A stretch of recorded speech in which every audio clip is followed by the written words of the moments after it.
But I did it, and I gotta tell you something, guys. On the drive home, listen, that's what an actor does, is to go outside his comfort zone.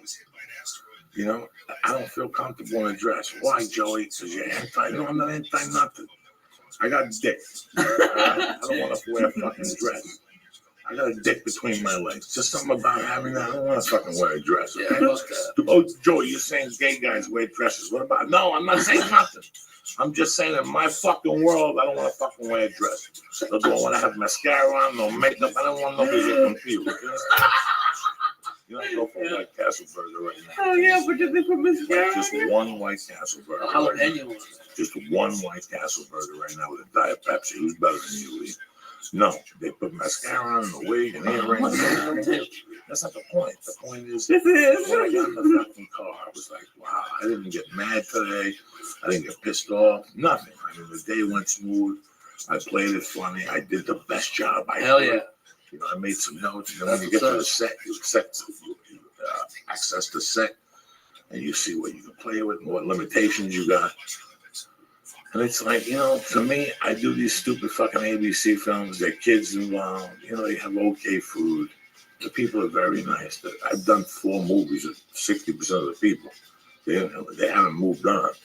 This is a crew that they do 2 Disney movies and like 4 Lifetime movies a year. So when they come to do a movie, if it takes somebody else 30 days, it takes these motherfuckers 16. Damn, half? They'll shoot fucking 10 pages in 3 hours.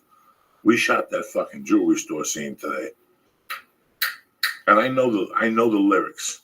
I know my words, 70% of my words going in.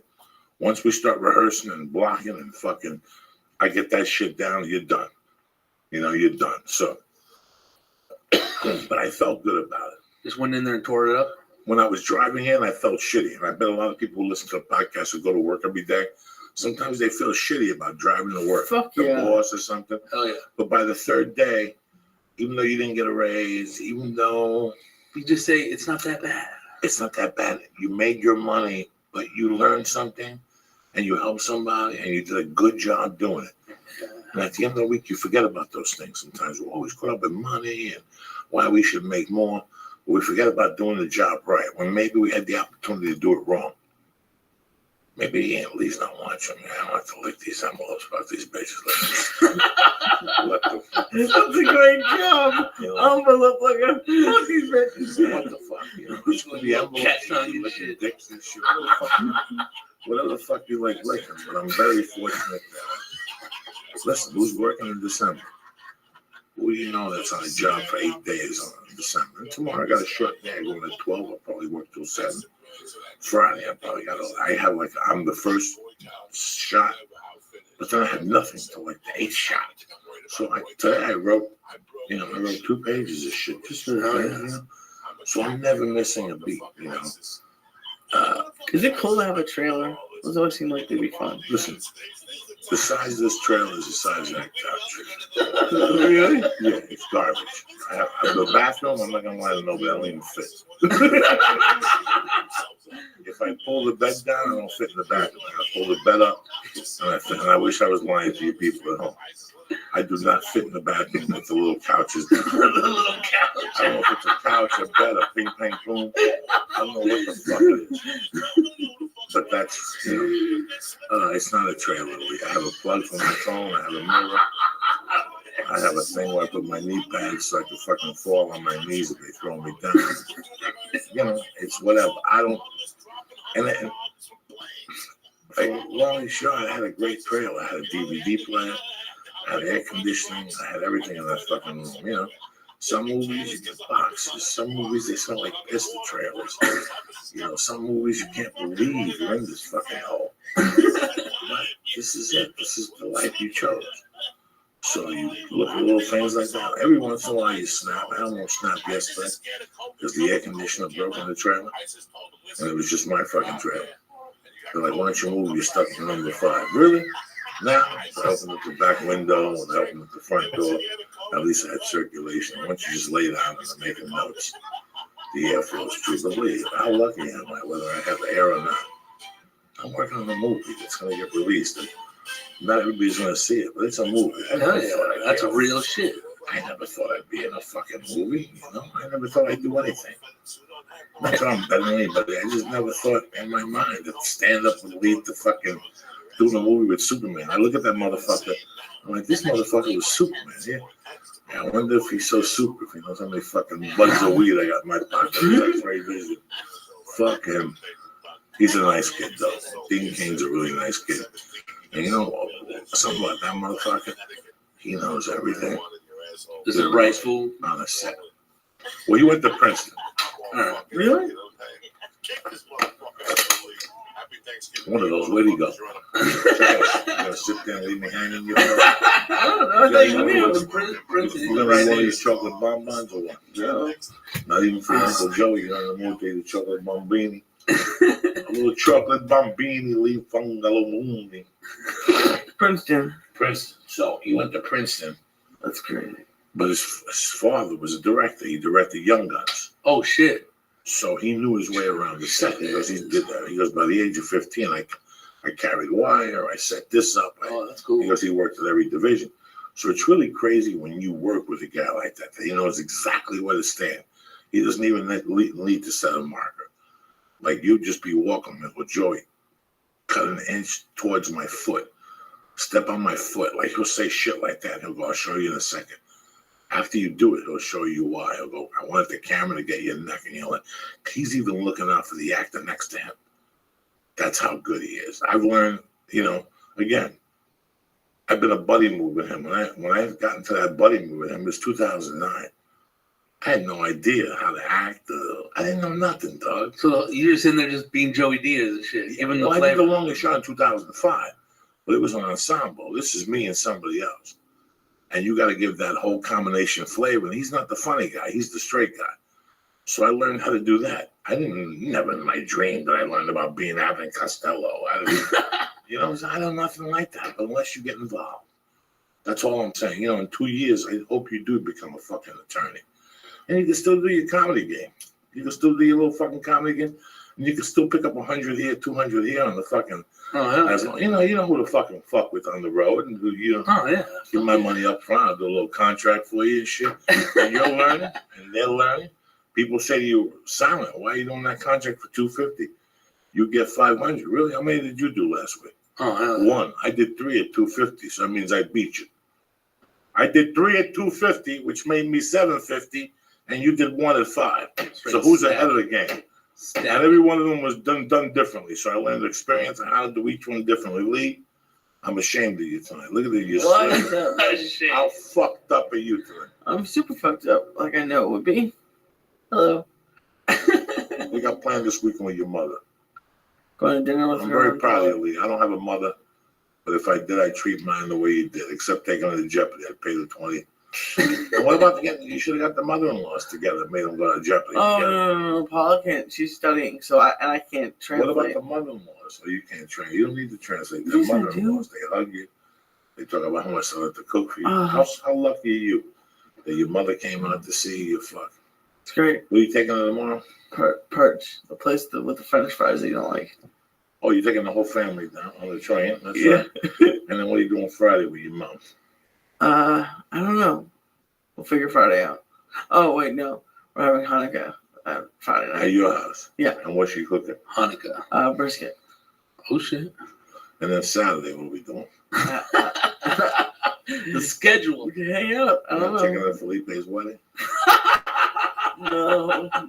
I was taking her to Felipe's wedding. My mom can't go to a vegan Mexican wedding. Why not?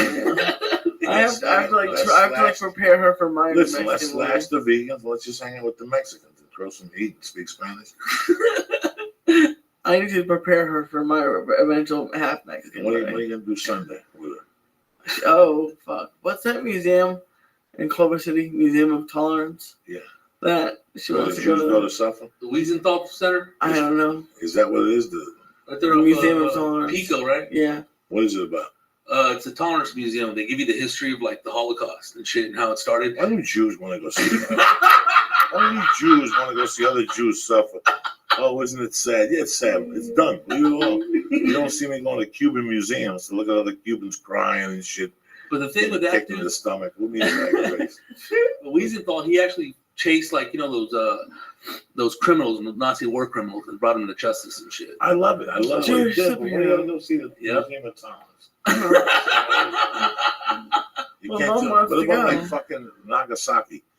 Can't you go see a Japanese museum or see a bunch of Japanese people getting stepped on by Godzilla? It's not as You gotta go see exciting. your own people suffer. Only Jews go see their own people suffer. What the fuck is wrong with you people? Get it together. Huh? We like to What's wrong check with it out. museums anyway? There's no action museum. Nobody's slipping. Why are you even there with your mom? That's where she wants to go. Yeah, My fucking mom. doing it. Who gives a fuck what mom wants to do? You're the Captain Kirk of the Enterprise. Tell her it's Look at the closed. fucking Santa Anita. Santa Anita open? Oh, she would hate that. Who cares? She wins $20. Was she gonna win 20? She wouldn't even put out 20 cents. No, she don't need to. You just say, Mom, I'll put 20 up for your watch, so you're gonna win some money. And you hand her $25. Watch the look on her face. Well, I just won 25. Yes, you did, Mom. How did I do that? You bet a horse. What's the name of the horse? Fancy Green. I like this horse over here. His name is Bahama Mama. Okay, well, I fucking Bahama Mama. Next thing you know, they bet $10 and she wins again. Now you got a fucking hook. Then you look her in the face and you listen, you dirty bitch. What would you rather do? Go to the Museum of Talent and see a bunch of Jews getting thrown in an oven? Or win $20 fucking dollars? That's what you want to go see, a bunch of Jews looking up screaming as they're getting tossed into some fucking oven. I need that shit in my life. Get the fuck out of here. I don't want to go see nobody suffer no more. You know, I don't want to see nobody suffer. Who wants to, you want to kill a chicken or something? I'm all right with that. You want to step on a fly? Go be it. I'm going to go see pictures of Chinese people getting stabbed by Fucking heads cut off and shit. Who needs that shit? Thank God no one can cancel us. What are you like cancel what? We're talking the We're truth. talking about throwing Jews in ovens. That's what, didn't Hitler do that? Oh, I didn't make that up. There's like a picture of them falling into ovens. Yes, they do. Somebody had them in one of those dictionaries. I wouldn't look at them. He would put like butter on the sheets and then tip the oven so they slid in. I know, he did creepy shit. Oh, my mom was gonna know you said that. Who said that? Who? Oh, my mom was gonna know you said Nobody's that. gonna know. Jews don't listen to this. They're at home counting 20s. Fucking listen to this garbage. They're at home fucking making it happen. Oh my gosh. Hell yeah. How do we get on poor Jewish people? I Don't have bother no me. idea. The Wiesenthal Center. Oh yeah, fuck. Fucking step from me. I don't want to see that shit. Poor people suffering. Museum of Tolerance. I heard what they did to those poor Jews. I just hear it like in conversation with their scalps and shit. That's nothing to even talk about for me. Like, I don't want to talk. I didn't turn that oven joke as a joke. It's the truth. I don't want to see pictures of them suffering with their mouths open. I never saw that movie. Spielberg? Schindler's List. No. It's fucked up. No. I don't deal with that shit. It's not my bag. Really? Yeah, I watched 12 Hours a Slave because I was on a plane. Whatever the fuck. What is it? 12 years a 12 slave. years a slave. 12 hours? I was a slave. 12 12 hours, One bro. man as much. Like one shift. Whatever the fuck he is. 12 days a slave. And the first 30 minutes, guys, I was so fucking uncomfortable. I hate when they get whipped. And I was on the plane. You can't jump off the window. You can't say, turn this off. And I worked it out and I made peace with myself. When I saw Amistad, I felt weird. When I saw Last Temptation of Christ, I feel weird. When I saw Apocalypto, which is a classic film, they fuck those little Mexicans up. Those are new breed Mexicans. They hang out down by Alvarado. You will see them on the side streets just running there. Lisa, He's better funny. motherfucker. Hi. Your mom coming out. My main man, Rodrigo. Hell yeah, what's happening? All Everybody. restaurants. This is a time of the year. I hate this time of the Like Christmas time? Holidays? No. I'm not one of those pussies. I just always think about December 12th. You know, I'm trying to write a book. And I write every day and I try to write a story. And what are you writing about? Your life? Or Different segments and the things I learned. But about 4 weeks ago, I was in Philadelphia. And Thursday night, a handful of these friends of mine came that were friends, but not really. Like we grew up in different paths. We all go from the same person or something. So we all knew each other. You want a cookie, Lee? Not even a little bit. All right, you want to smoke a half a number? No. And this guy, Frankie, came up to me. He goes, last time I saw you was in a rocket ship. which a rocket ship was under 88th Street Park. It was a kids' park. Okay. And there was a rocket ship. And I would go there at 3 in the morning and finish the rest of my Coke. I had a winter jacket that was ripped. I probably had like an 8-ball maybe. And he said I had $1,500. I had no money. Why would I be under a rocket ship if I had money? If I had $1,500, I'd be at the tip-top hotel. It was like $22 for a room for the night, you know. But I just found solace under this thing. And there was a water fountain. And every morning I woke up to kids yelling. And I would go over and they'd say, Mister, wake up. You're fucking embarrassing. I remember one night it rained. I had to go to the second floor in the rocket ship, but that didn't fit. So I had to like sleep in a circle. You know, and I was skinny then, I could fit, but just all these memories. When he told me this, I always thought about the rocket ship, but I had never written it down and I had never discussed it. But December 12th that year, I was living with this friend of mine's family, and they found out about the Coke, and they asked me if I could leave. And I had no money. I had a bag of clothes, and I would ditch my clothes at my friend's house. And at night, instead of going home, I would tell my friends to drop me off on the corner, and when the car would disappear, I'd go under the rocket ship. And I'd sit under the rocket ship and snort Coke and cry. And I think, but those 12 days, those were the lowest days of my life. I was right around, I was 30%, I was 70% homeless. The only thing I had in my sight is I had 3 friends that let me into the house to take showers, and they'd give me clothes that belonged to their father. And I'd squeeze a 20 out of one of them or 10 just to go to the bar. You know, just to go to the bar. Because once I had a 20 to go to the bar from there, I'll take it from there. I'm the type of dude, give me a 20 just to get to the bar. In an hour, I have $150 an 8-ball, and I was cutting the deal from that. But I need that first 20 for face. You can't go into a bar and cut a deal if you're on the tab. But if you put a 20 on the bar, like, let's see what this guy's got to say. Yeah, listen, what do you want to do? I got a guy who can be here with a grand ball. We don't read it right now. But what we give you 200 now, we'll pick it up later. All right, now you got 200 to play with all day. I got 200 to play with. They're not going to pick up their 8-ball till 8 o'clock at night. You can do 1,000 things with 200 or not even bring it back. You know, I mean, but those 12 days, I was subhuman. Like, I feel more guilty about those 12 days than going to prison or kidnapping Vela. It's real low and dark. It was just disgusting. I would wake up in the morning, I wouldn't brush my teeth. I go right to the bar. I go to a friend's, take a shower, maybe use my finger and brush my teeth that way. I go to Hashways, eat on the arm, and then I go to a bar and start my bullshit story for the day. Try to get somebody to buy a gram and another gram. That's 2 grams for 200. That means I get an 8-ball. I sell another half a gram for 50. I got 50 to put in my pocket, plus a gram of blow for me for later. You follow me? That was my whole racket. But at the end of the night, I went and slept in a fucking rocket ship. I did that till the 31st. I did that till like the 30th or the 29th. And I got a hotel room and I found another pigeon and I robbed him for $2,000. I never went back. You know what I'm saying? But still, it's just, this is like I think about the 12th and it's the 10th, so it's Friday. Friday, I'll be thinking, and you say to me like, Joey, why would you think about that? Because that's what keeps me alive today, thinking about those times. When I would get up in the morning. That's why when I get up in the morning, I do shit. Because I know just getting up in the morning and being under a fucking rocket ship and thinking about how the fuck you got there. Like, how the fuck did I get under this table? Like, are we fucking crazy? It was horrible. That's it. That's what's on my mind. Like a savage. You were looking at me all weird. What's up, dog? God damn. Not much, buddy. You gotta go home now and see mom? I'm gonna hope she's asleep by the time I get It's home. early. Early bird. No, she has to be asleep.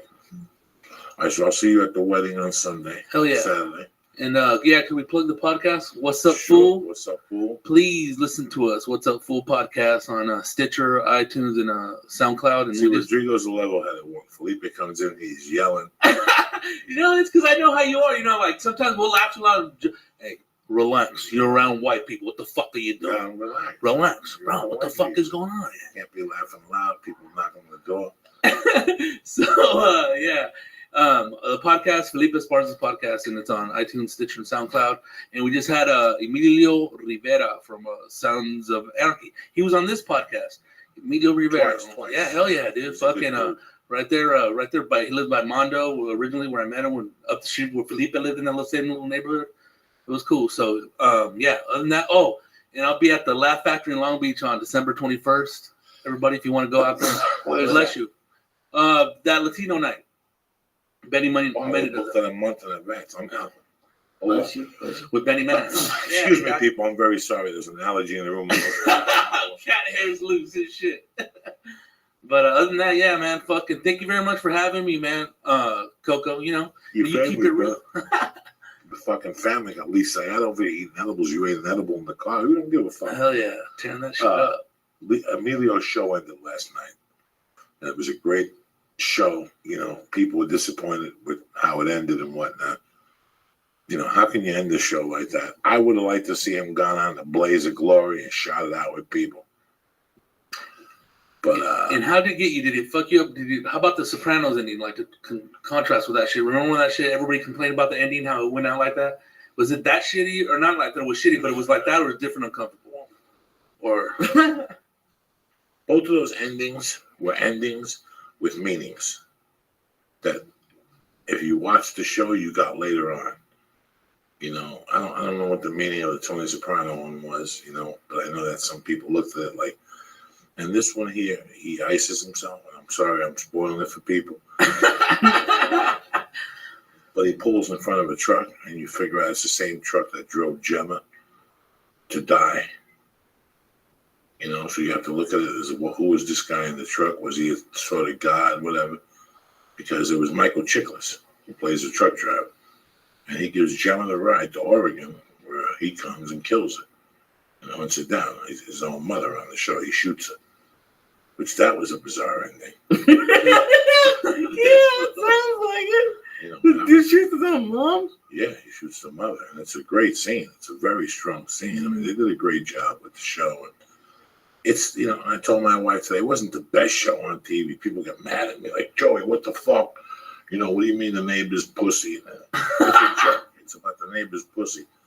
I'm not talking about nothing bad. It's not the best show on television by far. But it's got entertaining aspects of it. It's got a lot of bullshit aspects. If you know anything about bikers, it's too sanitized, But it's entertaining. Me and my wife like it. And the main reason why I watch it is because Emilio's on it. Hell yeah. I would see him and he'd ask me if I watched this show and I'd feel embarrassed. So that's the real reason why I started to watch it. I fell in love with him, and Jimmy Smith is hard not to fall in love with. And I love Charlie Hunnam, the guy who plays Jack Teller. Yeah. I fucking love that. Who's badass too. So, that's what happens. TV shows end. Am I upset about the ending? Whatever. Who gives a fuck? There was still traffic on the 405 this morning at 6:30. That's what I'm saying. Last time I checked, bitches. Small potatoes. What do you think, Lisa? Yeah, let's end this motherfucker. Let's give a shout out to the best motherfucking sponsors in the world. Let's start out with On It. Always a sale going on it. If you miss the 24-hour sale, they're going to have another spectacular sale coming soon. Let me know. If you don't know dick about On It, let me tell you what it's all about. It's about making you a better motherfucker. That's what it's about. Mentally, physically, stronger, the whole fucking thing. Spiritually. How? Because you're healthy.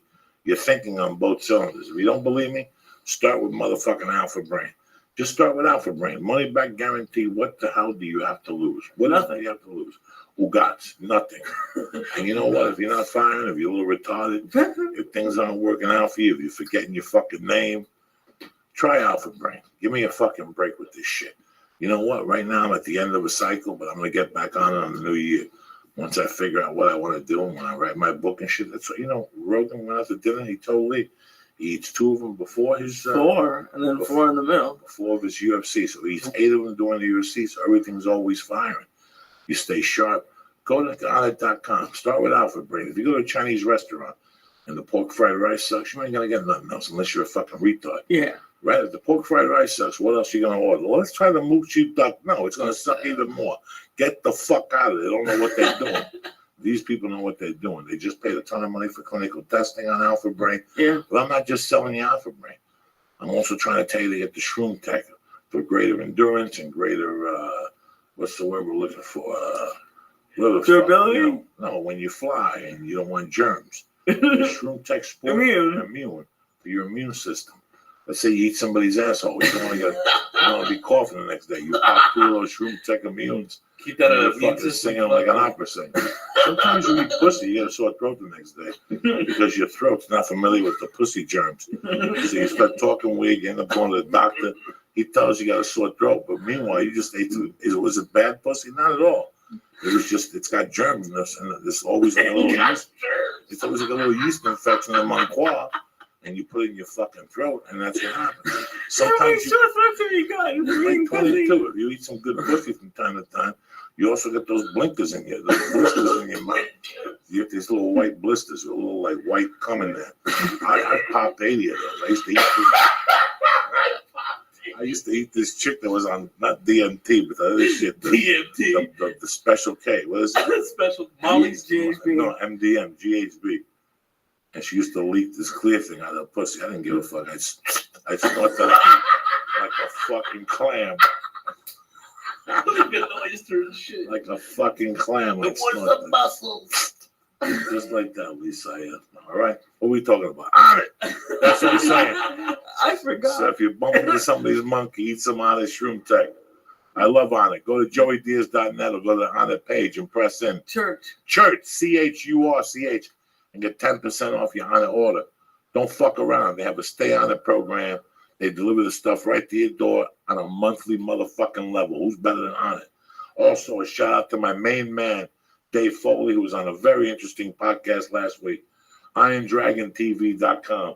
If you're into classic martial arts film, Yip Man, Ip Lu, what's the name? Ip Man series. Ip Man series, Jet Li. If you're into all that kind of Jackie Chan, the Assassins, Action the Thieves, action movies. If you're into fucking smoking dope, Tai Chi, what is it? I think it was Tai Chi. Tai Chi, come on, you're slipping here. You're supposed to be on top. Let's get the notebook out. You're supposed to get the Chinese menu and shit. You got a bunch of class. No, I went to their webpage. It's pretty interesting. That's tight. No, it's very tight. The Assassin, the Thieves, Jackie Chan, 1911. They got all these tremendous movies here. Go to Iron Dragon TV right now. I think there's two words. Just go to IronDragonTV.com. Save us the aggravation and press on one. Joey, Joey, and get 2 free movies to start off with. Just go with that. Also, 2015, when you're sitting there and your TV looks like dick, they're going to have the 4K technology, correct? absolutely. Cool. And Lee went down to the office to check It was so cool. I'm not a fucking genius about this, but I'm telling you, this Foley guy's a sharp guy. I love him. I trust him. He's got some shit coming out that's going to make your fucking head stink. Dude, 4K looks so good. It looks tremendous. Looks fucking tremendous. And he's going to have the technology like a fucking savage. That's why we do business with people who are on top. We don't want to do business with fucking mooks. Bottom feeders and shit. Chest and shit. Iron Dragon TV right now. We spoke about on it. And how can we just forget the favorite underwears in the fucking world? I had them on today on the set. MeUndies.com. You want comfort? You want a nice fit? The cup holds your fucking nuts together. Oh, yeah. Nice and fresh. Go to MeUndies.com. Go to their page. They don't fuck around. MeUndies has a great page. They got women. They got thongs. They got the boxer short. They got the cut briefs. They got T-shirts. But it all starts at MeUndies.com. You're saying, Joey, why should I go there? You know why, cocksucker? Because right now, till the end of December 31st, they're giving you what? Free shipping? And 20% off. 20% off for saying the code word. Joey, Joey, MeUndies.com. I swear to fucking God, they're comfortable as hell. When you're wearing them, they fucking float. I wear them with a gi at jiu-jitsu. I don't even know I have them on. And it surrounds your legs so the sweat don't go down your nutsack. Everything is controlled. You take them off later on. They don't smell. Your nuts don't smell. And that's what you want, confidence. You don't want to take your nuts on. A woman says your nuts smell like fucking garlic powder. You don't need that in your life. MeUndies.com. Start the year off with some fresh, cheaper than fucking you're going to buy at the store. And guess what? Again, they get delivered to your house. Free shipping. MeUndies.com. What's the code word they use? Joey, Joey, Joey. Or go to joeydiaz.net. What? How lucky are we? What other podcast is so worried about the way people's balls smell? I want my fucking listeners, I want people who listen to this to leave the house with confidence. I've been one of those people who leave the house 4 a.m. You don't know what your balls smell like. Some chick wants to suck your horn. Some chick wants to suck your horn, and you got no water around. You got to sit there and play guessing game. So when nobody's looking, you got to slip your hand down your pants and scrub the top of your helmet. You've ever done that? And then sniff your helmet. It's got that dry piss smell to it. And that's when two people come along, either me wipes, hand me wipes, Yeah. from Dr. whatever his name is, or MeUndies, because the MeUndies materials pulls the moisture from your nutsack and your dick sack. Go to MeUndies.com. Why are we talking about this shit? I'm just trying to help you out. I don't want you to go to a New Year's party, bump into a freak that wants to suck your horn, and your dick smells like malaria. And then you're like, yo, my dick smelled. Why? Because you don't have MeUndies on. That's what I'm trying to say to you. And also, you want to start the year off right in a nutritious fucking state of mind. There's no snacks out there for you at the time. What, those things in the vending machine? With the shitty fucking potato chips and barbecue flavor? That shit'll fucking kill you. You understand me? I may be a fat fuck, but I don't need nothing from a vending machine. You know why? Because I got fucking naturebox.com at the house. The best. Nature, tremendous, nutritious, fat-free snacks, gluten-free. They got whatever the fuck you want. You know what they got right now? One word, free. Free, free, free, free, free. That's how much they believe in their fucking product. We're not asking you for dick up front. All we're asking you is to go to the box and press in. Joey Diaz, you're going to get four. No, just Joey. Joey, you're going to get 4 little bags and 1 big bag of nutritious, healthy snacks like chocolate bonbons, cocoa almonds, the rice, the blackened, the pepper and salt lentil beans. You're going to get some shit that's going to blow your fucking mind. Their menu grows on a motherfucking daily. Tell them we don't just sit there like a fucking zombie like they threw you off of the set of Breaking Bad. I'm talking to you from the heart here. Go to naturesbox.com. It's going to blow your mind. And you know what? I'm not looking for dick. I'm looking to tell you it's free. Right now to the 31st of the month. Free. Absolutely free. What do you press in the box? Joey. No credit card required. You give me your address. Within 5 days, you have healthy, delicious snacks delivered right to your fucking door. Who's better than you? You know what that means? You don't have to leave the house. Oh, it's the best. And they have resealable bags. They are delicious. But you won't need to reseal them. No, once I open them, they go down. Yeah, they're gone. I'm opening up a gram of blow. You know what I'm saying? It's like getting your dick sucked. You don't get a half a blow job. No.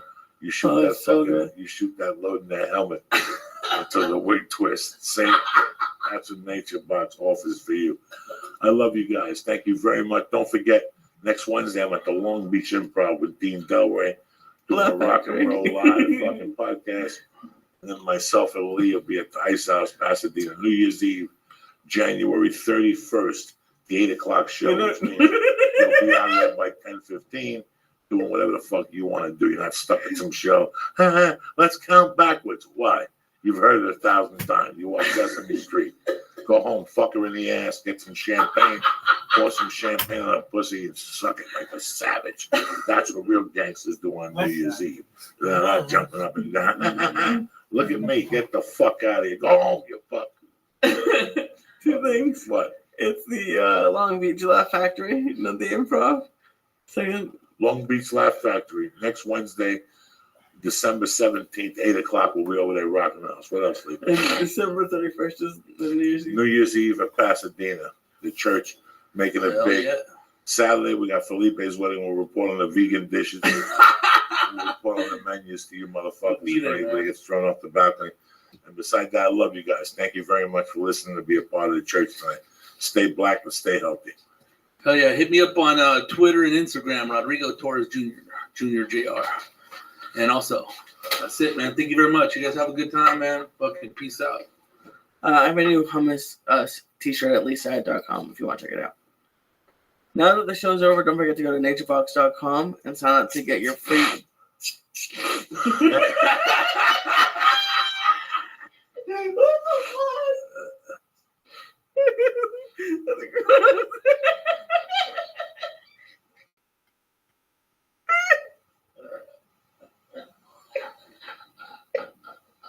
Oh, fuck.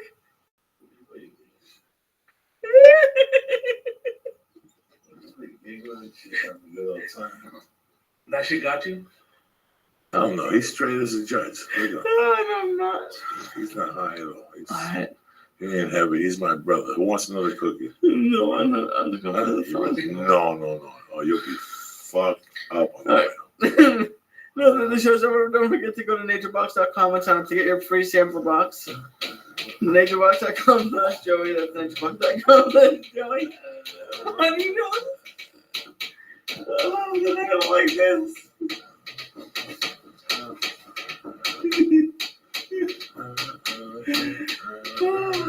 MeUndies.com/Joey.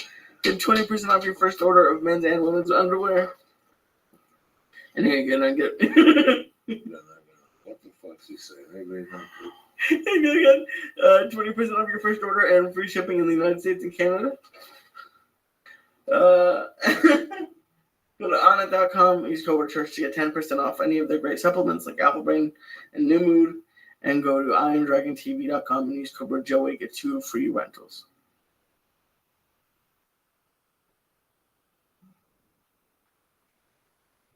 Old school tonight. Fuck the guests. Pooh, you cocksucker. We're going straight up tonight. Old school. Check in with you guys. It's been a while. We've had a lot of great guests from Sarah Tiana to Rich Franklin to Joe Rogan to Gabriel to Ralphie. You're going way back. Do you see what Gabriel's doing? What's like a week in one theater in Chicago did like 20,000 seats. Oh, please. He fucking kills America. Then he comes here. He does 3 nights somewhere in Anaheim. And then 2 nights, then he's off for fucking New Year's and it's over. If I get out of work early tomorrow, we'll go to his Christmas party. I get out of work early. I don't know what time it's supposed to rain here in LA. If you guys don't know, when it rains in LA, everything goes fucking kabang. So if you got to leave for work and be there at 8, you usually leave at 7, you got to leave at like 5:45 tomorrow. I wish I was lying to you fucking guys. It's a sad truth. They fall the fuck apart. When you live in Colorado and it snows, it's amazing how it didn't affect them at all. Like snow was just another day for those people. Like it snowed a foot. People were still on time at work. You know, when you live in New York, when I lived in New York back in the 80s and it would snow, the city would shut down. This is a huge metropolitan city with so many things available to it. Excuse me, the city would shut down. Then a small town like Aspen, Colorado, it snows a foot and it's gone in 2 fucking hours. My mom calls me a wimp now. She called me wimp the whole week because I said it was like cold, it was chilly, it was like 55 degrees. And she's coming from Boston. She's like, you're such a wimp now. Oh no, it was cold in the fucking mornings. Listen, you're talking to a guy that used to fucking bathe in this 40 degrees. Now, I get out of the shower and I yell at my wife when I'm putting the heat on. Like, take the fuck. She puts it on for a little while and she turns it off because it gets too hot in here too quick. But if you turn it off, when I come out of the shower, it's freezing. I like opening the door and that bust of heat hits you and it dries you off. The last couple spots you haven't, fucking dried off. But it gets, you're not used to the weather. You're not used to the cold weather no more. But last week we had rain Friday. We had rain a few days last week. But last week, the big storm was Friday. And that was the day, for some reason, I didn't have to be at work till 7, but I got up like at 4:30. Because in my sleep, I was worried about the rain. And they said they're going to call work for the movie the next day. And they pushed it back, but we still worked and they cleared up. But they were scaring fucking white people. Scaring them. Don't go to work. The 91 is backed up. You know how long it took me to get to Simi Valley? 20 fucking minutes. Yeah. With the rain. I got the Subaru. I kicked that motherfucker. Well, it's always 4-wheel drive. And if it hits a puddle, the other tire picks it up. That's how the Subaru engineering works. It just picks it up. Where a tire, if it hydroplanes or something, I got to the fucking set in 20 minutes. I couldn't believe it. They were scaring fucking Gentiles to death on TV. We don't think we talked about it. Why did you decide not to get like a Cadillac? I've never been big. I don't like how in LA everybody judges you by your car. Yeah. It really bothers the fuck out of me. I was telling my mom a lot of people here have like Porsches and BMW and studio apartments. Everybody has a Series 3 BMW here. Yeah. If you see anybody in the industry, junior agent, and then as they get there for a while, they get a 5 Series. Listen, I'm not here to impress anybody. I'm here to impress myself, I like the Subaru. I like feeling safe. I like knowing that if it rains, I could. A Cadillac's a great car and whatever, but I can't pay $300 to $400 a month and not sleep at night if something does break down. I've always had great success with Subarus and Toyotas. Why would I want to change it now at this point? Yeah. If I start making an abundance of fucking money, my second car would be a Cadillac or something. But then I gotta have a family, so I can't be selfish. It'd have to be like, you know what I'm saying. Plus, with your daughter, you don't want to have like messes in the back of a Cadillac, I guess. Listen, she can do whatever the fuck she wants. As long as I pay for the car, it's my fucking car, and they're gonna throw apples on. Kids are gonna be kids. Yeah. I went to the park Saturday, and there was a soccer thing going on, a soccer camp, and it was kids her age, a little older, Some kids knew what the fuck was going on. The other kids would just do bots. They were just there out in the sun, walking around, half fucked up. There was a camp for like 2-year-olds and one for like 4-year-olds. And I'm walking around, I'm watching those 2-year-olds because I could see if I could put her in here, and my wife and her are battling. I'm like, what's going on? She goes, she wants to go down. I go, don't let her fucking go down there. I go, you're going to sit there and battle with her. You got to pick your battles with these kids. She's going to run down there anyway. She's going to walk around, touch the net, touch the ball, and then she's going to walk away from those kids. No, she's not. I picked her up, walked her down. That's exactly what she did. She kicked the ball. She saw 20 kids. She looked around. She goes, I don't need this shit. I don't myself. She walked away. But we signed her up. Oh, that's cool. She's going next Saturday at 11 o'clock. Yeah. Even though she might not like it, she'll like it. It's kicking the ball. It's running around, falling in leaves. They got 2 coaches there. They coach you. They tell you what to do. You know, she's mingling. This is what they're supposed to do so they grow up with fucking social skills. You know, you got to wonder all this shit they talk about cops and all this. You know, when I was growing up, cops were more involved with you in the next neighborhood. There was the same cop patrolling the same neighborhood. He got to know you. If something went on, he came and saw you. You talked to him. He asked you questions. And now you have all these complaints of cops and aggressive behavior, you know. Excessive force, yeah. Excessive force, whatever the fuck they want to call it. And it's because maybe they don't have the right social skills. We do live in a computer generation. Yeah. We're very computer generated. When I used to dealing with people, we leave the house scared. If you watch the news, everybody is fucking fearful. You know, one good thing about the church, I was thinking about this. When I first got into the church, when I got into Beauty and the Beast or the church, it wasn't to expose Bigfoot. It wasn't to expose steroids. It wasn't to expose Hollywood people that are gay. It wasn't to expose anything. It was to expose life's bullshit that we get fed, and either you believe it or you fucking don't and move on, you know? And do you get nervous, Flo? Because I went to the movies with my mom today, and for a second, when they were doing that thing, like if you see any suspicious people, tell somebody. For a second, I was like, what would I do if a gunman came in here? I'm here with my mom. When I'm by myself, I don't really worry about it. But like, do you worry about it now when you're going out with Mercy and stuff? I worry about everything and everything. and you'd be an asshole if you would. You'd be an asshole if you would. Every day you go on Twitter and there's an explosion somewhere, 14 people got killed. That guy in Australia. The guy in Australia. Every fucking day, people. You get up every morning, and if you have a half a heartbeat, and you weren't an asshole like I am, that we actually look at that shit to start your morning. We actually look at that shit to start your morning. Because I do. I'm guilty of it. All right, I won't put the fucking news on, and I won't hear it visually. But when I'm streaming on Google or whatever the fuck my first page is, Yahoo, you see what happens. You know, 14 children get killed in Africa. Whatever the fuck, you know. And it stays with you throughout the day. I'm not the type of guy that would blame police officers for anything. I know what life is on both sides of the shield. I've seen cops that are stressed out, and I've seen people that are stressed out. They just have a bad day. I know one thing about life, Lee. People have bad days.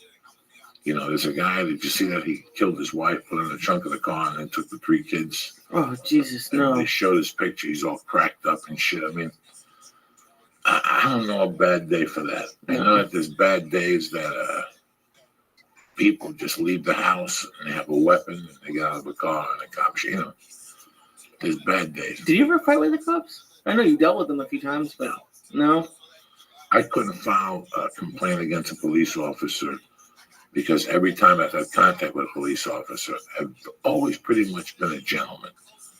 When I was a kid, I got hit one time by a cop with a stick in a big melee. I was a young kid, like maybe in the 7th grade. Really? I never heard It was of the night that we felt up that chick's titties and shit after that basketball game. There was a fight first on the thing. And a cop hit me, and I didn't know who it was. And I wasn't mad at him. I could have been an asshole and made a big drama because I always thought from his side of the fucking thing. This is a guy that's just telling us to go and you get hit with a stick. But I've never been ever assaulted before. I've always had good relationships with cops. Like when they've arrested me, I've been cool because they're just doing your job. Your job. All your job is to shut your fucking mouth and don't argue with them and don't tell them that this is what really happened. Don't say a fucking word. That's the best thing you can do. Yes, no, thank you. The handcuffs hurt. They don't fucking hurt. But for me to sit here and say pigs suck and all that, I can't be that type of guy. I never have been. They did a job when they arrested me. They did the best job they could. I can't lie to you. I've never really had. Yeah. Because I go back and forth sometimes. Like, should I be protesting? I don't know. Like, is this like an important thing to be doing? But I Have you ever protested before? no. I just. What are you gonna do? You're gonna get a stick with a fucking sign and walk down there? You would kill me, right, if you saw me with a stick. I lived in Boulder, and I saw protesters when the CIA would come to town, and they come to recruit on campus. I don't know if they recruited, or they took applications, or they spoke to applicants, or whatever the fuck. And there was always little wars on there. These kids would go down there, and then I figured out who these kids were. That, you know, they were trust fund kids that just wanted to get some form of attention, and I got it. You know, and unless you really believe, look, like I just, it's not that I don't like protesters and what they stand for. Is I think that sometimes people are down there protesting and don't even know what they're protesting for. Right. They're just protesting to make friends.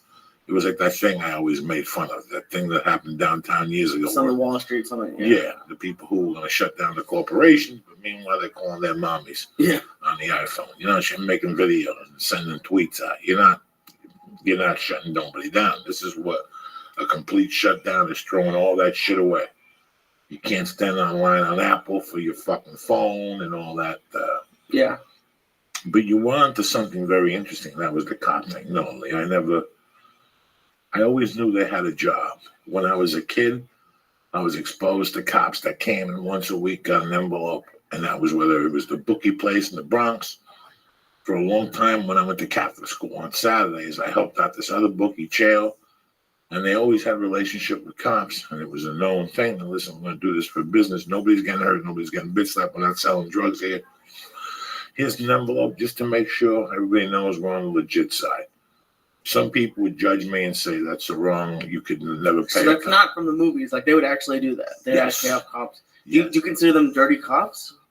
Well, there's fucking jerk-offs and there's gentlemen. And that's in every fucking business. Yeah. There's jerk-offs and there's gentlemen. There's guys that come in and go, Lee, how you doing? My name is Detective, whatever. This is great that you have a new bar here and everything's fine here. But from 12 to 5, a kid works here, Joey Diaz. He's a known felon. I know he takes book here. And I know that if somebody wants to get a gun or maybe a kilo of coke, he could arrange it for him. We could shut you down right now. I could call the ABC and shut you down for employing this guy. But I'm not going to do that.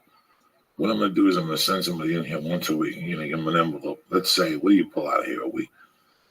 Let's say in real life, Lee, you pull out 13,000. They're going to say 10,000. And you're going to go, okay, he got me. Every week we're going 400 a week. All right, that's one cop who comes in, shakes you down. This is the old days. I don't know what happens today. This is when my mother had the bar. You're never going to see that guy again. Okay. Every week a patrol guy is going to come in.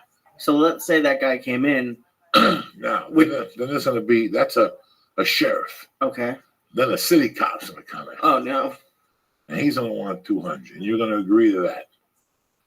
Because if your alarm goes off, they're going to be there. If you shoot somebody in the bar, they're going to be there and clean it up first. What happened here? This guy pulled the gun. Lee, you sure? Yeah.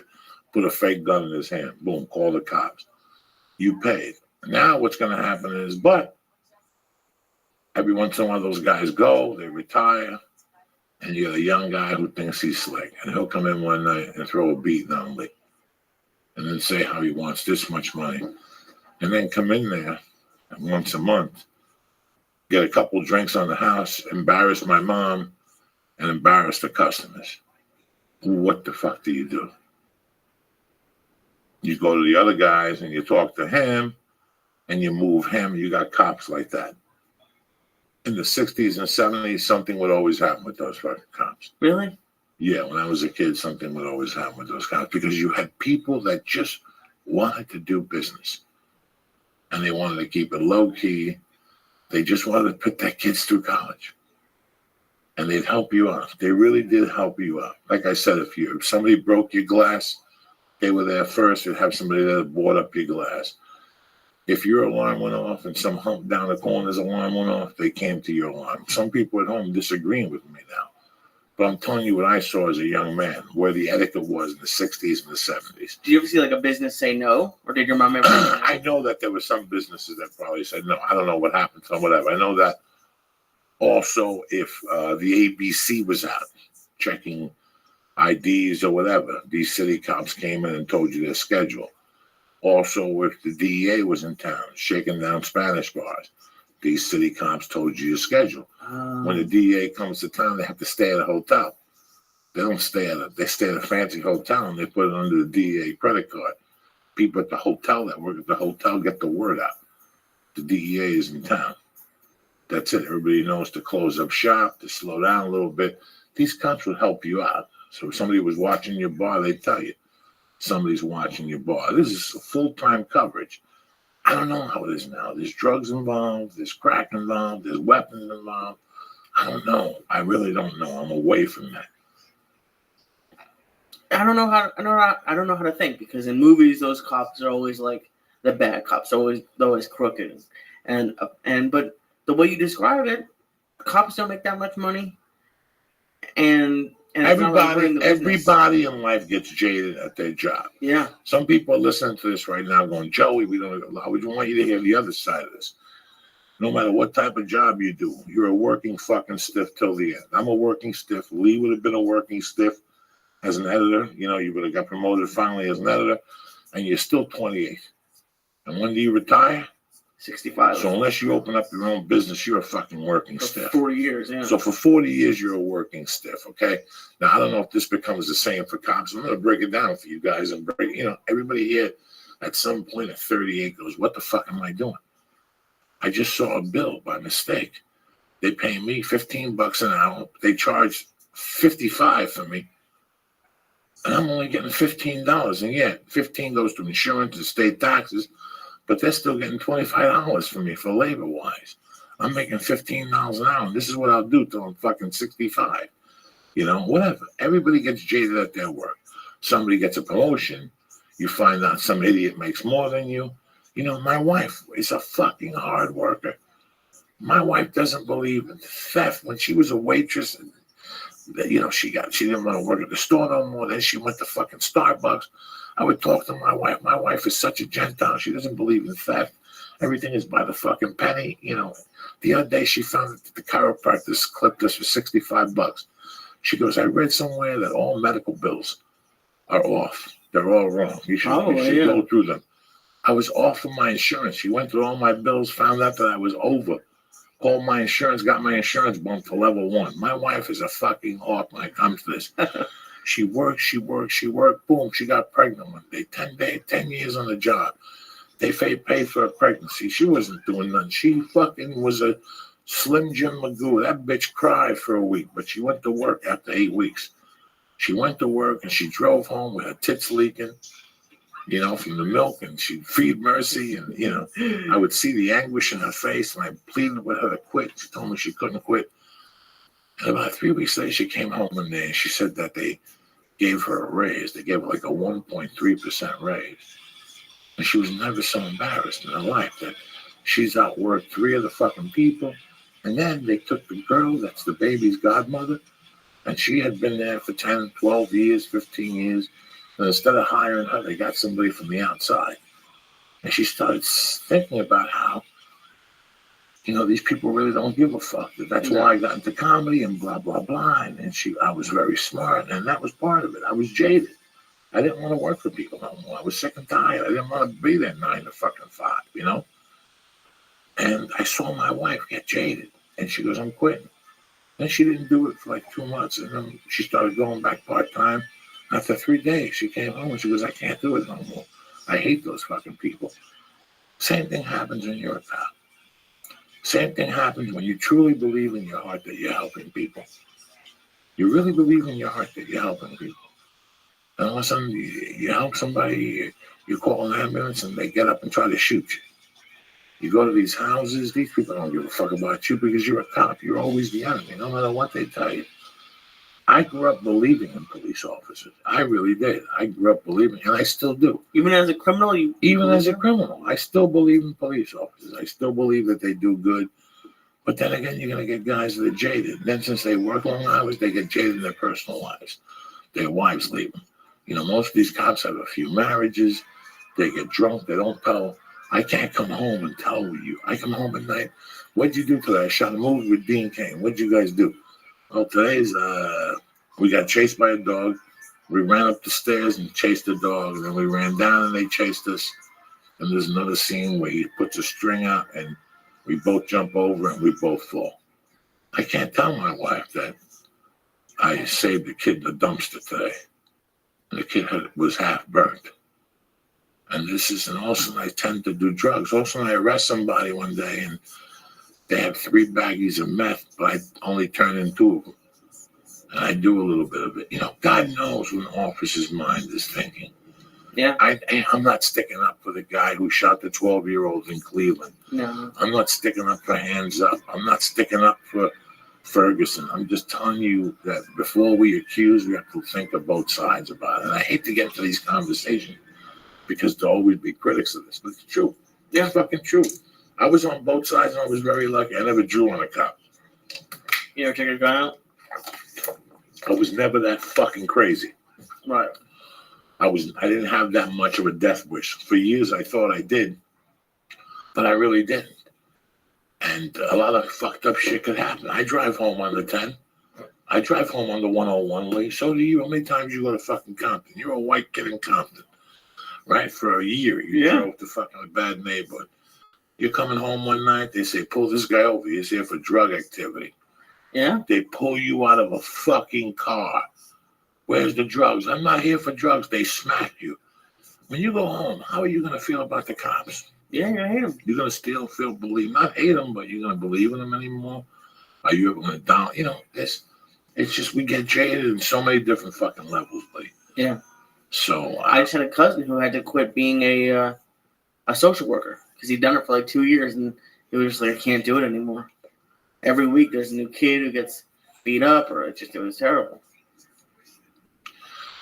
I mean, all you can do is live your life the right way. Yeah.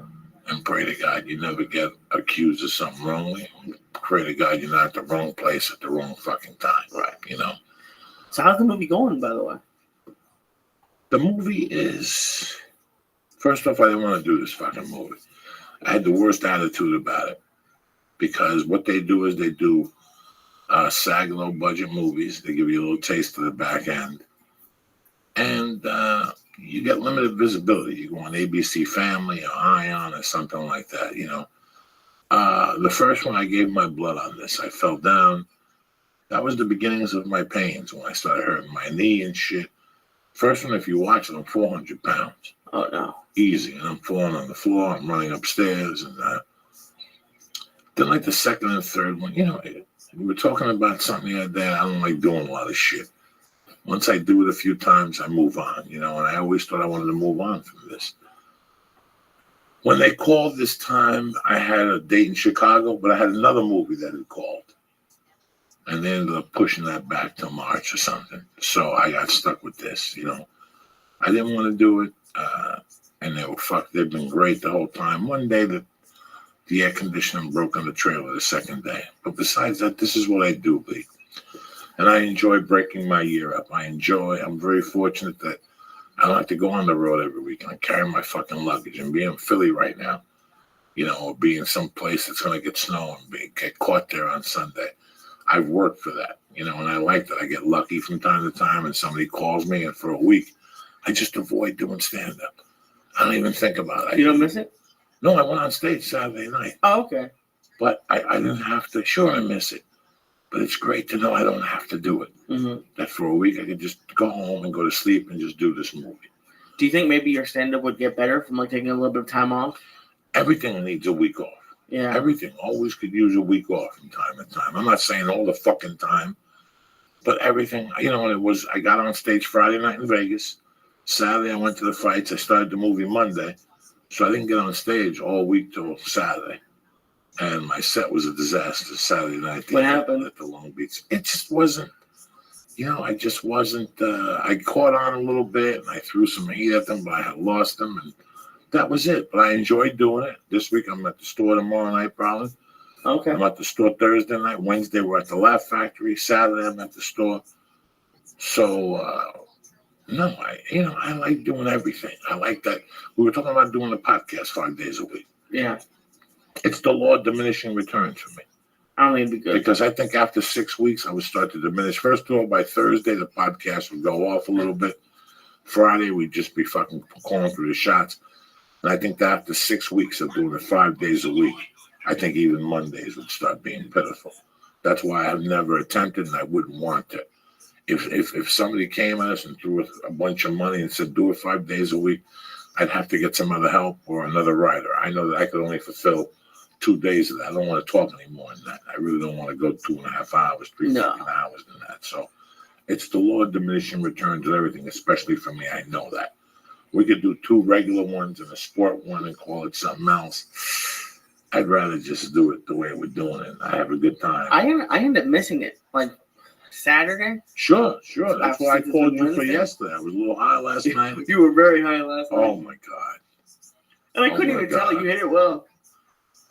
It was just one of them. All right, so Saturday, I worked Saturday. I was supposed to go to Felipe's wedding for you people asking. I never made the fucking wedding. I heard the wedding was spectacular. You got leftover vegan food? No. Tupperware vegan cake? We got that rain Friday, so it pushed us back. So we only got to shoot 2 scenes, but we needed the scene because we had this one mall only till Saturday morning. So we had to shoot that. I didn't get out of work till maybe 7:40 on Saturday night. I didn't get home till 8:15. By that time, the baby was in the bathtub. My wife already had her pajamas on. I felt bad for my wife.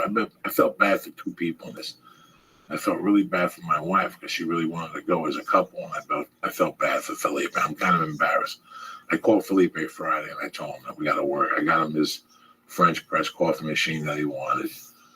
But I felt really bad, but I wish him the best, him and Lisa. Yeah. The best, their fucking family. Felipe's done a lot for me in the last 15 years. Yeah, so what happened with the Auntie Dolores? All right, so Saturday I did that, right?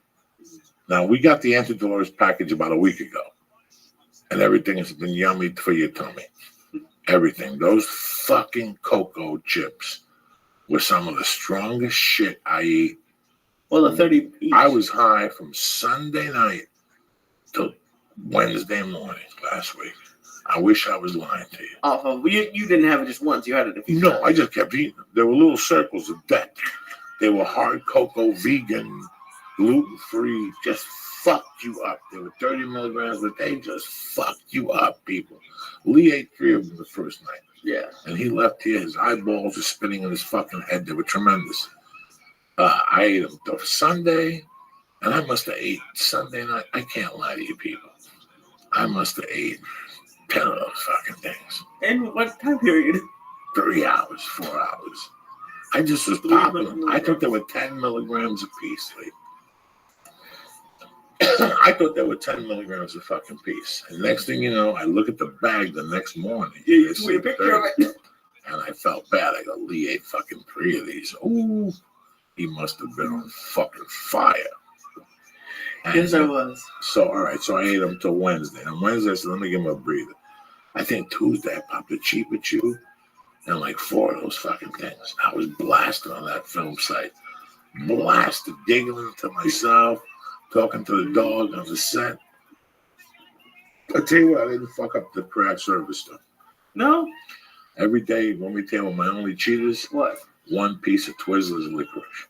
That's it? That's not even that bad. No ice cream, no pudding, no nothing. I eat the chicken. Okay. Today I had the pasta with no meat and the salad.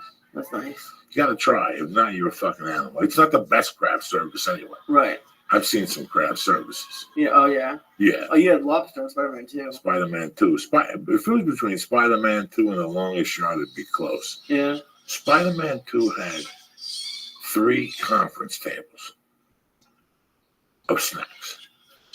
Do you understand me? Like 3 conference tables. Like 1 table just cold cuts, every type of bread, peanut butter and jelly, mayonnaise, mustard, and there was a chick just stocking cold cuts, roast beef, Swiss cheese, ham, salami, all different types of salami. There was one table with smoothies, and there was one table with chips, chocolate, you name it. Yeah. This shit was crazy. They had a bucket with gallons of juice, and I would steal the pomegranate juice and put it in my bag and go to my trailer and come back and drink all the pomegranate juice on the table and mingle. Hi, how are you? Because 15 years ago, 10 years ago, pomegranate juice was before coconut water. Fuck yeah. Pomegranate juice delicious. was huge. It's huge. And I used to fucking drink it, but I was paying like $3 for a container for like 10 ounces. Also, I get the Spider-Man 2, and they got the gallon out. They got the half gallon. I don't think I've even seen the gallon. I was half gallon. I'm sorry. Half gallon. I was clipping those things. I could see the lady was like sweating. Who the fuck is taking my pomegranate juice? Fuck That's it. hysterical. I found out something new you don't like. Why don't you like lamb? Lamb is delicious. Oh, Jesus Christ. My mom made lamb, and he was like, "Oh, you can have lamb cocktail." Oh, Jesus Christ. That's delicious. Lamb, goat, all that shit. There's only one thing I've ever eaten that I enjoyed, but I felt so guilty I never ate it again. Veal. Veal scallopini. I love veal too. My main man, the devil, Mike Kessler, in Boulder, that motherfucker used to whip up some veal scallopini paper thin. What's scallopini? I know. I have no fucking idea. I don't even ask. It's veal. I never want to eat it again. Somebody asked me why I ate it. I didn't know what it was. I won't eat it again. I'm sorry, people. I like veal. I like lamb too. Lamb is always gamey. There's only one nationality that throws down the lamb. So, the Greeks. Okay. You see like gyros? No. Well, gyros too. When I was on the run. What? When I was on the run in 82, when I did that jewelry store. Oh, you went to Florida. When I went to Florida, the family was Greek. The mother was really fucking Greek. And she'd take lamb and cut it into little cubes. Okay. And she'd put it in a tub and marinate it for 3 fucking days. Then she'd take that lamb and put it on a barbecue grill and burn them like a kebab burn them. At least I had. You little asshole would pucker up and make noises. It already is. Whoa. I would make noises, and she'd make this tzatziki sauce or something. Yeah. And you'd dip the lamb in there. It tasted like pot roast. It was just delicious, juicy. The reason why it wasn't gamey is because she marinated it for 3 days. Okay. Do you follow me? The marination process was so delicious and so, young. But it's 3 days to take that gaminess away. Once I taste the game, it's lights out for me. I can't do it. I get sick just fucking thinking about it. So you're not like a buffalo? No, you'll never deer. see me an ostrich, deer, venison, nothing. I've heard venison's good. I heard it too. That's great. Eat it, fart. You fucking stinky venison fart somewhere the fuck else. I don't want to smell that shit in any snake or form. I've had cat brains. Yeah. Cecil. Deep fried like a chicken cutlet. Yeah. When I was a kid, my mother would cut brain thin and then dip it in egg batter and breadcrumbs and deep fry. Did it freak you out seeing it? I wouldn't see it. The weirdest thing I've ever had is chicken hearts. What'd you have it with? It was like a grilled plate in Israel. I only had one because my friend What did got it taste like? Nothing too intense. I don't remember. Disgusting. No, it wasn't disgusting. But I don't do oysters because they wriggle. I don't like it. I don't know. It feels like a bugger. I'll do clams. We ate some clams at what's the name of the joint you used to work at? Legal Seafood. Legal Seafood. Somebody was asking somebody else the other day, I'm going to Boston. Where's the best chow? And somebody says, I gotta tell you, it's touristy, but I gotta go down with Legal Seafood. Fuck yeah. And I thought so also. I like clams. Mm-hmm. I don't like on the half oysters. Shell? Yeah, clams on the half shell with a little Tabasco, a little horseradish. Yeah. And a mug of fucking Heineken on top with a frozen glass. Who's gonna stop you? That's a big dick right there. You just fucking show up with a big dick and start sucking those fucking clams. It's tremendous. You just inhale them with some crackers and shit and some beer. There's nothing better than that. That's your favorite? Yeah, I like clams on a ham shell, a little fried calamari, a couple of shrimp cocktails like a motherfucker. Shrimp cocktails. Maybe a stuffed clam, like a clam oregano. Okay. When I was a kid, there was a place in North Bergen on Conley Avenue. I used to have. I've never had them good again. I can't lie to you. People try to make like stuffed clams. They buy them from a supermarket and they put them in the oven and they burn them. And they come with like that fucking shell from some polluted fucking ocean. They get like different sizes of the shells and they stuff that shit in there and they cook them out. That's disgusting. with breadcrumbs. That shit, I'm over that shit. But there's some restaurants you go to that they get the clam and they put a little bacon on top, a little piece of garlic, and they bake it in the oven, and you eat it just like that. It's fucking deliciously. I love all that stuff. You know I love all that stuff. A lot of people get pissed at me like, hey, you haven't losing no weight. Lee's losing weight. You know what? I'm trying to fucking lose weight. Yeah. Next Monday, I'm going to a dietitian. Oh, that's cool. Through Like a my nutritionist? insurance. Yeah, nutritionist. Oh, that's cool. I'm going to go see what the problem is here. You know what, man? And I've been sticking to that fucking health plan. My fitness pal. Yeah, My fitness plan is great. I'm up to 103 consecutive fucking days. I just messed mine up. I didn't do it for a day, but What happened? I forgot. I don't know. I think it was like They send you an email. I know. They sent the other day happened to me when I was shooting this movie. Yeah. I ate breakfast and left. The issue is like my mom was making stuff, so I didn't know what to put in. But when I went to Vegas that last weekend, that's really hard. Even when you try to eat healthy on the road, it's not as easy when you're at home. Like, that must be the hardest part. Listen, wake up for breakfast. Okay, for breakfast I went down and I had the 2 eggs with wheat toast, bacon, and fruit. Yeah. Okay, I had 3 slices of thin bacon. It's probably like 500 calories. Yeah. Which you put in the thing. I didn't eat the potatoes. No potatoes. I ate 1 piece of wheat toast instead of 2. Yeah. And I had both eggs. Okay, just the egg yolks, you know what I mean? Whatever it is, 60 an egg. That doesn't kill you. You drink it with water and you go up to your room. No juice, because the juice gives you extra fucking calories. Correct or not correct? I would imagine. For lunch, I don't know what I had, but you could always go down and get some type of salad. Yeah. Whatever you throw into my fitness ain't going to give you the right amount, because those salads taste good because they put butter in those fucking things or something. Yeah. You know, when you make a salad at home, it tastes like ass. When you go out and have a salad, it tastes like fucking something from another planet. Oh, that Caesar salad we had was great. It's delicious. Oh, yeah. It was delicious. You know, I had the chicken. If you see, I was trying. Yeah. I wouldn't have the steak at night. You know, it's not like I'm not trying here. I had the roasted chicken, which... Is it a lot harder being a little bit older, like being 50? I was thinking about that today. People always goof on you when you're a kid. They go, oh, wait till you get older and you giggle. I'll never be fat. Let me fucking tell you, it just slows down. Yeah. And you go on the treadmill, mm-hmm. and I'm really enjoying the bicycle. I went on the bicycle Saturday, and I did the 45-minute package, and I burned like 400 calories. That's good. And my knees felt great. And then Sunday, I went down to Hegan's, and I rolled around with Dave for a while. We did a couple things, but I've never, ever believed in paying a personal trainer.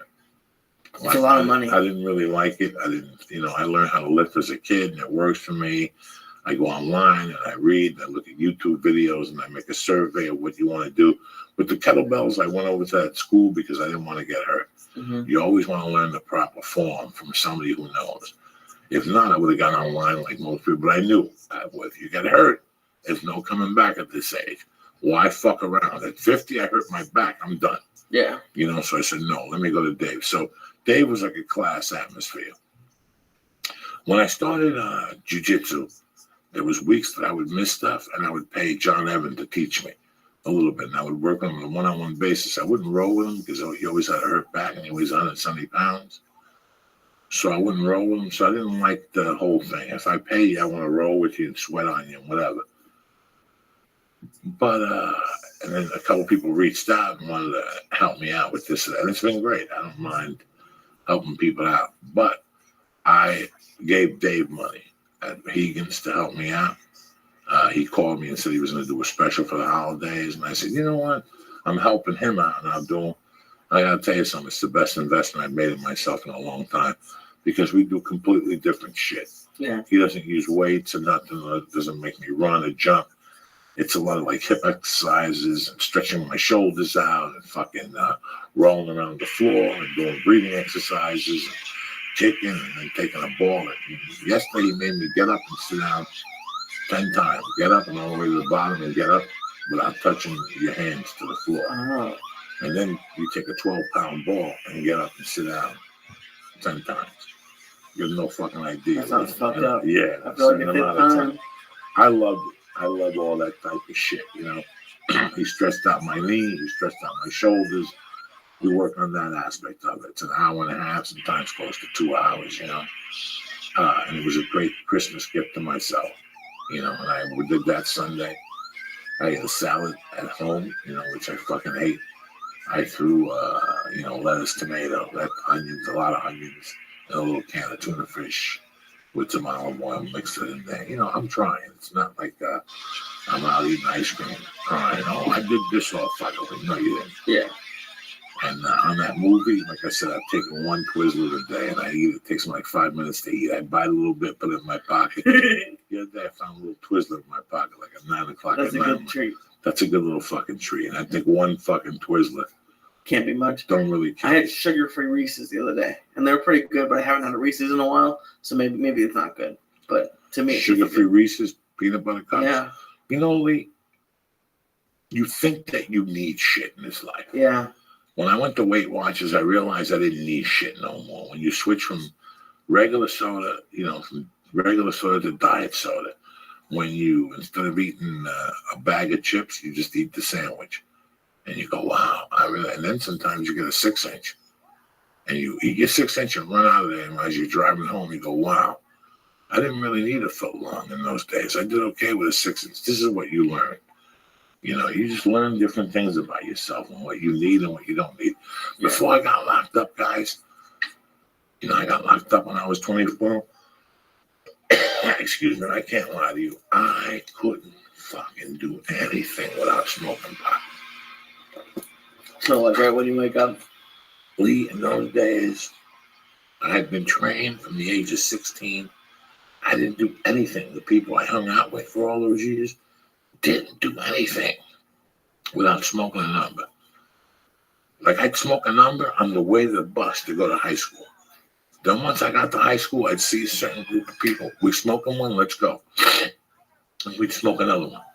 Then we'd go back to school for a couple classes, get out of school, eat a slice of pizza, and bang out another 6 joints. Go home, do homework, meet again at 9, and smoke more dope. Do you understand the culture I came from? Yeah. And these weren't people that had long hair and mustaches and wore weed. These were guys that were just jocks and fucking some guys that were pretty good students. And just in general, we didn't act that way. We just smoked fucking pot. So when I got out of North Bergen and I moved to Colorado, I'm surrounded by pot. I had the same thing. I'd get up in the morning, and as soon as I got out of the shit, I didn't smoke cigarettes then. Oh, shit. No, it was just straight up reefer. I'd get out of the shower, and I'd smoke my first bong hit. You know, people always say, oh, I saw you on the Doug Benson show. You fucking could smoke. It was because those years in Colorado, I was a young guy, and I was getting already, my lungs were acclimated. And when I first got up there, first thing I did in Aspen was smoke a bong hit, and I fainted at some people's house over the Paragon restaurant. There was a restaurant called the Paragon. At that time, it belonged to Jimmy Buffett. I didn't know. I didn't go in. I was 19, maybe. It was 1983. I was maybe 20. Yeah, I was 20. So I didn't go to bars then. I just went up there, and there was an apartment over it. They knew the waitress who lived there. We were up there smoking a bong, and I passed out. But after that, I got baffled by the fucking bong. I had never smoked a bong in New Jersey. Really? No, I'd smoked joints or a pipe. None of these fucking savages had a bong. I never discovered a bong until I moved to Colorado in 83. So I went right out the next day and bought a bong and started doing fucking bong hits after bong hit. And I loved it. So I already was into it. I'd get up in the morning, I'd do 3 or 4 bong hits, get on the bus, go to work. At lunchtime, smoke a joint. I'd bring a joint with me in a tube like I do here. And then at 5 o'clock before the bus, I'd smoke the other half. Get off the bus, go shopping, get some salad or steak. In those days, I'd pay for the salad, but I shoplift the steak. I had a pillowcase I used as a duffel bag. Yeah. And I would just put the steak in there, and they never caught me at this fucking grocery store. And I'd go home, and while I was cooking the steak, I'd take a shower and smoke another joint. And then we'd eat dinner, and we'd smoke another fucking joint. And then, like, before we went to bed, we smoked another joint. That was the culture I was raised in.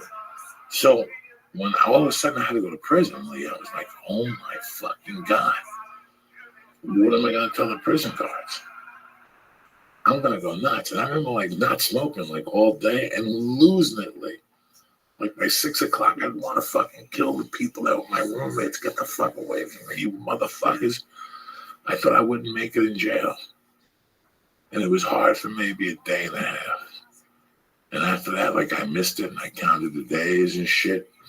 But you know what? I made it through. And that little situation right there let me know you could live without anything. Yeah. You know, way before. No, it's weird. It's I learned it too. Like today, where I went to the movies and I brought a can of soda because every time I go to the movies and I get the big drinks, I never lose weight that day. Because you always get at least one and then half a refill. Even if it's diet? Yeah. Really? I think it's like the sodium. Yeah, the sodium. I really need to cut that out. But it's the last thing. I'm really enjoying water and green tea. I can't do tea. I'm really enjoying the green tea. Dope it up, Lee. My wife makes iced tea, and I take the fucking tea. I don't even put sugar in it. I just put so much lemon, and I put ice cubes in it. I shake it up, shake it up, shake it up, shake it. Okay. And it comes out like this fucking ice something with lemony, and I just drink it. That's Okay. it. And it's not bad. But you won't know unless you try it, and then you just start drinking it. And next thing you know, you. But doesn't that have just the same amount of like the bad thing, aspartame or whatever? What? That like You're not that putting iced sugar tea? in there. Regular iced tea doesn't have it? Oh, okay. No, just regular iced tea out of package. Oh, unsweetened, okay. Unsweetened, and you put some lemon in it, and you put ice cubes. You dope it up, and you confuse yourself, and you shake it up with all that lemon, and you fucking drink something. It's not that bad, Lee, and you move on. That soda. Hey, listen. You know when we first started the show, we would put down 2 sodas each every morning. Yeah. I don't do that at all no more.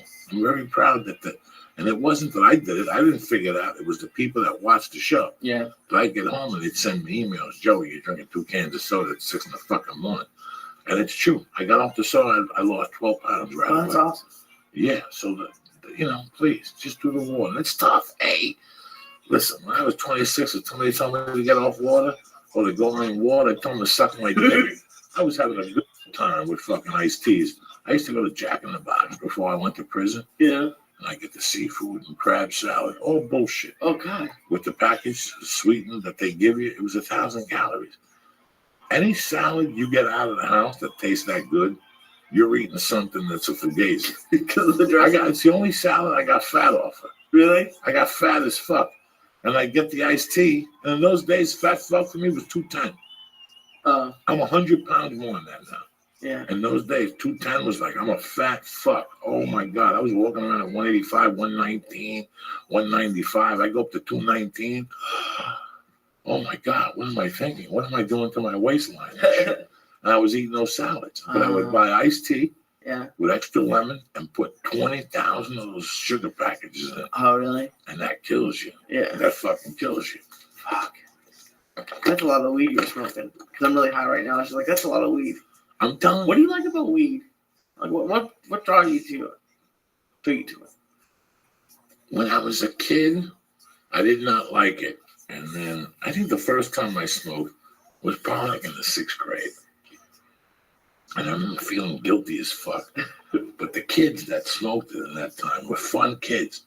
Like you had a good time when you got high. You really, genuinely had a great fucking time. Like you giggled and listened to music and you cracked on each other. And there'd be 16 people. Can you imagine 16 of us high in one room cracking jokes? Yeah, that'd be fun. And giggling. And we were 12. Did you get high the first time? I didn't. I don't remember how long it took, but after a while we would buy we would get a nickel bag from Nelson, the pervert. Of course. Listen to him fucking. And we'd get like a glass pipe and we'd smoke you put the joint in the glass and you'd light it. Yeah. And then it had a carburetor. And we'd eat steak hits and we'd go back. We'd do this in between classes. So from 12 to 1 at lunchtime, we'd smoke that, go to ShopRite, get lunch, and then go back to school at 1. And we'd be fucking stoned all afternoon. That was a blast. But I only did that with the North Bergen kid. I didn't do that with my karate buddies. My karate buddies didn't get high, so I had to keep it a secret. Okay. So I would get high once a month. But to answer your question, when I was 17, I had a buddy, Mike, that worked at the sporting goods. And he used to get the best weed that anybody else would get. Like anybody else, in those days, we were getting just like green weed or whatever. He would get chocolate Thai weed. And in those days, if you paid 20 for a big bag, you paid him 35 for maybe an eighth or a half eighth. And you took it home and you cut it with a scissor and you rolled it in a joint. And oh my God, Lee, you smoked 3 puffs of this, and it was just sensational. You were stoned, Lee. You put on Judas Priest, Hell Bent for Leather. Oh, no. And you fucking sit there and just look at each other. And after that, you walked to a diner and got a cheeseburger deluxe with French fries and mozzarella cheese on your fries, and you drank sodas. That sounds amazing. And you'd walk home and you'd still be fucking high. You couldn't go in the house because your mom was still awake. So you'd sit outside and you'd giggle for another hour. That was getting stoned. Or getting high and going home and listening to that album you just bought with the enthusiasm, Lee, like a new toy. Like getting a new girlfriend eating that pussy for the second time, because the first time you slipped, you didn't stick a finger up your asshole. Whatever the fuck you're into. It's like that first time. That's what. Plus, I tell you, the most that attracted me, the most obvious choice that attracted me for reefer, it made me go to sleep with no drama. I've always had some form of fucking insomnia. And this is legitimately, this is not for a license. This is not to lie to the people at home. I'm talking to my little brother, Lisa, on the podcast. The truth of the matter is, when I was 17, I figured out that whenever I smoked pot and I ate, I'd go to sleep. No questions asked. Go to sleep hard. Like wake up 6 hours later with the pillow turned and your t-shirt over your head, and you ask yourself how, and then you take your t-shirt off and you move the blanket and go to sleep for another 3 hours. That's what marijuana did to me naturally. Yeah. So when I thought I was losing marijuana, like if I didn't have weed, I'd stay up till 5 in the morning in those days. Yeah, fuck yeah. Just stay the fuck up. And that's what attracted me to it, to be honest with you. Booze made me go to sleep, but a different sleep. You wake up early. So it made me eat fucked up. It made me burp all night. I had to get up and pee. I woke up with a fucking headache. All this to fall asleep. So all I gotta do is take 3 hits off a joint, eat a cheeseburger deluxe, and I sleep 8 hours like a fucking soldier. Yeah. That's what really attracted to me. Edibles put me to fucking sleep. Fuck yeah. I'm not gonna lie to anybody at home. I love edibles because it hits me like a fucking left hook. I go home, I got some coffee, I take 2 hits off a joint. Ooh, baby. That's crazy. So is it your favorite? Is weed your favorite drug? My own.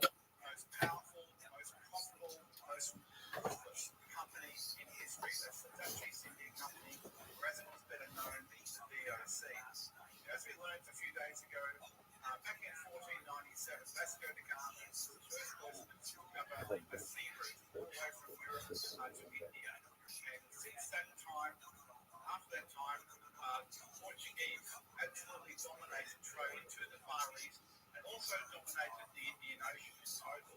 If you wanted to trade, if you wanted to sail through the Indian Ocean, you had to have what was called the Cartes license. This was a license that was only obtained from the Portuguese, and it meant that you could sail around this Indian Ocean. If you didn't have that license, then your cargo, your ship, and even your life might be forfeited to the Portuguese.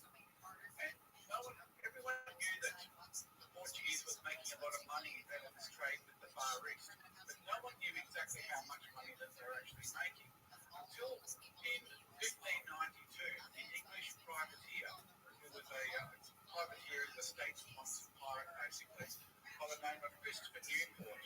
And talk about Newport a bit later on. Remember I did talk about the unknown heroes a while ago, and the man who stole the Suez Canal, George Nares, who was the first person to transverse the Suez Canal in a ship called HMS Newport. That ship was named after Christopher Newport, and I'll speak about Christopher Newport in another talk a bit later on. But he, along with 3 ships that he commanded, captured the Portuguese trading vessel, the Madre de Deus. Now, this wasn't a large vessel that could easily fit on the stage, the Madre de Deus. But the cargo that he had on board, which amounted to millions of dollars. So once they took that cargo back to London, the cargo was sold. The Newport and his men received their share of the spoils of that trade. The rest of the money went to the English crown. And money went into the English treasury, and there was so much money that it increased the English treasury by 50%, which is just an enormous amount. I mean, for one trading vessel, one small trading vessel.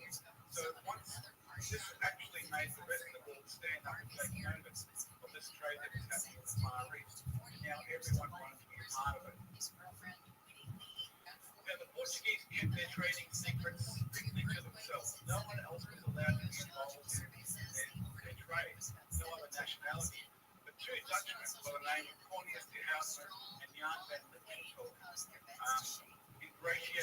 way into the Portuguese system over a number of years, both in different areas. And quite fortuitously, these men came together in the Netherlands in 1594, and they learned that they knew a lot of information about the Portuguese system, both from different sides. So they wrote a report, and it was named the Report of a Journey Through the Navigations of the Portuguese in the Far East. And that doesn't actually roll off the tongue. It doesn't sound like a real page turner, but it was incredible for its time because it gave all the information that no one had known before. Information about what sort of things they were trading for, who they were trading with, what sort of money the Portuguese were paying for these trade, what sort of money they were getting when they sold the goods. It gave information about areas to trade, which spices came from which area. It gave details about temperatures and prevailing currents and tides and things like that. So lots and lots of information. And once again, the world took note. This was incredible stuff. And so in 1595, the House decided that he would lead an expedition to the Far East on behalf of the Dutch to try and take advantage of what he had discovered. He took 4 ships, the Amsterdam, the Hollandia, the Mauritius, and the Dustin, and he was going to sail away and bring these 4 ships back full of spices and make himself a very rich man. They sailed down under the Cape of Good Hope where we are now, and by the time they arrived in Madagascar on the east coast of Africa, trouble had started. There had been sickness on board the ships. The scourge of sailors of that time was scurvy. And while they're at Madagascar, 70 of his men succumbed to scurvy. You can still go in to see what's known as the Dutch graves in Madagascar to this day. By that time, there wasn't enough crew to crew all 4 ships, so they distributed the crew amongst 3 ships and destroyed the other ships. And then they sailed off to Java, which is one of the areas where he had information about through this report. And when they got there, they were greeted quite well by the local ruler of the province of Java, and they were told that these Javanese would be happy to trade with the Dutch. But they're also told that the last harvest had just been harvested and been sold to the Portuguese. They weren't going to have anything for a few months, but they were going to stay. So the house decided that he would stay until the next crop had been harvested. But the Dutch were fairly arrogant people at this time, and they treated the Javanese as below them. They said that these men weren't educated, they weren't traveled like the Dutch were, they didn't have the same skills, they wore strange clothing, they had strange habits. So the Dutch treated them with contempt, and they would take anything that they wanted, including some of the women that they received for a long time. And this affected the Javanese, and the ruler of Java ordered the house of his men to leave leave empty-handed without being able to buy anything. They were cruising through the region, and one of the ships was attacked by pirates, and several of the house's men were killed. Now this, along with the frustration of not being able to purchase anything in Java, really made the house's angry. They were sailed to the island of Madura, and he ordered his men to go ashore, and even though he knew that the people of Madura had nothing to do with the pirate attack, he ordered revenge. His men went ashore, and they raped and murdered dozens of people on the island of Madura, and it sort of sets the benchmark of such exploration at the time. So they were able to go to Bali, but by this time there wasn't enough men for 3 ships, so he destroyed one of the other ships and spread the ship amongst the final 2 ships. In Bali they were able to purchase 7 horses, and once they purchased them, the houseman thought, okay, that's enough, we need to return to the Netherlands. They set sail again, they came around the Cape again. By this time there was 4 sickness on board. The men had very little food and water. They pulled into the Portuguese territory of St. Helena, and they weren't allowed to go ashore by the authorities of St. Helena. So they made it back to the Netherlands. By this time, though, of the 249 men that had recently left the Netherlands, there was only 87 left alive, and they were in terrible, terrible shape. So it looks like a disaster. Only brought back 2 ships and 87 men.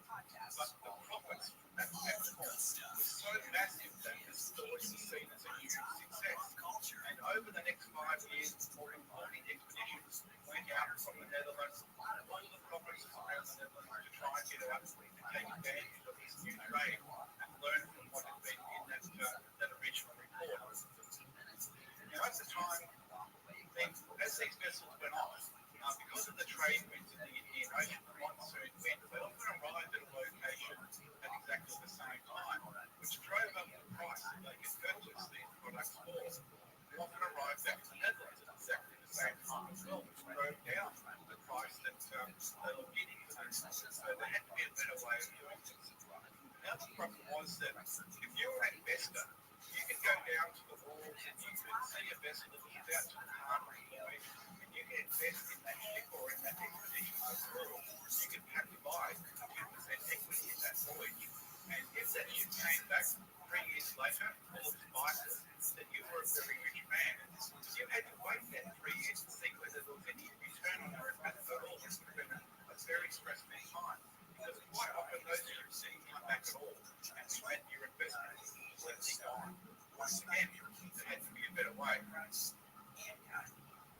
at the time, so the Netherlands was made up of 6 self-governing provinces or chambers, as they were called. And over the top of them, they had a central governing body called the States General. So very similar to what they've done in the United States, with the 50 states, Washington, D.C., and what we've got in Australia, we've got the self-governing states and the centralised government in Canberra.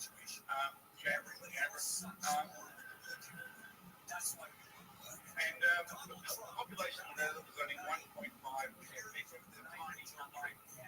Now, the States General decided that there had to be something done about this because all these different chambers were competing against each other for trade. They were fighting amongst each other. They were driving the prices up in the Far East. They were driving the prices down when they came back. They were pinching crews from each other and trying to sabotage each other. So something had to be done. So they brought all the chambers together and they tried to negotiate a settlement. And on the 20th of March 1602, the Dutch East India Company, or the DOC, was formed as a single trading entity. And it was decided that between the 6 chambers and the States General, a total of 6.5 million guilders, worth about $100 million US in today's terms, was to be put in to start this venture. There was a pretty good bankroll to start the thing off to begin with. The Heron 17, or a board of directors, was formed. This was formed from the 6 chambers. So Amsterdam being the biggest and most powerful and richest of these chambers, put in half of the 6.5 million guilders to begin with. So they were going to have 8 representatives of the Heron 17. Middleburg, or Zealand region, put in some money as well. They were going to have 4 representatives. And then the other chambers, Rotterdam, Delft, Horn, and Eagle, were going to have 1 member on the Heron 17. There's a lot of people doing the math out there right now, and you can see that doesn't add up to 17. That's actually 16 people. So it was deemed that because they didn't want Amsterdam to dominate this board, that each of the other 5 chambers take it in turns to rotate each year, add an extra member onto their board, so they would have 17 members of the Heron 17. Now, the Dutch knew that the Portuguese weren't just going to lie down and let the Dutch come in and take over their territory. So when they established the charter for the, this is the boardroom of the Heron 17. It's a room in Amsterdam University at the moment. You can make an appointment. You have to make an appointment to go and see it. They won't let you just walk in. But it's a very interesting place. It's exactly the same as what it was when the Heron 17 sat around these tables. And this was by far the most powerful room in the world at its time.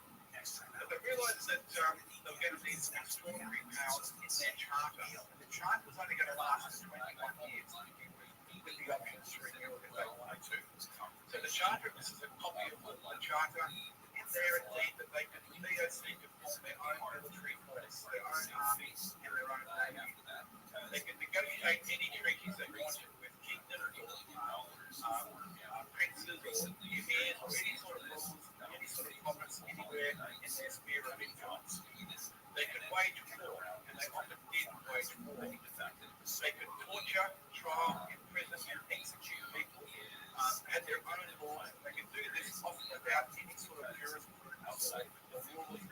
whatsoever. They can issue their own currency, and they can control the value of that currency against other currencies all around the world, and they have given full powers to act from this area where we are right now, the bottom of protected all the way over to the Indian Ocean and the Pacific Ocean, all the way over to the States of Magellan or Cape Horn. So more than half the world's surface, and even then, as we'll see later, they also operate outside that area sometimes as well. And these are the powers of a country. But this wasn't a country, this was a company operating as a company. It didn't have to report to those pesky voters every 4 years. They had to report to the Heron 17. And all the Heron 17 registered one thing, and that was profit. That was all they ever cared about. Now, they got off to a very good start with the advantage to the Dutch in this arrangement as well. Because the VOC paid a tax of 18% to the Dutch government. And over the years, that became an enormous sum of money. And they were able to do a lot with that money. There was advantage to the Dutch, to the Netherlands, because in the Netherlands you could invest in interest rate of only 4%, where around the rest of Europe they were 10% and more. So more and more investment came into the Netherlands. They were, because you build your ship, to build that ship you need shipbuilders, you need materials, you need tools for those ships, you need accommodation, you need food, you need education for the children, all those things created more businesses throughout the Netherlands. It created what we call $60, where that money was circulated all throughout the economy of the Netherlands. Trade, it has made the Netherlands very, very rich. And by 1648, the Netherlands was in better financial condition than any other country in Europe. But it also gave the Netherlands the Dutch government deniability. We'll talk about that a little bit later on. Part of what they used that money for was a land reclamation in the Netherlands. You can see here a map of the Netherlands in 1300s, the area there, and then an area, a map of the 19th and 20th century. Now, they took back a lot of the land that had been lost. They built these huge levees and dikes along that Atlantic coast, along the coast where the North Sea is, so to protect their land from the North Sea. There's amazing infrastructure through the Netherlands. They built lots of dams and canals, locks, and they're able to use windmills to pump the water out of their country into the North Sea and claim back a lot of that land. And today, even though the Netherlands is a mining country, it exports, it's the second largest exporter of vegetables anywhere in the world, so quite remarkable. And this is an example of some of the dikes along that coast of the North Sea, which is, as you can see, it's a lovely place to go as well. Now, they got off to a very, very good start. The VOC was considered to be the first multinational company anywhere in the world. So the British East India Company had been formed the year before, in 1601, but only Brits were allowed to invest in the British East India Company. You had to be very wealthy to be able to invest in that. But with the VOC, anyone could invest in that, and all you really needed was 3,000 guilders to do so. 3,000 guilders was well within the grasp of most middle class people and merchants around the Netherlands, so it attracted a lot more investment. Now, it was also the very first company to issue and trade shares. Here's an example of a share from 1623. And this was a great idea as well, because instead of having to go down and invest in one ship, waiting 3 years to see whether there was any return on their investment, you can now go and buy a share in the whole company. It broke up the risk involved. And if you wanted to cash in your shares, you could do so. You might make money depending on the value of that share at the time. As people do these days, because it was very a new concept at the time. And so more and more people invest in the Dutch East India Company, making it even richer.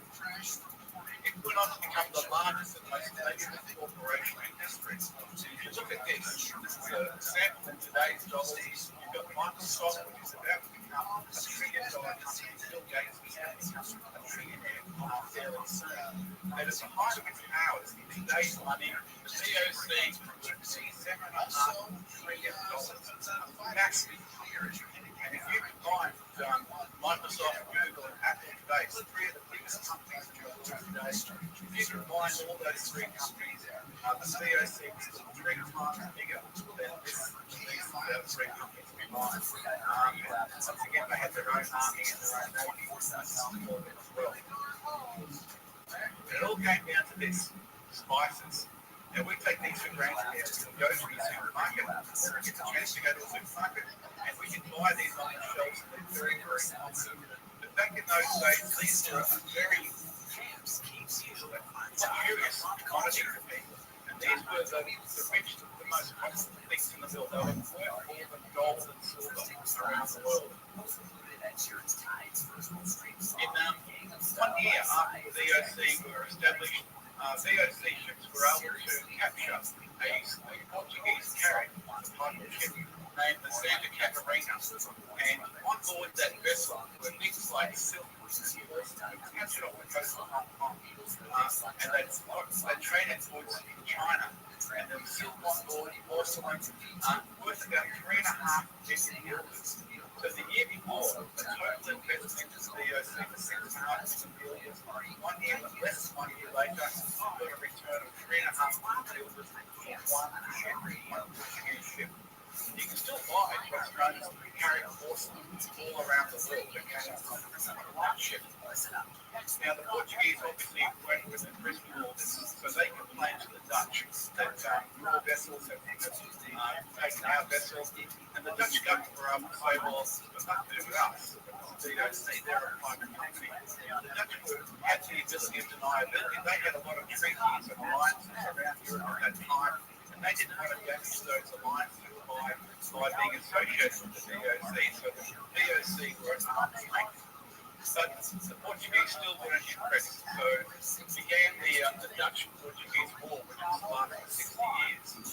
And even that was a good thing for the VOC, because it now meant that they could attack any Portuguese facility or ship with impunity. They had the right to do so. In 1605, so 4 years after they were first established, they established a permanent base in Hamburg, Indonesia, and started appointing what they called Governor General, who was the most important person that was going to oversee all of the operations in the Far East. So by 1669, it was the richest province the world has ever seen. They had 150 merchant ships, 40 naval and warships. They had 50,000 employees working for them. There was a private army of 10,000 men, and they could add to that by having mercenaries to that as well. And they paid a dividend of 40% of the original investment. You would be pretty happy to get that today. But they were also the most ruthless company in history. One of the prime examples of this was happened in the Banda Islands, which is this area here, the Banda Islands around there. So in May 1609, the Banda Islands were the only place in the world that grew nutmeg, which was a very, very popular commodity. And so to protect that, so 1609, which was only 8 years after the VOC were established, the second most senior person in the VOC in the Far East, the second in command, Admiral Rothschild, was sent to the Banda Islands to establish a port there to protect their supply of nutmeg. He was going to establish a port in Nassau. Now, the Bandanese weren't real happy about dealing with the Dutch. They preferred to deal with the Portuguese and the English, because those people traded with them. Things that they found useful, like pots, pans, paintings, axes, and knives, things like that they found useful. Whereas the Dutch only really wanted to trade things like heavy material, which weren't suitable for wearing in the tropics of the Far East. So the Bandanese weren't real happy about this at all.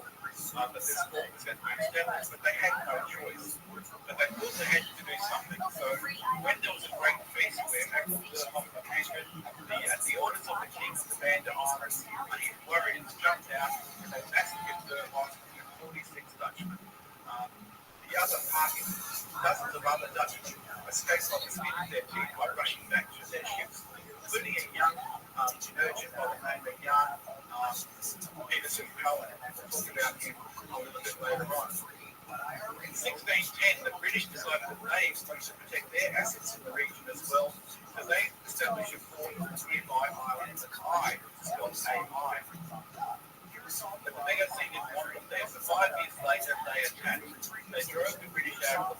The British sailed away with their ships.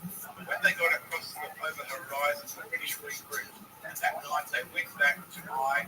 They attacked the Dutch, killing several, and drove them out of the port, reoccupied the port. So the next year the Dutch came back and they besieged the port in Rye. After 3 months, the British were running low on supplies like ammunition, food, and water. So the British negotiated with the Dutch that they should be able to leave safe conduct and the Dutch would have access to take over the port, which was all agreed to. As the British were leaving the port, no arms, or completely unarmed, the Dutch VOC soldiers descended upon them and massacred every man, woman, and child coming from that port. That was known as the Massacre of the Isles. Now,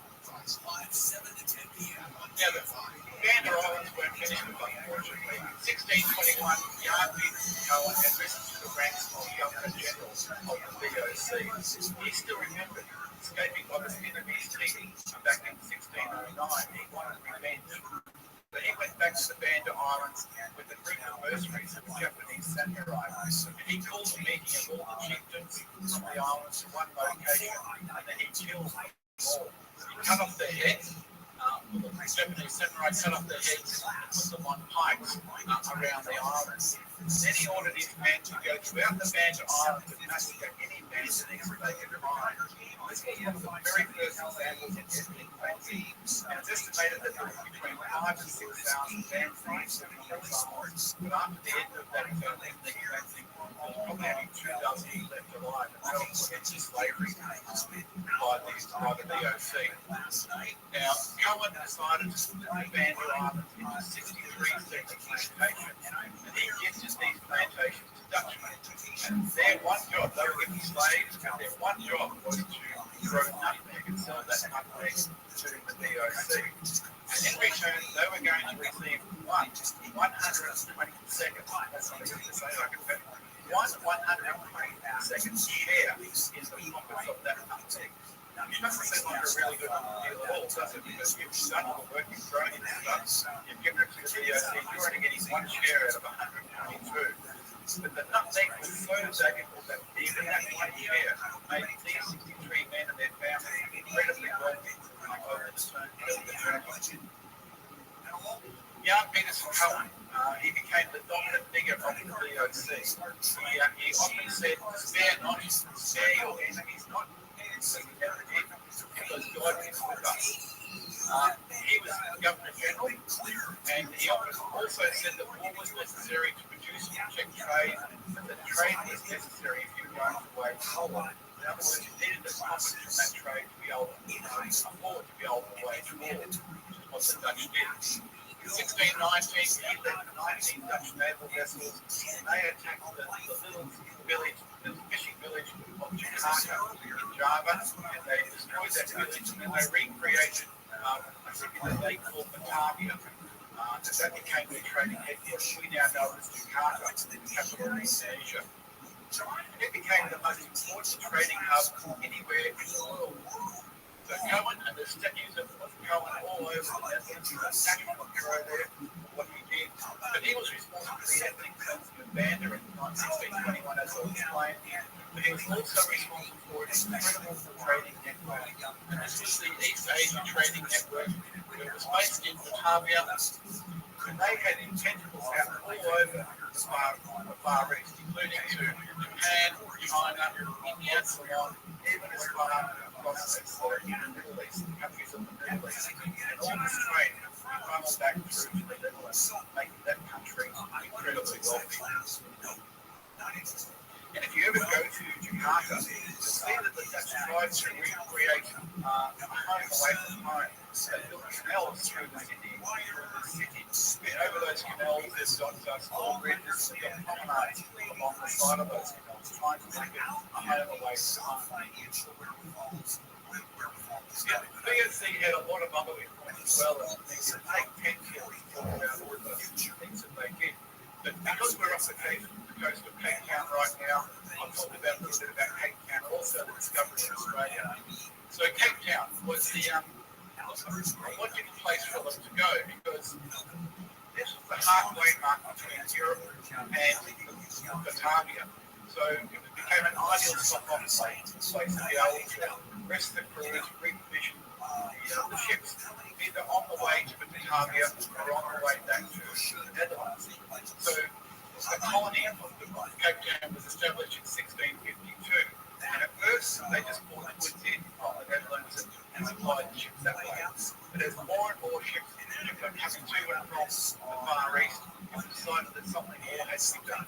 So Dutch farmers were given land in this new colony, and they were told to grow things like vegetables and to produce cattle and poultry and eggs, etc., etc. Wood, timber, supplied these ships as they were coming to and from the Netherlands. And those Dutch farmers went on to become the oil farmers of South Africa. Now, those oil farmers could only trade with the VOC. They weren't allowed to trade with any other entities whatsoever.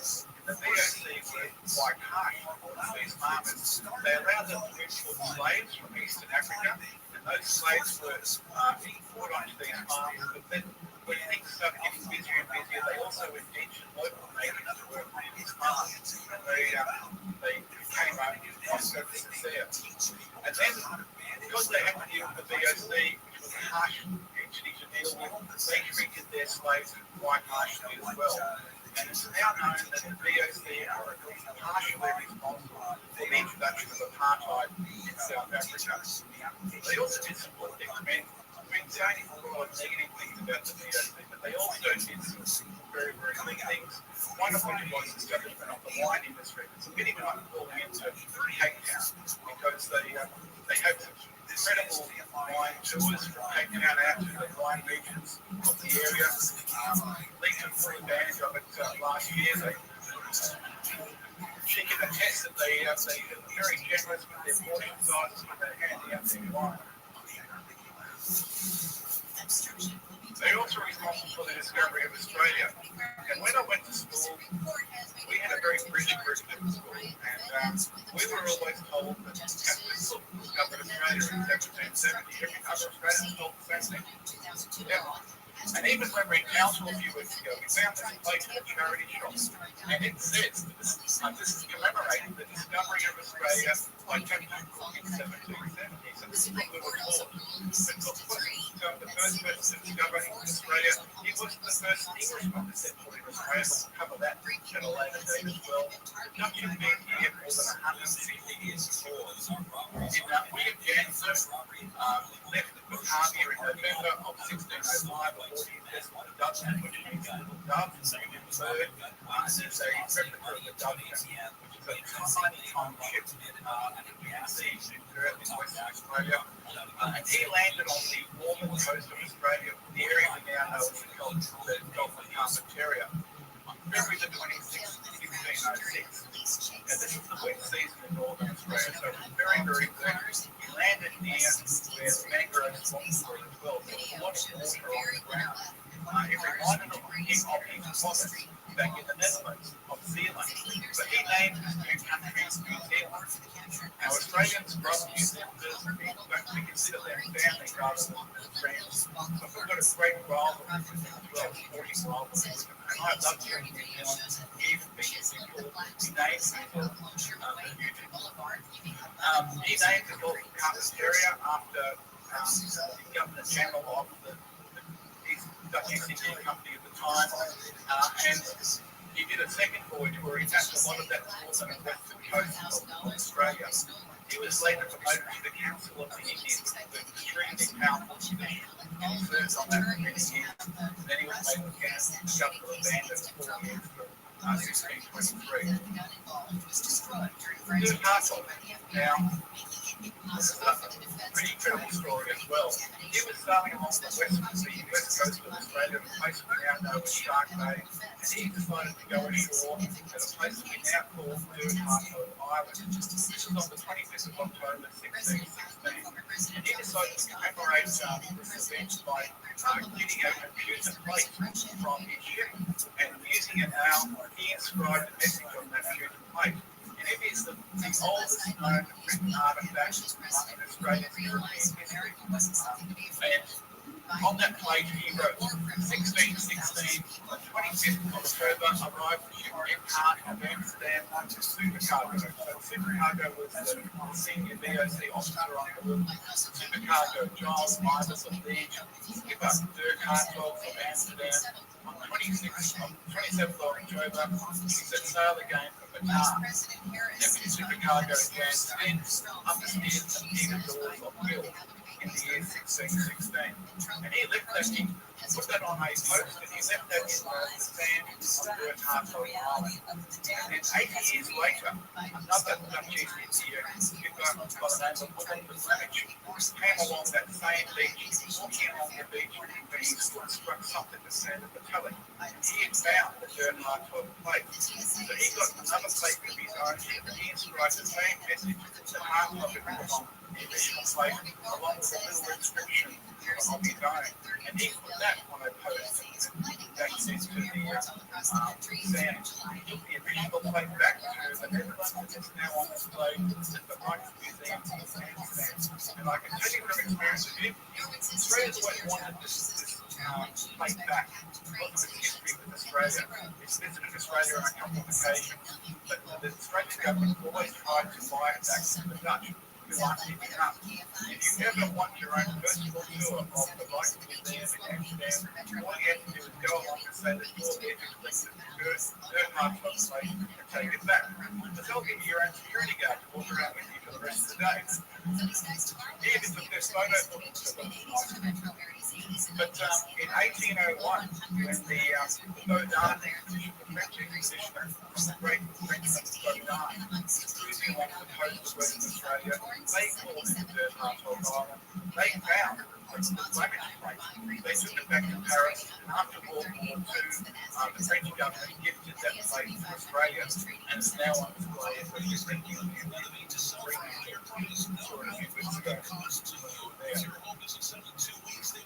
Jan Carters, he arrived at the northern part of Australia, now known as Arnhem Land in 1623.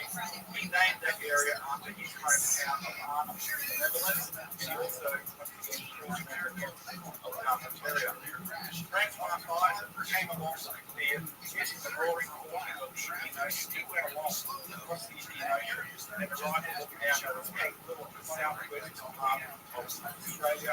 And he got the mission from his supercargo, a man by the name of Jan Hughes. And he won from that southern coast. So for the very first time, that southern coast of Australia was mapped as well. He went 1,500 kilometres along that coast up to the present day Cedar in Western Australia. He was told to turn away and get to Newcastle.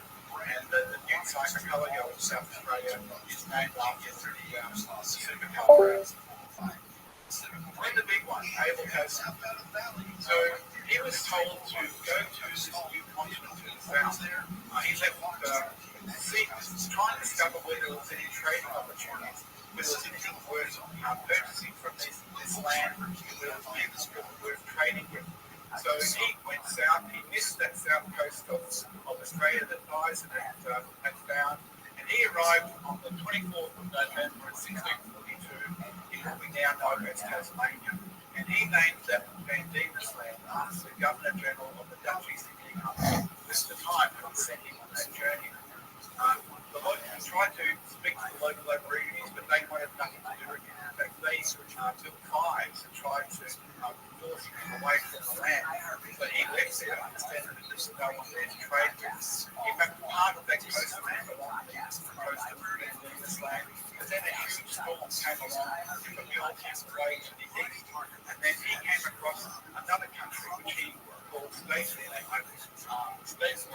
which we now know as New Zealand. He started back in that country as well, and he ventured in to try to speak to the Maori. And he was in a little bay, later renamed Murderer's Bay, where the Maori attacked him, and his men, several of his men, were killed. I don't know whether he said something derogatory about the All Blacks or something like that, but he wasn't very popular there. And once again, he thought, there's no one here worth trading with, so I'm leaving. And he went north, he was trying to get back to Natalia. He went north and he discovered another country, which we now know as Fiji. And once again, he went ashore. And once again, the locals didn't want anything to do with him. Fijian warriors attacked him and his men as well. So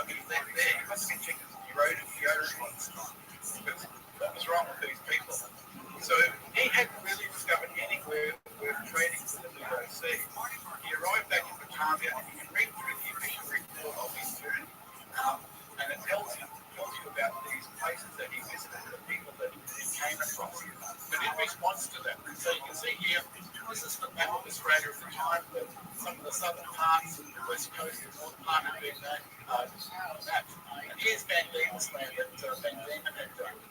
And over here, part of New Zealand that he mapped as well. And over here will be the part of Fiji that he visited.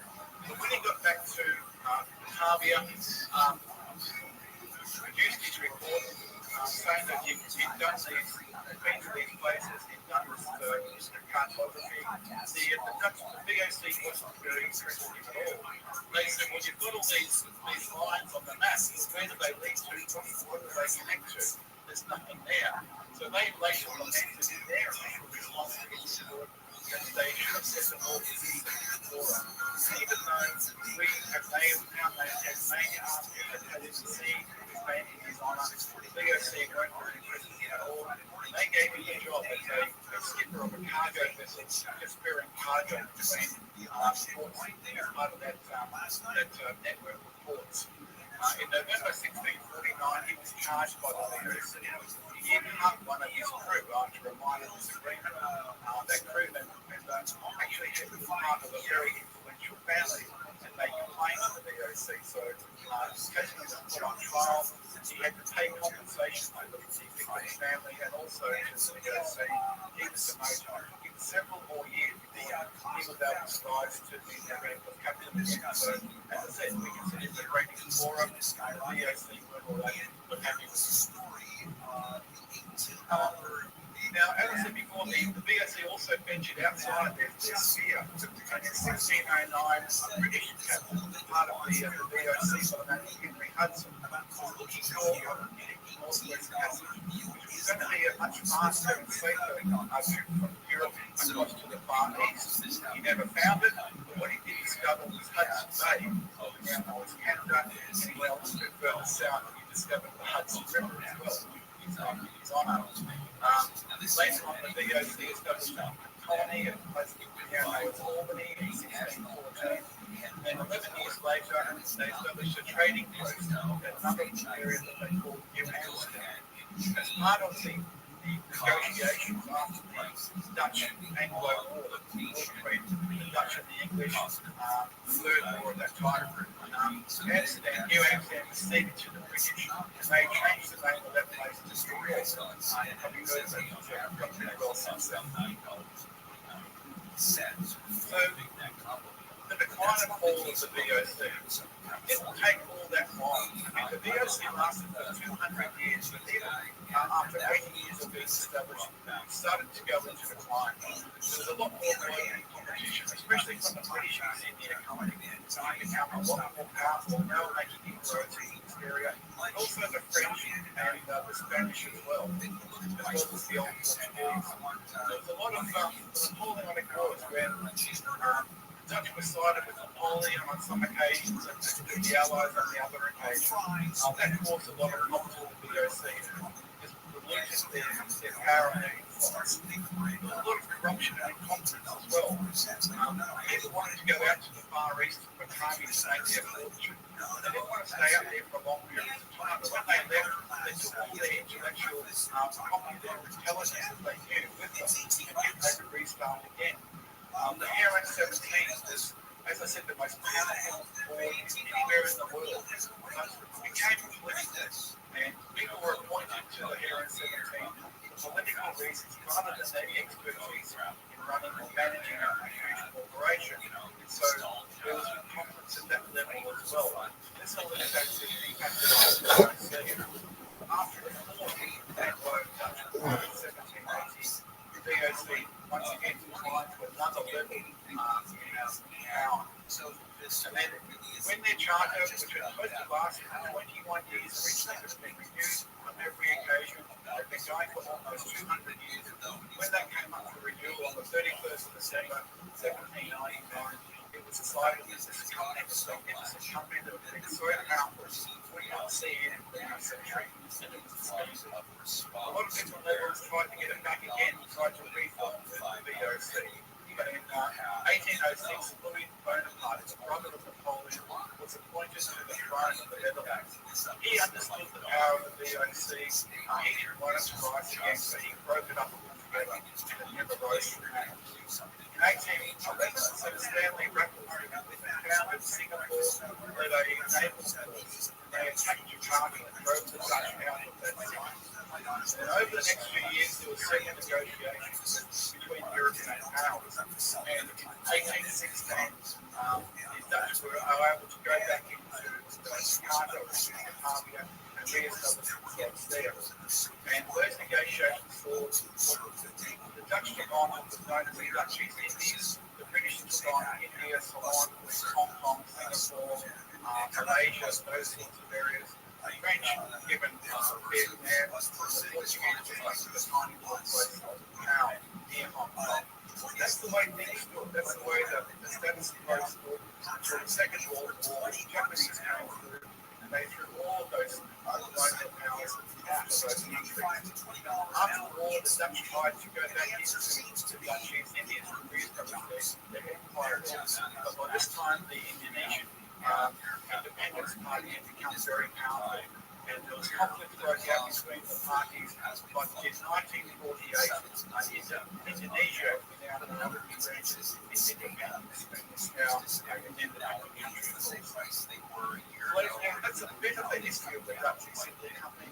There is so much more. One said we take place to talk about the Dutch East India Company. There's a way to go back and do some research into it. I hope you've enjoyed it.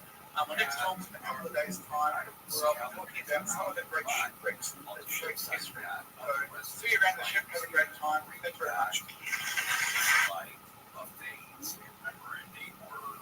Everybody ran from buffets because of the pandemic. Now you've got places like Pizza Hut bringing back their all-you-can-eat. Oh yeah, I'm going to talk about that coming up.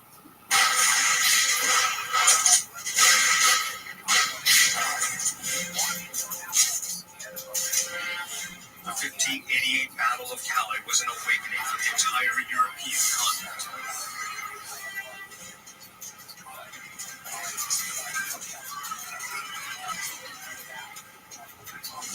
Its almighty armada vanquished by England. The Spanish domination over the continent began to crumble.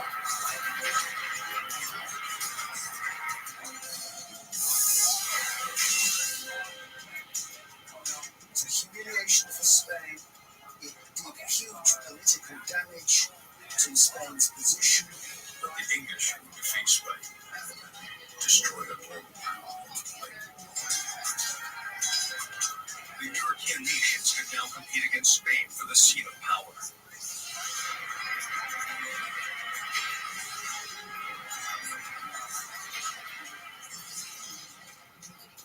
Though defeated in Calais, Spain was still going strong.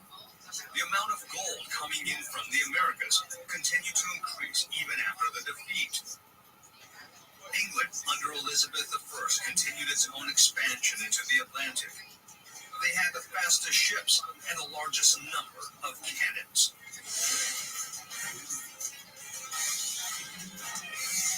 But the nation that dominated 17th century Europe was not Spain or England. It was the Netherlands, a tiny nation of 2 million, which gained independence only in 1585. How did the Netherlands come to rule over the oceans of the world?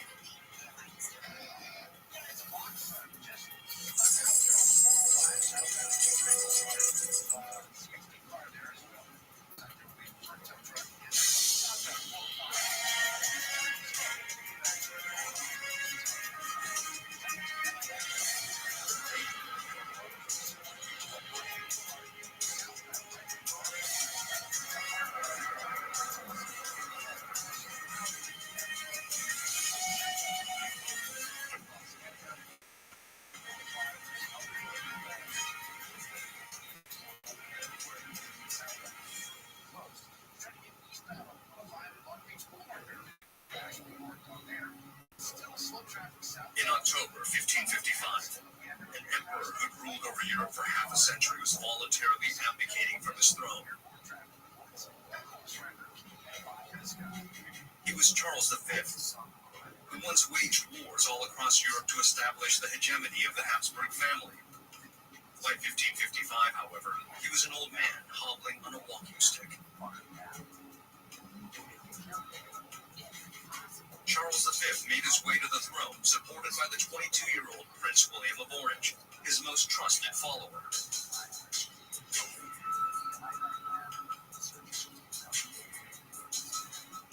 He was succeeded by Philip II, who was 28 at the time.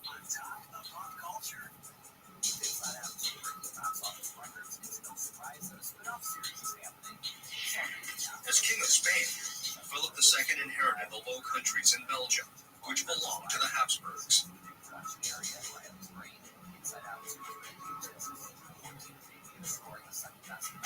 William of Orange swore allegiance to Philip II on behalf of the Dutch aristocrats.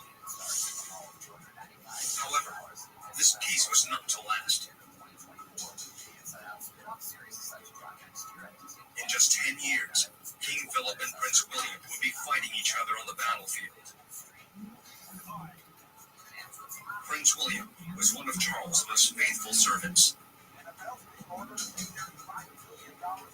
What had led him to turn against his successor in just 10 short years?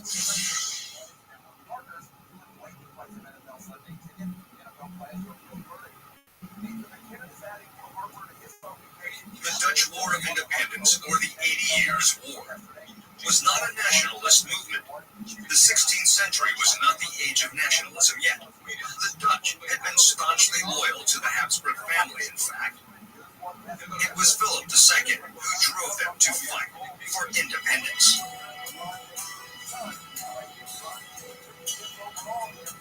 Philip II saw himself as the protector of the Catholic faith. He was deeply pious and ruthless to religious dissidents. He saw it as a task that God had bestowed upon him to prevent religious reform and unite Europe under Catholicism.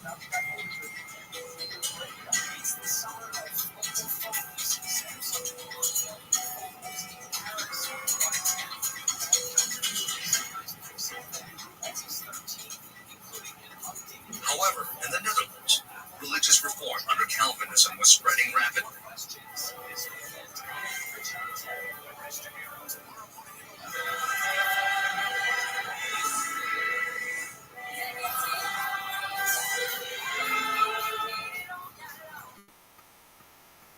Within Calvinism was a concept which worked particularly well with the interests of merchants in the Low Countries.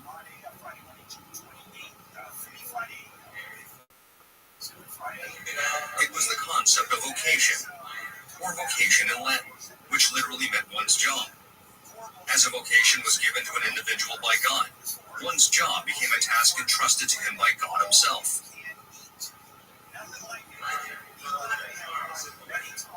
This doctrine enabled the theological justification of profit-seeking activities by merchants, as it was their vocation given to them by God.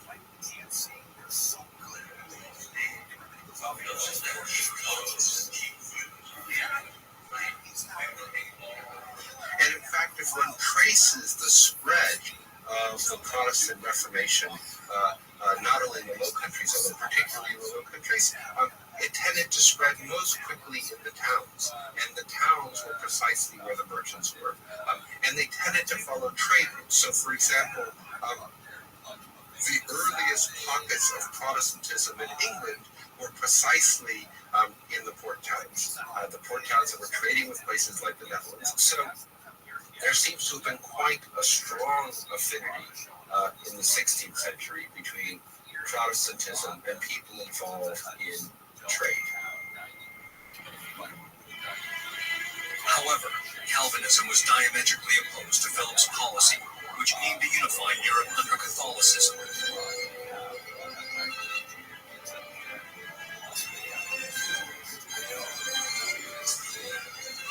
Needless to say, ruthless persecution ensued.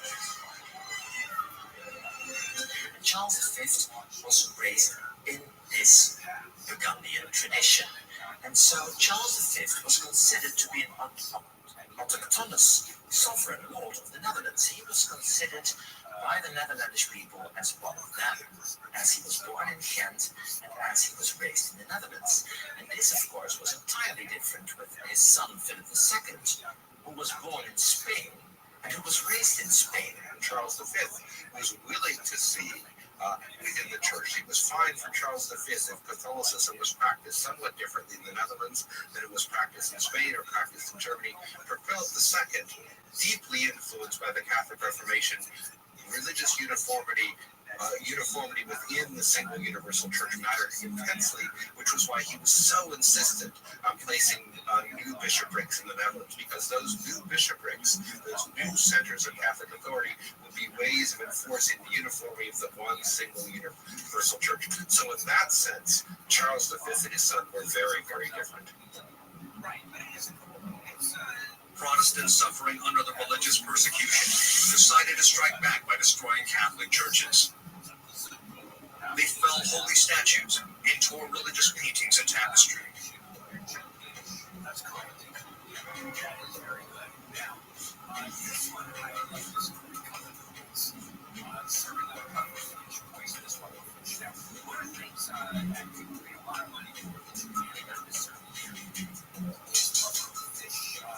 Sometimes all it takes is a tiny tremor to set forth a chain reaction that changes history.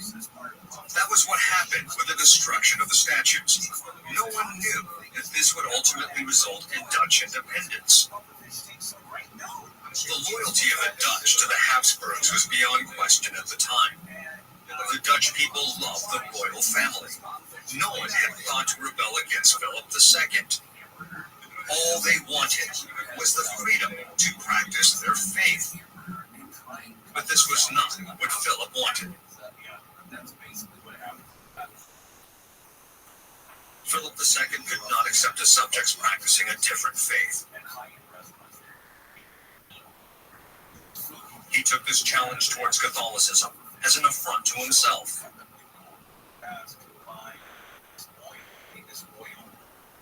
However, William of Orange was different. He believed that Philip's ideas of religious unity would be impossible to achieve. He believed that it was wrong for a ruler to try to control the conscience of his subjects. Well, so he was educated and brought up as a Catholic. He was deeply influenced by, as were many people, not only in the Netherlands but in Spain and the rest of Europe, by the thinking of Erasmus.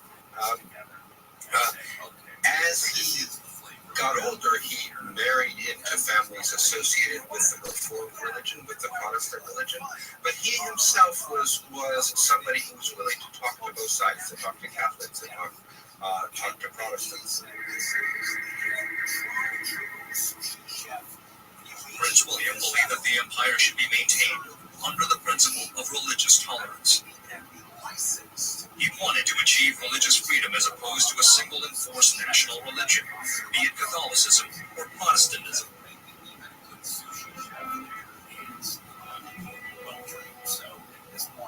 As the representative of the Dutch aristocracy, he made countless appeals for religious tolerance to Philip II. He even threatened to resign from his office if the persecution continued.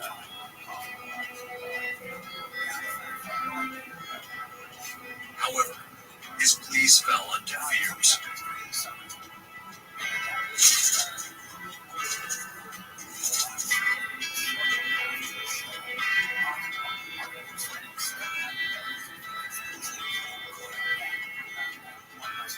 Philip II went on to appoint the Duke of Alba as the governor of the Netherlands, whose reputation for ruthlessness has earned him the nickname, the Iron Duke. So there's a famous painting by Brechel, by the Belgian artist Brechel, called "The Massacre of the Innocents," which is a biblical story. But almost anybody who saw the painting of troops dressed not in Roman soldiers from biblical times, but in Spanish military uniform, and people thought they could identify in the painting somebody who looked very much like the Duke of Alba, and it was somebody going through and massacring innocent people on the streets for their beliefs. And so that was widely believed, that was widely perceived to be the policies that Alva was pursuing as a mass persecutor of converts and rebels. As retaliation for the destruction of the holy statues, the Duke of Alba installed a special court which soon became known as the Court of Blood. It was where over 10,000 Dutchmen were put on trial, and over 1,000 were sentenced to death in just 2 years. The execution of the Counts of Egmont and Hume, their most prominent statesmen, came as a huge shock to the Dutch people. They were Catholics who had been faithful to King Philip all their lives. The sole reason for their execution had been their failure to persecute the Protestants. Religious tolerance was a sin to King Philip.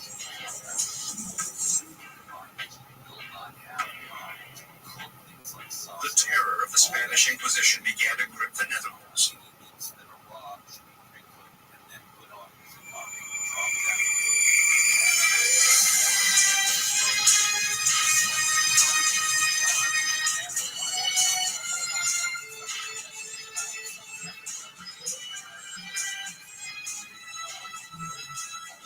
The Spanish Inquisition spread fear all over Europe. It was synonymous with cruel torture and biased rulings. Once you were put on trial, you had no hope.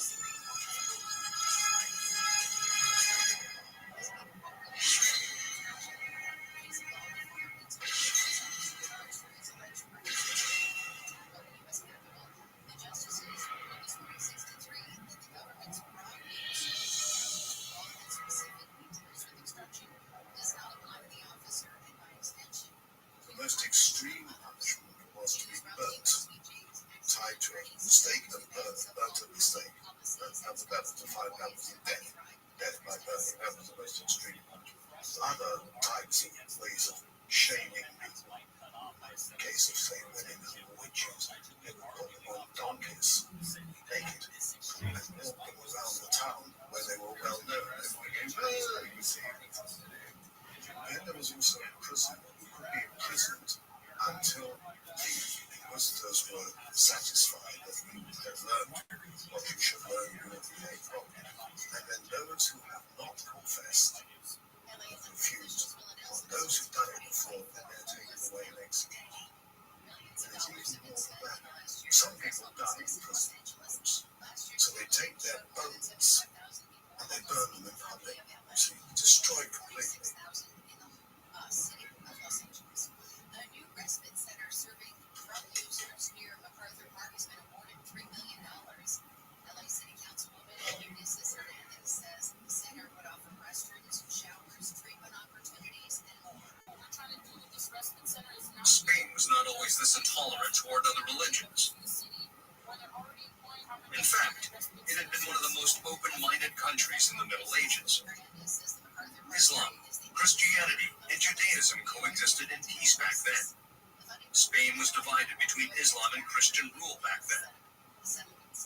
Boeing has been sanctioned by the National Transportation Safety Board for sharing information about In order to compete against the Islamic kings who practiced religious tolerance, Christian kingdoms such as Castile and Aragon also adopted openness toward Jews and Muslims. ABC's Gio Bonita says a different crew later moved the plane outside. They attached the new organism to the weather. Boeing says the bolts were never put. The first removal wasn't documented. TSB says Boeing blatantly violated. Alfonso the Wise, ruler of Spanish Castile in the 13th century, invited the Jews and Muslims, who had nowhere to go in Europe because of religious persecution, into his kingdom. TSB. We'll check some problems on the 5 with the KFI in the sky next. Well, I think that Alfonso X really had many advisors, Jewish advisors, and also you saw that also in Spain that you have certain Jewish streets and Jewish neighborhoods, and they were often, the Jews were really protected by the ruler for the reason that they had, the ruler profited from their knowledge, from their trade network. Alfonso X hired many Jews to help him to rule the world. He does call himself the emperor of the three religions. And he's, I believe his tombstone has inscriptions in Hebrew, Arabic, and Latin. Riding on this policy of tolerance, Castile's capital city of Toledo blossomed into the center of European politics, culture, and industry. Alfonso X even introduced to Europe books that were considered heresy at the time, such as the work of Greek philosophers, Indian fairy tales, scientific texts from Islamic cultures. He even allowed the Quran to be translated and read in Europe.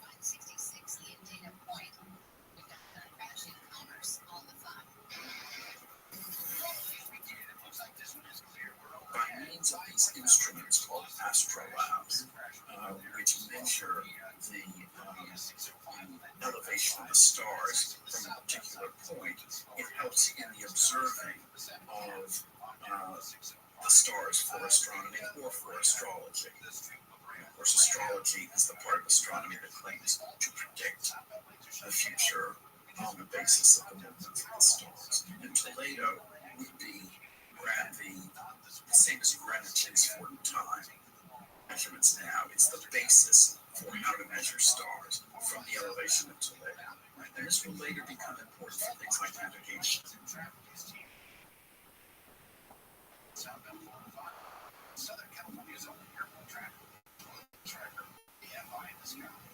Followers of other religions were often massacred in medieval Europe.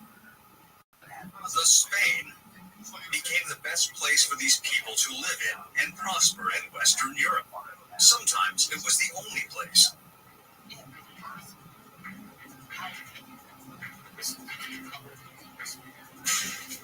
The prosperity of these Jews and Muslims were ultimately beneficial to the kingdom as well. They built a financial industry which greatly enriched the coffers of the Spanish royalty. They were the first to adopt the advanced technologies of the Arab world. Productivity was the highest among all European regions.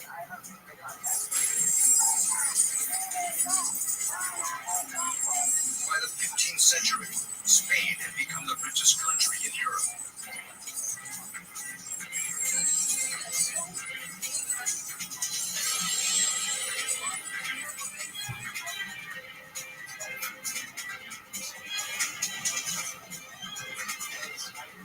Finally, in 1492, the Reconquista is complete. Christianity has won in the long struggle against Islam forces in Spain. Islamic rule in the Iberian Peninsula came to an end with the fall of Granada. All of Europe celebrated.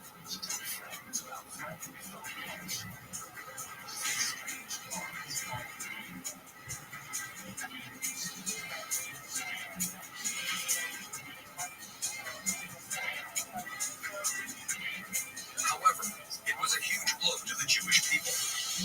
The Alhambra Decree was announced, banishing all Jews from Spain.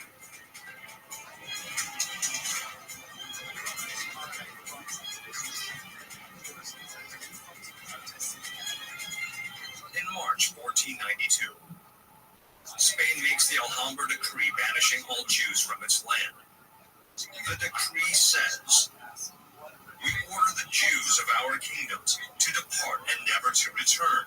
We secure to them and to their possessions, and we likewise give license to Jews to export their goods and estates, as long as they do not export gold or silver or coined money or other things prohibited." Thus, in effect, the Jews could not be secured of their possessions. They were driven away penniless by the conditions of the decree.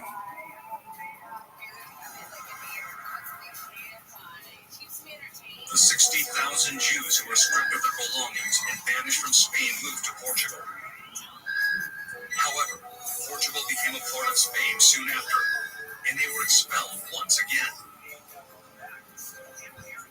Their exodus finally brings them to the Netherlands, which was more tolerant to other religions.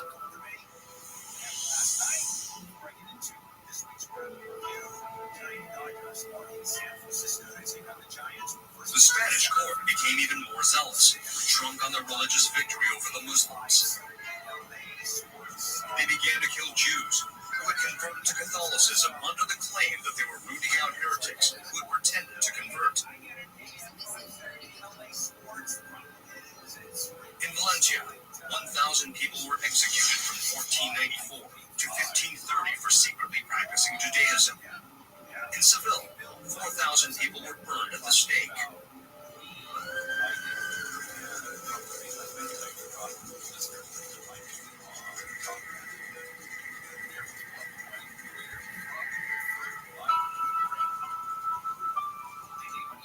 Nevertheless, certainly Spain sees its success in terms of intolerance. They expelled the Jews in 1492. They forced the Muslims to convert by 1520. And in the 17th century, I believe in 1610, they expel all the people who say they're Christians, but by blood are thought to be Muslim. And what you see is sort of the origins of racial ideas of purity of blood. So, for example, in the 16th, 17th century, in order to be a university professor in some places, or to have a state office, you have to prove what was called the piete de sangre, purity of blood. You could be the most devout Christian imaginable, but if your grandfather was Jewish, then you're too suspect. As the king of the purest Catholic country, Philip II demanded that the Netherlands enforce religious homogeneity as well. Those who refused would have to pay with their lives. All the Dutch wanted was religious freedom. The Duke of Alba tried to force the Protestants to yield. He even tried to revive religious trials.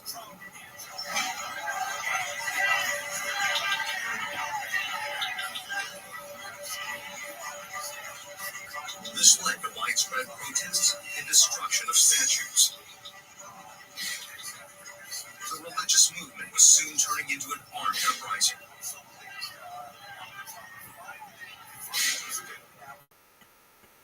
At last, the protests turned into a war for independence led by Prince William of Orange.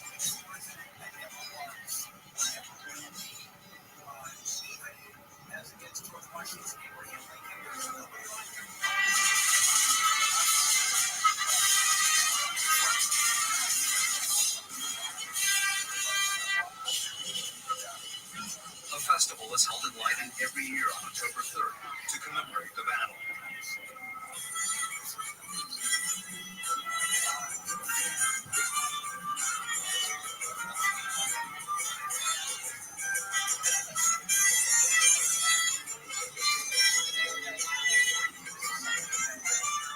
Yes. And they have give us the new freedom in Leiden.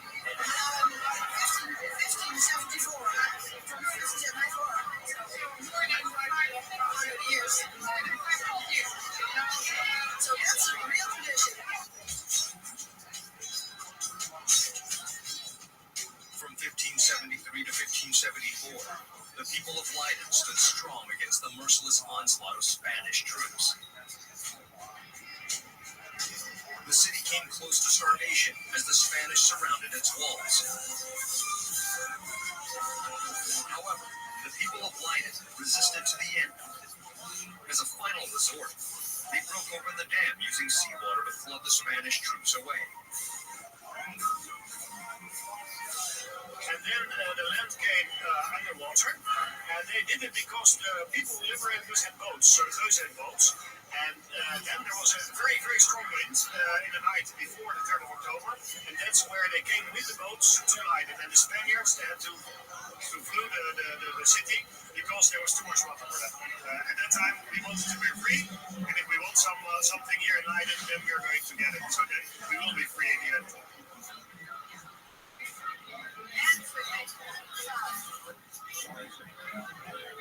The liberators came with white bread and herring for the starving people of Leiden. The city of Leiden commemorates the event today by giving out bread and herring.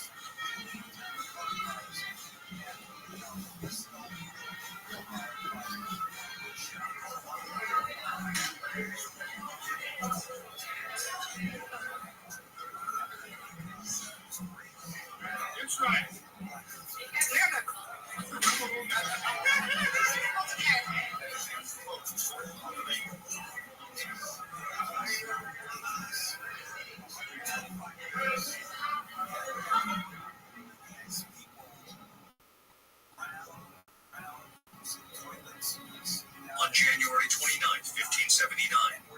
the 7 states of northern Low Countries make a pact to stand together to the end for their religious freedom and rights. This was the Union of Utrecht, which laid the foundations for the nation we now call the Netherlands.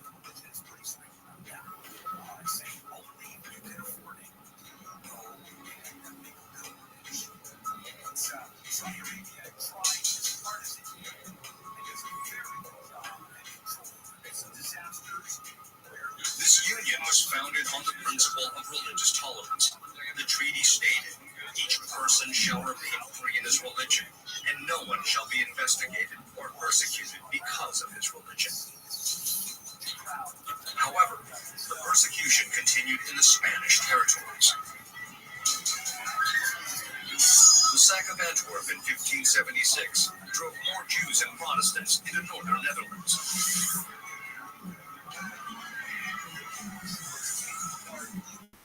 The troops that were based in Antwerp, they, of course, like all troops, needed payment. But the payment which had to come from Spain with ships, the ships were taken by Elizabeth of England.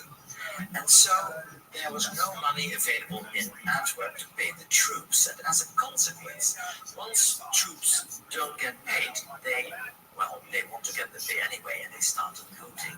And that's called the Spanish Fury in the Netherlandish historiography. Using Instagram to sell more than 60 guns. Police say some of the guns sold by vendors who said Whittier are illegal, unregistered these guns, and obliterated serial numbers of person. The Texas Supreme Court This results in a sharp population decline. In Spanish-ruled southern Netherlands from the 1560s to 1589, Antwerp went from 85,000 to 42,000. Ghent and Bruges are halved in population size too. The people who left usually settled in Amsterdam, Leiden, or Haarlem in the north. They had left in search of wider freedom of religion.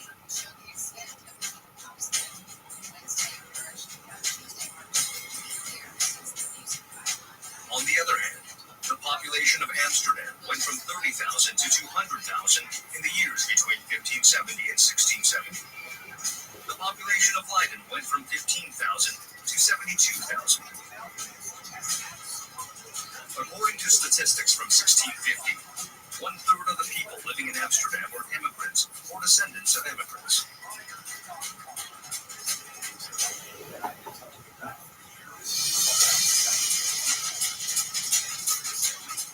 And it's remarkable if you look at the heads of some of the biggest merchant houses and manufacturing firms in the Netherlands, how many of them are not from families that have been settled in Low Countries for a long time. They're people with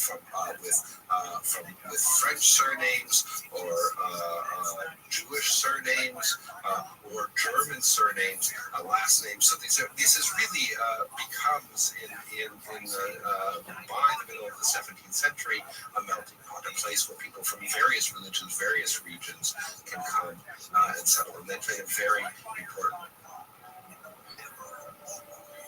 These newcomers to Amsterdam were wealthy financiers, successful Protestant traders, highly skilled workers, and engineers.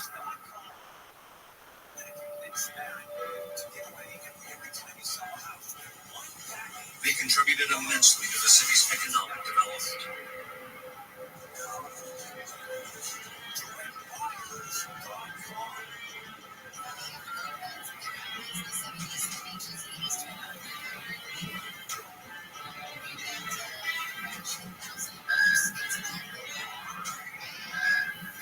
This meant that the skilled workers and capital of Spain, France, and the southern Low Countries migrated in a massive scale to the northern Low Countries.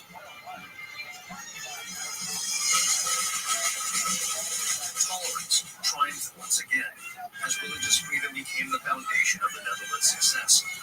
Their doors were open to immigrants from all over Europe, who then propelled the country into its golden age.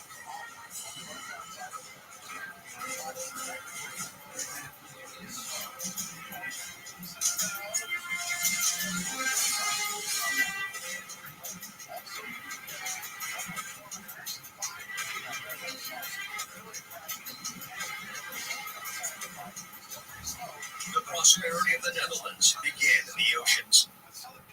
Shipbuilding and shipping were the twin engines of growth.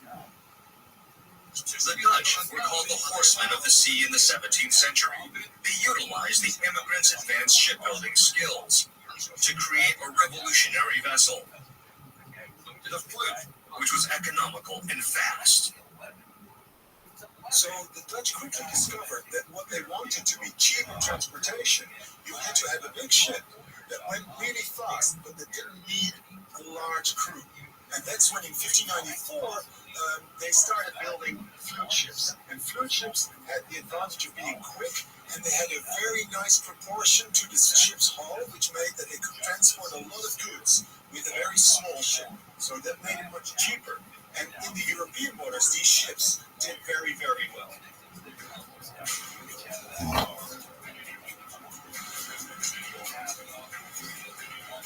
The fluids were not only faster, they were also cheaper to build. Advanced technologies enabled the Dutch to make ships at a far lower cost than their competitors. If it took 1,300 pounds to build a ship in England, it could be done for 800 pounds in the Netherlands. It was invented in Holland. It doesn't look so very revolutionary, but the secret of the ship was that it was a middle-sized ship which could be sailed with only a few people. You needed only a crew of some 20 people to sail it, which meant that it didn't cost much if you had to pay the crew. You didn't need many people. These advantages allowed the Dutch to ship goods for a third of the cost of other countries. This enabled them to dominate the global shipping trade.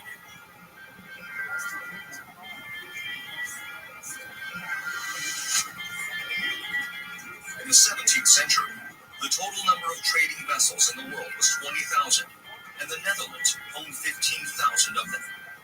75% of the world's trade was being conducted by the Dutch.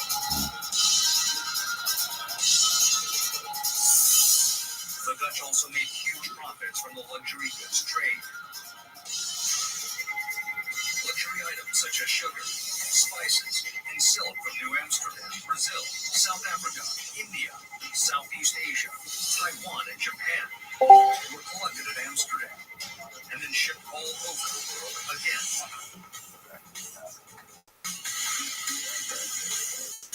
Let's take a look at sugar. Sugar used to be a very expensive product, far more expensive than salt.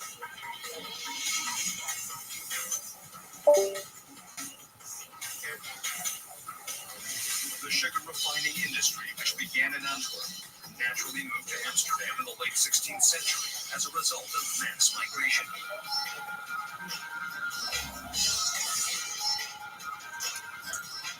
The diamond industry also came to the Netherlands through the same route.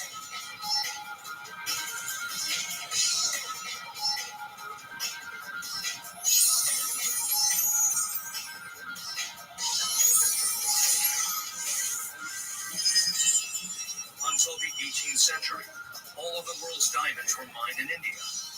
The diamond polishers who cut the raw stones into sparkling gems were mostly Jews.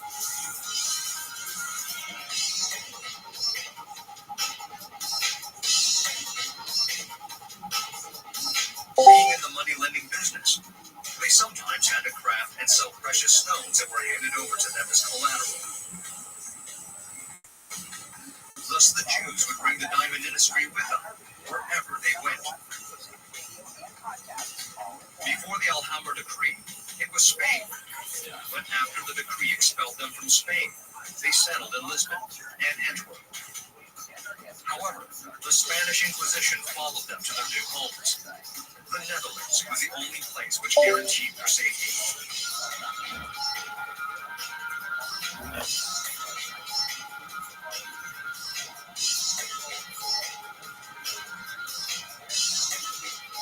Thus, in the 17th century, Amsterdam took Lisbon and Antwerp's place as the center of the diamond industry.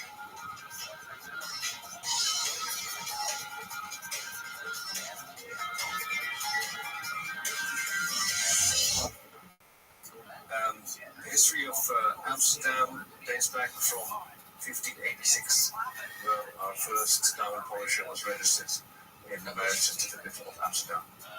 And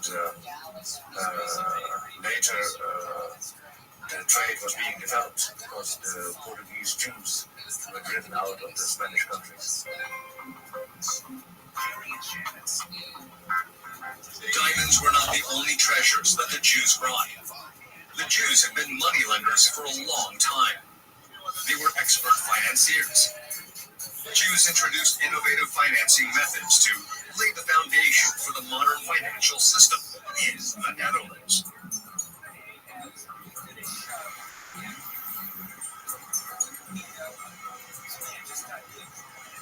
In 1602, Oldenbarnevelt, the land's advocate of Holland, pushed for the creation of the Dutch East India Company.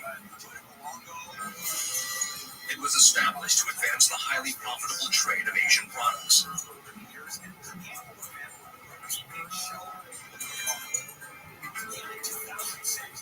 However, the problem was money.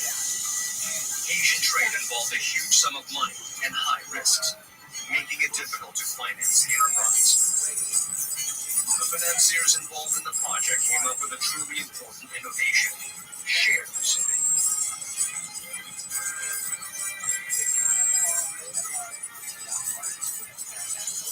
The Dutch East India Company is an important innovation as it is, because it is a company based on shares.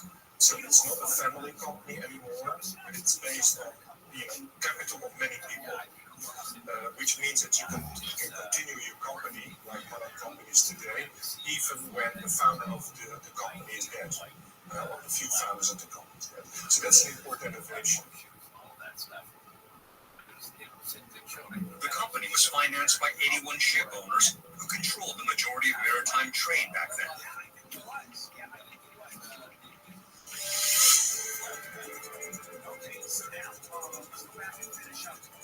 Among these ship owners, the majority were Jews who had been banished from Spain. In a roundabout way, Spain ended up financing the Dutch trade in the East.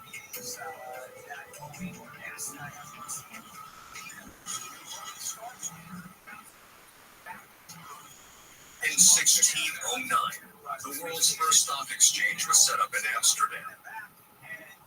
Shareholders could cash in their shares anytime they wanted. Over 1,000 fund managers worked at the exchange in the 17th century.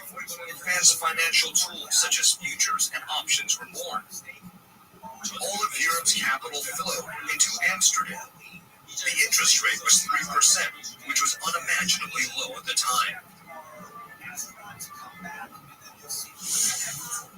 Philip II, who once owned the Netherlands, ended up having to pay 40% interest on his loans in 1573. In comparison, money could be borrowed in Amsterdam for a rate of just 3%. As Amsterdam grew into the world's financial capital, Philip II was forced into bankruptcy.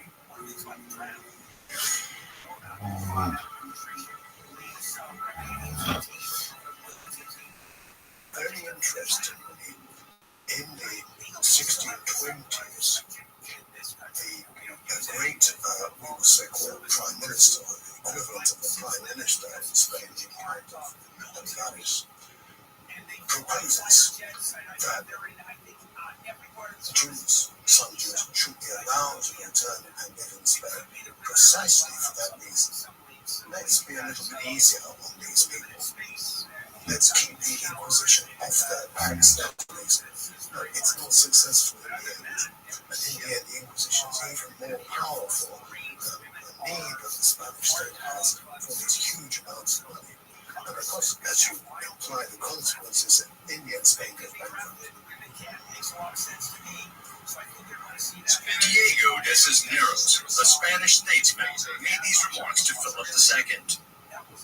The Dutch rebels are growing in strength. The Jews supported them in war, conquest, and negotiations, acting as spies in your land, and extracting wealth from Spain and Portugal. However, Spain had learned nothing from its failures of the 16th century. The Spanish Inquisition continued its reign of terror throughout the 17th century. Spain's pursuit of purity by the expulsion of Jews and Muslims brought it dubious purity while costing its empire. The Netherlands flourished not just economically, but culturally as well. It became home to some of the greatest artists and philosophers. Publishers, printers, and bookshops line the streets of Amsterdam. Freedom of religion has led to the freeing of minds.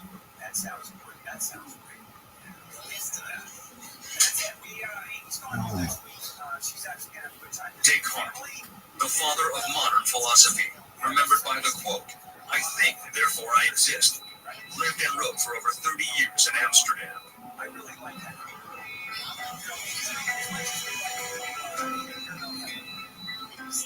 The same went for Spinoza, another great modern thinker. Spinoza's father was a Spanish Jew. He had migrated to the Netherlands as Jews became increasingly persecuted in Spain. Spinoza praised the Netherlands, saying, "This prosperous country has no nobles, and everyone coexists side by side regardless of rank and religion." Spinoza was not the only philosopher working in the Netherlands in the Golden Age that could say all these things. There were also foreign French philosophers that moved to the Netherlands to publish their work or to work because they were tolerated. René Descartes, I think, the most famous one. So there was a good climate for this.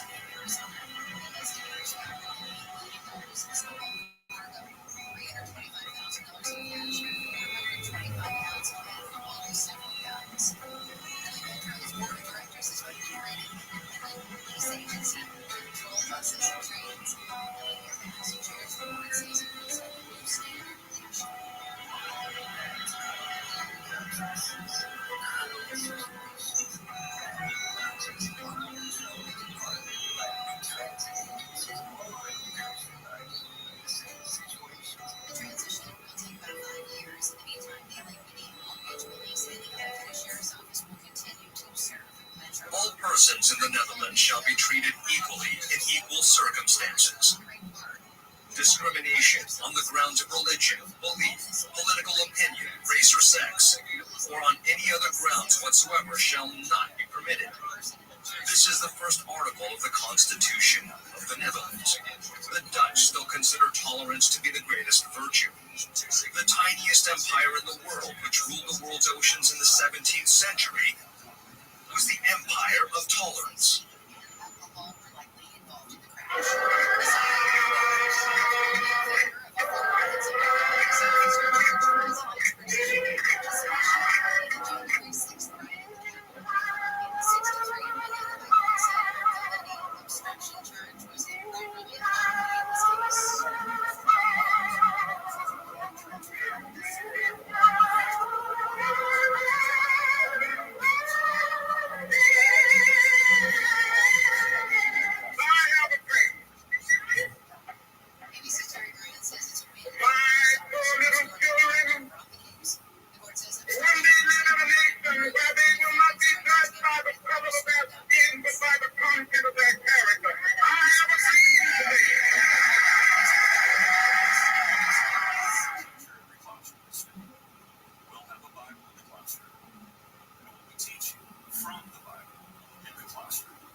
Does intolerance help you? No. It weakens you and loses your strength. But a country such as the Mongols, or the Romans, or the British base their system upon many different nationalities, many different religions, they succeed. You've got to want to be a superpower. You've got to believe that you can be. You've got to believe that you should be.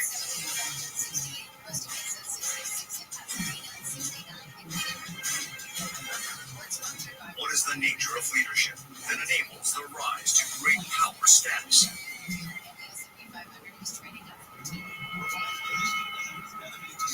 If you have bad leadership or stupid leadership, then you waste away your assets, right? Power is the ability to get the things you want, and you can do it three ways. You can do it by coercion, or by payment, or by attraction. It doesn't feel that it needs to. What it needs to do is maintain the peace and prosperity of its own subjects. We begin a journey that spans over 2,500 years to discover the secret behind global hegemony.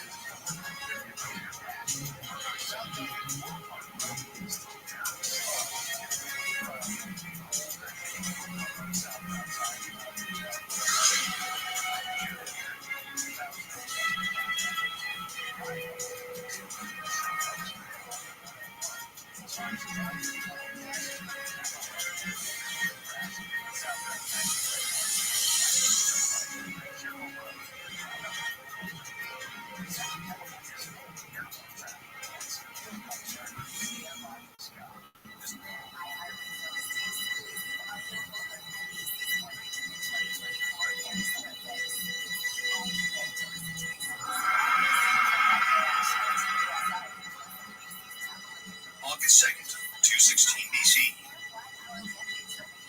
The canny plains in central Italy were strewn with the bodies of Roman soldiers.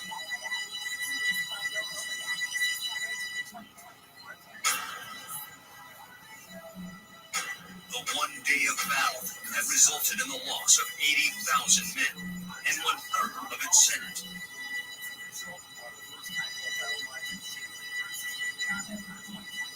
Worst of all, there was now nothing standing between the enemy and its conquest of Rome. The biggest army they have ever raised has gone. It's not just been beaten, it has gone. Their total losses in battle in the previous 2 years were close to 100,000 men. No state in the history of the ancient world had suffered losses that high in that short a period of time. The man who brought Rome to the brink of collapse? Hannibal, the greatest general Carthage had ever seen. Hannibal's an extraordinary person. He grew up with one aim, and that was to destroy Rome. There is the legend that as a boy, he took Hannibal into a temple, into a sacred place, and made the boy swear an oath never to be a friend to the Romans, and then raised him as a soldier and raised him to hate Rome.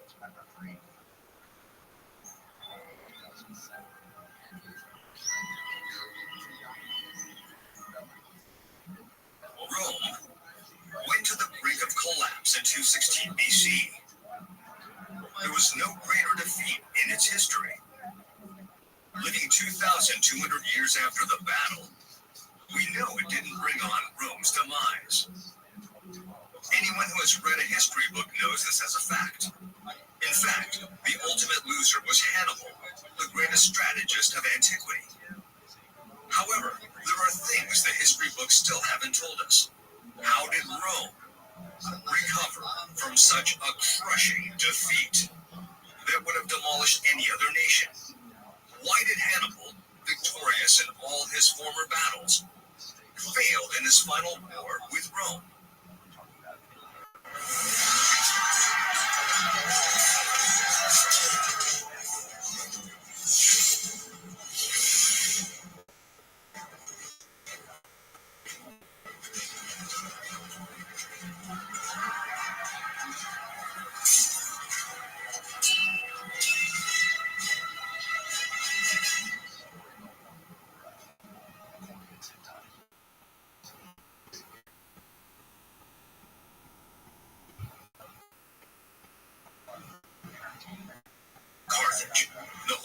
Hannibal was located in present-day Tunisia.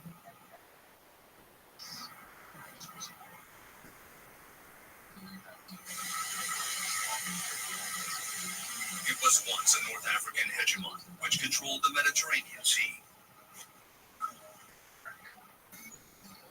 Follow this podcast for free on the iHeartRadio app. #1 for music, radio, and podcasts, all in one app.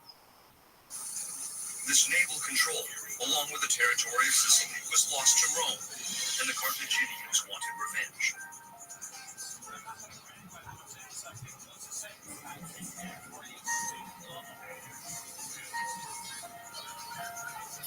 Hannibal's father is one of the men who most of all says that Carthage should be strong again. And the fact that he goes to Spain and he creates this new powerful province, builds up a big army that they train and prepare, and then his son-in-law takes over when he dies. Hannibal takes over. So it is a family thing. There is something very personal for all of his family, the Barca family, that they must avenge themselves on Rome. So I think Hannibal is raised with this sense that it is his destiny, his duty. In 219 BC, Hannibal begins the Second Punic War with a siege on Saguntum, an ally of Rome. The attack on its ally leads to Rome's decision to send reinforcements.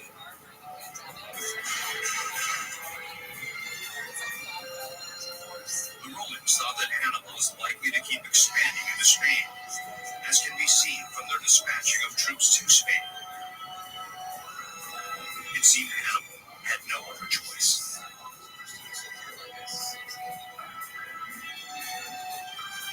The Mediterranean Sea was already under Roman control.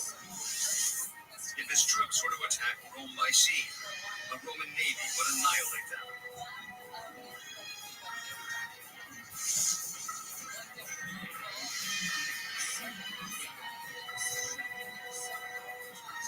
The only other land attached to Italy was the Alps. It was impossible to cross the Alps with a large army. The path was only used by shepherds.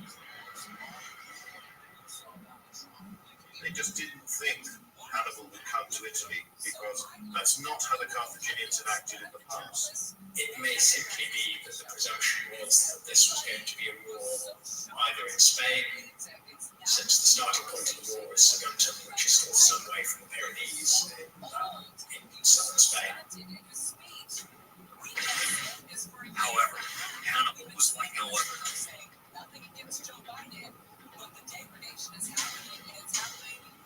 His daring plan was to cross the Alps in freezing winter.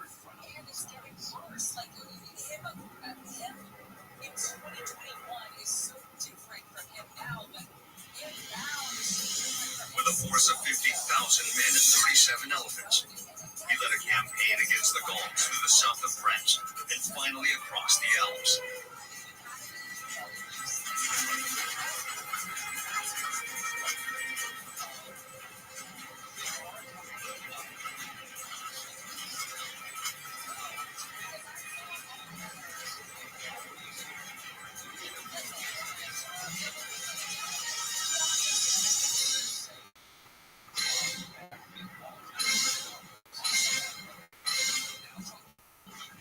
In November of 218 BC, Hannibal's army reached the north of Italy.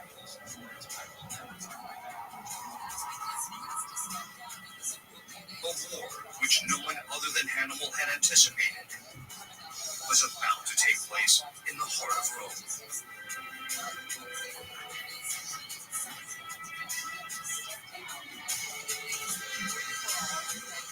However, the Alpine crossing had taken a huge toll on Hannibal's forces as well.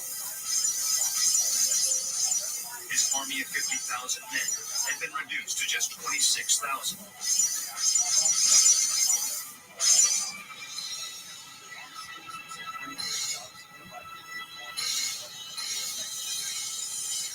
As the weather turns against him, it becomes very snowy, very difficult. Some men die of frostbite, of exposure. Some of the animals, you have not just the men with the army, and he loses most of his army by the time he gets there. the other hand, the Roman army awaiting Hannibal in Italy had 750,000 men.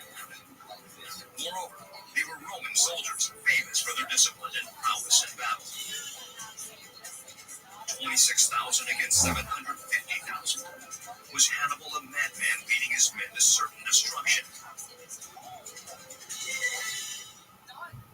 Of course, Hannibal was no madman, but the greatest strategist of antiquity. Hannibal had done a thorough analysis of war history. His greatest role model was King Alexander, who conquered the 1 million strong Persian army with just 36,000 men. To understand Hannibal's strategy, we have to first understand that Rome was not a single unified entity.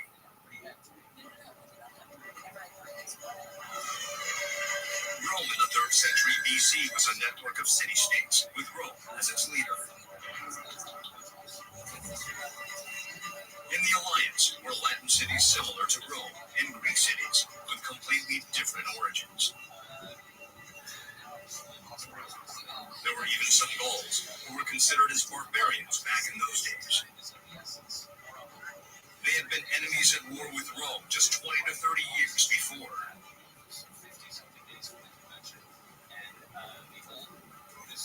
A similar structure could be found in ancient Greece, with an alliance of city-states led by Athens. Numerous city-states in the region took Athens as their alliance leader.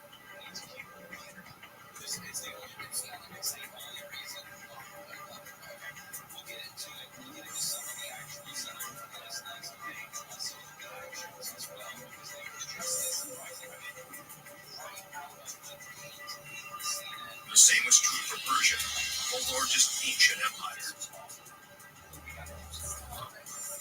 Under the Persian hegemony were the Medians, the Egyptians, Babylonians, Assyrians, Judeans, Phoenicians, and Greeks coexisting in peace. Thus the empire was not a cohesive unit. In fact, it crumbled with surprising fragility with the loss of one major battle. This was how King Alexander, with his 36,000 men, was able to defeat the 1 million strong Persian army. The Supreme Court has decided to enforce bans on homeless people.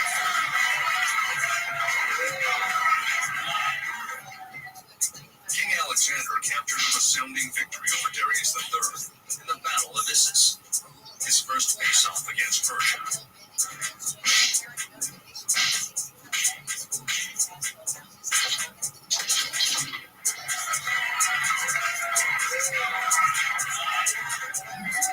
This turned the Phoenicians, Egyptians, and Ionians over to his side.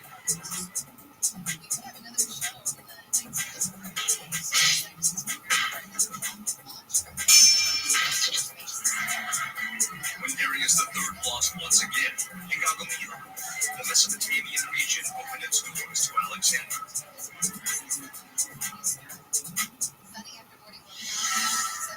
Persia was now isolated. It was only a matter of time before it fell apart. Hannibal came to Italy, but he saw it as Rome as a conqueror, and then lots of other places who were Italian but weren't Roman. And in his mind, it was, well, why should you fight and you should die for Rome? They are the conquerors, they are you're part of their empire. Why stay with them? And it's thinking the same way that Alexander could think when he came to Persia. Hannibal's essential strategy was that of quick victories and the presumption that many of Rome's Gallic and Italian allies would almost immediately give up on Rome and join with Hannibal, reversing that manpower imbalance and therefore making it essentially impossible for Rome to resist. Hannibal wanted to recreate in Italy what Alexander had done in Persia. If Hannibal could secure a firm victory over Rome, its allies would naturally fall behind Carthage lead. If this was followed by one or two more victories, the Roman alliance would be dissolved, and Hannibal could take Rome easily.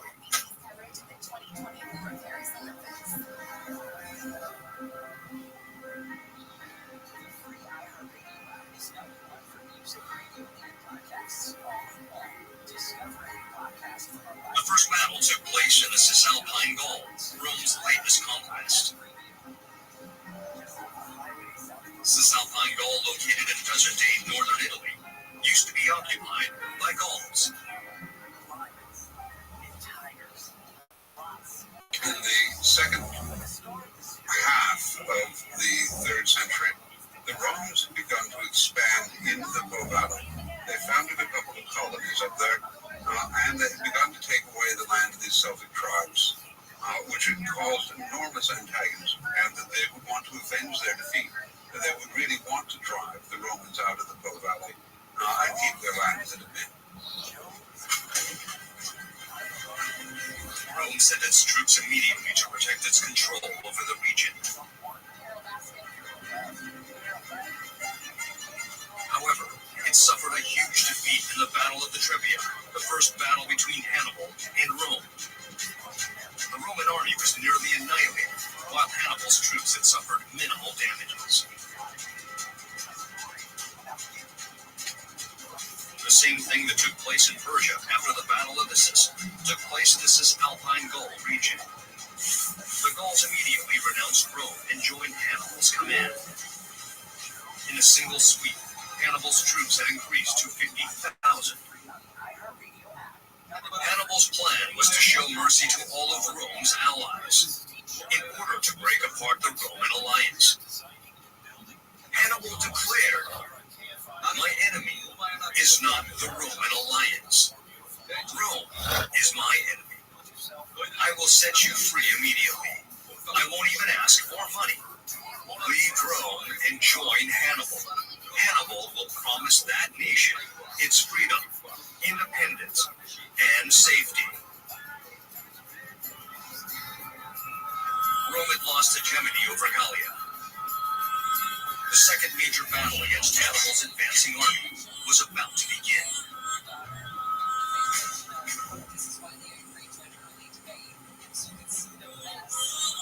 The Battle of Lake Trasimene was yet another huge defeat for the Roman army.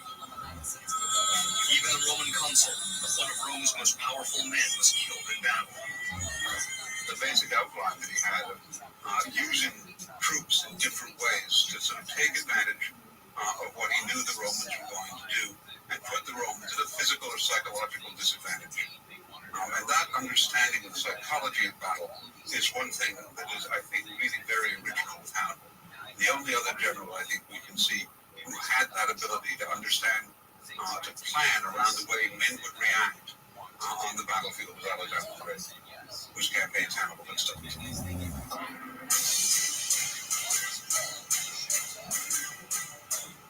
Hannibal, who had defeated the Roman army once again, continued his campaign. This time, he chose to go around Rome and move into the south of Italy. He had conquered the Gauls and Latins. Now was time to show the Greeks the might of Carthage. Southern Italy was swept up in the merciless violence that Hannibal unleashed. Hannibal pillaged and destroyed his way through Rome's allies in southern Italy. And if the Romans won't fight him, then what he wants to do is march through their lands, burn their farmhouses, burn their villages, steal their cattle, eat their crops. And that shows everybody that the Romans are weak. It's like somebody coming into your house or your garden and stealing what they want, breaking anything they want. It doesn't mean you'll starve, but it's humiliating. Rome was also determined to put in everything it had this time. Having elected the hawkish Varro as consul, an order was given out for full mobilization. The army consisted of 80,000 foot soldiers and 7,000 cavalry. Among them were 80 senators, showing how determined Rome was to win.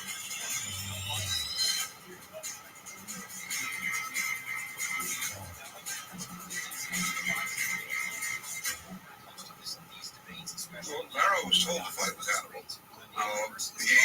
That was why he was elected. But he really didn't have a choice in the matter. He fought the battle at Cannae because that was the Roman strategy of the year, and that was what the two consuls had been told they needed to do. They agreed they were going to do it. In August of 216 BC, the two armies finally came head-to-head in Cannae. The Persian Empire had collapsed after just two battles, Issus and Gaugamela. Rome had already suffered two huge defeats. It had not collapsed yet, but a third defeat would throw its fate into question. Rome, just like Hannibal, was in for a fight to the death. 140,000 men had gathered in the plains of Cannae, the largest number of troops ever gathered in the Italian peninsula. This was the final battle that Hannibal had been waiting for. Morning of August 2nd came around. The Roman army set itself up in the right bank of the Aufidus River.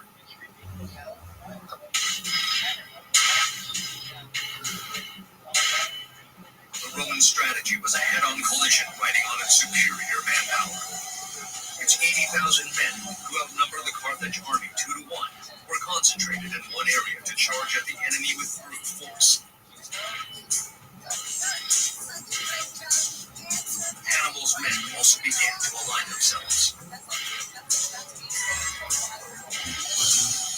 In contrast to the Romans, Hannibal's army took on a long, linear formation.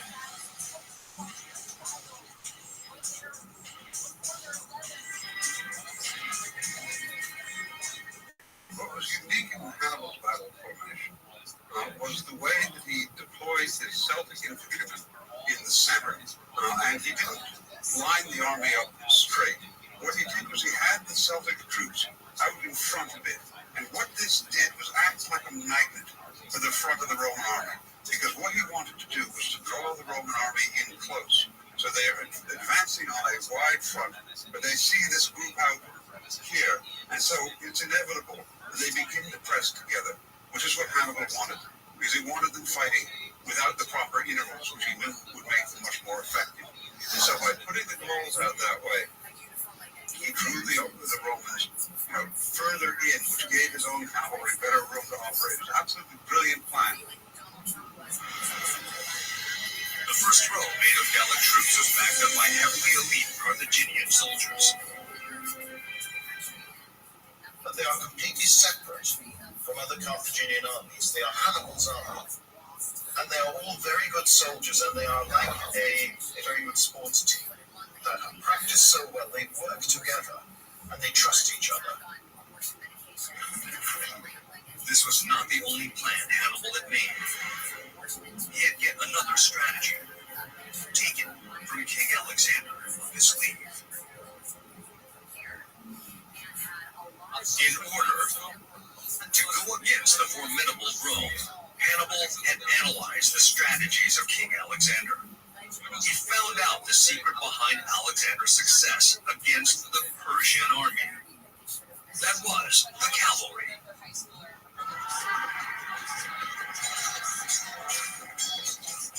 They do. The trick that Hannibal and Alexander both display is that they use cavalry, but they use them with great care, because their army consists of very good cavalry, but also very good infantry. It's a very well-balanced force. It's a coordinated force. A force that supports each bit is part of the team, is important. And separately, they might be weak, but all together, they are far, far stronger than they would be. And that's the sort of army they have, and that has been quite rare in history.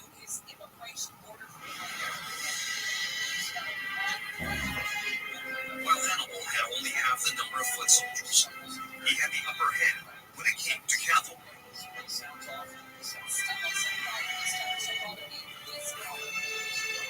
He had 10,000 horsemen as compared to the 7,000 in the Roman army. Moreover, his cavalry were from nomadic tribes, and so were far more powerful warriors than the Roman cavalry. Hannibal placed his cavalry on the two ends of the linear formation. With Alexander the Great would have the famous Macedonian pikemen. They go forward and they pin the enemy. They're pressuring him. And then Alexander sees the weak spot and goes straight at the head of his cavalry right at that point. Hannibal tends to use his cavalry to surround the Romans because the Roman armies are smaller than the big Persian forces. Hannibal understood the importance of the use of space on the battlefield. This was a crucial aspect of his thinking, that he needed more space for his cavalry to operate in. And that's what this formation enabled him to do.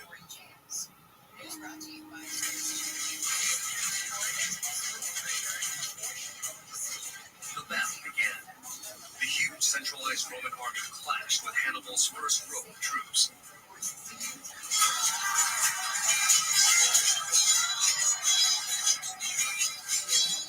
Hannibal's army began to retreat under the fire of Rome's fierce central attack.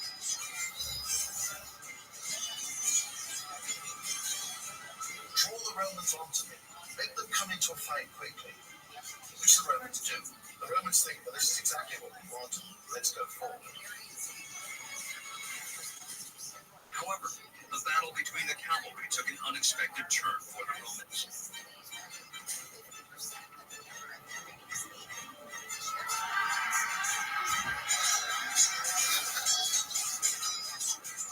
Hannibal's cavalry, superior in numbers and skill, began to drive out the Romans.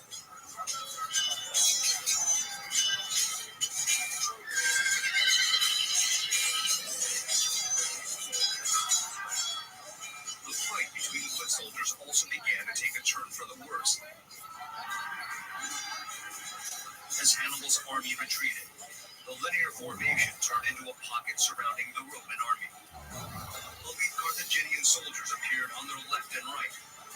The Roman army found itself under attack from 3 directions.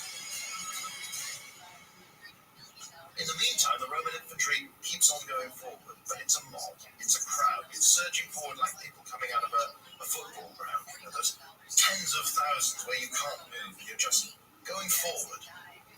As they're doing that, Hannibal hits them on either side with his best men, his Libyans, who are now equipped just like the Romans themselves, captured Roman equipment. And they're like the jaws of a vice. They hit them on either side and stop the Romans dead. The crowd that stopped moving doesn't know what to do. This was not the end. Hannibal's cavalry, which had already defeated the Roman cavalry, had returned. It blocked the Roman army from the rear and began to attack. The Roman army was completely surrounded, fighting a hopeless battle.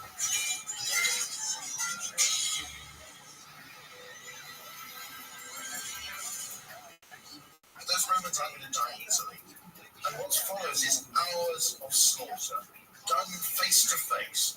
You have to go face to face and kill each and every one of those Romans. There's 50,000 men who die, mostly die in the hours that follow.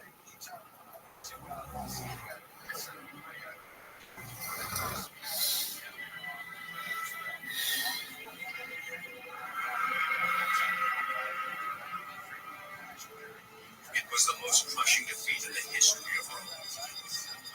Over 50,000 men were killed. Most of the 80 senators who took part in the battle were slain. Rome had lost a third of its senators in just one day.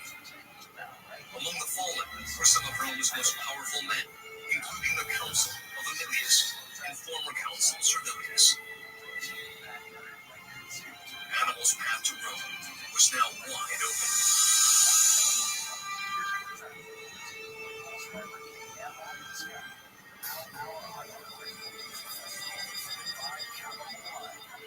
Hannibal was certain that the Roman alliance would be stirring as a result of the resounding victory.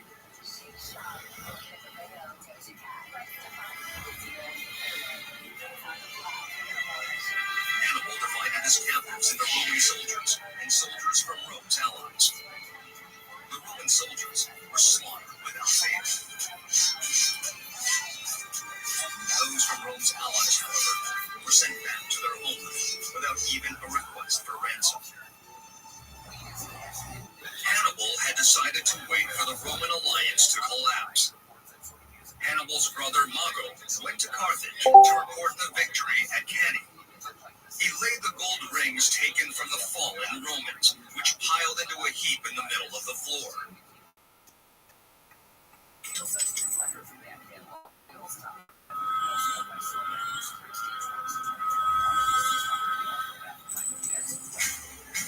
The Carthaginian Senate was filled with cheers.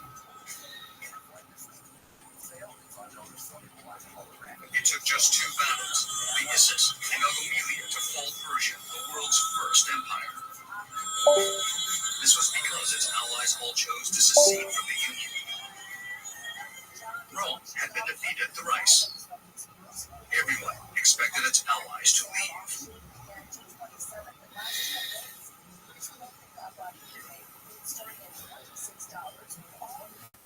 It was not considered betrayal for smaller states to leave an alliance. It was a necessary choice to ensure their survival. When the leader was shown to be weak, the allies left without hesitation. The empire crumbled like a castle of cards. It was now Rome's turn to fall. The Battle of Trebia, Lake Trasimene, and Cannae, it had lost 3 times to Hannibal. The course of history seemed to point to Rome's demise.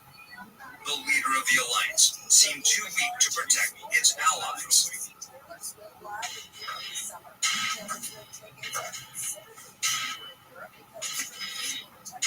Hannibal toured southern Italy, waiting for the allies to secede from the alliance.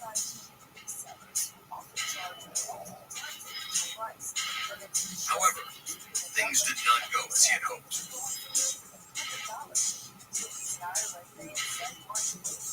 Rome's allies did not forsake Rome. Even though some cities such as Capo and the Italian South turned against Rome, the majority of them remained strong. They even fought to the death to protect Rome. What was it that Rome had done? Could it have been some kind of sorcery?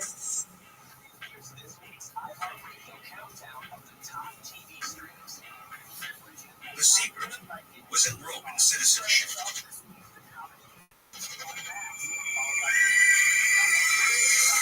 roots of Rome lay in the infamous rape of the Sabine women, in which Roman men kidnapped Sabine women as wives.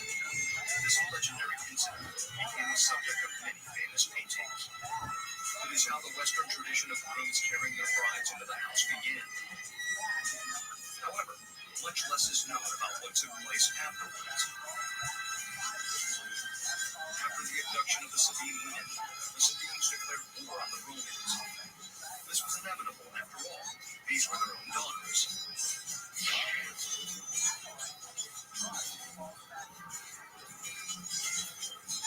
However, the Romans emerged victorious after a series of 4 battles. However, the victorious Romans accepted the defeated Sabines as Roman citizens. Nobles became members of the Roman Senate. The throne was taken jointly by the leaders of the 2 tribes.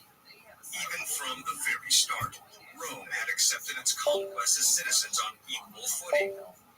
The Julius family of Julius Caesar and the Claudius family, which ruled Rome from Augustus's reign, were also from tribes which had been conquered by Rome.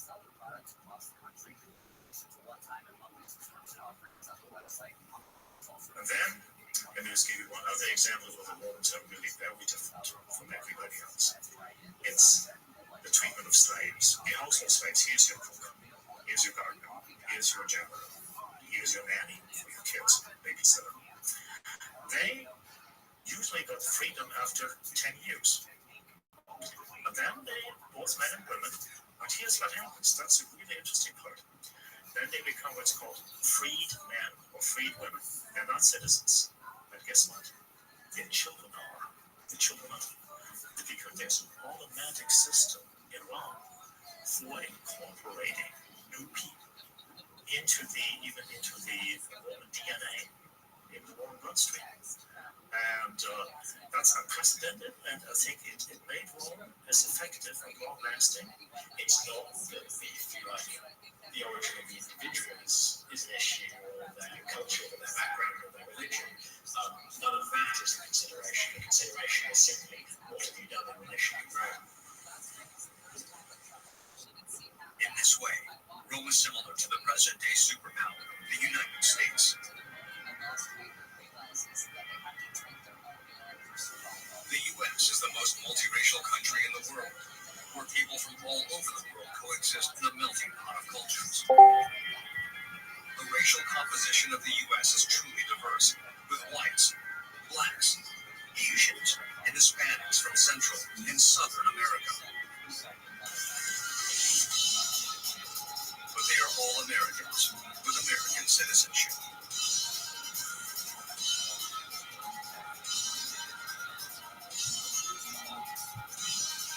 Rome was the same.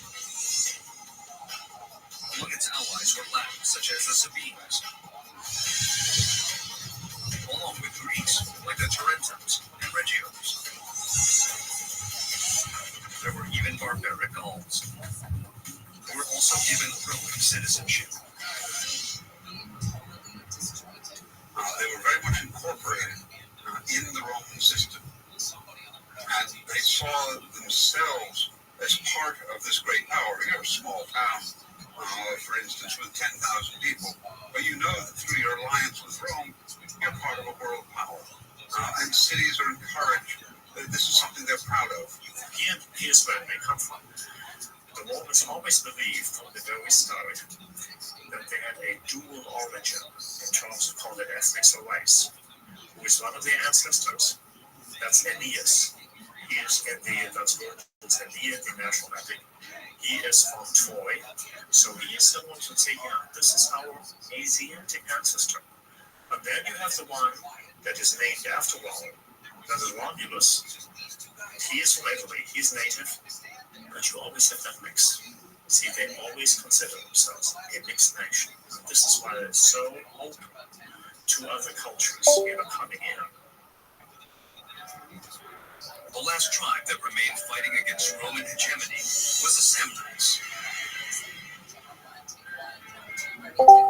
The Samnites were a powerful hilltop tribe that defeated the Romans in many battles in a war that lasted 40 years.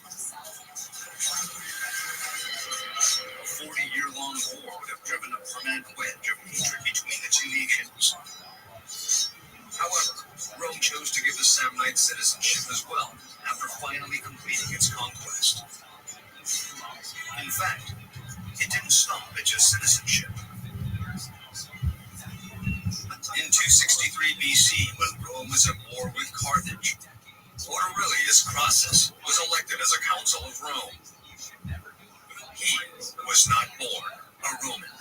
He was a commoner from the Samnian tribe. He had gained Roman citizenship and become Rome's top military commander. It was only 20 years after the Samnites had surrendered. Such tolerance was not found anywhere else in the ancient world.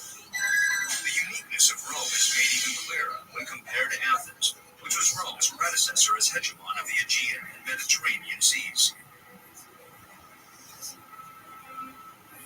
As leader of the Delian League, Athens had control over the Aegean Sea and was acting as a de facto empire in the region.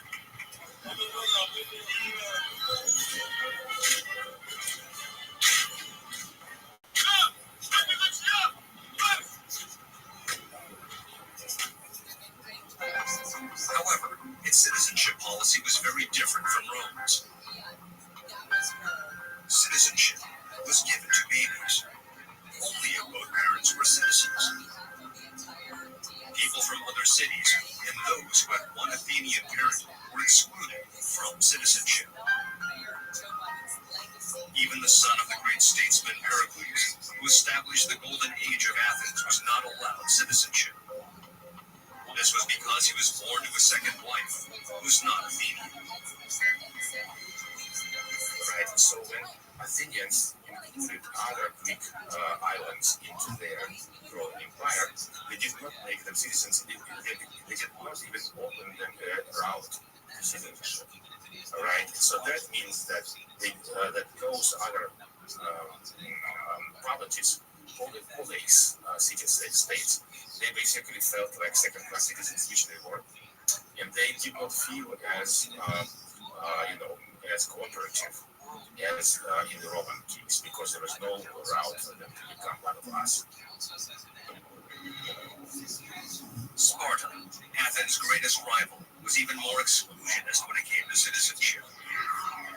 In the early days, Sparta divided its land into 9,000 plots, granting citizenship only to the 9,000 with land.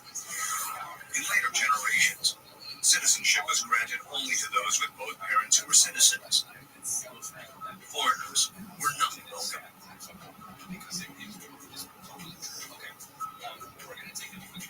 Plato was a great admirer of Sparta when he was a republic, but keep in mind he did not use it. So it's not a magnet for people to live in there and participate in all the opportunities. So they kind of stick to themselves. They're very limited. In contrast to Rome, the number of Spartan citizens kept dwindling. In 480 BC, at the height of its power, Sparta had 8,000 citizens. By 371 BC, just 100 years later, this number had dwindled to about 1,000. Legendary warriors as they were, they could not remain powerful with just 1,000 citizens.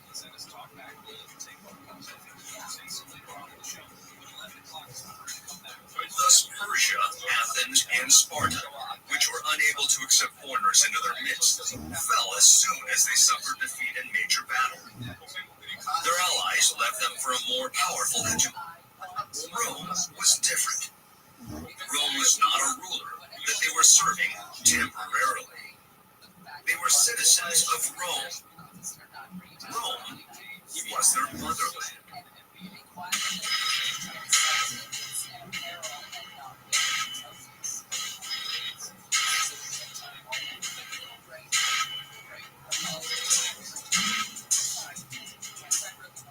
Let's now return to Hannibal.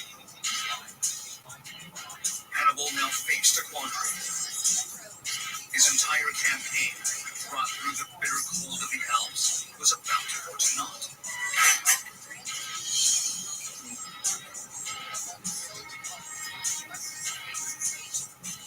Alexander's strategy, which had worked so brilliantly in Persia, had failed Hannibal in Italy.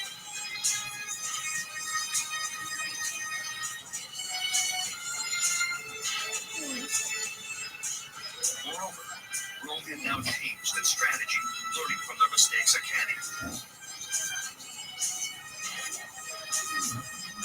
Fabius, longtime proponent of a drawn-out strategy, was appointed as dictator, the highest wartime commander.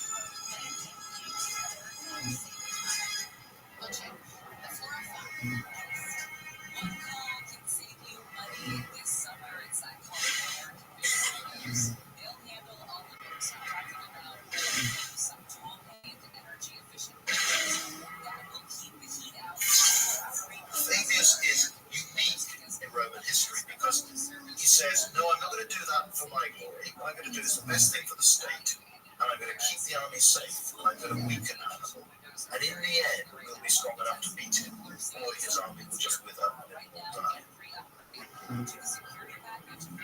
With the Mediterranean Sea under Rome's control, it was impossible to obtain support from Carthage. Over the course of 10 years, Carthage had only been able to send a single batch of reinforcements. Hannibal had no choice but to continue fighting in the Italian south with his dwindling troops.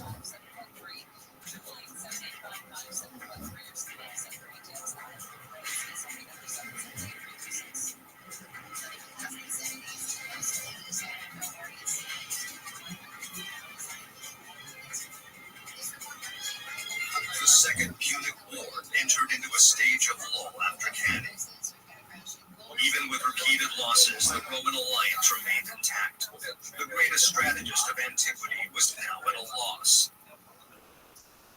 Once he realized it was impossible to dissolve the Roman alliance, Hannibal must have fallen into despair. It had become impossible for Hannibal to end the war. Only Rome had the power to end it. Finally, a great general who could bring the war to an end was born in Rome. His name was Scipio.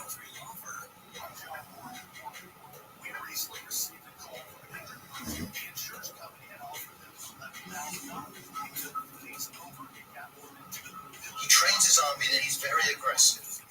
Always surprises the enemy. He's learned from the enemy. He starts to see what Hannibal has always outwitted us. He's always done what we least expect. So how about I do that back to the Carthaginians? He then defeats Hannibal's brother and then the other Carthaginian commanders in Spain, almost doing what Hannibal had done at Cannae. He weakens his center, makes his wings strong, and he envelops them.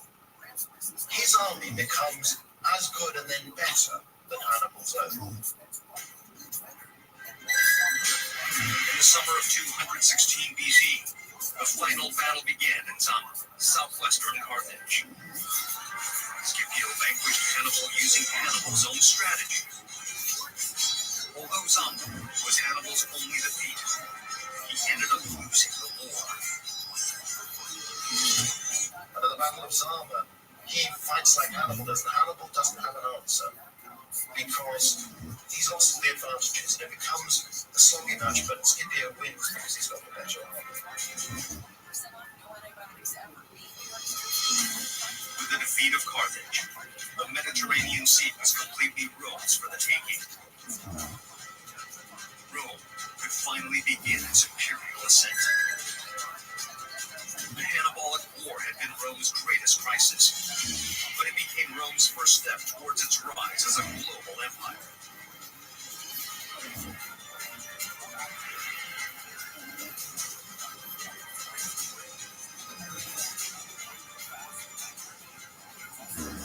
All of this was possible because Rome had a powerful social structure which could not be destroyed by a few lost battles. The power of its social structure came from the power to assimilate even the conquered. The power of Roman citizenship. On April 14th, 193 BC, Septimius Severus became the new emperor of Rome. He was the first emperor from northern Africa. In fact, he was from Carthage, the homeland of Hannibal. Rome was a nation which could accept the son of a former enemy, even one that had driven it to the brink of collapse as its emperor.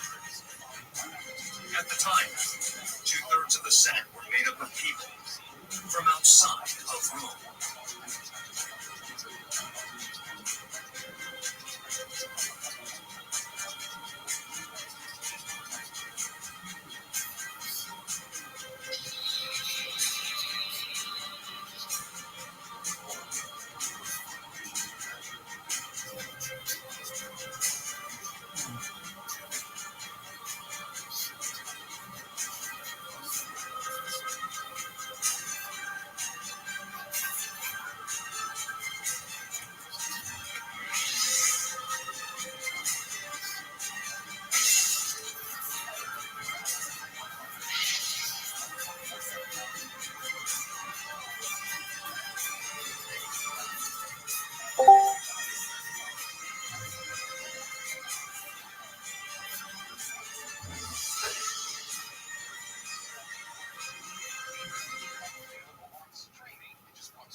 The 16th century is drawing to an end as a small European nation wages war against a mighty empire.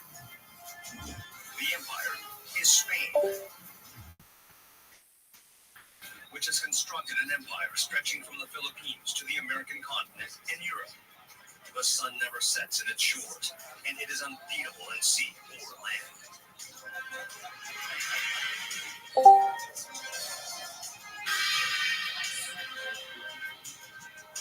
The tiny island state is England.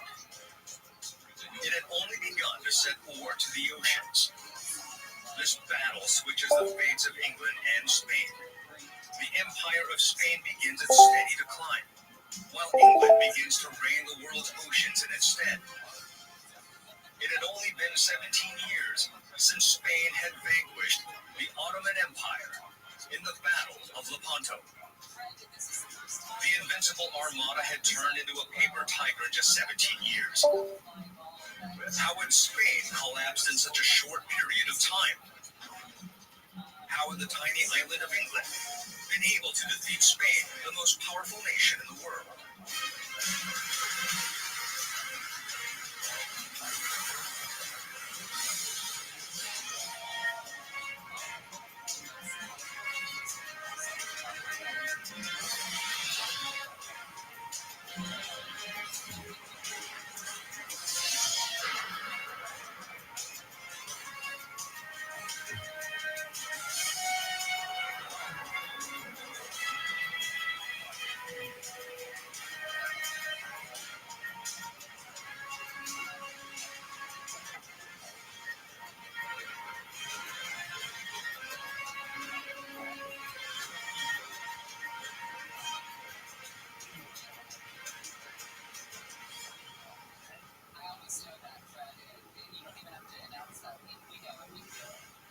The phrase "the empire on which the sun never sets" was used to describe the British Empire at its peak. It was a symbol of the glory of the empire which controlled colonies and seas all over the world. But Britain was not the first to be given that name. Spain in the 16th century was the first empire in which the sun never sets. King Philip II of Spain was a patron of the Catholic Church, who practiced the faith zealously and ruthlessly suppressed dissenters.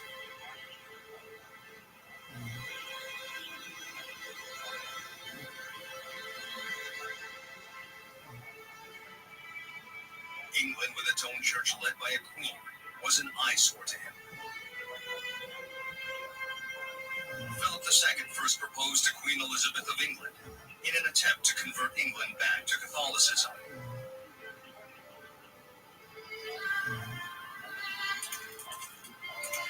However, all he got in return was a term denial.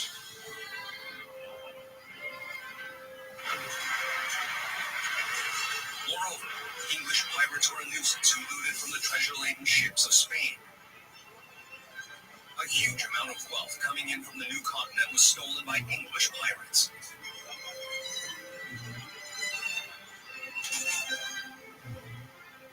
A furious King Philip called for strong punishment.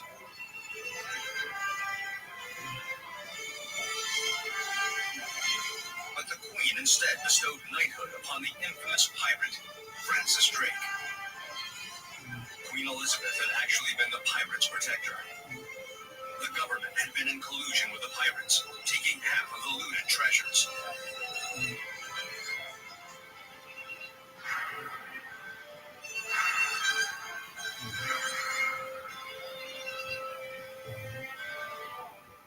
England was a poor country back then.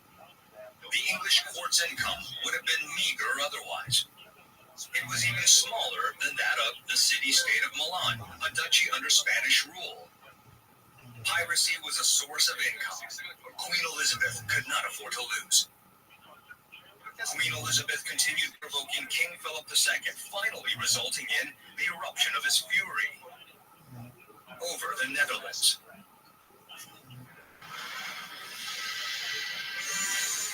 The Netherlands, which was under Spanish control, had staged a rebellion in a bid for independence.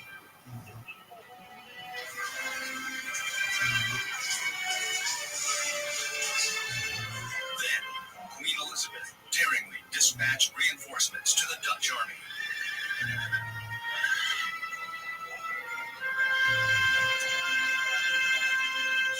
King Philip had had enough.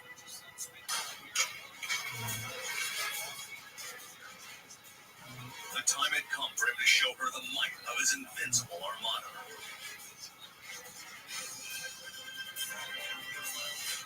The King of Spain now realizes that the English are his inveterate enemies, and he decides that he must mount a great invasion, using the army which he has in Flanders and his navy which is being rebuilt. So it's about putting Catholicism back into England. It's about removing a threat to his strategic interests, particularly in the Low Countries. But ultimately, it's about the conquest of Europe by a single overmighty state. In 1585, King Philip II finally decided to launch his invasion of England.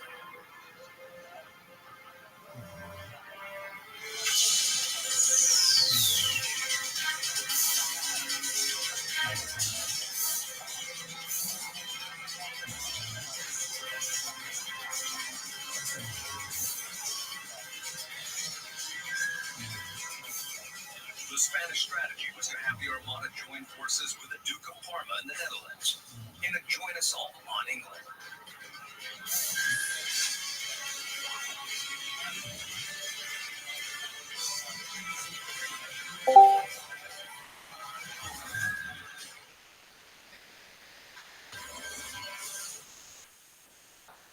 In 1588, when the Armada is launched, the English army is very small.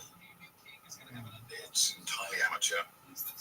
So the English army is useless for defensive purposes. The Spanish army is the biggest and the best army in the world. It's battle-hardened. It has many thousands of troops, very experienced. It has all the great generals, and it wins all the great battles. If it had been possible for a major part of the big Spanish field army, which was campaigning in the Low Countries against the Dutch rebels, to meet face-to-face English forces, most people on both sides took it for granted that the English would be instantly defeated.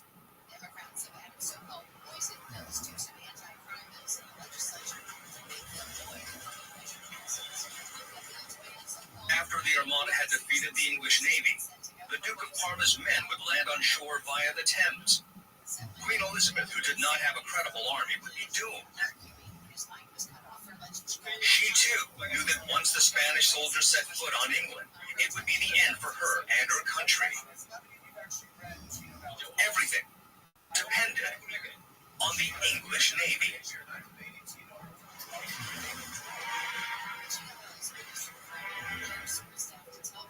It was at this moment when Sir Francis Drake suggested a preemptive strike.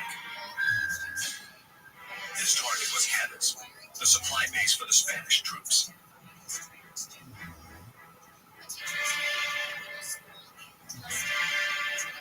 On April 29, 1587, Sir Francis Drake launched a surprise attack on the port of Cadiz.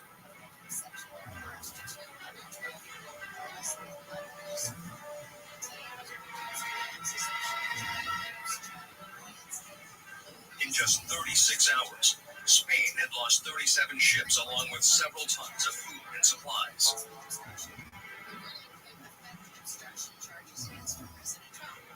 And just like a pirate, he looted all of their supplies and left the scene. The Spaniards hated and feared Francis Drake. They called him El Drake, or the Dragon, a name that shows both awe and hatred. Sir Francis Drake is the greatest of all the Elizabethan seafarers. He is the second man to circumnavigate the world. He's a great privateer. He raids the Spanish for profit, but he's also a great strategist and a great fighting sailor. He would see a tactical opportunity and swoop in like a dragon. And that's why the Spanish called him El Drake. His name did mean dragon in English. The Spanish fleet could not chase after Drake. He sailed away at a speed the Spanish ships could not dream of attaining.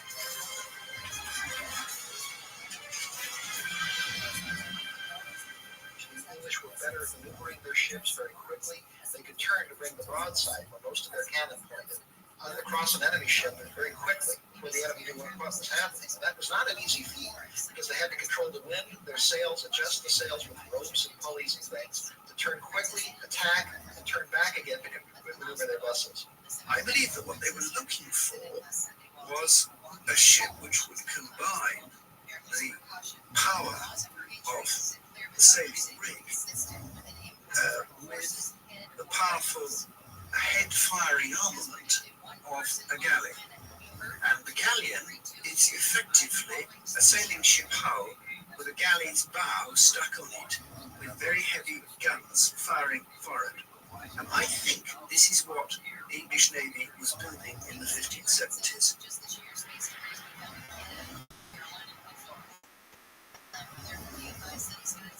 The history of the new battleship which beat the Spanish Armada can be traced back to Port San Juan de Ulua in the Caribbean Sea.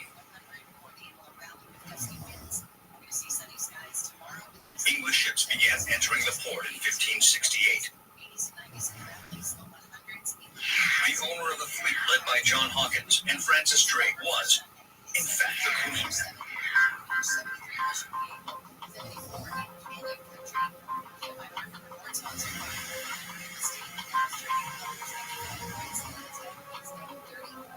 They captured slaves in Africa to sell in America and got gold from the new continent in return.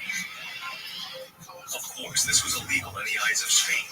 The gold was supposed to be theirs. As usual, Hawkins wanted to sell the slaves and get his gold. However, things were different this time. A powerful Spanish fleet was waiting for him. The Spanish Navy granted safe entry at first, but it turned out to be a trap when Hawkins' fleet entered the port. A furious attack ensued.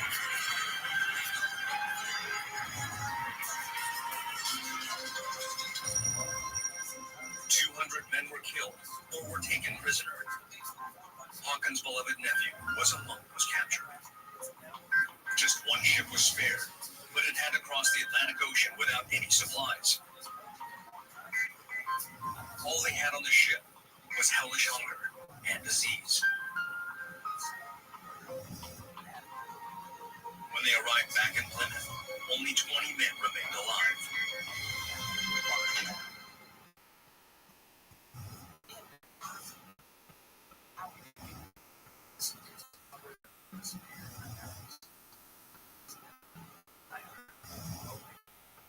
This voyage had changed the fates of Francis Drake and John Hawkins.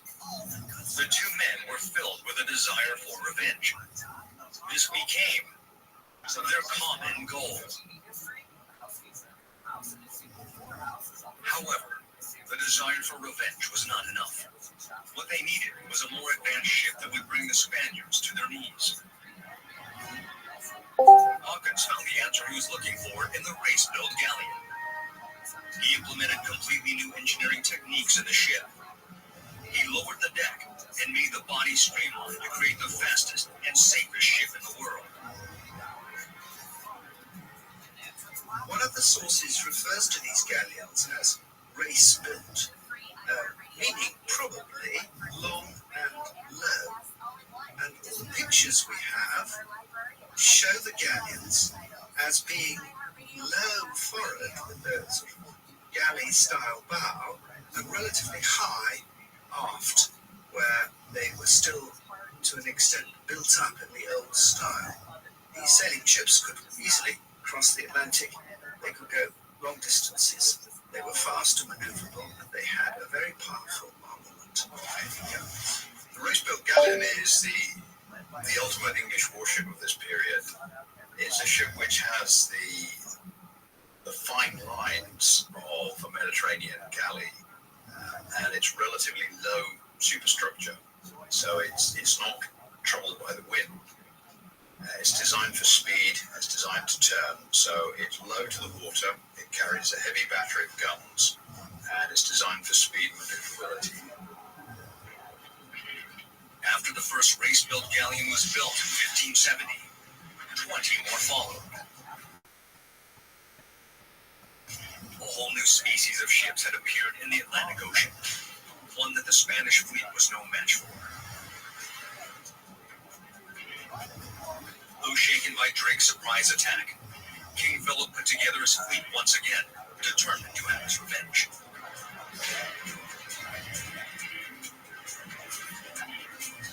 May 28th, 1588. He managed to put together a massive fleet led by the Duke of Medina Sidonia.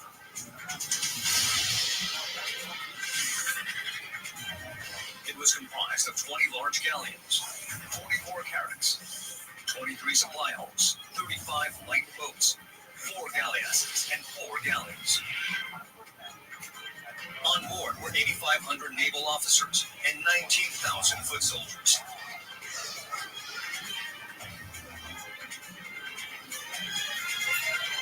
Here is one important fact to take note of. The Spanish Armada had a huge army of foot soldiers. Each ship had 350 armed foot soldiers, far more than sailors and gunners. Most of them could not even swim. On the other hand, the majority of the men on the English fleet were sailors. There were hardly any foot soldiers. Why had there been so many foot soldiers on the Spanish Armada? So the tactics that have evolved from the start of the reign of climbing on board each other's ships and fighting with pikes and swords, very rudimentary handguns, and climbing to capture, cutting the rigging, trying to disable them. Prior to this time, most fighting that goes on at sea revolves around taking ships, be they ships owned by the state, naval ships, or merchant ships that are in effect hired by the state, putting lots of soldiers out on them, taking them out to sea, finding your opponent, and then ramming him and boarding and fighting as one would on land. This was like the fighting you see in pirate movies. Although the fighting took place on ships, it was no different from fighting on land. Thus, it was crucial to have the foot soldiers on board.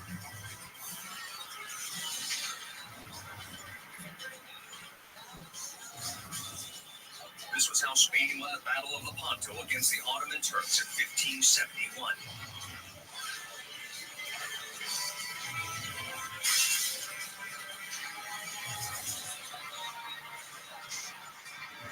This was why the Spanish Navy was so powerful, precisely because it had strong foot soldiers armed with guns and spears. In conventional military wisdom of the day, the English Navy with almost no foot soldiers was the exception.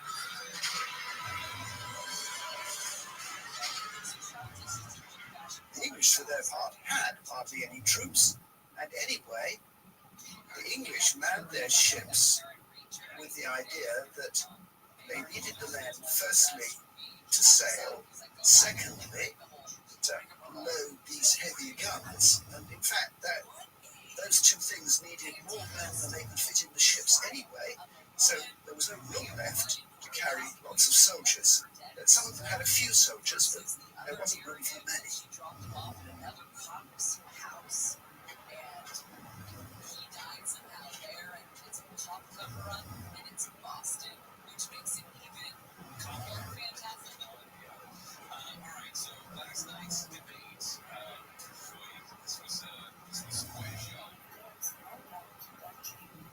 In 1588, England strengthened surveillance over its southern coast.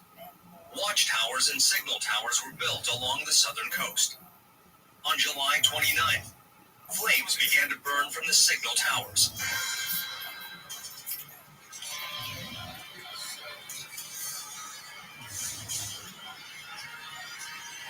A giant fleet was seen approaching behind the thick fog.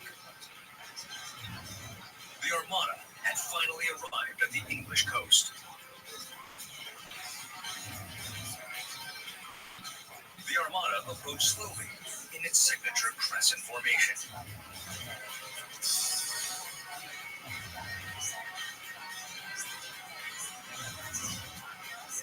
They were sailing without rest in order to get the Duke of Parma's foot soldiers from Calais. England had to stop them from getting to Calais. On July 31st, the first battle finally began.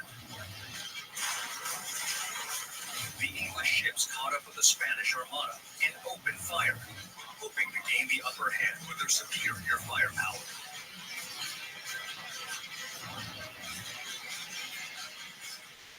The lower decks containing the guns were filled with noise and fire.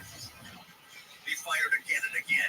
An incredible number of cannons went flying toward the Spanish fleet. The Spanish fleet prepared to launch their hooks and board the ships to fight. However, the English ships kept their distance. Not a single foot soldier made it on board an English ship. The Spanish came on in a great arc, the shape of a crescent. They kept that fleet because that was the formation they used at the Battle of Lepanto, which had such a victory for them. The English wouldn't play. The English did not sail into the arms of the crescent so that the Spanish fleet could close around them and destroy them. Instead, they would come up, fire all their cannon, and sail away before the Spanish could catch them. And every time the Spanish tried to go to England, the British would get there first, attack them, shower them with cannonballs, and the Spanish would have to run away.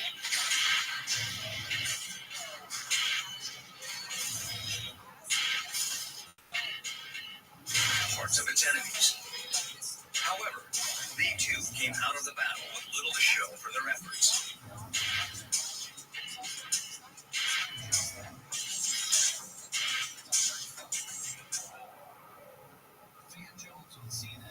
This was the cannonball used in the culverin cannons back then. Cannons of the 16th century could only fire metal balls.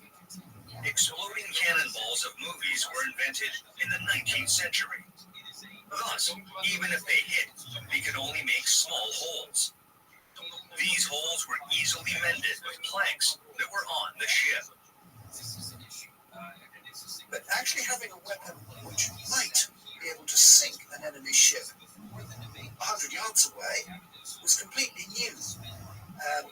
The English hoped and the Spaniards feared that these new heavy guns would be so powerful they would actually be able to sink ships. But nobody was very sure, and nobody was quite sure how they would do it anyway. In the Armada battles, the English were learning. They actually themselves had never fought a battle like this at sea, but because the English had to just kept coming back and experimenting, they learned faster than the Spanish. If you have the right tool for the job and learn how to use it, you're in a much better shape than learning how to use it and finding you have the wrong tool, which is what happened with the Spanish. Not a single Spanish ship was sunk that day.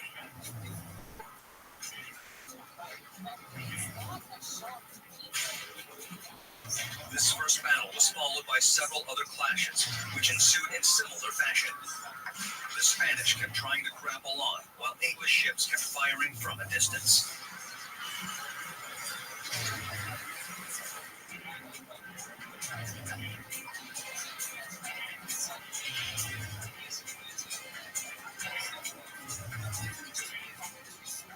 Although the English Navy had not clinched victory, it had remained undefeated by the world's most powerful navy. England appeared to be faring better overall. The secret behind England's strength was their cast iron cannons.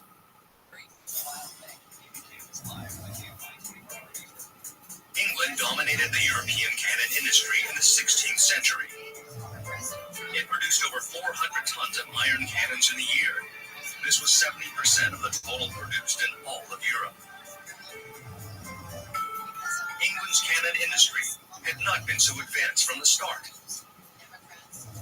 The majority of cannons used to be made of bronze, not iron. This was because iron cannons had a fatal flaw compared to bronze cannons.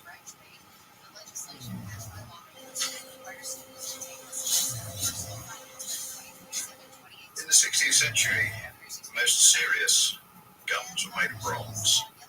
Bronze is a very good material for cannon because even when it's going to explode, it doesn't break and fracture, it simply ruptures, and you can see the gun starting to swell up, and you know it's time to stop firing. Only cast iron guns were prone to exploding and killing the gun crew. Thus, more affluent continental nations preferred to use bronze cannons. However, England could not afford to do the same. Their bronze-making technology was far less advanced, and it was too costly for the cash-strapped court of England.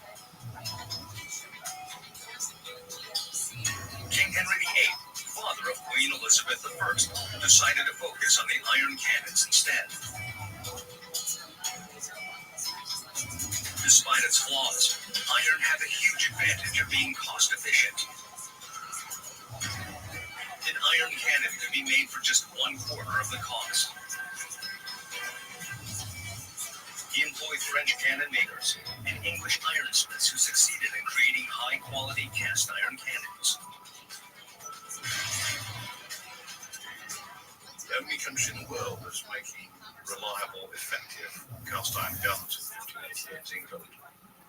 This again is an investment that Henry VIII made over 40 years earlier. He invested in this technology. At the same time, we have a relatively open atmosphere in terms of scientific investigation beginning in this country, and improvements of gunpowder are coming through to the fore. So we have stronger guns combined with better gunpowder, and that is going to give you a very much more effective battle fleet.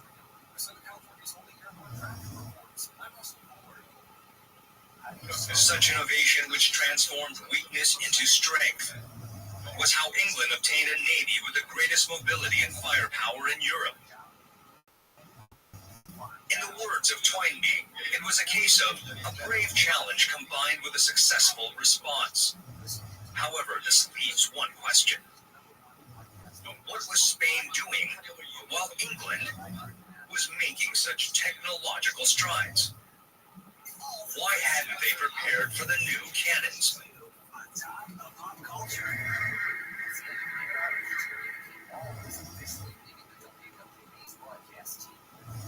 King Philip II thought that the English superiority in firepower was not a problem.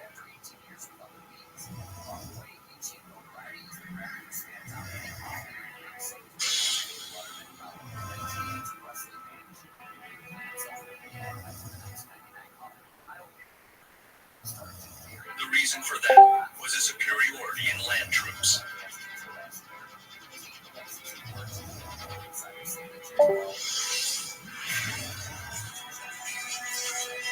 The Spanish army was the strongest in the world, which had defeated the French in the Battle of Pavia in 1525 and the Ottoman Turks in 1571.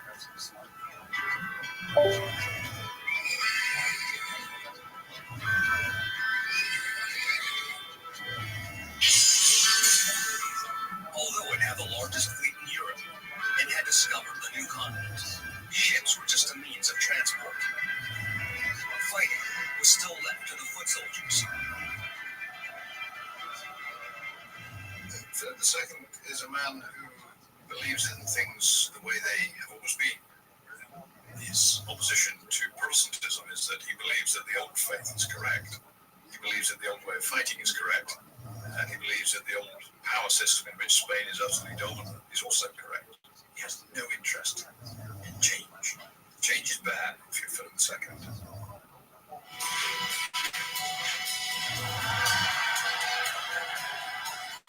In 1453, Constantinople fell to Sultan Mehmed II of the Ottoman Empire. The weapon that broke the impregnable fort of 1,000 years was the cannon.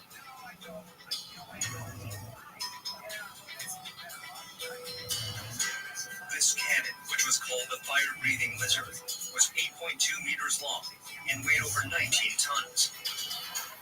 It could fire a 500-kilogram rock across a distance of 1.6 kilometers. 30 carriages, 60 bulls, and 200 men were required to transport this behemoth.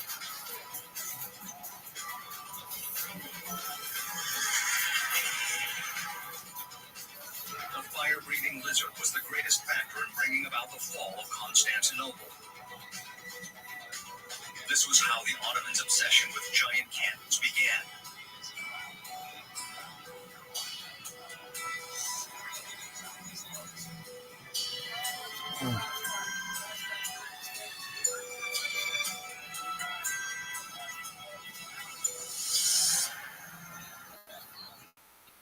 This cannon, on display at the Istanbul Military Museum, is typical of the Ottoman era. It could fire rocks as large as these. Isn't it amazing? You could crush an entire city with these.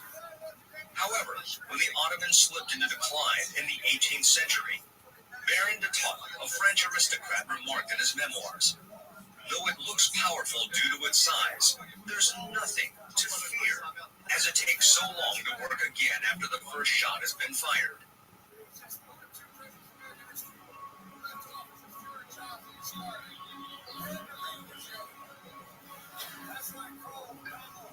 Europeans began to focus on making field guns, which were highly mobile and easy to reload. The trend had shifted to smaller cannons.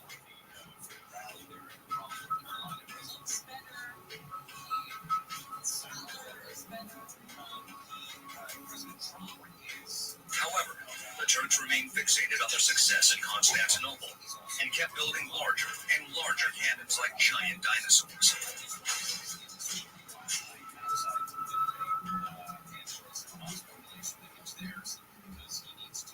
Even after the superiority of field guns had become evident in the 18th century, they remained obsessed with giant cannons. The Turks were at war with Russia back then. They mounted a giant cannon capable of firing a half-ton rock on the fortress wall overlooking the Bosphorus Strait. It took 3 days to move and half a day to mount. An officer from the British Army's auxiliary force asked, "Does this cannon even fire?" The Turkish commander replied, "Yes, although it's difficult to fire, one shot is enough to destroy them." "Have you seen it?" "No, no one has seen it before." Right before the blast, everyone ran away in fear. It took 150 kilograms of gunpowder just to fire one shot. The cannon went off with a deafening blast. The force of the single explosion broke the cannon. The half-ton rock from the cannon broke into 3 pieces 550 meters away. Then it disappeared into the ocean.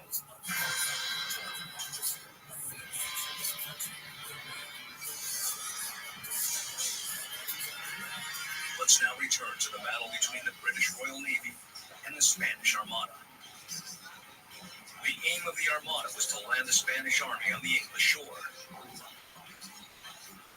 To do that, it had to keep heading north along the English Channel towards Calais, where the Duke of Parma's troops were waiting. August 6th came along. The moment of truth was drawing near. There was only 38 kilometers left to Calais. Despite Drake's best efforts, the Armada had passed through the English Channel without losing a single ship.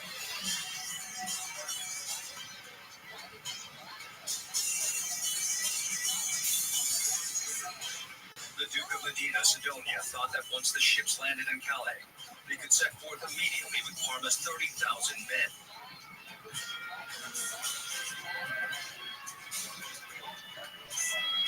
He had already sent a messenger to the Duke 8 days earlier, when he was approaching the English Channel.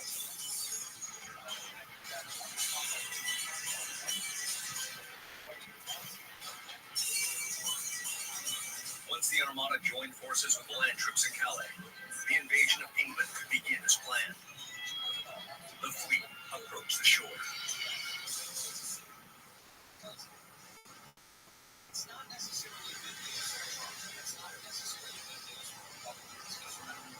But the beach was completely empty. Instead of the troops and ships they had been expecting, they were greeted by flocks of seagulls. The Duke of Parma had not arrived yet. The problem for Parma is that he and Medina Sidonia, the admiral on the Armada, don't have communication. There's no wireless, so they're just guessing. Parma isn't very keen on doing this. He's like most central generals. He doesn't want to cross the sea when it's full of heavily armed English warships. So he waits until Medina Sidonia arrives off the coast near Calais and Grenadine and says, "I'm here, are you ready?" And Parma says, "No, we'll start loading now." Communications at the time are very bad. So the Spanish make their way up the channel and arrive to find that their army is not going to be ready for another week. Now the Armada had to wait for the Duke of Parma to arrive. They had no choice but to wait along the cliffs of Calais, where they were completely exposed to enemy fire.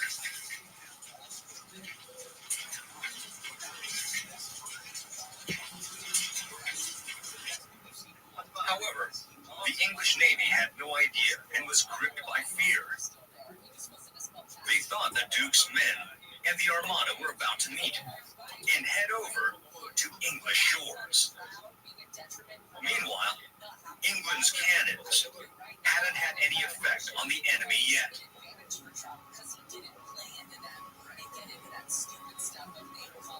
England needed a whole new strategy, a scheme that would break apart the Armada's resilient crescent formation.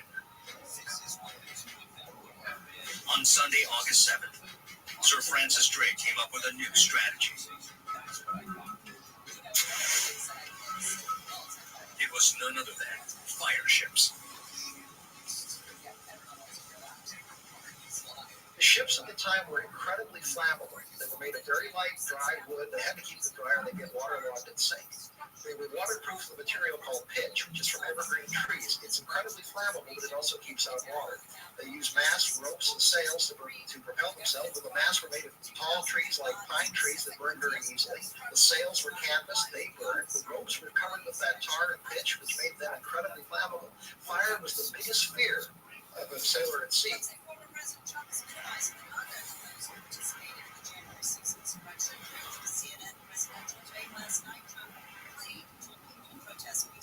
England prepared a fleet of 8 fire ships. They were loaded up with combustible materials such as tar. Every cannon was loaded with twice as much gunpowder. The aim was to maximize the enemy's fear by making sure that the ship would explode upon contact with fire. That night, conditions were ripe for setting off the fire ships. A strong wind was blowing from the English fleet toward the Armada. Strong currents were flowing towards the shore. The weather was perfect.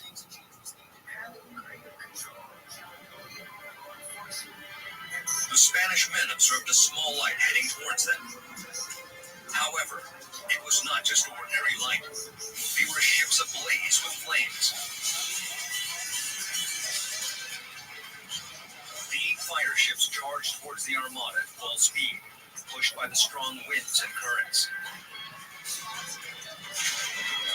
The red-hot cannons began to explode, covering the sea with rains of cannonballs. Spanish meet the threat. None of the fire ships does any damage, but they cut their cables and sail. That's when they lose contact with Parma's army. The reason they sail is not just because of the fire ships. It's because the previous year, during the siege of Antwerp, which is not very far away from where this battle is happening, the Dutch rebels used a fire ship which wasn't just a ship that burned. It was designed by an Italian engineer called Giambelli, and it was an exploding fire ship. This fire ship went down the River Scheldt, it hit the bridge the Spanish had built to blockade the city, and it exploded, killing over 1,000 men. So the Spanish were quite understandably petrified that they were about to be sent to hell very quickly.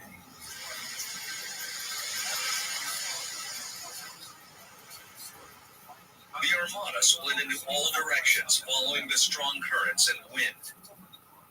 The English attack had successfully broken its crescent formation. Any formation keeps you from running. If you see all the other ships in your position moving alongside of you, you feel braver. I can see them. They're ready to support us. We're ready to support them. If the English attack my ship, the rest of the fleet will save me. You keep in order. You face the enemy. You stay calm. You know what you're doing. You are fighting intelligently and cleverly. But when the formation disintegrates, it's every man for himself. You start thinking, I have to save my ship. I can't help them. He's doomed. The English have these fire ships. They're going to burn. I have to get out of here. You scatter in all directions, which of course means that the people that do stay organized, which the British certainly did, pick you off one after the other, and it got better again. This was the chance he had been waiting for. Francis Drake put everything he had into this one battle. It was finally time to get his revenge for the crushing defeat in Mexico.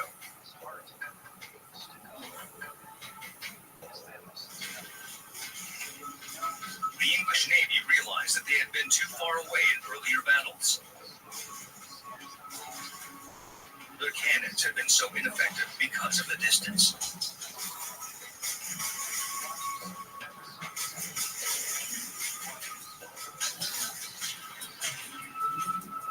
Francis Drake decided it was time for his fleet to step up. He ordered a strike from up close. Part of what's happening as the Armada comes up the English Channel, the English attacking it, is that the English are slowly learning that they have to get very close to the Spanish ships in order to do any damage. Once the Spanish lose their formation, as they do at Gravely, then the English can close in. They can attack the weaker ships. They can fire much more effectively because they're much closer. And this is the point where the Spanish now lose the battle decisively. 300 meters, 200 meters, and finally 90 meters, the firing distance of a musket gun. The English fleet fired all at once towards the San Martin, the Spanish flagship.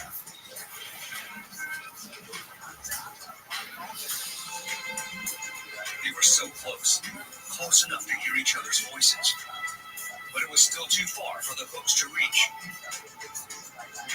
As the barrage from the English cannons went on, Captain Toledo of Spain took out his hooks and shouted, "Come closer, you cowards!"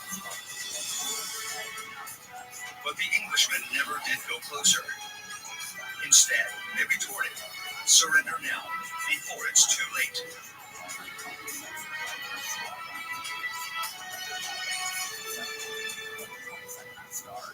The Spaniards struggled to board the English ships with hooks in hand.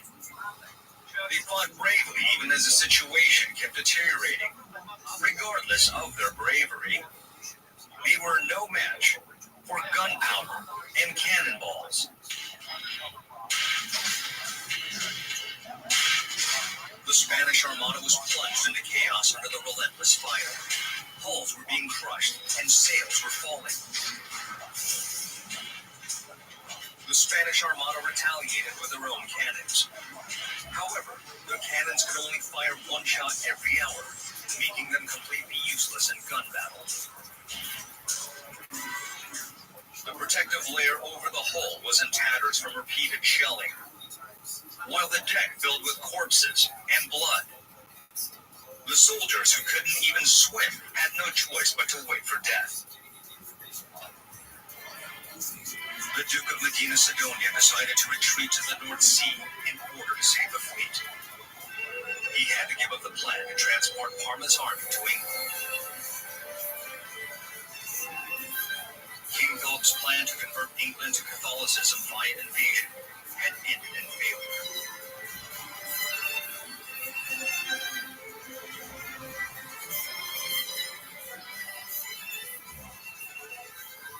After 1588, everybody understands that the way to fight at sea is with heavy guns and skilled sailors.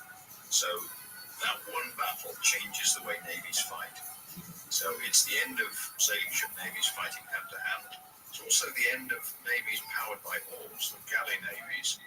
Fast race-built galleons can deal with galleys. And it helps to persuade the English that they have a future at sea and overseas. It creates a kind of English national myth of the nation in arms at sea. And this is very important in psychological terms because this myth, which is only partly true, but it's very powerful, helps to guide the thinking of English leaders for hundreds of years.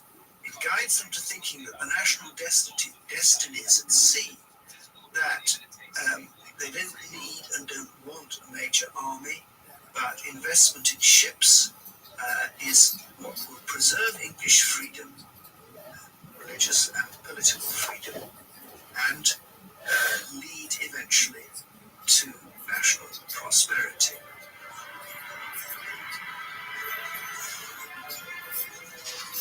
From 1571 to 1588, just 17 years had passed since the Battle of Lepanto, the height of the Spanish fleet's glory.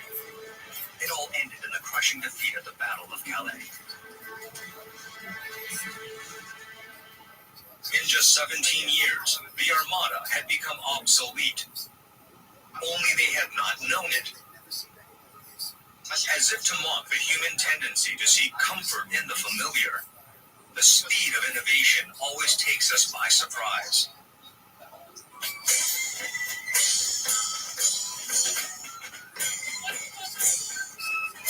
With the defeat of the Armada, a new age had begun. The era of Mediterranean naval battle had ended, making way for modern close-range artillery battles. The Mediterranean naval battle was not the only thing the Battle of Calais erased. With it had gone the luster of the Spanish Empire. England, which changed naval warfare forever in the Battle of Calais, began to rule supreme in the oceans of the world. It was time for the sun to rise on the great British Empire.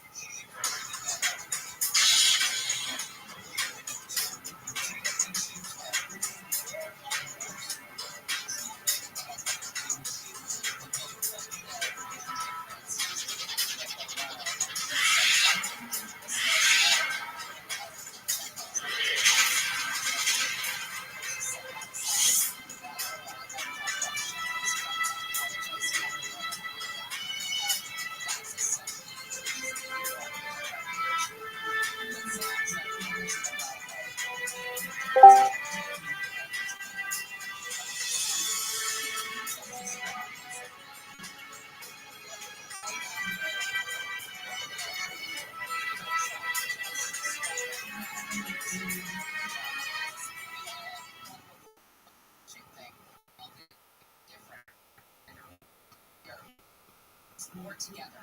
It hits all of us. It does not discriminate. And we should not have a sitting U.S. president in their 80s. We just shouldn't.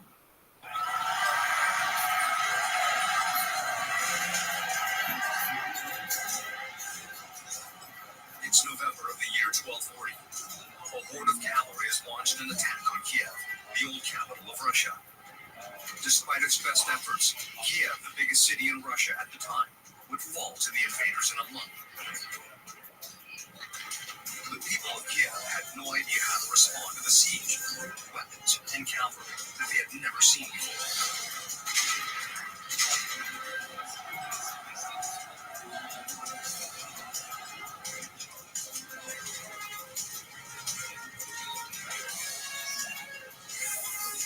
Following the fall of Kiev, the whole of Eastern Europe was the Mongols to take. Then, the invaders turned to Central Europe.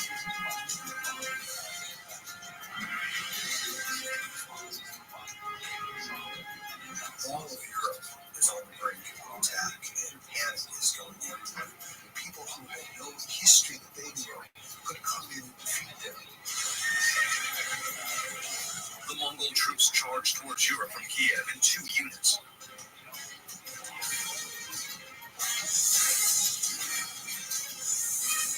The first unit would advance toward Germany via Poland, the other to Vienna through Hungary.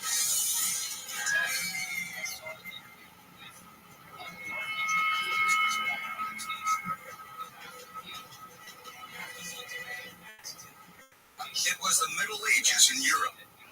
Medieval Europe was the poorest part of the world at the time, and so was not the target of invasion. However, the fall of Kiev brought an onslaught of refugees, and along with them, horror stories. Hordes of invaders followed soon after. All of Europe's kingdoms and cities trembled at the thought of Judgment Day. The source of the terror were the Mongols, who built the world's first global empire.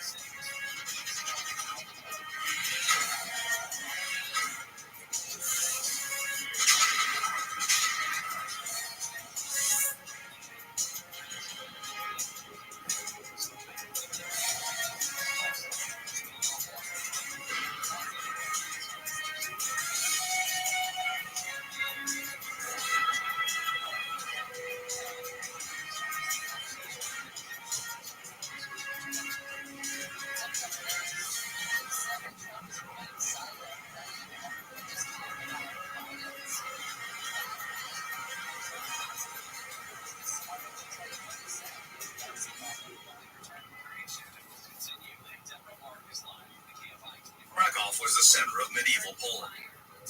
The city still commemorates the Mongolian invasion of 800 years back in a daily ritual. The trumpeter sounds his warning call from the top of St. Mary's Cathedral.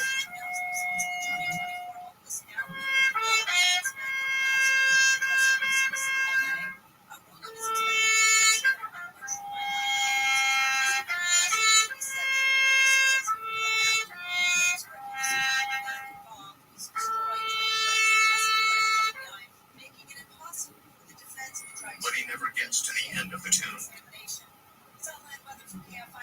Tatarzy gdy atakowali Gród Kraków, na Instagrama alarm z okna i jeden z Tatarów strzelił strzałą na liście przed dachem. I ten przyjmował w momencie Hrabiego dalej. Krakow fell on March 24th, 1241, going down the path of Kiev. It took less than a month for them to fall to the Mongols.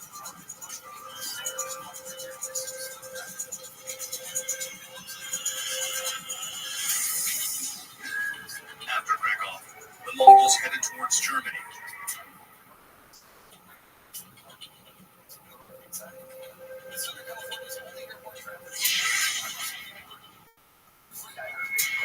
Led by Henry II, Duke of Silesia, an allied force of French and German troops fought the Mongols.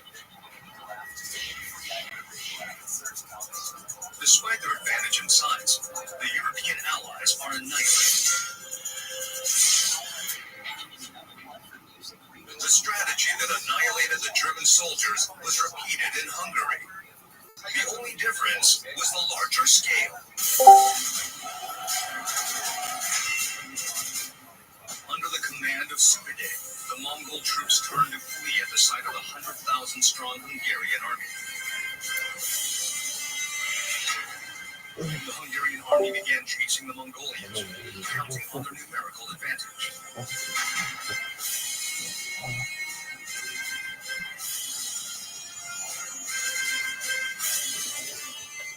Subedé continued this retreat for a few days, until he came upon his ideal battleground in the plain of Mogi.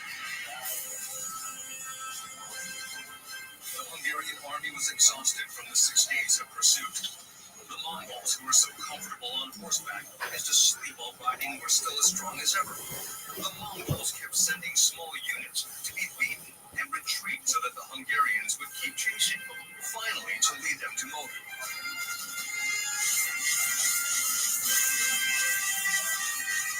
On the 10th of April, 1241, the battle finally began. 100,000 Hungarian soldiers against 50,000 Mongolian troops. This was Europe's last stand against the Mongols. Because they had more familiarity with the nomads, they had a better plan of how to fight. Their plan was not to get into an open field and fight the Mongols. Their plan was to find some defensible positions, hold them, and break the Mongol attack. They also came with what was known as a wagon logger.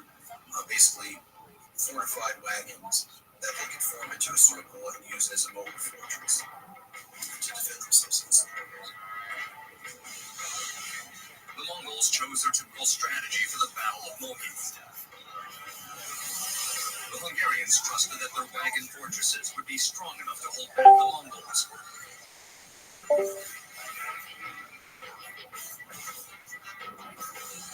The Mongolians, led by Batu, Genghis Khan's own grandson, surrounded the Hungarians. What followed was not the shower of arrows that they had expected from the nomads. Mysterious balls of fire, made from naphthalene, gunpowder, and oil rained down on the Europeans. The Hungarian army fought back with all their might, but the mysterious balls of fire filled them with terror.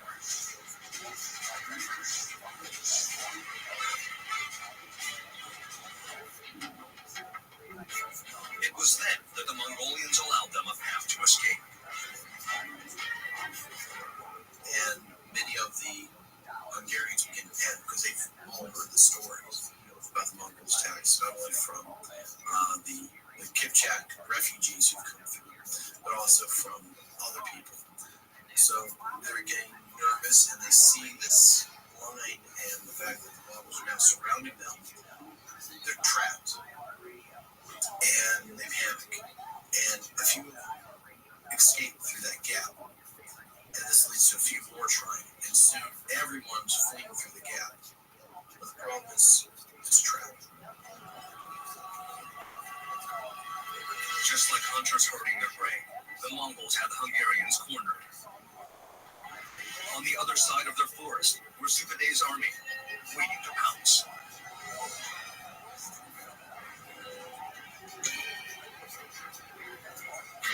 It was a massacre for the Hungarian army.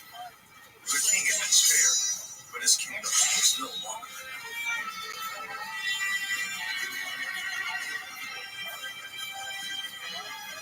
Mongol victory in Poland against the German and Polish knights, and 2 days later their victory in Hungary against the best of the European knights of Western Europe. That victory crushed the medieval world. It broke the knighthood. Never again would knights be important factors in the history of Europe. The Mohi Monument in Hungary stands as a haunting reminder of the nightmare. The Mongols looted and burned their way through Hungary, killing a third of its population on the way.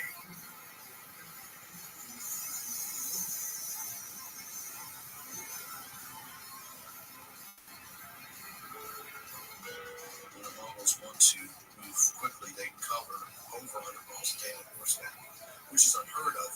The average army, even going into World War II, could really only move about 23 miles a day. But the Mongols will send out riders who go a lot faster than them. And so Budapest fall, they're sacked, all of Hungary's being destroyed. The peasants are cut down, they go into hiding into the forest. The area of Wallachia, or what's now Transylvania, is overrun. The Mongols are appearing in Serbia, Croatia, and they're all of Europe is on the brink of attack, and panic is going everywhere. After the victory of the Mongols in 1241, a solar eclipse took place in all of Europe.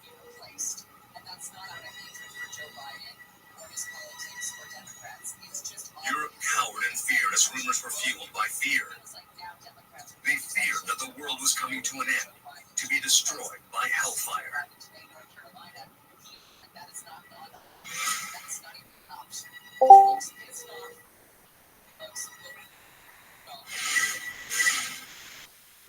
The rumor was, and it was to some extent true, that they laid waste the people to any city that they came to, and that they would rape all the women and destroy the city and kill all the men. So, I mean, they were regarded as the most fearful army you could possibly imagine in your nightmares. A popular story was that with pregnant women, they would cut them open and take the baby out, and things like that. But this would also help spread the idea that the Mongols were the scariest thing that anyone's ever met. And in Europe, the Mongols were seen not so much as human, but a force of nature or a punishment sent by God for their sins.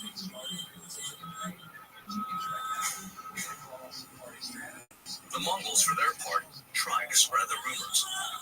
This was to kill their spirit before the battle even began.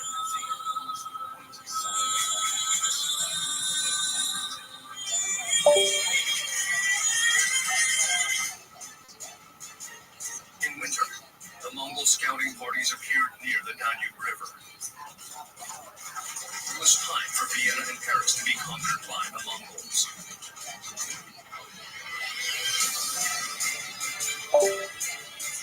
King Louis IX of France held countless meetings to come up with a counterplan, but to no avail.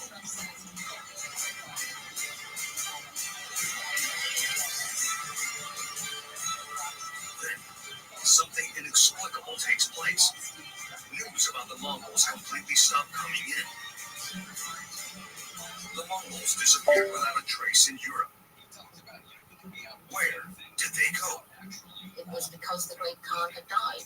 They had to go back to their homeland and retreat completely. And that's an extraordinary phenomenon in Mongol history that you can say, well, there they are ruling everywhere from the Persian Gulf and into Hungary and across to China.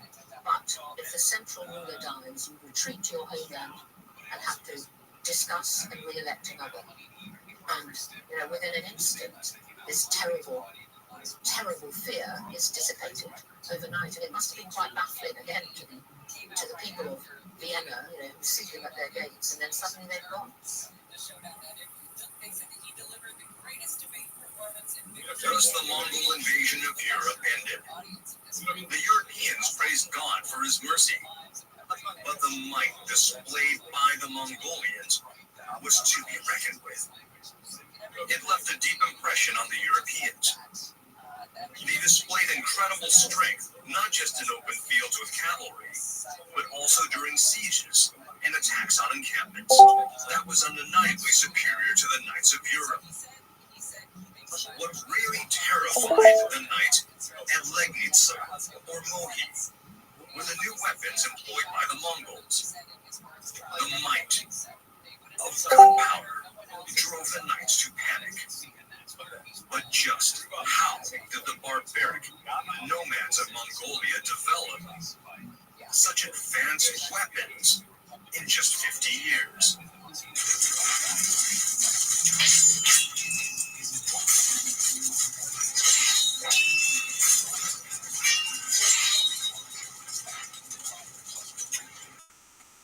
In 1241, the Habsburg army captured a Mongol officer during a skirmish on the outskirts of Vienna.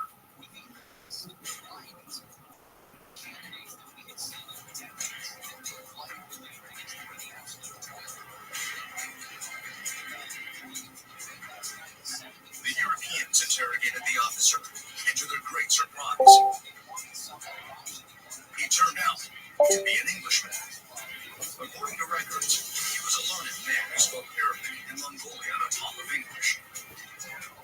It's a great mystery exactly who he was. Some people have done research and they believe that he was one of the Englishmen who had helped force the English king to sign the Magna Carta, and then he had fled. How he ended up in the Mongols' army is a little uncertain, but he could have gone to the Middle East and been fighting against the Arabs. He could have been captured by the Muslims, and perhaps he either escaped or was sold to the Mongols. It's unclear how he ended up in the Mongolian army, but he seemed quite loyal to the Mongolians. Mongolians use people from all countries that they conquer. The Englishman is one good example of how the Mongols were able to attract some of the best talent of their era. The Mongolian army was not made up of just Mongols. It was an allied force of all the lands that Genghis Khan had conquered.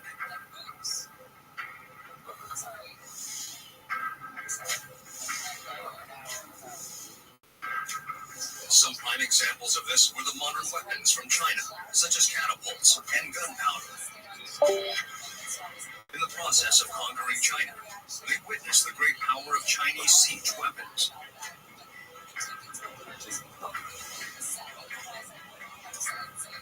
One cannot conquer a castle with battle strategies from the plains. The Mongolian army was quick to accept Chinese technologies and military engineers into their midst. The Mongolian attack on Baghdad, the largest city in the Islamic world, began in 1258. The Chinese engineers surrounded Baghdad with pikes and manufactured siege weapons to attach its walls. Baghdad fell in just 10 short days.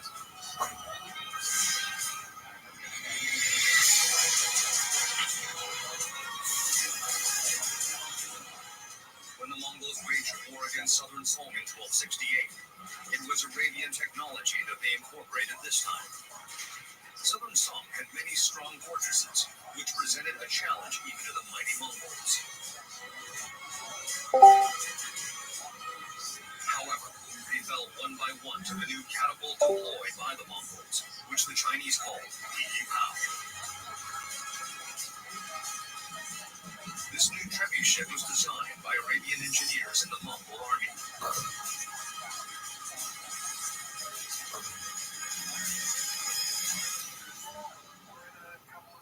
Yes, the Chinese, particularly because of the siege warfare. I mean, we know that they used Chinese troops in their campaigns in the West, for instance, just because they had these skills in this particular type of warfare that they didn't have themselves. And then, of course, they would bring their defeated enemies into their own armies. So, in terms of numbers, of course, they'd be stronger. I suppose, they have this long tradition of being, they were nomads, and then you had the sedentary specialised people.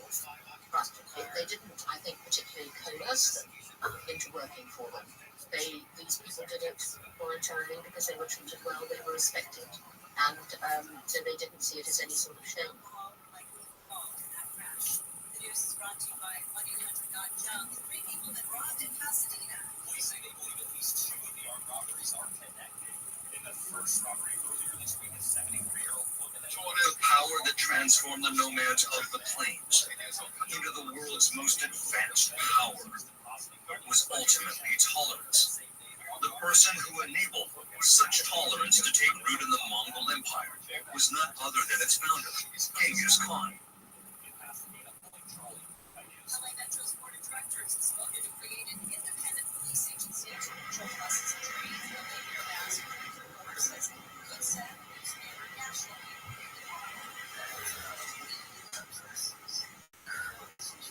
At the time of his birth, the Mongols were just a small group of people living in small tribal societies near the Onorm River. Transition will take about 5 years. In the meantime, the LAPD, Long Beach Police, and the LA County Sheriff's Office will continue to serve regionally. Officials estimate there are more than 75,000 homeless people across LA County. That's down 40%. The Mongols lived in a hostile world with constant warfare between the tribes. Defeated tribes became slaves to the victors. A Mongolian text described the situation like this. All the skies with stars are spinning. Many countries are at war. Instead of finding their rightful places, they take by force from each other. All the lands with soil are being overturned. All the countries are at war.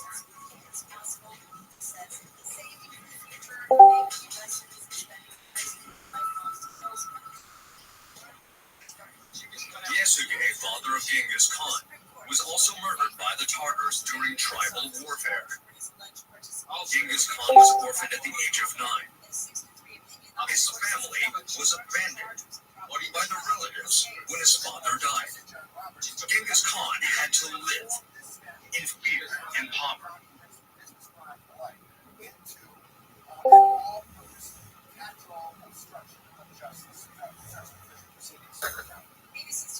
Winter in Mongolia is extremely hard to bear even now. Temperatures fall to 40 degrees below zero, and all human and animal activities come to a halt during this time of the year. The food supply, stocked up during summer, soon runs dry.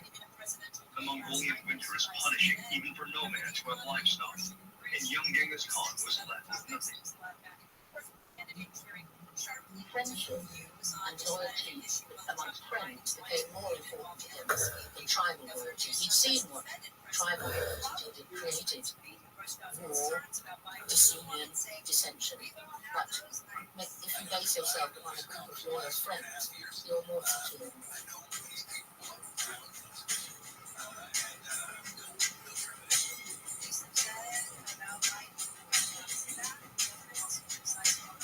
Genghis Khan's bitter childhood had taught him a lesson, one that stayed with him from the start of his ascent in the steppes to his reign as Khan of the Mongolian Empire.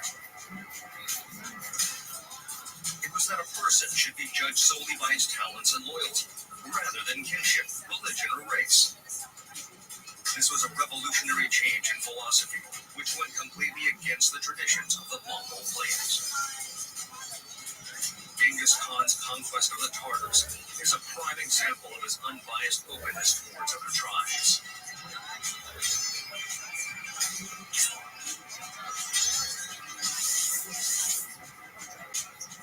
The Tartars were his ultimate foes, responsible for the death of his own father, Yasuke. The 1202 war against the Tartars was, on some level, a form of personal revenge for Genghis Khan, who prevailed in the end. The Tartars, his father's greatest foes, and his own strongest rivals, now lay at his mercy. According to steppe traditions, the surviving Tartars were to be enslaved.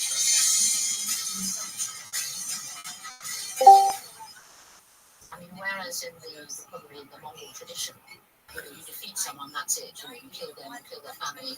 There's no mercy.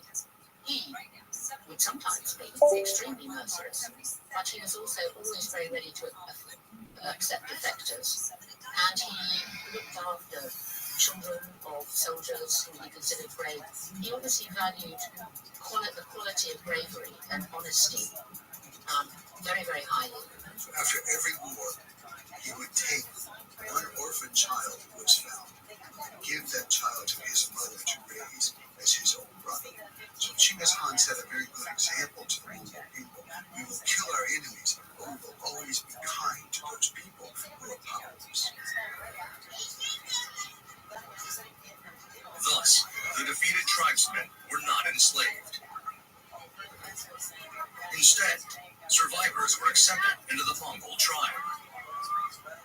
In modern terms, they had been granted full citizenship by their conquerors. Whenever the Mongols conquered a tribe, Genghis Khan gained a new brother, and the Mongol tribe grew larger.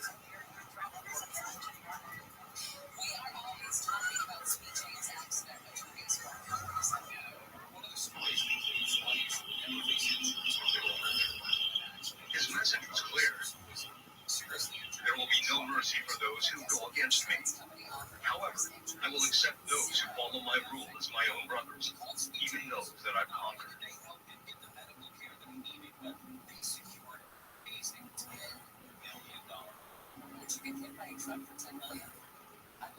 Eventually, Genghis Khan rose as the new leader of the Mongol steppes. It was none other than tolerance which elevated the once weak and hungry orphan, so that he could become the all-powerful ruler of the Mongols.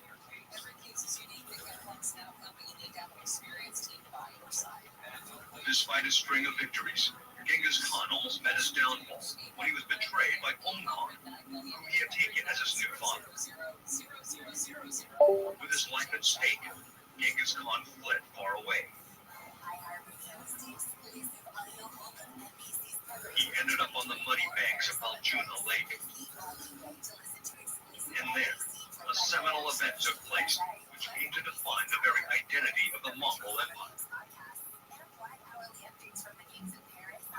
Like the oath of the Peach Garden in the Three Kingdoms, the Aljuna Covenant bound Genghis Khan and his most faithful followers together, of which there only remain 19, holding the muddy water of Aljuna over their heads and their hands.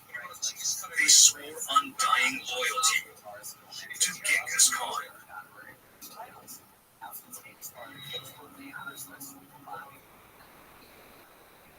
The ethnic composition of the group of 19 is a noteworthy feature of Genghis Khan's inner circle.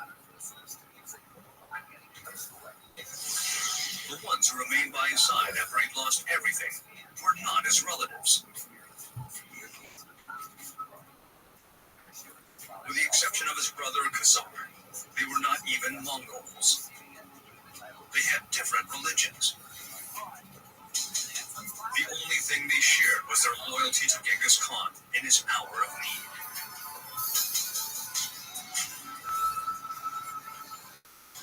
There was muddy water there. He took those men and he gave them a speech, and he said to them, "We will drink this muddy water. Let us drink this as a bond between us." And there were people there from every different tribe. There were Muslims and Christians and Buddhists. They were all there. And those men became the basis of his army. From that handful of men who drank the muddy water of Bajan, he was able to gather once again. Once again, he was able to march against his foe and defeat him. The entire Mongol steppe was contained within the 19 at Baljuna. They represented the whole new society that Genghis Khan would soon be able to build.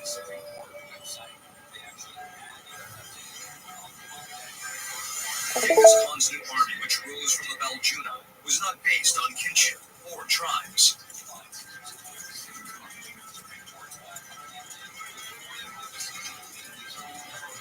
It was a completely new form of army, which was organized according to the decimal system.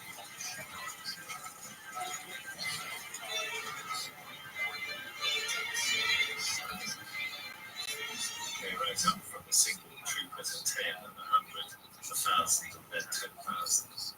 And these were fairly standard idea. I mean, to have the army organized in units like that. But as I said, the important point about it was that they were a mixture of people from different tribes. Is that because he was also restructuring Mongolia so that everyone became a Mongol. He would no longer be this tribe or that tribe. Everyone would be a Mongol. Now, those people who always fought with him would remain in their own units of 10, 100,000, so on. No rival could beat Genghis Khan's army, which only grew larger with every battle. Finally, Genghis Khan succeeded in uniting the Mongol steppes.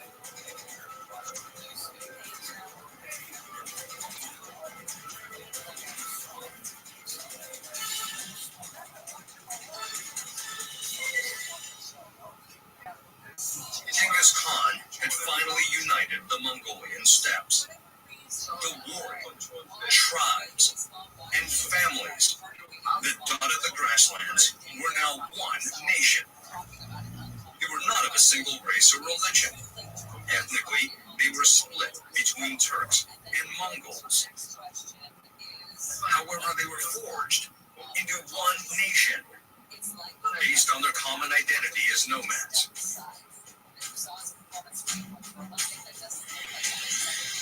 Genghis Khan's successors continued his practice of tolerance toward cultural diversity.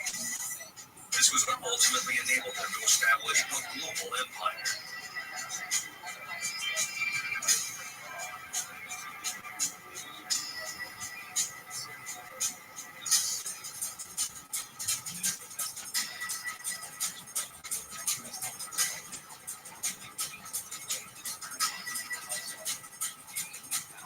Let's go back to Europe in 1242. The Europeans were wondering what had happened to the Mongols, who had filled them with such terror. Fear of the Mongols inspired rumors, such as their ability to train dragons to fight for them. Louis IX, the King of France, wanted to know the reason for the retreat, and if they would come back.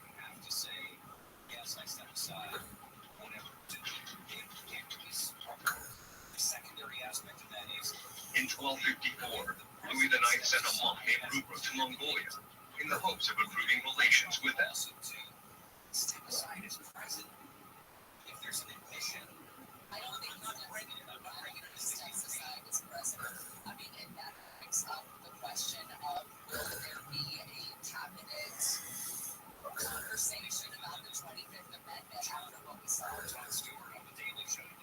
He was both a diplomat but also a spy.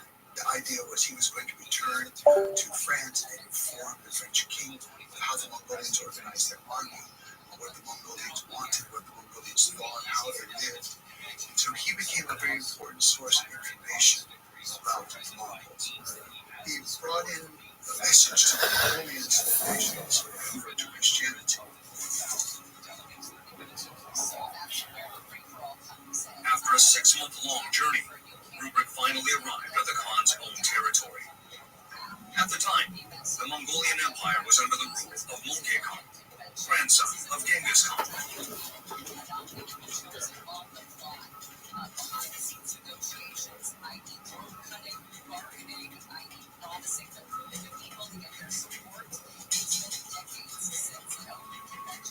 The city Rupert arrived at was Karakorum, capital of the Mongol Empire.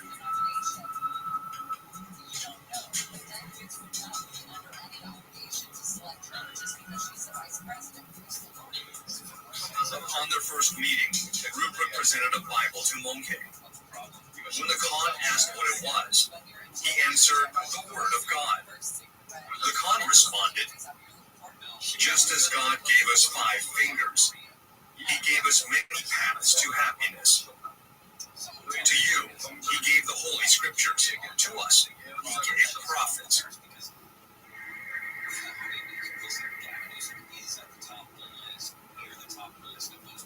The Khan's capital in the steppes was like no other place in the world. It was the land of tolerance, where all religions coexisted in peace. In the southwest was the Khan's palace.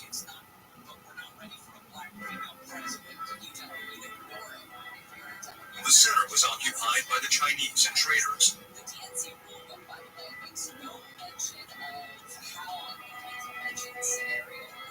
The Muslims lived in the north. Beyond the Muslim quarter, in the far north, there was a Christian church. To get to church, Christians went through the Muslim quarter, holding their cross and blazoned flags. No one feared any form of religious persecution.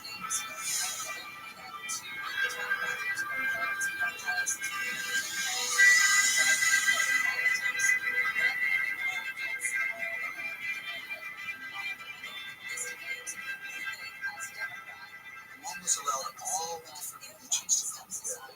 So there was a Muslim mosque, there were Buddhist temples, even the Shaolin monastery had its own branch of monastery, Karakura. There were Christians and there were animists and shamans. All of these people together in one very small community.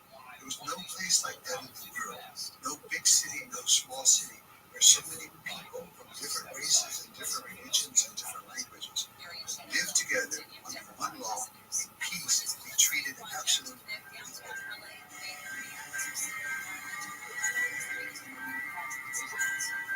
When Rupert was summoned to the palace for an audience with Monkey Khan, he was astonished. The palace was lavish in a way that he could never have imagined. It was both stunning and strange.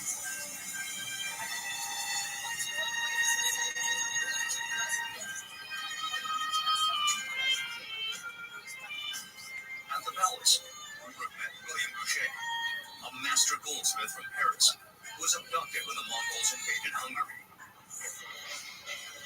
And he saw the masterpiece Boucher had made for the Khan.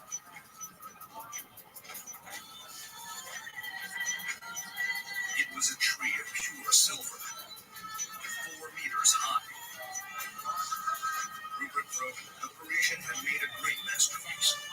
There were 4 silver lions at its roots, and a gilded serpent entwined around its trunk.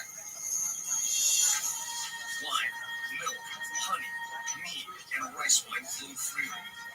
The Khan was seated high up in the northern end, where everyone could see him. All of Karakoram's palaces and houses were decorated with bright colors and patterns. They were also built from a wide variety of materials. The best architects were brought in from Turkey, Europe, China, Arabia, and Persia to construct these buildings.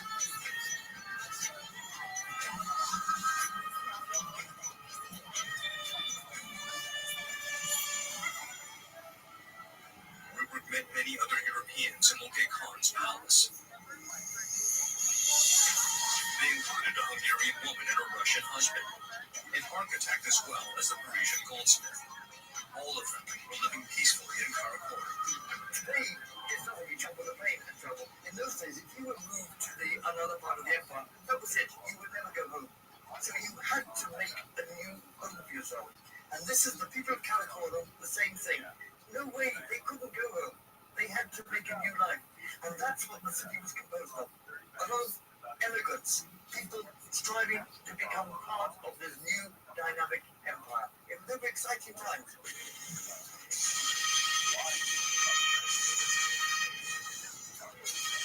In Ulaanbaatar, the capital of Mongolia, a festival is held each year in mid-July. It is the Naadam Festival, the nation's largest folk celebration and sporting event.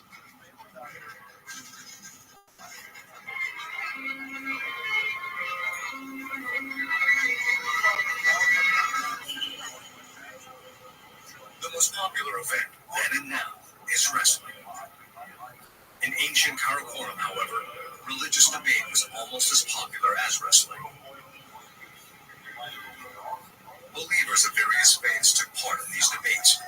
Naturally, Rupert was one of the participants. The three judges were Christian, Muslim, and Buddhist. They discussed each other's ideologies freely in the middle of the Mongol steppes. There was no room for violence or authority, just words and logic.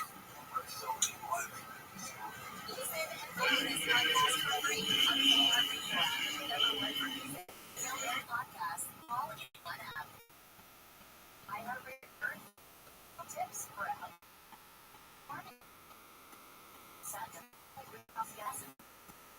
almost environment by going one day.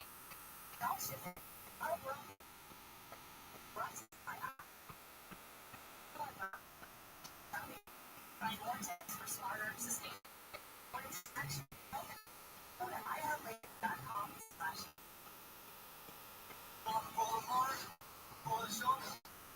Elvis Presley's iconic wig are now up for auction. Getting started at $70,000. Auction must be all for the sun. Sale, Elvis's famous footwear expected to bring in about $100,000.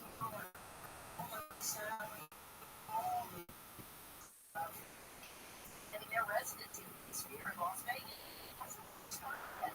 And now has a total of 16 concerts over 8 weekends beginning in September and running through December. General ticket sales for the new dates start July 12th on the Eagles website. Announcing a fall 2024 tour around the Very rare that religions of different kinds were together in the same city. If they were, for example, in the Muslim world, there were Christians and there were Jews, but they were very closely regulated. They had to pay heavy taxes, and other religions, such as Buddhists or Hindus, were outlawed under Muslim rule at that time. The Christians were even worse. Even one kind of Christian would be killing another kind of Christian. Didn't think that Christians had the right to even live unless they all agreed and obeyed the same rules. So for people of these very intolerant religions to come to Karakoram and see that Muslims had to talk with Christians, Christians had to talk with Buddhists, and Buddhists had to talk with Taoists, it was a revolutionary religious spirit. During the same period in Muslim and Christian countries, religious persecution was the official doctrine. In 1255, the Christian church sanctioned the torture of suspected heretics. Witch hunts spread across Europe, establishing a reign of terror. What Rupert saw was not just religious tolerance. The openness of the Mongols toward other cultures was the source of Mongolian greatness. The Mongols were exchanging information between East and West at a speed unimaginable at the time.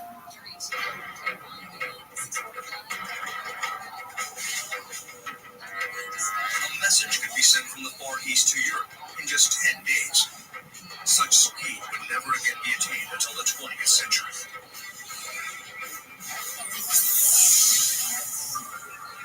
This was made possible by the jam system, a network of messengers. For the first time in history, the world became connected in a single network.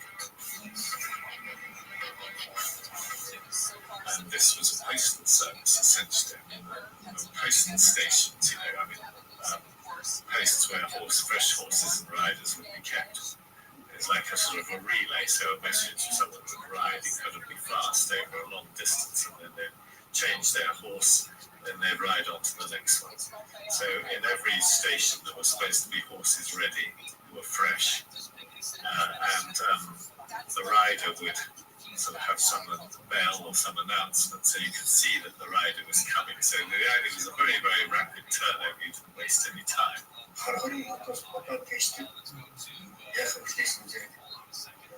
Пройшов хани іч, потом чуть-чуть. Eklemleyen bir kilometre Otorin yok etkisi tanıyoruz. Otorin geç şurada geç. Eklemleyen bir kilometre katır. Otorin bir dakika bitti ne bitti. Nasıl iş bundan beri takım yaptınız? This tablet, called a peta, was a form of identification for these messengers.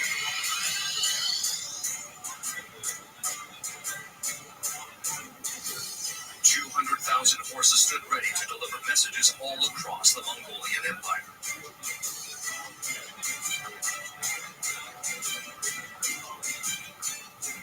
The thousands of posts connected the vast territory in a single network, allowing culture to spread across east and west.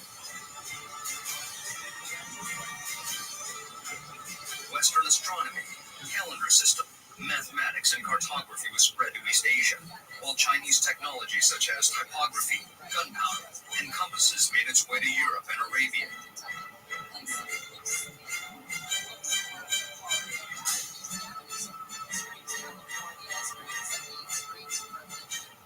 Sadly, with the creation of the Mongolian communication system, you had doctors going from China all the way to Baghdad.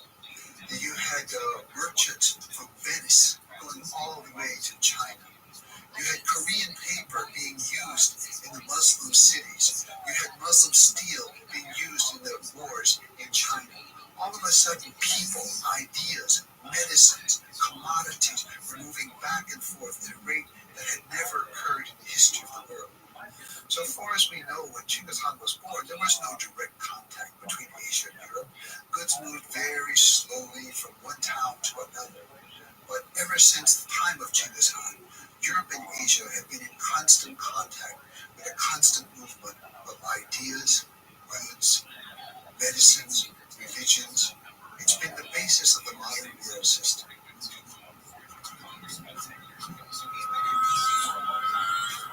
Upon his return to Europe, Rupert wrote a detailed report of what he saw in Mongolia to King Louis IX.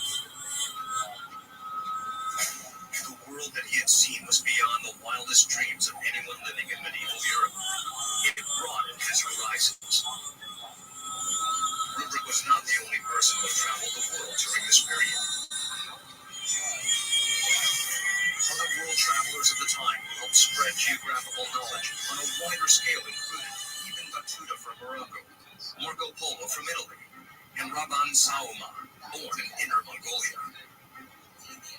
That I think are most interesting in terms of shaping our modern world are the Mongol empires. I think the awareness of a new world, the Europeans started to become familiar with China, the Chinese became more familiar with the world far beyond. There was a revolutionary change in Europe. They had gunpowder. They had many things that they had never had before. Europe changed from being just a small place on the border of civilization to being a part of the center of civilization. Many people benefited. I would say that the Europeans benefited the most.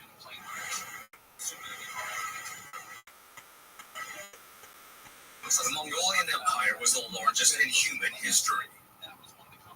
Genghis Khan's policy of tolerance was the foundation for his empire. As messengers of civilization, the Mongols had woken the sleeping continent of Europe. The world witnessed globalization for the first time, thanks to the Mongols who showed it was possible to travel the world. Europe could now set sail into the age of exploration.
East Treasure Riverbank of southern England, the most important bargain in the history of the human race was struck.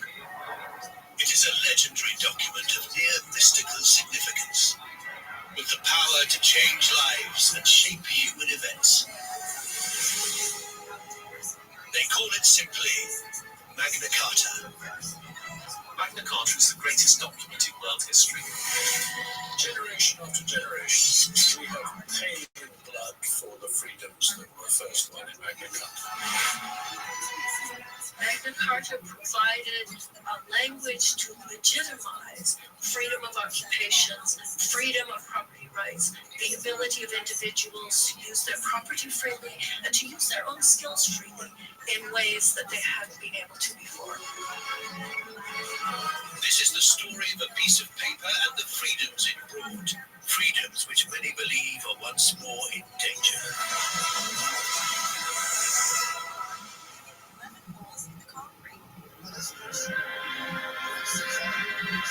New York, December 2007. Sotheby's Auction House. A single piece of parchment is up for sale. It's badly weathered and stained. Few people can read or understand it. How much is this strange piece of paper worth? On the telephone, on my left, fair warning at $19 million. Word for word, this is the most expensive document in the world, the most valuable piece of paper in human history. It's the most important document in world history. The story of Magna Carta starts long ago, in the age of Robin Hood. England, 1200 AD. Through the Greenwood, a legendary freedom fighter is on the move. The legend of Robin Hood dates back to the time of Magna Carta, and it's a conflict between the aristocratic ruling classes and free English people. Robin Hood represents an entire class of those who feel that they are oppressed by tyrannical laws. He's someone resisting an oppressive royal official, a sheriff of Nottingham, who is taking the money from the local community. For more than a century, the English have been ruled from abroad by the French. It was a nightmare which started when William the Conqueror crushed the Anglo-Saxons at the Battle of Hastings. William the Conqueror was a ruthless military leader. William the Bastard, as he was sometimes called. This was a real massacre. It was a slaughter at Hastings. It was a massive land grab by an aggressive foreign dictator. William imposes the French system of government, feudalism.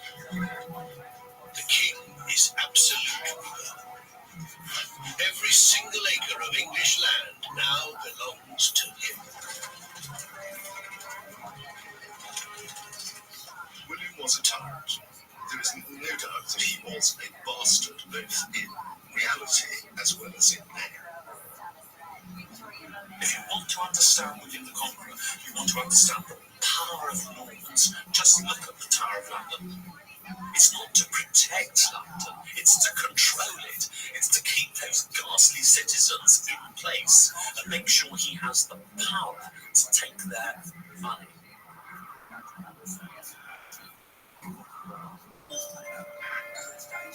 To tax the people, he must spy on the people. To this end, William commissions his famous Doomsday Book. The Doomsday Book was a list of all the people in the kingdom and everything they own. He sent out a survey to chart all of the land right down to a single penny. It's a way in which the king can see the liability of the land to taxation, and then, if necessary, can jack that tax up. The unfree English are defenseless against the greed of the all-powerful Norman French crown. England is described by contemporary chroniclers as a cow which is being milked to sustain the continental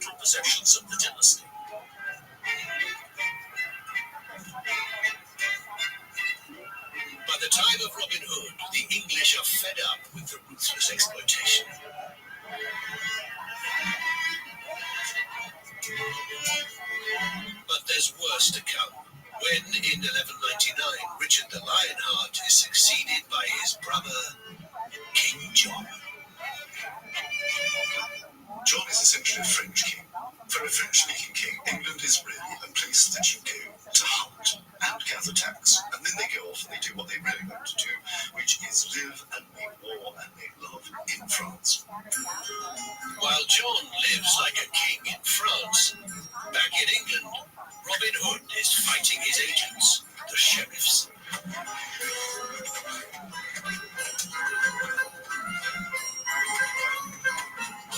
Robin Hood's chief opponent is a man named the Sheriff of Nottingham. In King John's reign, there was an evil sheriff of Nottingham, Philip Mark, who was accused of robbery and suspected of being a thief. He was a thoroughly unpleasant individual. It's no coincidence then that Robin Hood goes back to this period, because what is he doing? He's striking above all against the sheriff. In 1204, King John is defeated in battle and loses his precious domains in France. The first time in the post-conquest history of England, the King of England actually has to live in England. Now that's awful for the king. He doesn't want to spend his time in England. It's a cold, rainy place. It's also awful for the English. The outlaw Robin Hood secures his place in legend as a popular hero.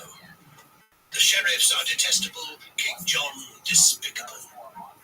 Great historian has described King John as a shit. And there's an awful lot of truth in that. I mean, the first thing is King John was a murderer. He had murdered his nephew, Arthur, and he starved to death the most famous woman of the age, Matilda de Breos, in the vaults of Corfe Castle. The reality is far more monstrous even than this monster that's presented by the chronicles. He is probably the worst king in English history. Worse still, to regain his French territories, John needs to build a war chest. The only place he's going to get the money is from the English. King John was a tremendously successful king when it came to raising money. Under his rule, England was placed under really a whole new level of financial burden. He was so successful at raising money that his revenues actually quadrupled during his reign. And at the end of the reign of Richard the Lionheart in 1199, chroniclers were already moaning about the very high levels of taxation. Well, if the pips squeaked under Richard, under King John they screamed. John sets out to fill his coffers with taxes. There seems no limit to the amount he demands. Lords are expected to provide men-at-arms and perform military service. If they can't, they're taxed. If a knight dies, his widow is taxed. If the widow dies, the orphans are taxed.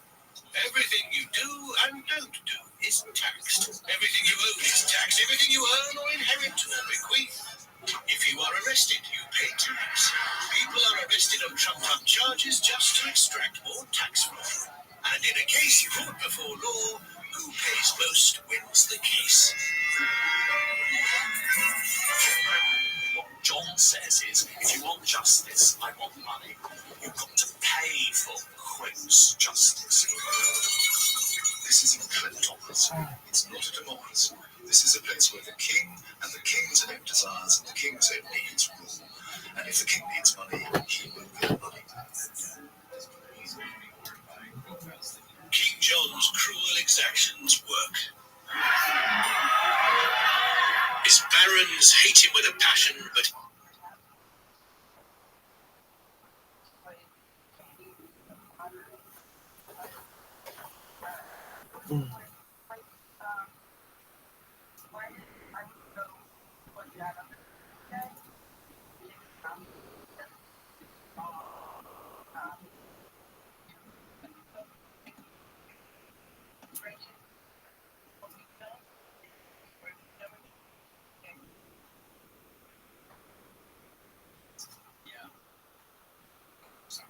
But she's right in that you can't go too aggressive. That's not going to appeal to the culture. country.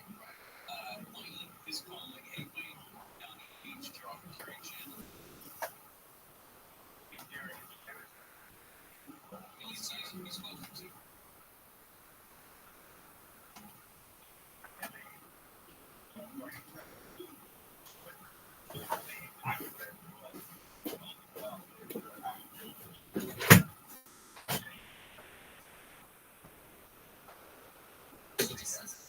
She just doesn't want it. She doesn't want to be a shoe.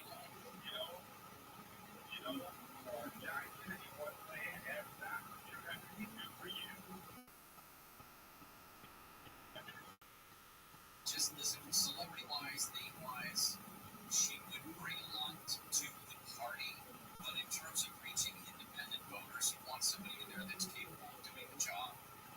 What experience does she have?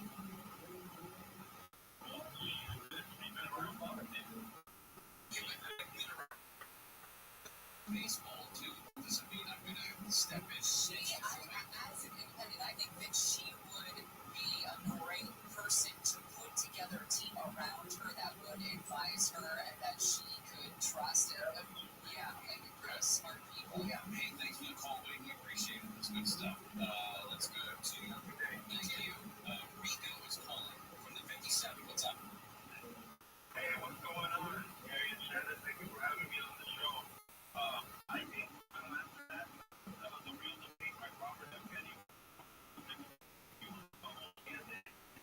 broadcast always that guy. Be the next president, he has real ideas. I know that he's a little right, and he's not post-presidential, like, and then he's not nice saying, but it's actually not more accountable. It's just such a good point you make, how important it is for someone to be down to earth. Well, and one of the things that RFK does that the other guys haven't, and I don't know a lot of politicians that do, he talks literally about the physical health of our country. The physical, like, how are we going to get people off of overprocessed foods? How are we going to get people off of statins and blood thinners and medicines that they don't necessarily need? That appeals to me because I think that's an important issue as opposed to arguing about your call safety cap. I mean, And entitlements. that's just this is awful. So here's a common one. Mike is calling from Bray. Hi, Mike. Hey, how you doing, Gary and Shannon? Great. I would like to tell you, I think romance is the biggest club. I did a big thing about this last night. Is it Mike? Yeah, okay. So Mike, I did a big thing to my girlfriends last night about Joe Manchin and all of that. And the thing I was hit back with was the fact that he is 76 years old. I had no idea he was 76 years old. I thought he was like in his early 60s or something like that. So that would be the knock on him, I think. Just if we're moving away from having people in their late 70s, early 80s.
is a great way for you to sell your home. So if you're ready to sell your home, call Sellers Advantage. Get a no obligation offer at 888-321-AS-IS. 888-321-AS-IS. 888-321-2747. SellersAdvantage.com. DRE number is 1096165. The free iHeartRadio app has over 100 original stations like 24/7 comedy. Really know our calls. Back again, then you need to laugh. Just open the free iHeartRadio app and search comedy. iHeartRadio, the free never sounded so good. The free iHeartRadio app is #1 for music, radio, and podcasts, all in one. Discover a new podcast from our library of over 350,000 titles. Here's an iHeartRadio podcast preview.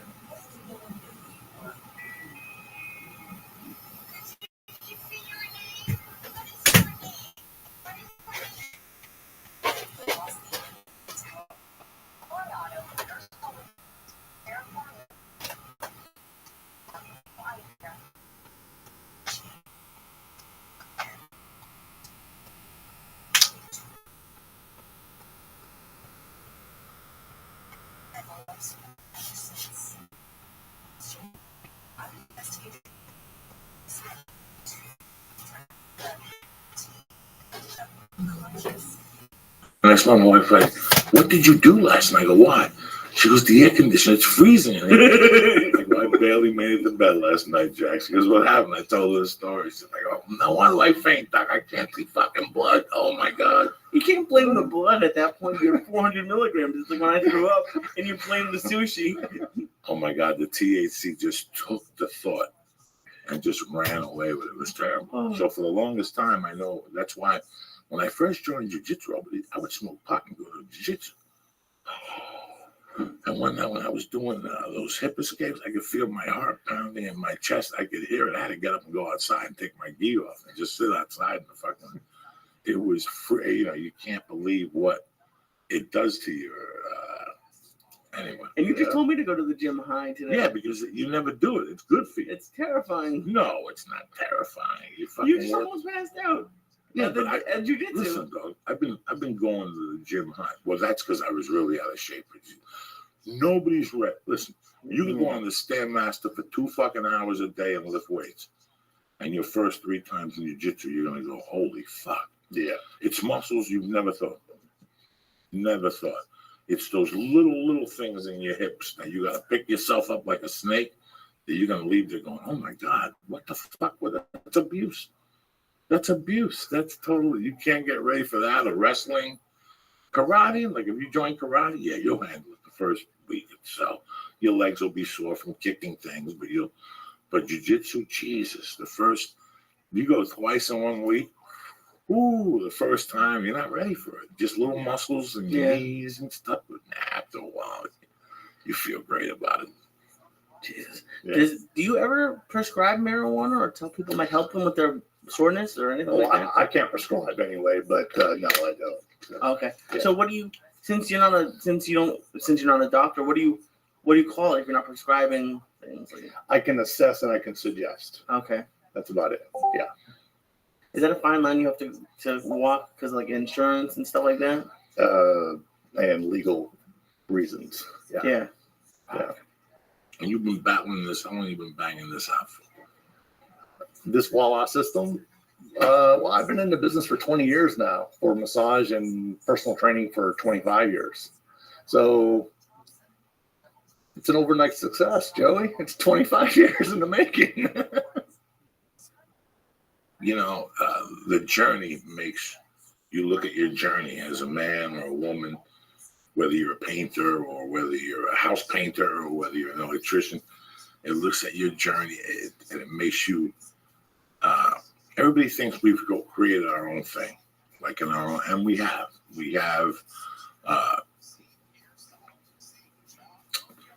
I forgot my train of thought there. I was looking at Lee's shirt, the Flying Jew, and I was getting insulted. Got to represent for Christmas. No, but I see what you're saying. You incorporate all these different. Like I went to your studio yesterday, and you have the thing to go upside fucking down. You got kettlebells in there. You got roller mats. You got a table.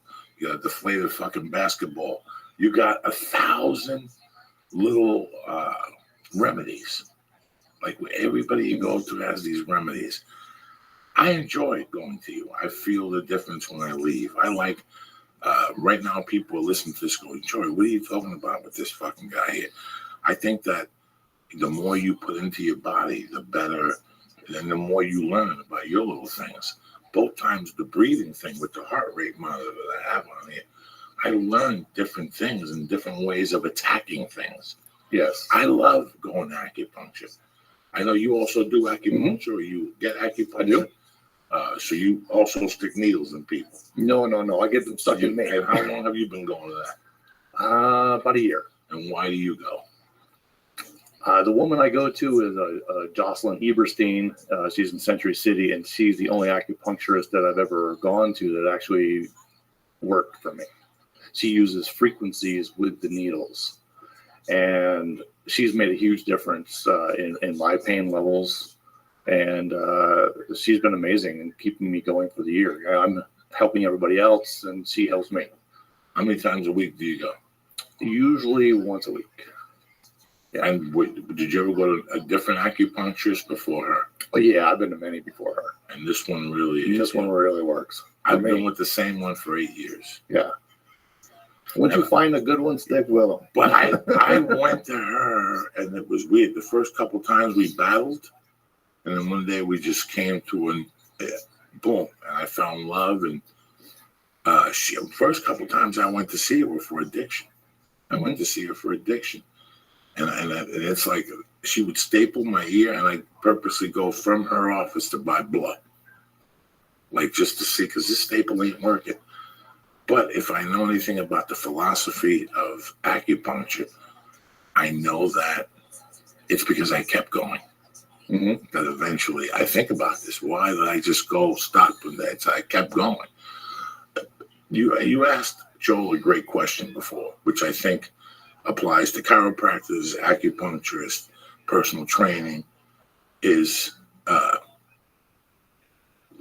why do people keep going? What was the question you asked them? It's like, how do you deal with someone like you said, if you went to acupuncture one time, the staple didn't work and you just never went back. Right. Like it takes. There's so many people that go to people 1 or 2 times and they don't let the miracle happen. Mm-hmm. And that's what destroys me. Like I'll mention acupuncture and they'll go, well, I went 2 times for my back and it didn't really help me. But acupuncture is like anything else. You got to build up the resistance from acupuncture, I think. For me, this is how I know it works. I'll tell you what I suffered from a lot. Colds. For the last 10, before I got into acupuncture and the 2 years before that, I always got a cold 4 times a year. Acupuncture has built my immune system up in so many ways. I don't get that sick anymore. Now I get sick maybe twice a year instead of 4 times a year. And I smoke pot with people. You smoke bongs, you smoke pipes. That's how you get sick, Still, they cut it in half. Why? Because I kept going. I kept going to every week. My ankles stay skinny. Yes, I hang myself up at night. I put my feet up at night and do twist on the wall because I work on my ankles. I want the blood to go down so my heart could pump it. Joel taught me about the Chinese heart pump, where you just sit on a plane and move your legs up and down so your legs that blood doesn't cloud on planes. Oh. Because the Chinese believe that the calf is the second heart, right? That's correct. So we don't fuck around here, people. Well, how do you guys deal with... If you're going to be a fat fuck, at least be a healthy fat fuck. That's all I ever ask of people. And people don't understand, Doc. When people go, what are you talking about, Joe? If you're going to be a fat fuck, be a healthy fat fuck. Let me give you an example. Let's say you went to see Dr. Joe. You went to 1 jiu-jitsu a week. You walked around the block with your grandmother, and you lifted weights once a week. If that works for you, and you want to inhale an In-N-Out burger with no fries and a Diet Coke, you're a healthy fat fuck. Yep. That's the big difference. But you're taking care of you. You're taking your blood pressure medication. You're lifting that kills the diabetes, I'm a healthy fat fuck. I know diabetes is some of my... I'm not a big... Are we sweet guys? You don't seem... I don't fucking ask you. Not really. I'm not a sweet tooth guy. If I'm going to have... What did I get mad at him last week?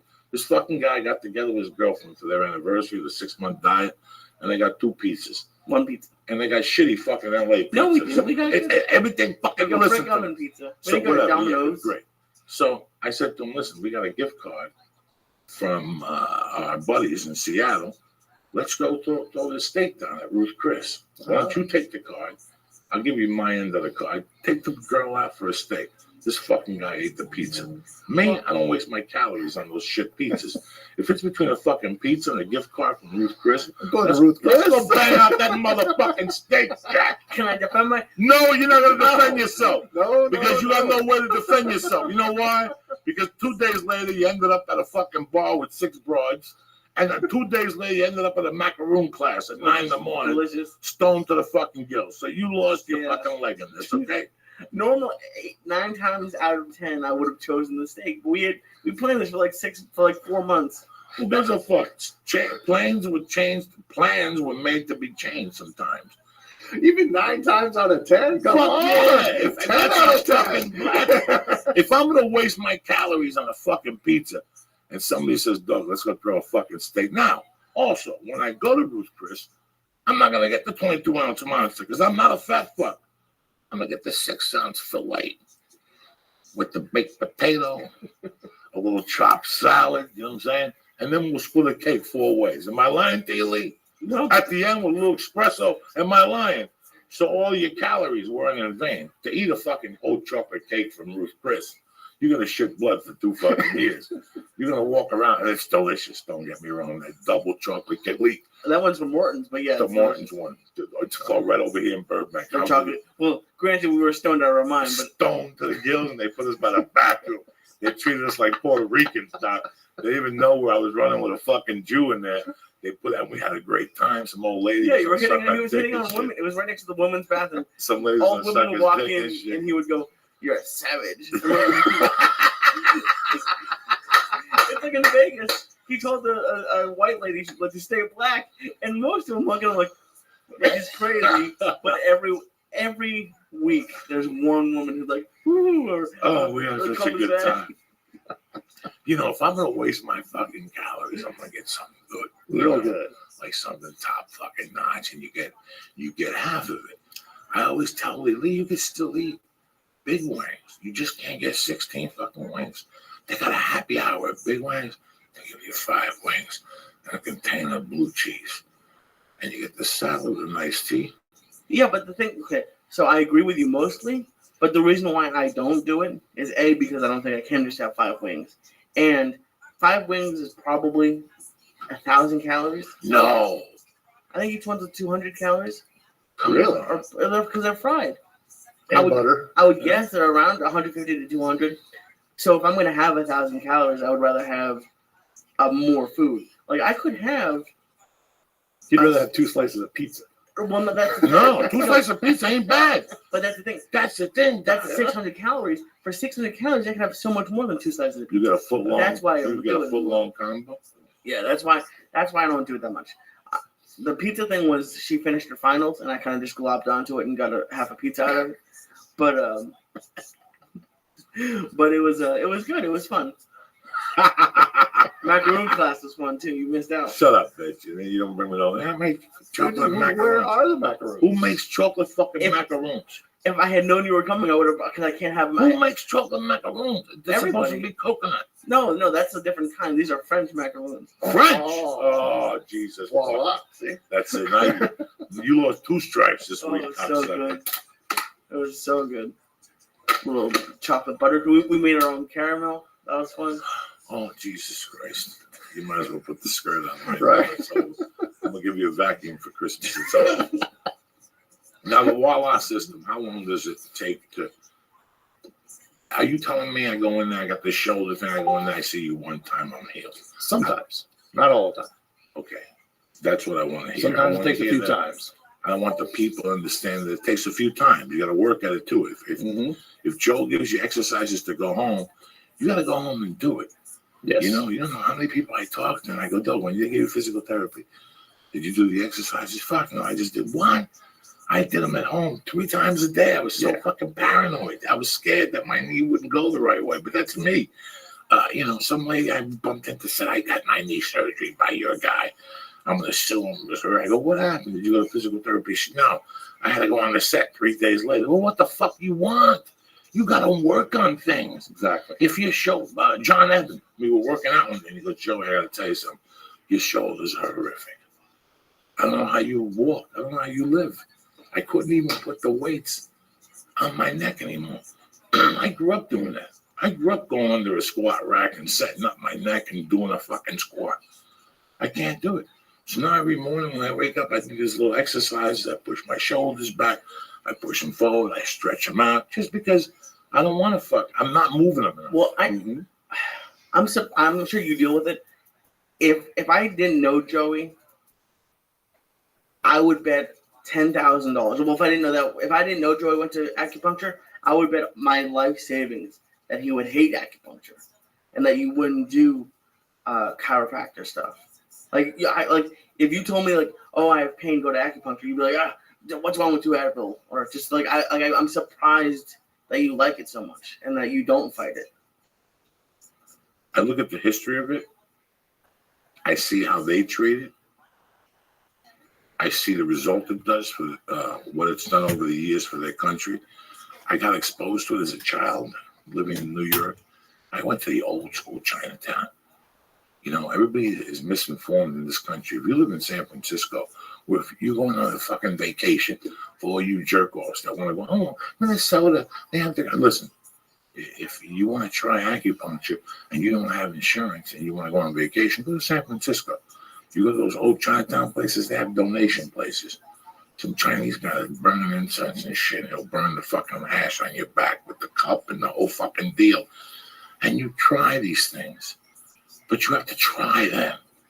You know, you have to try that. You go to San Francisco, you get up at 8 in the morning to go for a walk on that one lawn. People are doing this Tai Chi shit. And you look at it and go, look at these fucking old people. They're moving and the symmetry is fucking perfect. And they're not sitting there all hunched up. Oh, my shoulder hurts with a fucking scooter. You ever see an Asian in a fucking scooter? That's white people shit. They get fat and get in a fucking scooter. You never see a fucking Chinese guy at a fucking casino in a scooter. They're moving. Those little legs are fucking mob. You know what I'm saying? That's in their blood. That's that DD Mao blood. They're fucking moving, motherfucker. You know? No, it's true. They live long. Okinawa, they're fucking whatever. So they're doing something. They're doing something. Okay. You know? They're doing something that we're not doing. We're depending. Our fucking shit is going to corporations. We're dependent. Everything with our system of healthcare and taking care of everything has gone to the money angle of it.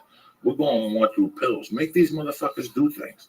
Or instead of having pain and taking a pill, attack the pain, doc. Absolutely. Why would you live like that? I could go to 20 doctors right now. My knee hurts. I need fucking my shoulders. No. You know what? What's the end result? Now I'm addicted. And I still ain't got no knees and no fucking shoulders. I don't want to be an 80-year. I just got blessed with a fucking little girl. I got to chase this little savage. I got to chase it. Yeah, you're saying she's running around a lot now. It's a different world. It's a different fucking world. And our feet move. And she just goes. I mean, I saw her outrun the mother. Listen, the mother, all these people, all you people, I'm an MMA trainer. I fucking do this. I wrestle. Listen, I've been watching my wife for a fucking year walk up and down stairs with groceries holding a 22 live kettlebell. There's nobody in better shape than my wife. My wife will fuck you up, and I'll tell you why, because she'll go the distance. I'll punch her. If she comes through, she's fucking you up.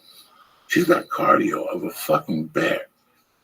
That's a 25-pound, that's a 32-pound kettlebell now. I see her hauling around the corner with bags and bottles and strollers and not missing a beat. I don't even know what the fuck I'm talking about. No, it's so I'm starting to true. feel this edible too. It's so true. I've never seen an athlete like my wife. Really? And the last night at Universal City, she lost my wife. Just zoom, back behind the table on the fucking thing. Jumped over this thing, fell, got up. You know, she falls and she gets up now. Like, should I cry? No, I'm getting chased. Fucking tremendous. It's a different world. I got to be in shape to be around her now. It's horrible. It's is that why you're focusing more on health and Absolutely, together? absolutely. You look at this girl and you want to be there, and you want to be able to carry. You want to be able to go to her games. You want to be able to shoot hoops with her. I used to shoot 300 jump shots a fucking day. Jerry West, that was nobody better than me in shooting than Jerry West, fucking white dude from West Virginia. I wanted to move and be those guys like Larry Bird. So when I got up in the mornings when I was a kid, for 3 or 4 or 5 years, I shot fucking 300 fucking jump shots, 100 from right under the basket just to work on my form. Do you know, guys, I can't shoot a 10-footer anymore. Really? My shoulders don't have the flexibility. What happened to your shoulders? We haven't worked on those yet. You didn't tell me all that. Who knows? So, but the reason Joey came to see me is because he couldn't hold his daughter because his wrist was hurting. That was the original time. That was the original time. And then we worked on breathing, and you came to jiu-jitsu. It was a very interesting story I told about you without you even being here. I don't even know what the fuck I called you on the air. I'm a very big customer service orientated guy. I don't give a fuck what you charge me. But do me a favor. When I call, return my call. I'm a firm believer in that. Something that with all the corporations and all the attorneys, we've lost this. We've lost this this gift, this customer service gift that isn't required in a job. It's required of being a human being. It's not required in your job requirements.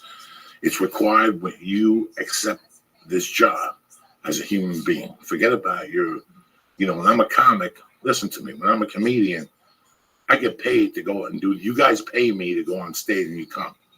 Me going outside and smoking dope with you and taking pictures, that's not in my contract. You could just leave. That's not in my fucking contract. I do that because when I'm on stage, I'm watching you guys laugh, and your laughter makes me warm in my heart. That's a feeling you can't pay back. So you guys want to come and hang out. So do you understand me? There's little things. When you guys tweet me sometimes, when I get 2,000 tweets, I try to tweet as many as I can of you. That's customer service. That's what this is all about, and we've forgotten it. I told the doc I went in for his fucking wrist, Joel, and I went in for my wrist, and we ended up talking about breathing. And the next day, he was at the jiu-jitsu place on the floor watching me fucking breathe, and he assessed me the situation and told me what was going on. We did another visit. We spoke about it. He gave me exercises. I got the heart rate monitor on my thing. I still do the up and downs in the mornings. I have it written on my wall right over the same exact note you gave me.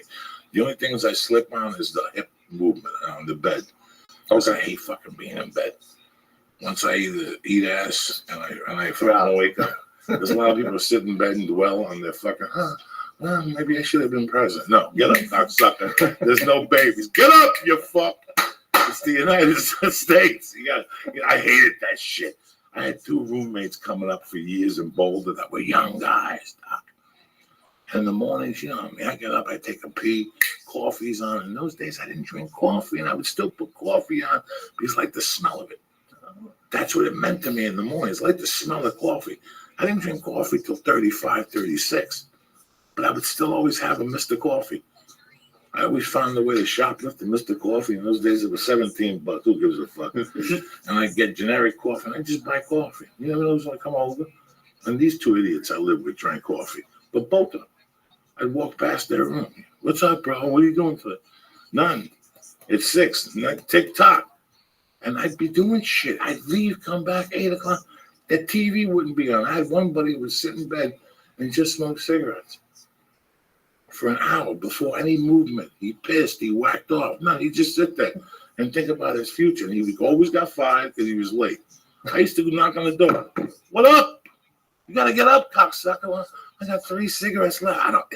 You got to get up. I don't understand that concept of laying there and, get. Anyway, Doc, I get emotional when people who lay there. I'm up and out, too. You got to be a soldier in the fucking mornings, Doc. Don't get me started.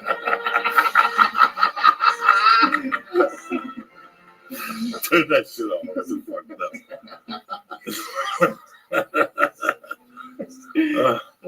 That's So what? Like, let's say Joey came in. You didn't know about the shoulders. Like, what? Obviously, you can't check him out right now, but like, what process would you go through to find out what's wrong with him? Well, that's what's cool with the Voila thing. I came up with like an assessment program, which takes about 3 minutes if it's real thorough. So it doesn't take long, and I can find pretty much where things are happening. We didn't do that with Joey yesterday. He just came in for his knee, but we ended up working on a lot of other things. But so I came up with this assessment that really hones in on the body and tells you exactly where the problem is coming from. That's cool. So is it like, so let's say Joey and I had the same exact shoulder issue. Mm-hmm.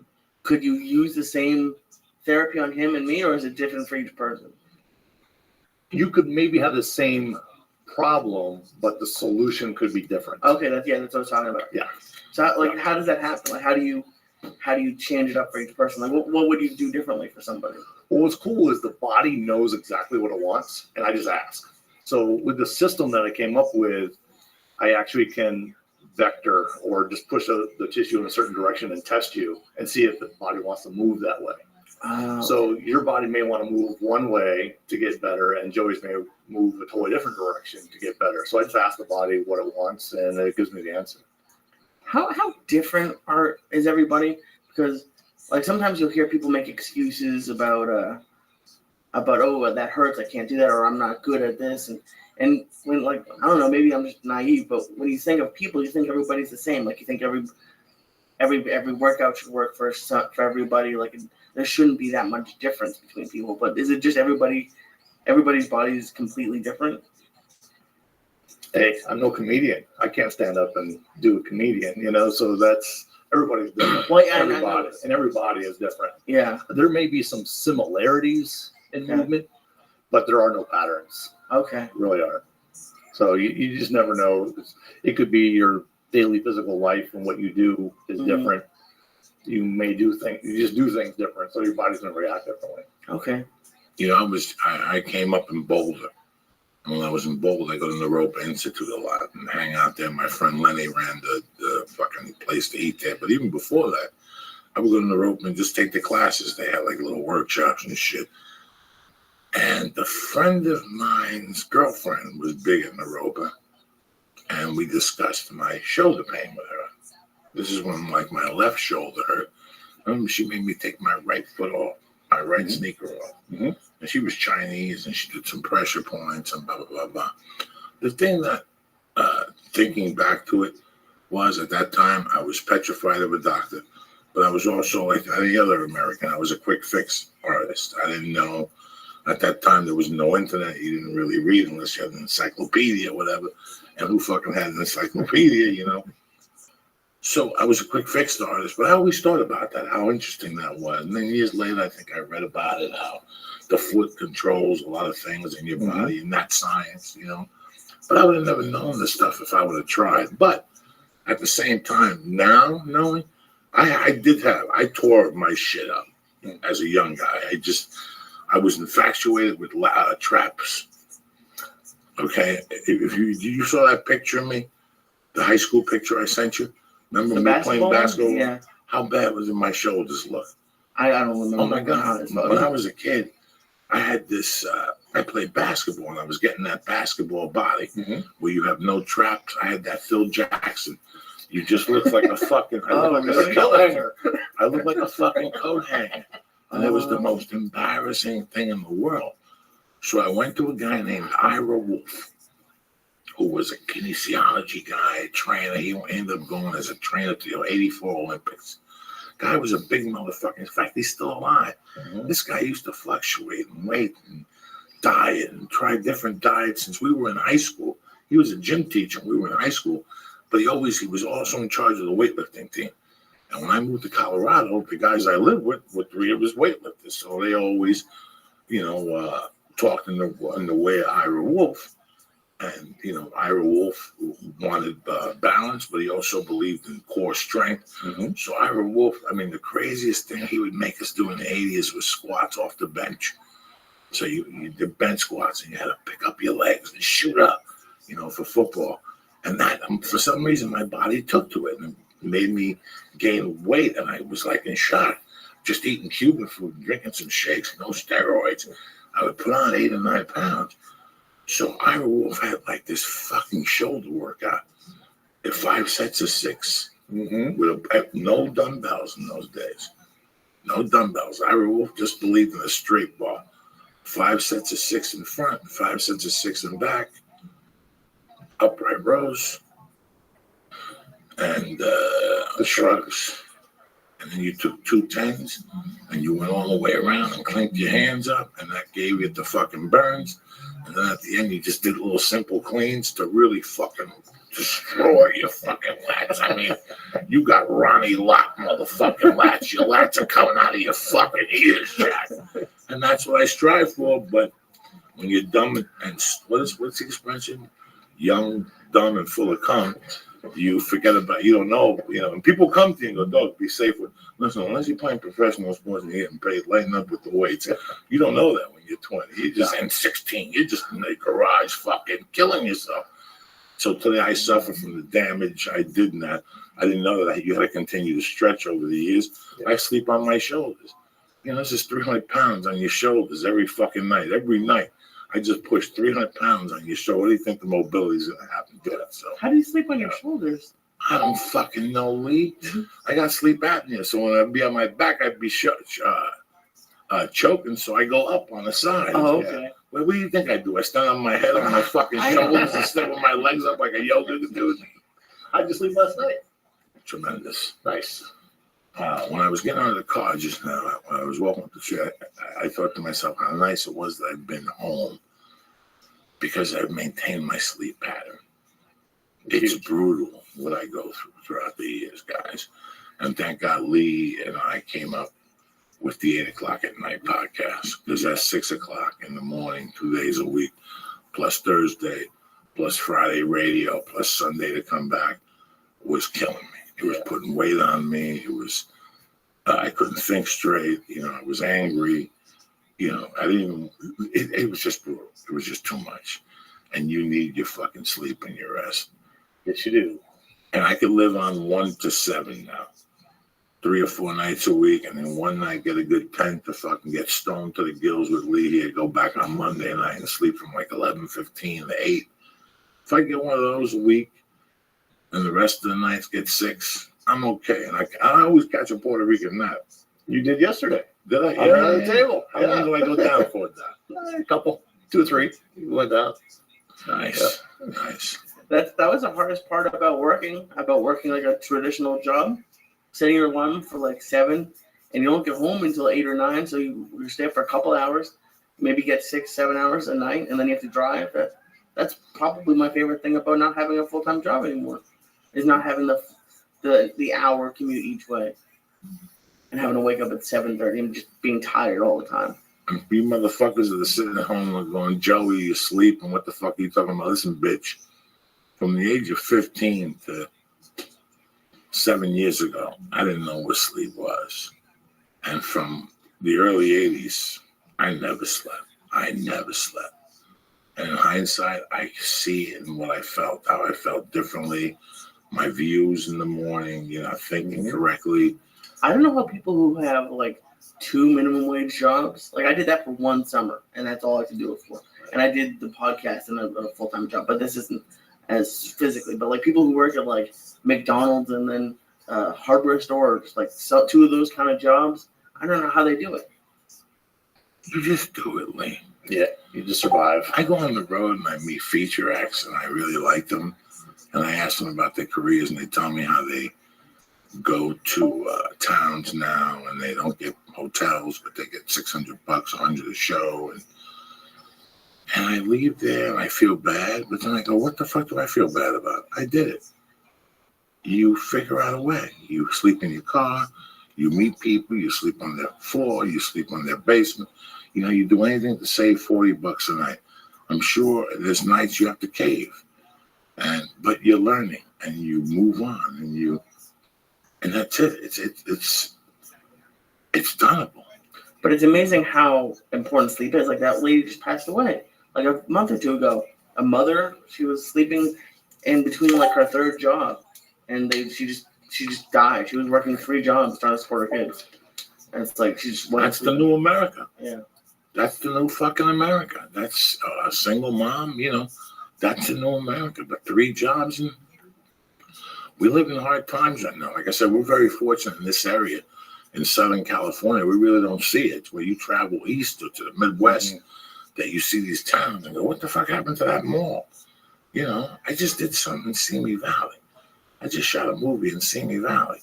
Let's see what that mall looks like. What happened? Oh, it's all for lease? All for lease.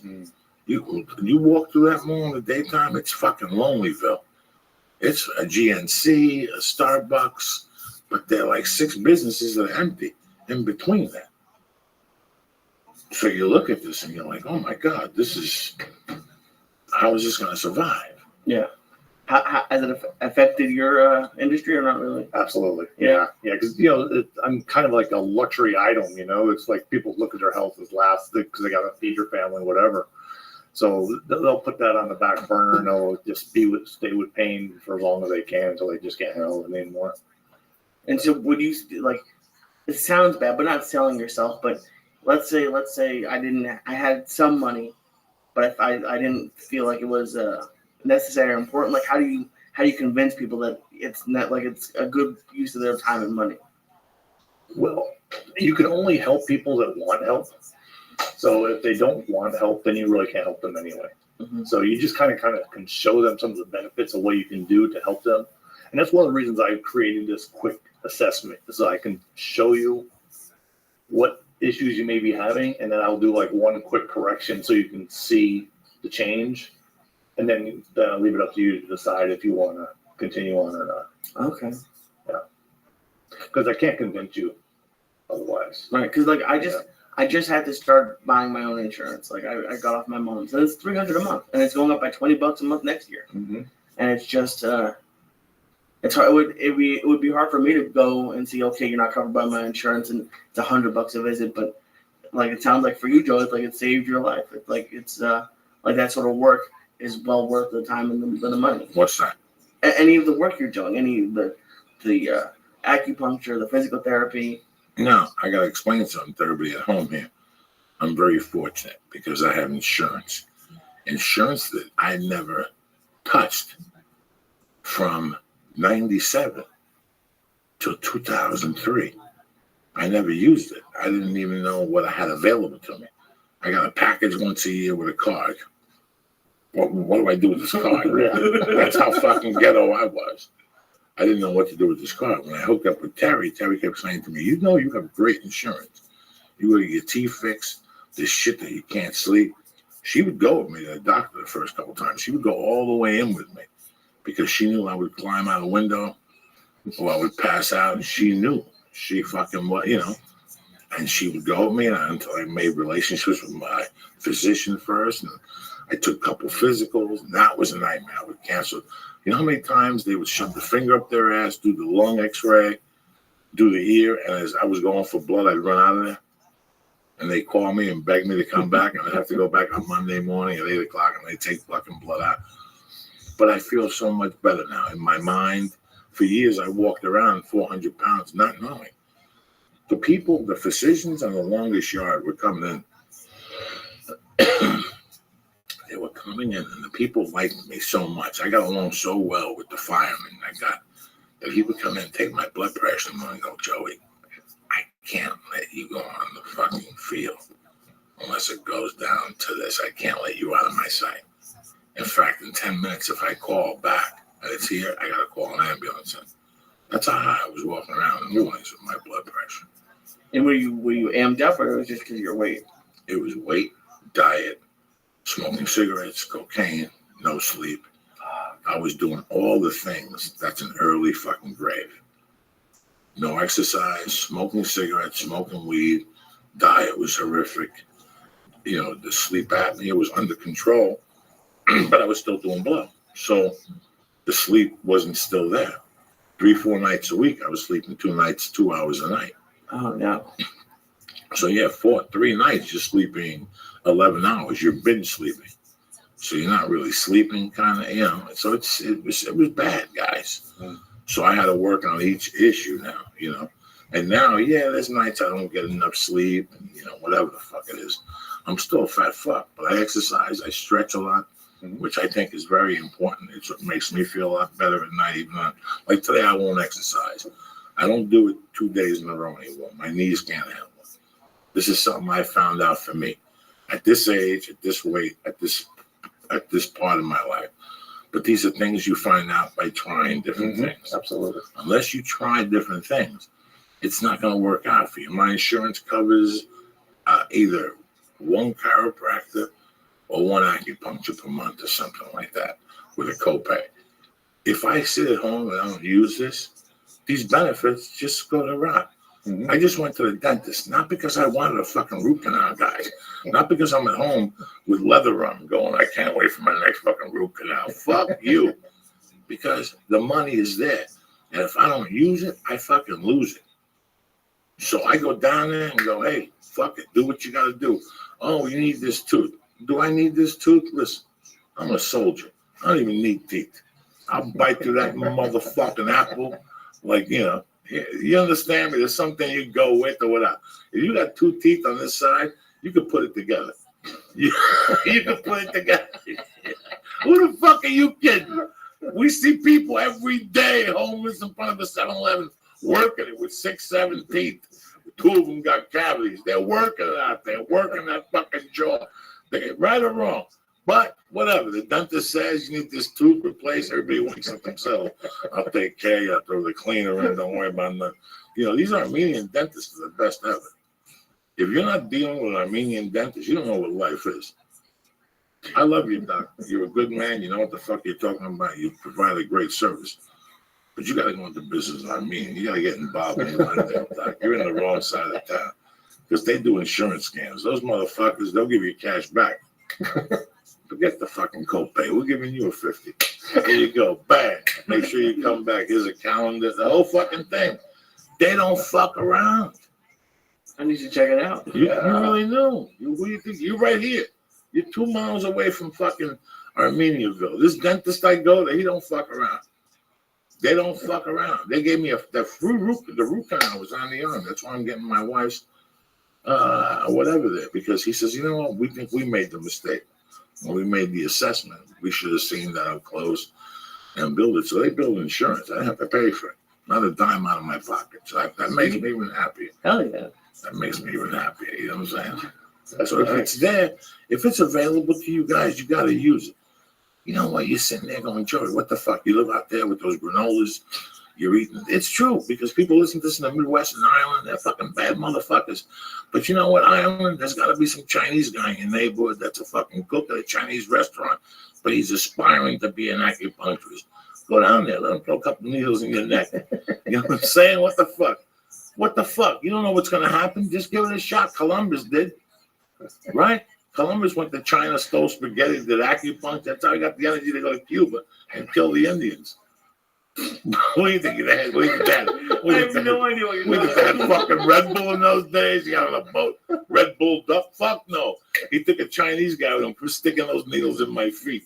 We'll go, I'm taking you to the top, cocksucker. Let me give some shout outs. Throw some needles in your neck. Who gives a fuck? Right, tell him, Doc. A couple of needles in your neck. Any acupuncturist want to sponsor? Why do these Chinese people fucking sling dick to their 90 because they stick needles right to their nutsack, right to their muzzle and tough. It's all over. Bam. Muzzle and tough? Yeah, that's the name of my nutsacks.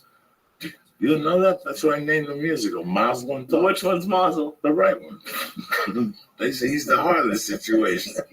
Tough is his sidekick. Do you have a name for your dick? No, not really. I'm an adult. His name is Dick. I don't even name him. I don't talk to my dick. I just put him in my hand. You named your balls. Huh? You named your balls. Because they're the heart and soul of the operation. They're the ones that put it together. Think about it. It's your heart. It's connected to your nutsack. You need to make your next thing for your website is going to be a pair of underwear. It says muzzle and tough. That's it. That's my nutsack. Muzzle tough since 1981. And right, sweet Auschwitz dick. That's it. It's an Auschwitz dick. That's what you're giving tonight over there to the Mexicans. What do you... I told her about it.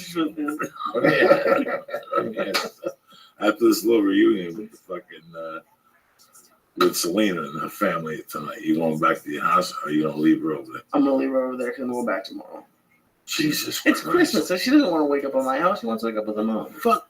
She wants to wake up at your house on the big tree, on the tree of life. What over there with those Mexicans? They do a bed. She wants to be over there with you rubbing her feet. I'll ask her. I don't think she does. Yeah, you're gonna wake up and go, come on, wake up. I got something for you. Because the whole family's staying over there tomorrow for Christmas. The brother, the ex-wife, we don't want to be over there with her tomorrow night. Pull her out. It's gonna be like 10 Mexicans over there. Yeah. So that's my whole life now. I know it's your whole life, but you don't want to sleep down on the floor. Oh, I'm not sleeping there. I'm coming Oh, home. okay. No, just say, come on back in my apartment. You know, we'll have a little fucking get together over there. We'll work off these tamales. All right, you're gonna be eating some tamales. You're gonna have some energy, right? Hell yeah. C. Bass, Wild Bill 23. Michael Kern, I love you. Cocaine tamales, you bad motherfucker. Corey Layton, Kyle Schiff, Leon, who loves you more than me? Julio Padilla. What's my boy in Germany? Leon? No, the other fucking guy. The guy in Germany. Constantine Rain. Oh. What's his name? Constantine Yeah. Rain? All right. That's his fucking I didn't know he was in Germany too. I don't know either. I don't know where these people live. I see him on Twitter with fucking Nazi. Is Leon from Germany? Leon is a Spanish kid that lives in Germany. Okay. All right. Or somewhere with Constantine Rain or something like that. Doc, talk to me. Tell me something. You're sitting there like a fucking robot. Sit there, say something, Doc. I don't know Constantine. I thought you knew him. I thought you used to run with him over on 155th in Amsterdam. No. So have you wrapped your presents yet, Joey? Joey, you got mad at me yesterday because you said I was gonna wrap my presents. What happened? I told you I was gonna wrap my presents, and he told me I lost his stripe. Oh, you've been losing stripes throughout this whole fucking holiday season. Forget it. What do you do with your presents? No, it's always Put them in something. the bag. Yeah, you put them in the bag. And you take them over there and you slip them to your girlfriend and go, wrap these. They're for your family. Why am I over Yeah, there but what about wrapping? her stuff? Who gives a fuck? Same thing. She's an adult. She knows what she's getting. How old are we now? There's a tree dying because you want a surprise, so you want to be a magician. I don't know. Just give it to her, shake her hand. What a surprise. Just give her what's hers, right? Tell her what to wrap for the fucking people and put hers in like a fucking expensive bag like Macy's and keep it on you, like guard it. And then once it comes time, you just drop the bag on it and then she'll take everything. Oh my God. And then you have a stocking for it too, right? No. What the fuck kind of They don't do stockings. Who gives a fuck what they do? It's what I'm Jewish. I don't have a stocking. you gotta get a stocking with a fucking yarmulke on it, or 8 stars or something like that, or a big black Jew dick or something like that with a picture of Hitler on it, something. And you gotta put that's what great. Mexican people like, that little stocking. Yeah. Gotta do the I'm stocking. telling you, who the fuck do you think you're dealing with here? Have I ever steered you wrong? Yes, many times. No, when we leave I'm in the here, middle of that right now. no. Yeah, you're not on the Yes, I am. What are you No, talking about? you give me 10 milligrams. You're as tough as nails. I wrapped my gift yesterday, and I swear a 3-year-old could have done a better Oh job. my God. I ran out of scotch Oh my God. tape. I don't fucking know. You never prepared for that shit. You bought the duct tape. You're like, I don't work. Oh my fucking God. Who's prepared for that? Once a year, you got to put up with that. And you can't do it at a store. You feel guilty. But there's always somebody lurking that'll do it. Like somebody. Like, what are you doing right now? You wrapping his whole thing. I got like 18 of them. That's the fucking hardest part about Christmas. Yeah. Wrapping fucking I gifts. can't. Mine look terrible. I used to at the mall in Boston. They have like little school groups who will come and you can pay them like $1 or $2 a present to do it. I was somewhere this weekend and they were charging $8 a box. I was like, God, I can't. That's too much. But Wow. it's a good scam when you can do it. I'm fucking blame. I think we should go into business wrapping gifts. You don't put those reindeer antlers on your car windows. Oh, yeah. I'm going to go out there right now and put reindeer antlers. And then I'm going to take one of those antlers and show them up your fucking. You fucking. I don't know. I mean, what? How are you supposed to act for Christmas? Am I supposed to run up and down the street, jumping up and down this Christmas? I don't know what the fuck. I don't know. What are you going to dress up for Santa for Mercy? Are you going to do anything? Oh, yeah. I got the suit, the costume. I just picked it up from the Chinese guy over there. He ironed it for me. Get the fuck out of here. I don't know. I'm Jewish. I don't know what Christmas is for people. You fucking know. You're surrounded with these fucking Gentiles. They dress up. They put Christmas trees. They put presents under the fucking trees. Yeah. All right. And then you. Do you have a tree? Yeah. Would you go like you get a real one or is it fake? I don't know what my wife does. Oh, your wife did. I don't ask no questions. You know what I'm saying? I came home with it. It was a tree there. I don't ask nothing. Why am I gonna fuck up her world and fuck it up by asking her questions? I didn't want her to get a tree early because the cats take it down. Yeah. She did something. She tied it down with fucking trees and got the cats out of there. But some way, Superbad got in there and got into the chimney sweep. And he's black. Wait till you see Superbad. He's black. And my wife's fucking soup biscuit. She gave him a bath the other night. But he keeps going to the presents and he shoots up the fucking sweep. He's black. Fucking church to what's happening now, people. A little laughter, a little physical fucking help here for you. Got pains, you get a hold of the doctor over here. Joel. I shouldn't call you the doctor. I shouldn't be calling you that shit. Oh, that's fine. That's fine. You know, when I was in Boulder, also, I took a kinesiology class, but it was more about nutrition and stuff like that. Mm-hmm. And one of the girls in the class was a trainee. I don't know what they call them on the field for the football. Just like trainers. They just wrap you. You know, wrap your wrist, wrap your ankles. And I asked her questions like, where do you go from here? And she goes, well, if you intern through a year, then you go to a college for a few years, and then your main thing is to work for a professional, something like that level. Have you considered that? I looked on your webpage, and there's a young picture you doing fucking jumping jacks like Jack LaLanne. Yeah. You were a personal trainer also. Yeah, I've been doing that for 25 years. So that's your main patois, the personal training. It used to be. Not now. I'm more into helping people with pain and injuries. Okay. And I got into that because of pain and injuries of my own that I've had. And I've basically worked on myself to get myself better.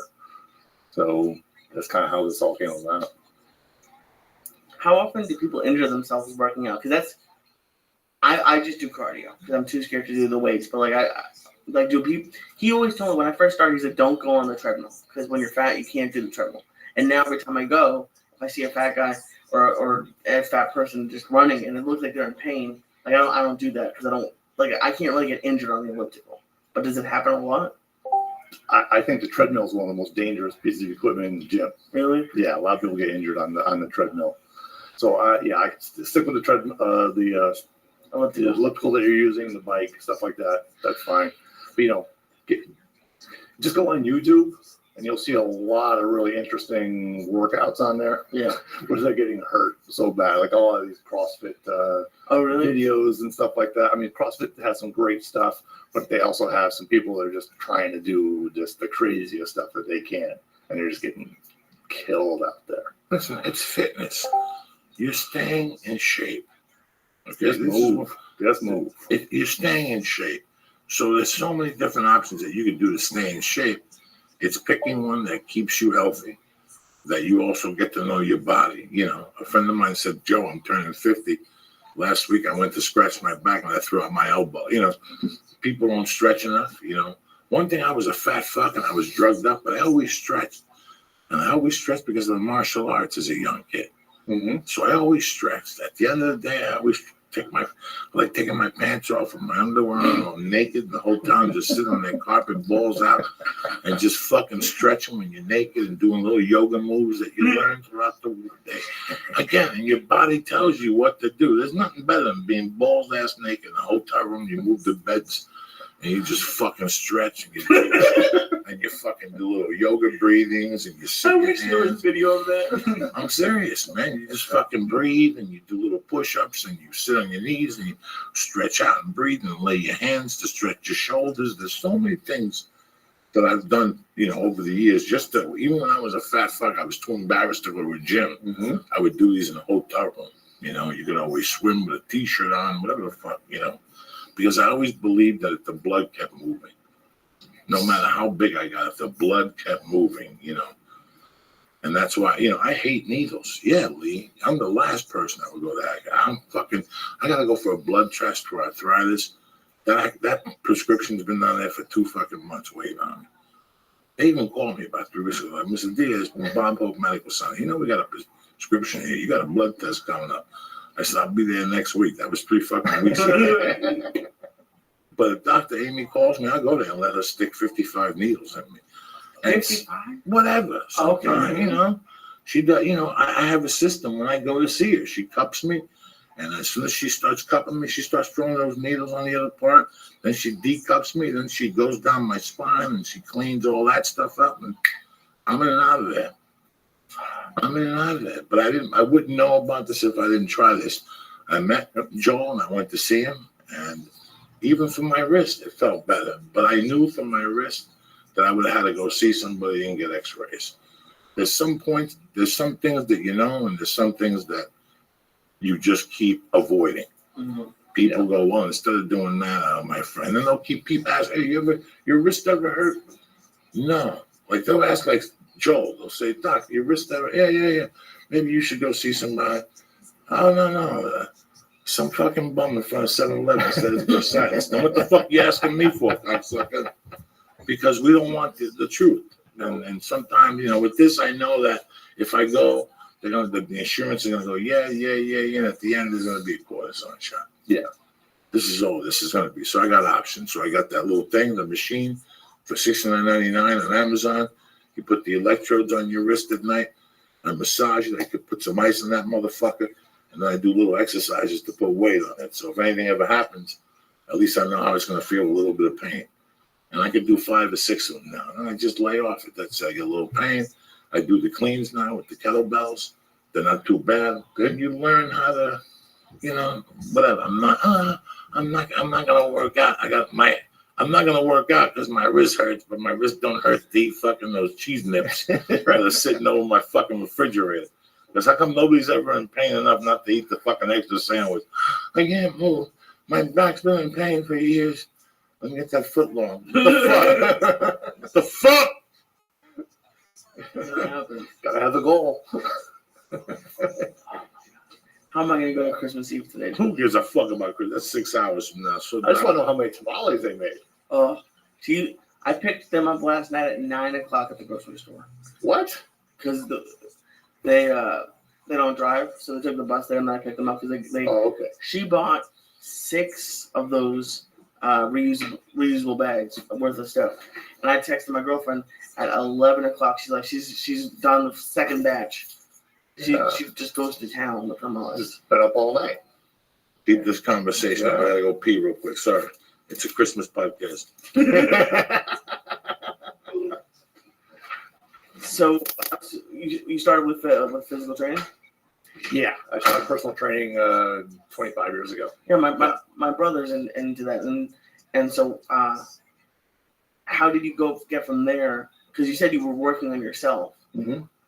But how do you make this going from working out to like, oh, I have a skill in this? And well, I played football in college. Okay. So I had a big injury in playing football. What happened? So I had a neck injury. Oh, fuck. Yeah. So that kind of spoiled my career. So from that point on, I started working out, and then like 20 years later, just all those injuries started popping up again. So I'm like, all right. How dangerous is football? It's pretty dangerous. Yeah, because I keep watching on the NFL, and Joey makes fun of me, but I like ESPN, so I watch ESPN just when I'm home and doing other stuff. I'll have it on in the background.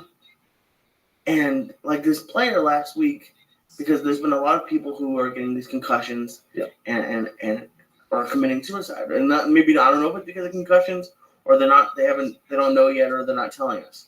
But this one player came out, I'm not sure who his name is, and said a career in the NFL is worth a shorter life. It's like he was like, yes. He's like, listen, I get to play in the NFL. I don't mind dying at 50.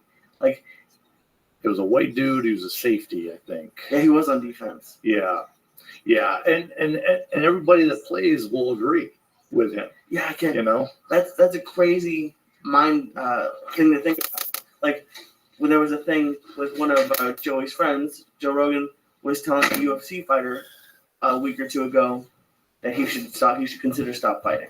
Yeah, you know, I work with a lot of MMA guys, and I see some of the fights, and you can almost tell when they're walking to the ring that they don't have it anymore. Yeah. Either the look in your eye isn't there, that eye of the tiger kind of thing, but also even when you see them in the ring and their brain is thinking it, but their body is delayed. Oh yeah. And you can see it. It's so evident. So what was it like when you had to stop playing football? Like, was it hard? Did you keep playing longer than you should have, or was it just such a bad injury you just couldn't? It was such a bad injury I couldn't play anymore. But what was interesting though is they're talking about, because I've had a couple major concussions and suffered the effects from it. Really? Yeah. What So happened? I mean, I wouldn't remember your name 2 years ago. But with the breathing stuff, that's really helped me with that, and getting me out of that depression too. And you don't realize you're in that depression, or that I call it a brain fog, until you get out of it. So you're just kind of surviving. You're just kind of in it. And there definitely is a correlation to the brain injuries that these people are getting and the suicides. There's definitely a correlation. I mean, that's just crazy. But even just on a playing level, like Wes Welker, he used to be on the Patriots, now he's on the Broncos. Mm-hmm. He was great, and now this year he's been so it's just when you're getting that many hits on the brain, even if your body is still physically fit, you just can't. It doesn't work. Well, these guys are at such an elite level, that if they lose, just say half a step, that's a huge step in the NFL. And it's the difference between avoiding a hit and getting hit hard. It's a big difference. Yeah. And it's great. I mean, I was a huge fan of Junior Seau, and then this Ohio State kid. Mm-hmm. And it's like LeBron James is saying he wouldn't let his kids play football. It's just, I didn't play football. I played 1 year of football. I played freshman year, and I got in like 2 times. Okay. So I never had a concussion, but I've seen people get concussions, and it's just they didn't treat it as scarily as they're treating it now. Like, it seems like it's like a huge issue. Back when we did it, you're back out on the field. Yeah. But now they are taking their time. But it is interesting, just take the NFL because you love the NFL, is these guys are getting a head injury and they're back playing within usually 2 weeks. They just have to pass a test. Sometimes the same game. Yeah. And then you had to take a Major League Baseball player who got a concussion, and he's out 6 months. Really? Yeah. So you're like, really, is the brain really recovered in a week or two? No, it's not. What is it? I've never had it. So what is it like to get a concussion? Oh boy, that's a great question. You do see stars or bells or whatever. Really? For me, it was a bright light. You walk around like a robot because you're just trying to survive, and you don't realize it. You're irritable. You're angry. So it sounds kind of like what you were going through, Joy, with when you were going to faint last week. It sounds like a concussion sort of thing. Well, it's kind of a PTSD in a way where you're not right, so you think you're prey. So now I think that you are going to injure me, so I'm going to lash back at you before you injure me.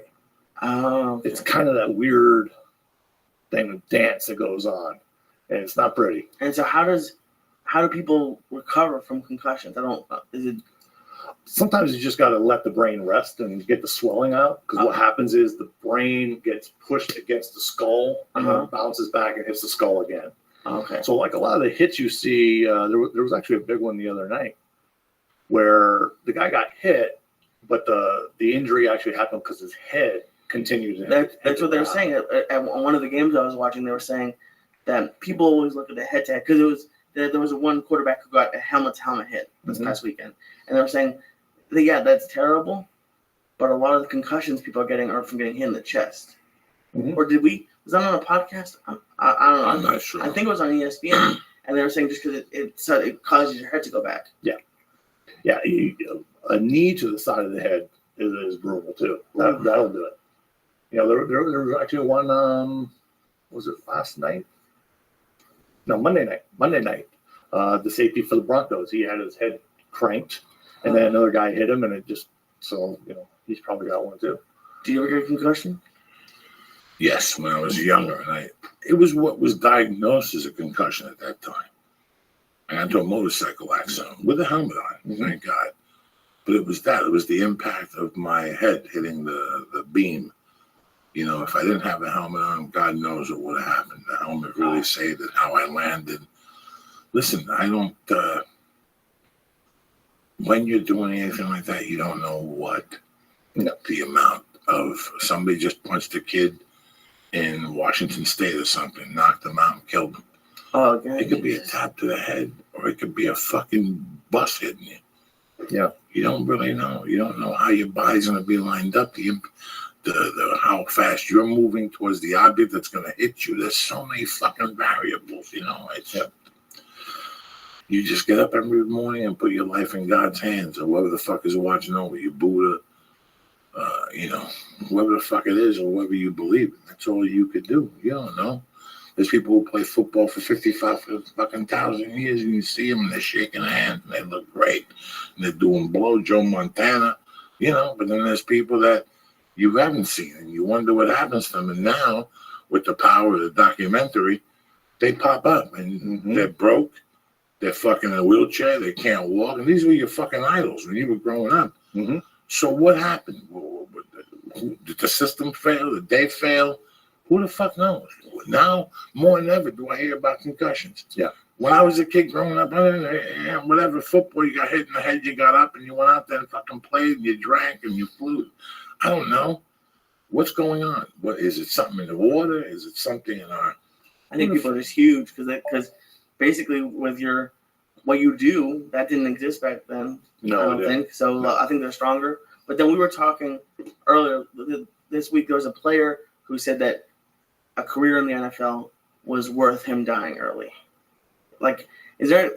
I don't think you'd say that about comedy. I know you wouldn't say that about that. Like, is there something you would like that you would do like that? Is that level for you?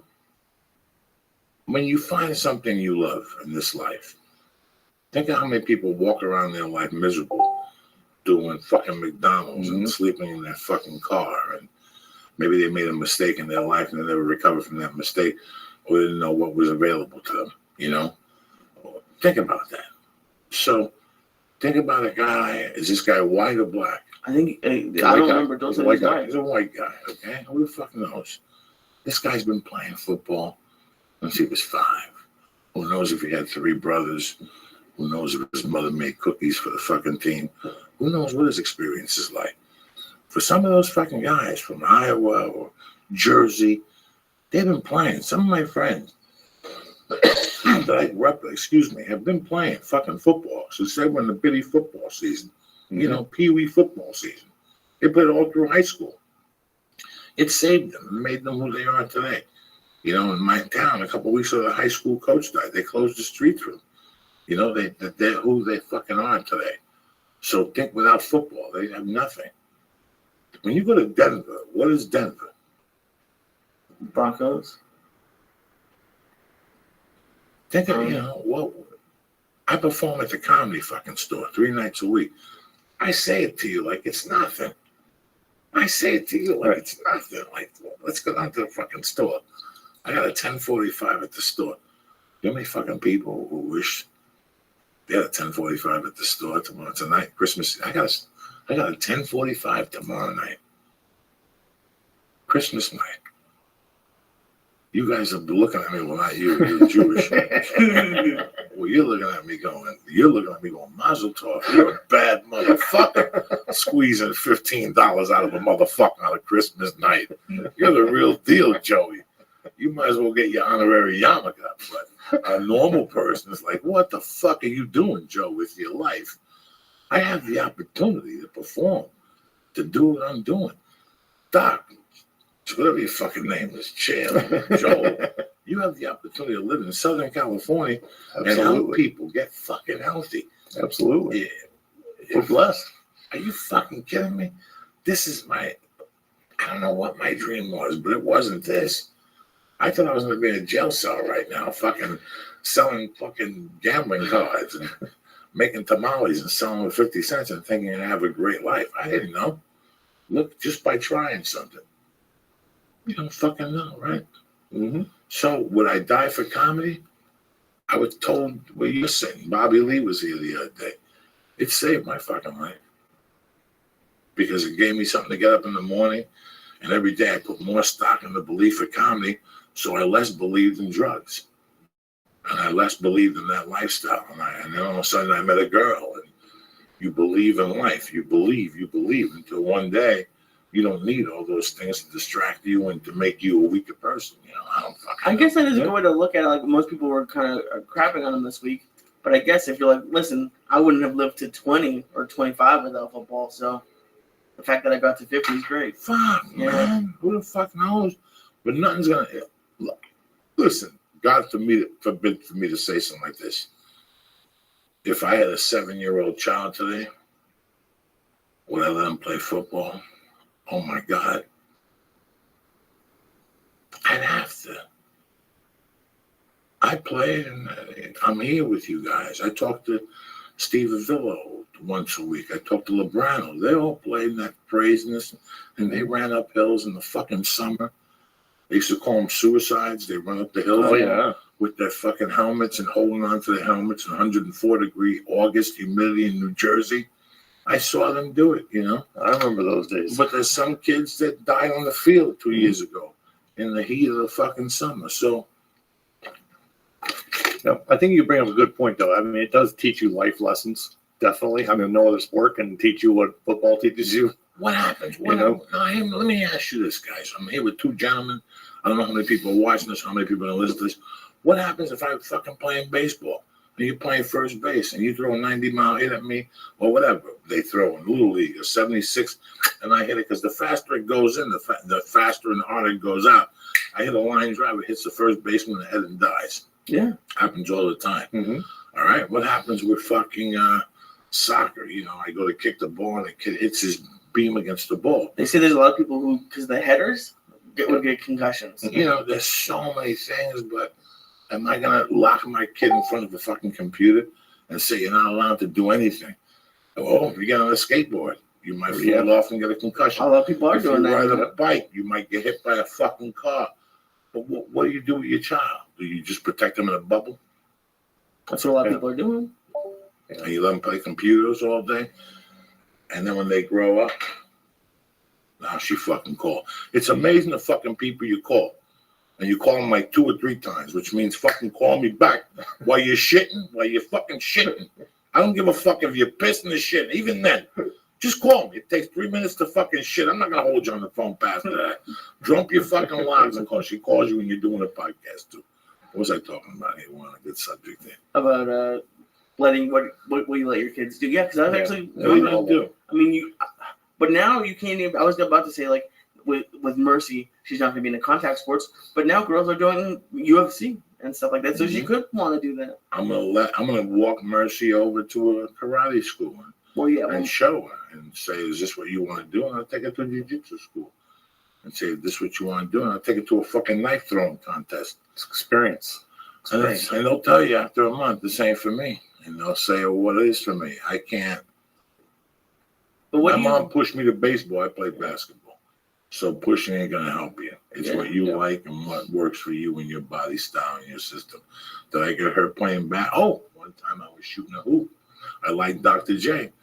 So you know me, I think I go out to the field, I'd see Dr. J do a move, I'd write it down. I'd go to the basketball court at night. That's how creepy I was. I'd go at night and I'd practice the move. The finger roll. The whole finger roll under the basket. So one day, what the fuck you think happens? I'm on a fast break. I cut over to the left. Boom. I take it down the left-hand side. I cut through, and right here in front of the basket, some gorilla chops me. I hit the fucking pole. Perfect. It's outside. I hit the pole perfect right here. He's here, which makes the pressure, the impact, a lot faster than I could control. It took the arm all the way around. How my arm didn't fall off is still beyond me. Did I go to the hospital? No. Did I fucking go see a kid? No. I fucking give it dirt on it and rub some dirt on it and fucking kept that wing alive, you know. So 1,000 things could have happened to my shoulders over the year. Yeah, that's all I'm trying to say. What's the website? Give me the website. Because I went on it today. It was very interesting. I read some stuff. I can't lie to you. I didn't understand the big words. You know? I can lie to you and tell you I looked it up. And I'm trying to make it so everybody can understand. Let's So do it. it's a hard Tell me part. what you got. But it's Physio Care Center. That's PHYSIOCARECENTER. That's long, I know. I know he's laughing because I'm stoned. He knows he just sends me to death in front of my mother-in-law. When she walks out on the street and she smells weed, she goes, marijuana. Hey, you can't smell the edibles.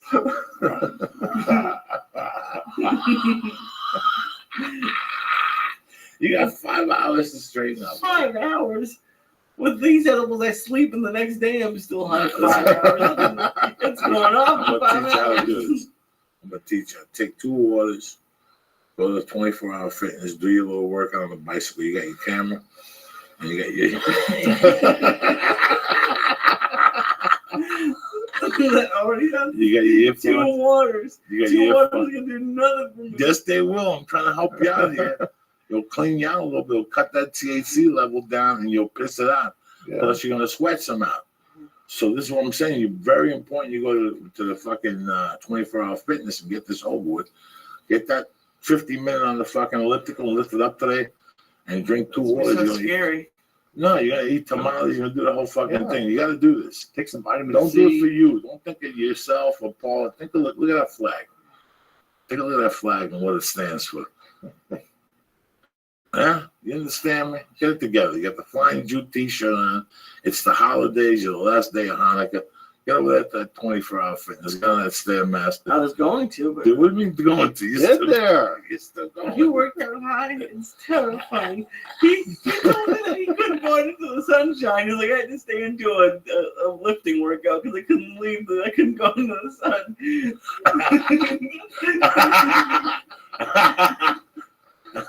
Did you jump off the bike once? Oh my god! The son's Anarchy is chasing me. Oh my god! Oh fucking Lee. Oh, So great. physiocarecenter.com. Yeah, physiocarecenter.com. And then I'm going to be doing a couple of seminars next year. I got one here in Los Angeles, March 21st and 22nd. Do you have Twitter? Yes, Physiocare LA. Physiocare LA. Where's the other seminars and what are I the have one in April in Columbus, Ohio, and working on the date there, be about the 18th and 19th, and then in New Jersey on May 2nd and 3rd. Where in New Jersey? Oh boy, I don't exactly know. You're slipping. I am. I know these things. I'm going to fucking New Jersey. We do dates around this. I'll be in Columbus, but in January, Super Bowl weekend, that's the weekend you should be there. That's when the fucking weightlifting thing. Oh, Arnold, yeah. That's the weekend where you should be there giving out fucking cards, telling motherfuckers what's cracking. Well, I brought cards for you to hand out. Did you? Yeah, yeah. I like it. Lee, what do you think? Your shoulders, maybe rub your feet, maybe. Right now, can you do anything with marijuana? Got some vitamin C around here. Too much?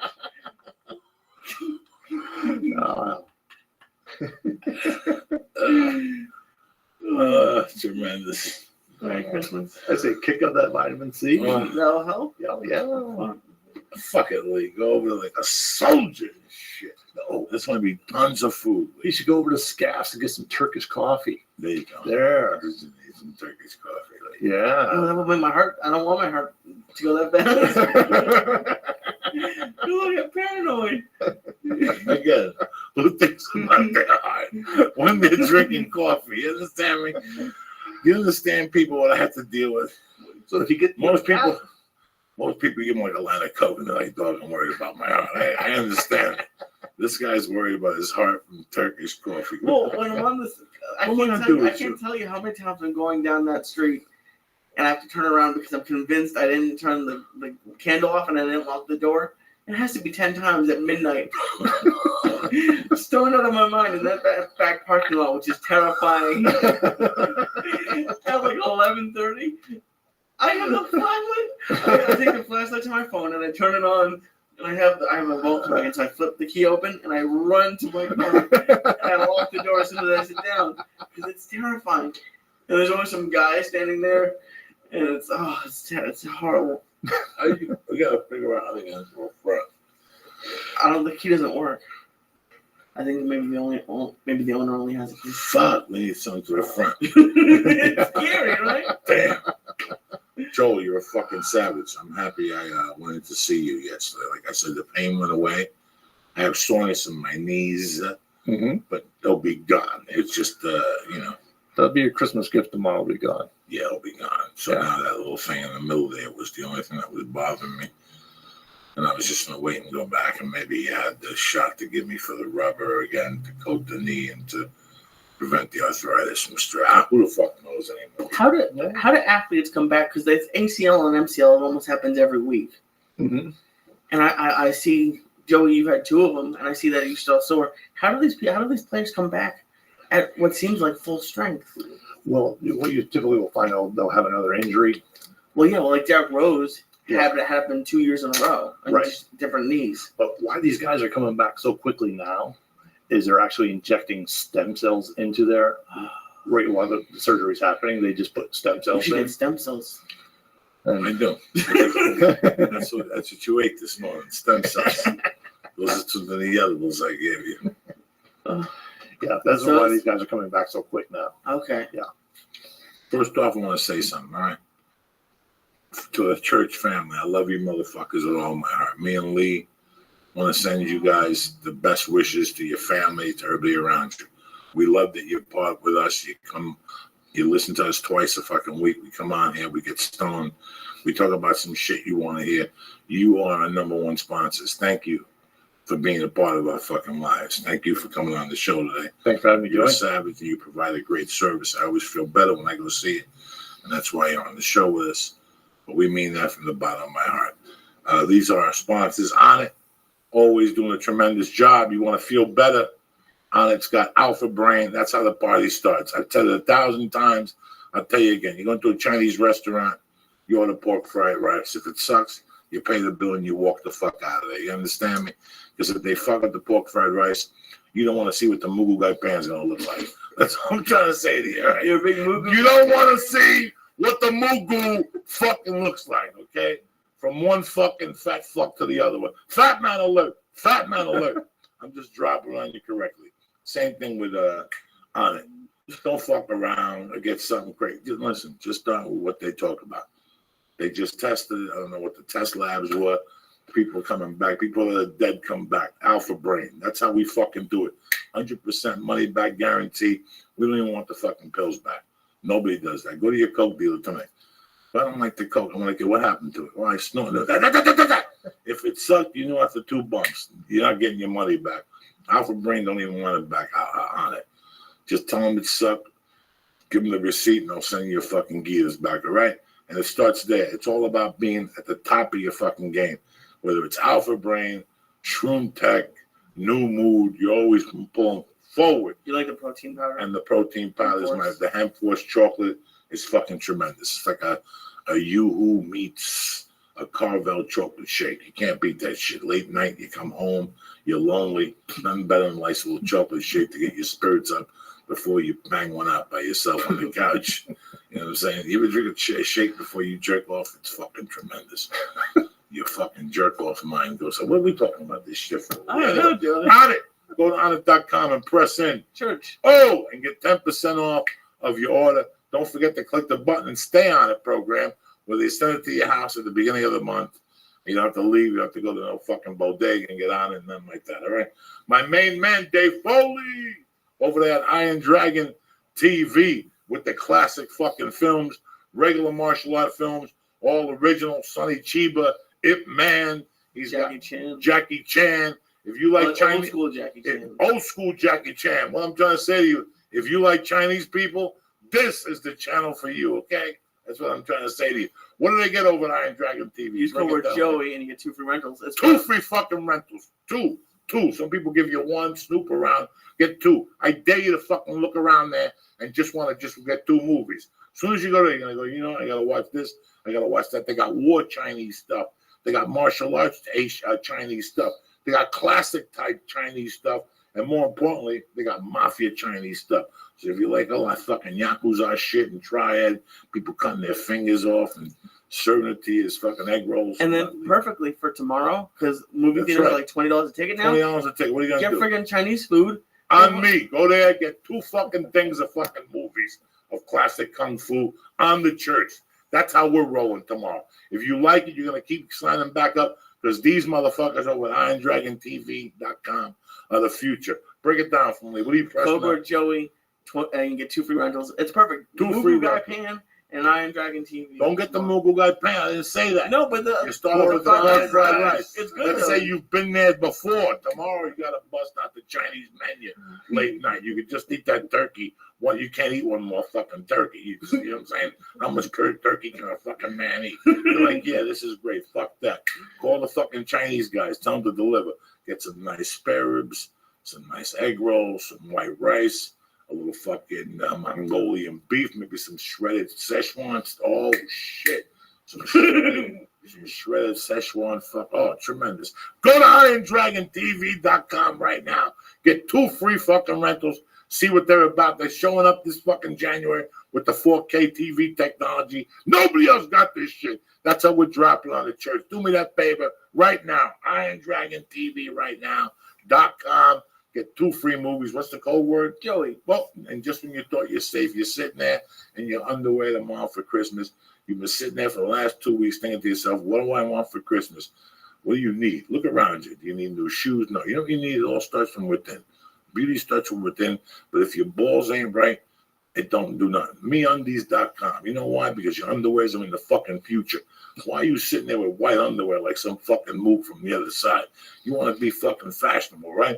I just saw a billboard on Melrose for MeUndies.com. They're not fucking around. Go to MeUndies.com. Look at the selection they got. They got thongs for your lady. They got thongs for you. If you want to jump up and down on Santa Monica Boulevard, they got the underwear for you. You understand me? They got the cute little boxer style underwear. I wear those for jiu-jitsu and the workout. You know why?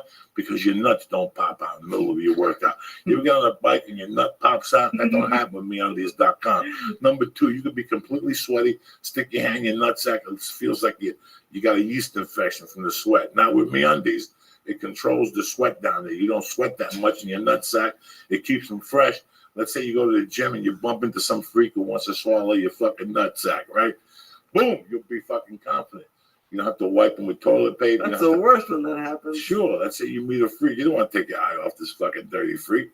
You want to go in the back. You know, I mean, what I'm trying to say to you is go to MeUndies.com. The selection, you want to get a nice present for yourself. You want to get a nice present for your girlfriend. Go to MeUndies.com right now. You're going to be happy when you go there. You know what I'm going to give you? 20% off. And free shipping in the United States and Canada. You know why? Because that's how we roll, bitches, here at the church of what's happening now. Stop with those underwears. You've had them for 7 fucking years. Look at the inside of your underwear. You know what they look like? Death. That's right, death. You got shit stain, blood stains. You got VDs. Throw those motherfuckers out. Get 3 pair of MeUndies. Wear 2 of them 2 days a week. Like a Puerto Rican. And you wash the other ones, and that's how you do it. Fuck it. You start small, but you go big. Go to MeUndies.com and press in. Joey. Oh, shit, in the box. And what do they get? They get 20% off of their first order and free shipping in the U.S. Like a motherfucker, because that's how we roll. Merry Christmas. I didn't hear you say thank you. But, oh, shit, here we go. Now I'm going to drop the best of the best. How do we end this? How do I end this? By giving you something for free. Everybody's looking for something fucking handout. You know what I'm giving you? Nutrition. Nutrition. Just like Joey. What's nutrition? Let me break it down for you. Naturebox.com. Tremendous. Nutritionist approved snacks get sent to your house direct. You don't got to go to the fucking store and stand in line at some fucking liquor store eating that unhealthy shit. These are all fucking tremendous. Gluten-free, vegan-free. I mean, unbelievable. The cocoa almonds. I'm getting a box today, Lee. What? I should be getting a box today. I'll be over later. Maybe I'll drop a little bag on you. I got to be there when the mailman gets there. The cocoa almonds are gone. The mailman gets there right now while you're fucking driving home to give them a drive to the bodega. I'll be eating your fucking almonds, cocksucker.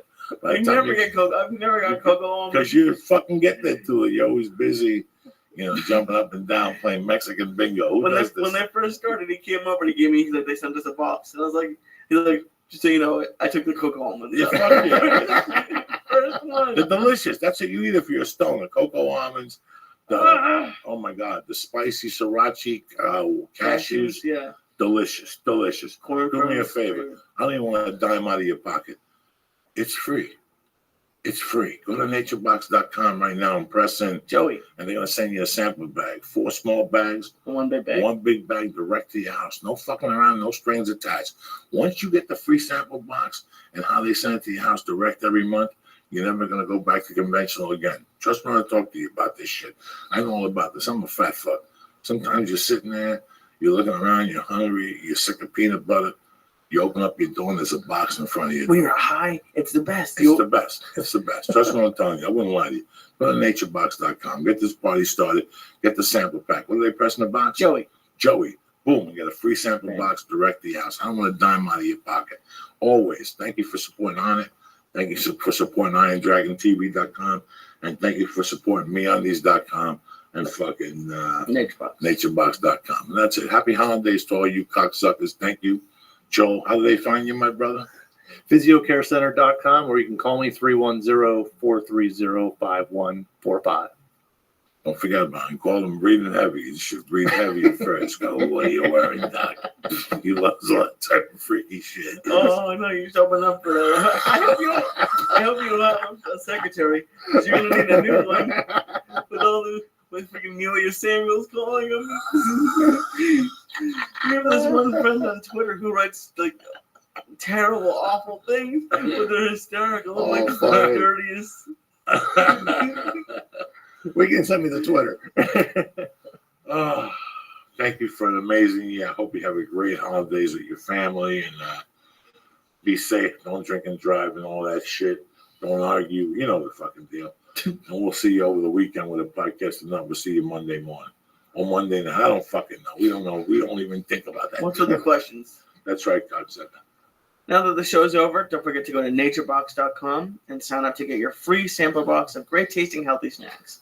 Forget the vending machine and start snacking smarter with healthy and delicious treats like barbecue kettle kernels.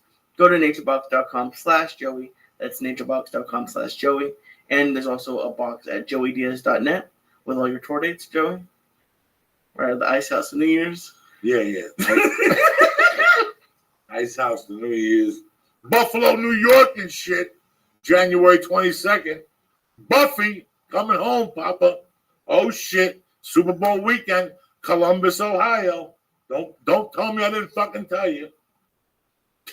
Also, go to MeUndies.com and /Joey. Sorry, MeUndies.com/Joey, and check out all the pics they have of the different styles of underwear. And for girls, they have hot-looking boy shorts. Right now, you're going to get 20% off of your first order when you go to MeUndies.com/Joey. And for a limited time, they're going to offer free shipping in the United States and Canada. Go to onit.com and use code word church to get 10% off of all of their great supplements: Alpha Brain, New Mood, ShroomTech Immune, ShroomTech Sport. They have a new one for testosterone, and they also have the Stay On It program.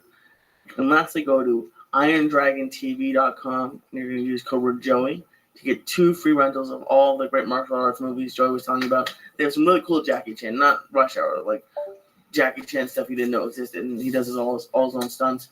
It's awesome. Use code word Joey to get 20%. Oh, no, sorry, 2 free rentals. Get together with your slipper. Merry Christmas.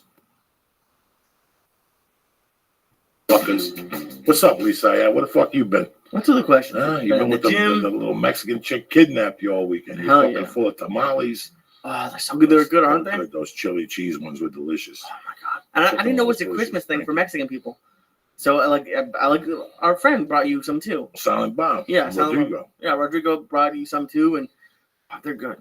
They use them as presents. It's fucking tremendous. Well, they make 80 of them. Her mom made like 100. Are you serious? Yeah. Oh, yeah. How many did you eat? Like 5, I think. That's it? I went there. It was Christmas Eve. We had those for dinner, and then I had like a couple the next day. But I have 4 in my house. Yeah, nice time, huh? Yeah. It's a different culture, isn't it? They fucking really work on it. Have you ever seen End of Watch? End of Watch. What's it's that? It's a cop movie with Jake Gyllenhaal and that Mexican dude. No. And they're talking about how it's just, for Jewish people, family is important, but it's like the holidays. You know, at least for my family, I wasn't with them at all times. There's always someone at Paula's house. There's always a cousin or someone, and it's if you like them, it's great. Like when I have some cousins who I'm not huge fans of, But and it's not that fun. But when it's people who you like and enjoy spending time with, it's And fun. you do the traditional Jewish dinner every year for Hanukkah and all that. Yeah, with brisket and latkes and then Passover, and it was great. I love my family, but brisket it's left at your house. fuck yeah, in the freezer. In the freezer, my mom made a bunch. I'm a latkes. Yeah, you still got latkes in the freezer. Yeah, fuck You're yeah, a filthy motherfucker. What's happening, Brody Stevens? Great to be. Oh, Stephen Brody Stevens. You got it. 818 representing this motherfucker. Yeah, I feel it. Where'd you model at? Beirut. I've done some in Serbia. Serbia. I have a photo shoot with ISIS on Friday. They're in town accepting portfolios. That is kind of fucked up. There's a lot of people going to ISIS, like Canadians and British people, and good. A lot of We'll white get their fucking head chopped off. Fucking don't come crying to me. Don't let me see your fucking pathetic parents crying. We knew he was weird. He always liked hummus. Fuck you. That's what you get now. I mean, why would you go over there? I mean, I understand that there's health workers and aid workers, but it's just always the guys are getting the head chopped off. They're very, open-minded, which is great, but it's kind of what maybe got them into trouble. Off, see? Yeah. If they would just been stupid and mind their fucking business, they still would have had a head, But now they're walking around with no fucking head. The parents are crying because they got to be fucking, They're not walking. No, whatever the fuck they're doing. Well, maybe they are. Maybe they're extras. Walking Dead. Like zombie stuff. Yeah, like zombie stuff. Maybe they're still living. People are desensitized. I hate to get. I saw Walking Dead, and it's over the top. I guess, right? Is that the fun about it? It's over or is it the story? I don't watch that shit. That shit scares the fuck out. Yeah, me too. It that scares shit scares the fuck. I don't want to see that craziness. When I was a kid, listen. First off, when I was about 13, I think I had a window pane acid. Not a window pane. I'm lying to you people. I took like blood acid. And me and like 8 gorillas went down and watched Dawn of the Dead. What's code word for gorilla? Something? His buddies, people. Who okay. Well, I don't know what kind of podcast they're this not is. usual people. They're not, my friends were not the usual Gentiles. I got sandals and went to the Starbucks with and talked about, oh my God, the Interview was such a great movie. Those were not my friends. Was it a good film? Did you hear? I don't know. No, it was pretty bad. It wasn't as bad as I thought. You saw it? Yeah. Okay, go ahead, Joey. That was the whole thing. So these were people, you went and you saw there was one scene where the black guy goes under the helicopter and the helicopter chops his head off and he's still alive. And you giggle for an hour and that's it. And then you go home and you have nightmares for a week and you never got to see, I forget the guy's name that used to do those, Dawn of the Deads, and he did all those movies when I was growing up. And they were kind of weird and I liked them. But I don't know, a TV show every fucking week with zombos walking around and people shooting them. It's not for me. It's really not for me. I don't know. I get nightmares. Dude, I don't. That stuff is it's just so much content on TV. You have to keep up. You have to binge watch and you have to talk about it. But there's just so much content. I don't know how I started getting stressed 10 years ago when you would go to the video store and there's DVDs everywhere in your face. Now it's just, it's too much almost. And I've pulled away. I've become a hermit. Do you have Netflix and Roku and all? Yeah, I have Netflix. It's what great. Do you think? Yeah, pretty fucking cool, huh? It is. Let's be honest. You can get locked in, but I've been bad recently not watching films, not reading books. I'm trying to actually appreciate things. It's like I go on the internet, but it's like Yahoo, Drudge, UK Mail, Yahoo, UK Mail, email, barely. I'm just like wasting time. And I feel like I need to take action. And part of that is seeing a movie. I saw Nightcrawler. How was that? I loved it. That's Jake. It looks great. Yeah, that looks really good. But the thing is, say what you want about the interview. It'll be interesting to see how much money it makes. It made a ton of money already. They yanked the public again. Did it? They got Cosby'd again. That's what it's called, getting Cosby. You get lullabied. You get put in a sleeping pill. Yeah. Whether it's the iPhone standing online or whether it's something, you get swamied. Yeah.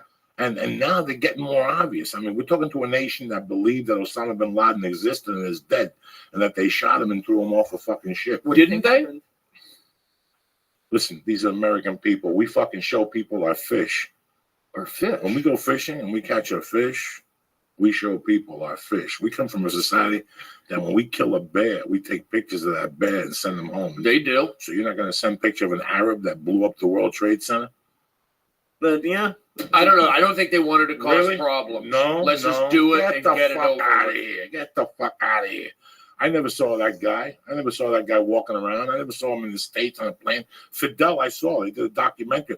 This guy, I never saw this fucking guy. This guy could have been made up. I hear as far as we know. This guy could have been made the fuck up. This could have been a whole made up fucking thing with some picture of some little Arab guy walking around. He's still alive. And now people come up to him going, "You look like Osama bin Laden." He's like, "No, that wasn't me." They took pictures of that fucking guy. You know, we shoot a goldfish. We take a picture of it. If we go hunting and we shoot a lion, we take a picture of it. This guy was the world's biggest lion. Yeah. You didn't take a picture of it? Really? Come on, save that for somebody else. Save that for, oh yeah, because I have a. So you think he's around somewhere? I don't think he's around. I just think that I don't even know if he ever fucking existed. What? I don't even know if the guy ever existed. He was a hologram? Who knows? Who knows? We don't know. Think about it. We don't fucking know. I mean, they have videos of him from a while ago, but it's videos. Yeah. Maybe he's been dead for a while. He did have kidney problems. Who knows? Yeah, I think he's an Uber driver out in Glendale. Maybe. Been waiting to get that bit in for about 90 seconds. Maybe. You saw me trying to fight to get that. I mean, it's just, well, you know, I don't believe it till I see it. I'm from Missouri. I'm from the motherfucking show me state. You are? I thought you were from. I'm from Jersey, but I'm from Missouri. Where's Missouri? I'm an American. So that means So I'm from am I. Missouri. We're all from every state. You're an American. So why did you from Missouri? No, because it's the show me motherfucking state. Got it. And you have to show me. I'm an American. Show me. Me too. Show me a picture of Osama bin Laden with his eyeball blown out. Let me ask you this: when Mexicans were killing fucking people, weren't they putting them cutting their heads off on YouTube? Yeah. Listen, we should have seen the picture. I don't think they did because they didn't want to inflame any. You know, they didn't want to inflame the Muslim community or the terrorists. So let's inflame Americans and show these fucking slipper wearing motherfuckers. I don't think pulling our heads back and slicing our heads back. What hurts an American more? Seeing these guys in orange suits on television, getting humiliated with their parents, begging for their lives. What would piss Americans off more? Showing an American getting his cut off, or showing a picture of Osama bin Laden fucking dying? Well, that would fire people up. They would get excited. Sure. Yeah, well, when you think about it, they showed video of whatever his name. Who was the old guy in Iraq? Fucking high. What's his name? Saddam Hussein. Yeah, they showed Hussein, and then they showed that Gaddafi guy getting stabbed in the asshole. Come on, guys. But that was viral on YouTube. Yeah, but still, it went viral. Nothing else goes viral. Osama bin Laden. What my point is? All right. So he could be around. We're becoming Cosby'd, and we're getting Cosby'd by everything. We're getting Cosby'd by. What does that mean exactly? Getting put to sleep and fucked in the ass. Whoa! We're getting lullabied and put to sleep and fucked in the ass by society. I agree. Who knows? Who knows what it is? So so now you're putting body armor on the cops. You're putting cameras on the cops. You're putting cameras on the cops. Didn't we see the film of the black guy putting his hand up saying, "I can't breathe"? Yeah. So what do we need a camera for? We already got the proof that they choked him and they killed him. Right. And he still got let loose. Yeah. What do you mean he got let loose? They got innocent. They were innocent. They were pronounced. They didn't even innocent. They didn't even get to that part. They just said they weren't going to charge him. They weren't going What to do you think charge about what the cops are doing in New York? Like turning their back on the mayor. Well, I don't know what de Blasio did. I don't catch the whole story. I've been busy with. I do. All I do is read the news. So why? I'm talking about like how I'm not going to movies or reading books. I'm addicted to the news. Right, but you're paying attention to the most important thing that you should be paying attention. News and comedy. Because I'm talking about the interview when you're paying attention to comedy and what's important to you, the news. When I wake up in the morning at 6 and I throw on the news and they're talking about a family got shot to death in Glendale, that's got nothing to do with me. I feel bad for the families. But it's not what I want to wake up to at 6 in the fucking morning. I don't want to wake up to the first 3 stories on the news about a car accident with 6 kids in the car, 3 kids who got drunk, and a mom and a grandfather who got shot. 2 Mexicans got shot in Guadalajaraville somewhere or something. It could be black people. I don't want to hear about it. Could you send me the link, please? To what? All those great stories. So what we're trying to do is you want to hear news that works for you. I want to hear. So I put CNN on and they tell me all this shit, again, that I don't want to hear. So all the news outlets are telling me I want to hear 10% of the 100% bullshit they're telling me. Well, you got to go on the internet for that. Right. You're gonna get the real deal. I mean, less not as not censored, but you know what I'm saying. Like the regular news, it's kind of. I'm not saying it's down the middle. It's not down the middle. You have Fox, and then I guess you have everybody else. But you go on the internet, and get to read the comments. Well, the beautiful thing about the internet, and it's, for years I always heard that media controls everything. And I used to giggle at that. Now it controls everything, but it controls everything in not a sly way.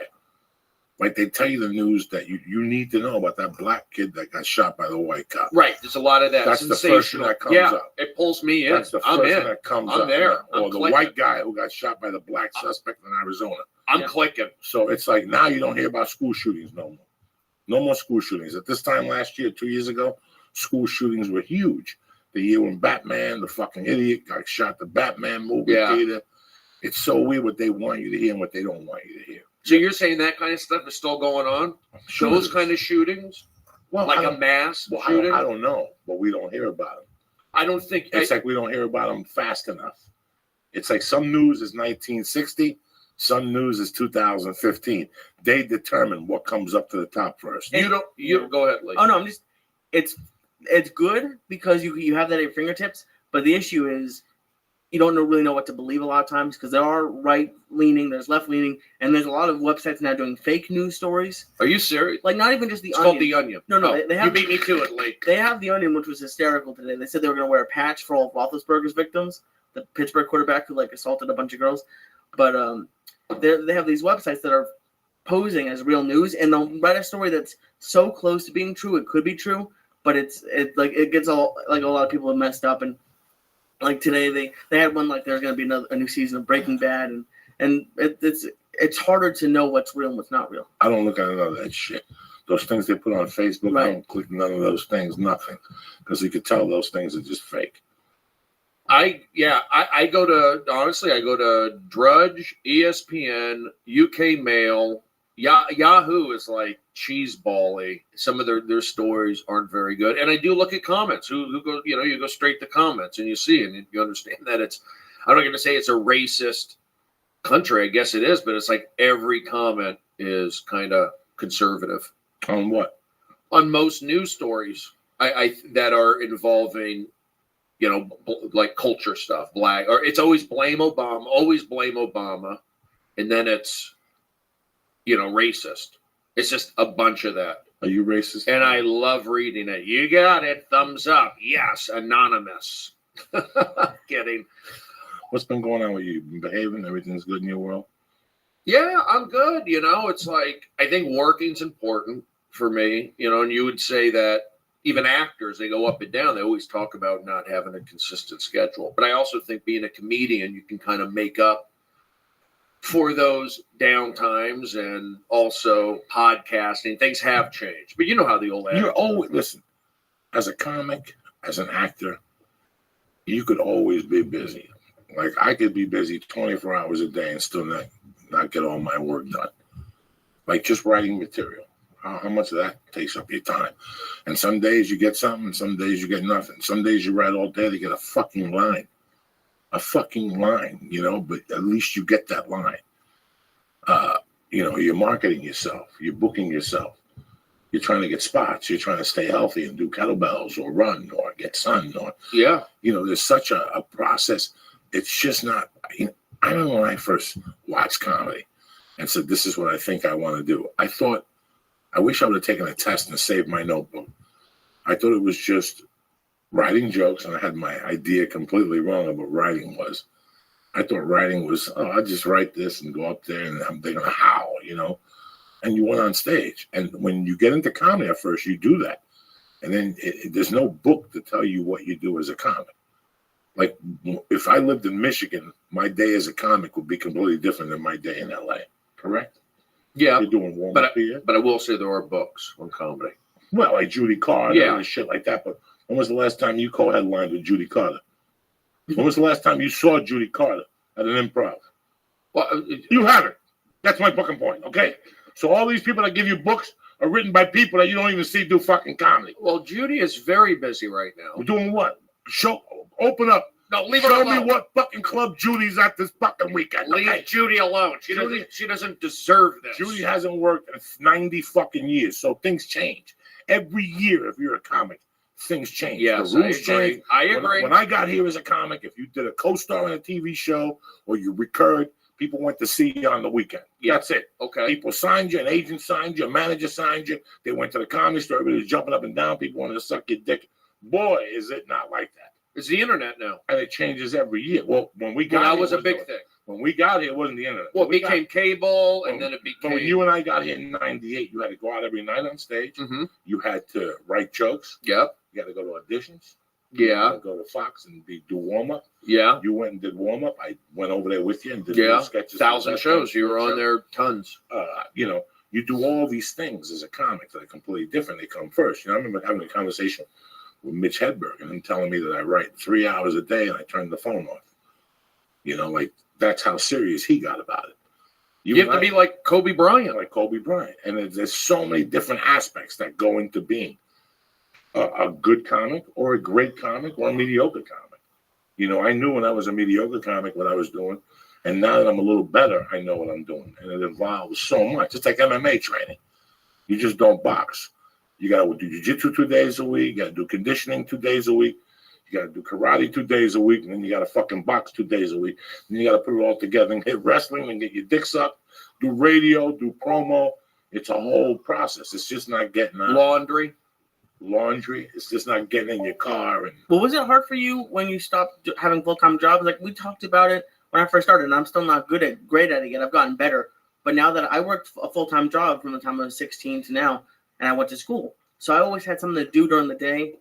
And when I first started doing this full-time, I part of it was I was being kind of lazy. I would just watch TV. But now, even when I'm working a lot, I'll feel like I'm being lazy because I'm at my house, and it's hard to fill as much time as you think you should. But also, the schedule is a lot different. So even though I'm not doing stuff at 4, I'll be out until 10 or 11 o'clock at night. So it's a hard transition, I think. anyway, you know, for years I just wrote jokes. It's funny. I crack jokes with my buddies in Jersey. They'll call me. We'll have a conversation. I'm working harder now at 51 than I did when I was burglarizing houses. I mean, I'm working harder now when I was burglarizing. When I was young, I was a burglar. You know, I was a part-time burglar. Whatever. You do whatever you got to do. Shocking development. But it's so weird how I work. You know, I get up at 5 and I tweet and Facebook for an hour, and then I fucking write for an hour in the morning. I set my day up, and then you have the baby. Then my wife takes a shower, and she comes out, and I do something with the baby till 10. Then I do something for an hour, and then she comes back, and I have the baby, you know. And there's writing involved. There's emailing involved. There's talking to agents involved. There's just so much in your day. And I remember when it was just very simple. When you're an open micer, and you get up, right? We get up and go to our job, and then meet at the underground. And I mean, it's just crazy in terms of, you know, the internet was a game. For me, it was like cable was a game changer. And then like internet, satellite TV, it turned into TV. It was like turned into 60 channels to 200 channels. And then the internet came on, and that blew everything out of the box. So you have that. And then even on, look, everyone smoked pot tonight. But I also think that we only still have 24 hours in the day. And now you got that 2 hours. That was when we were in Seattle, that 2 hours of social media wasn't there. It was not there. It wasn't there. But a lot of people listening might be like, oh, so social media doesn't work. It's fun. It's Twitter. It's Facebook. Both of you guys are amazing at social media. And I say that from seeing comics and even not comics who aren't, and how much it hurts their career. Because in reality, Twitter shouldn't be that hard to do, but to stick to it and be good at it, which both of you I think are amazing at it. It's a skill at this point. You guys could be social media coaches if you think about it. Yeah, you got to be in the game for the most part. I mean, it's fun to do. I like doing it. I just sometimes don't like to hate tweets and when it gets like that. But I think Twitter's great because podcasting, that was another game changer. It was like, I don't think there's any negative with podcasting. It's probably better for a comedian now. I mean, what comedian doesn't like talking shit? Right. I work on this. Every week I sit down, I go, this week I'd like to get Brody on, and me and Lee talk, and Lee will go, hey, what about Brody? And I'll think about Brody, and we'll talk to Brody about, and what else comes up, you know, because I don't like them to be topical. I never wanted somebody to listen to this 6 years from now and go, what are these guys talking about? They're talking about today. They're not talking about their lives or how this affects them. And that's why I didn't want it to be topical. I don't want a topical comic of we're going to sit here and make fun of somebody and giggle.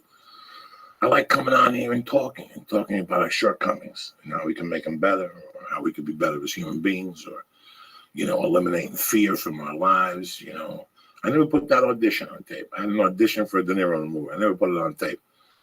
And I just didn't want to. You ever have that feeling when you just don't want to do something? You look at it and you go, you pre-qualify it, like you write yourself off.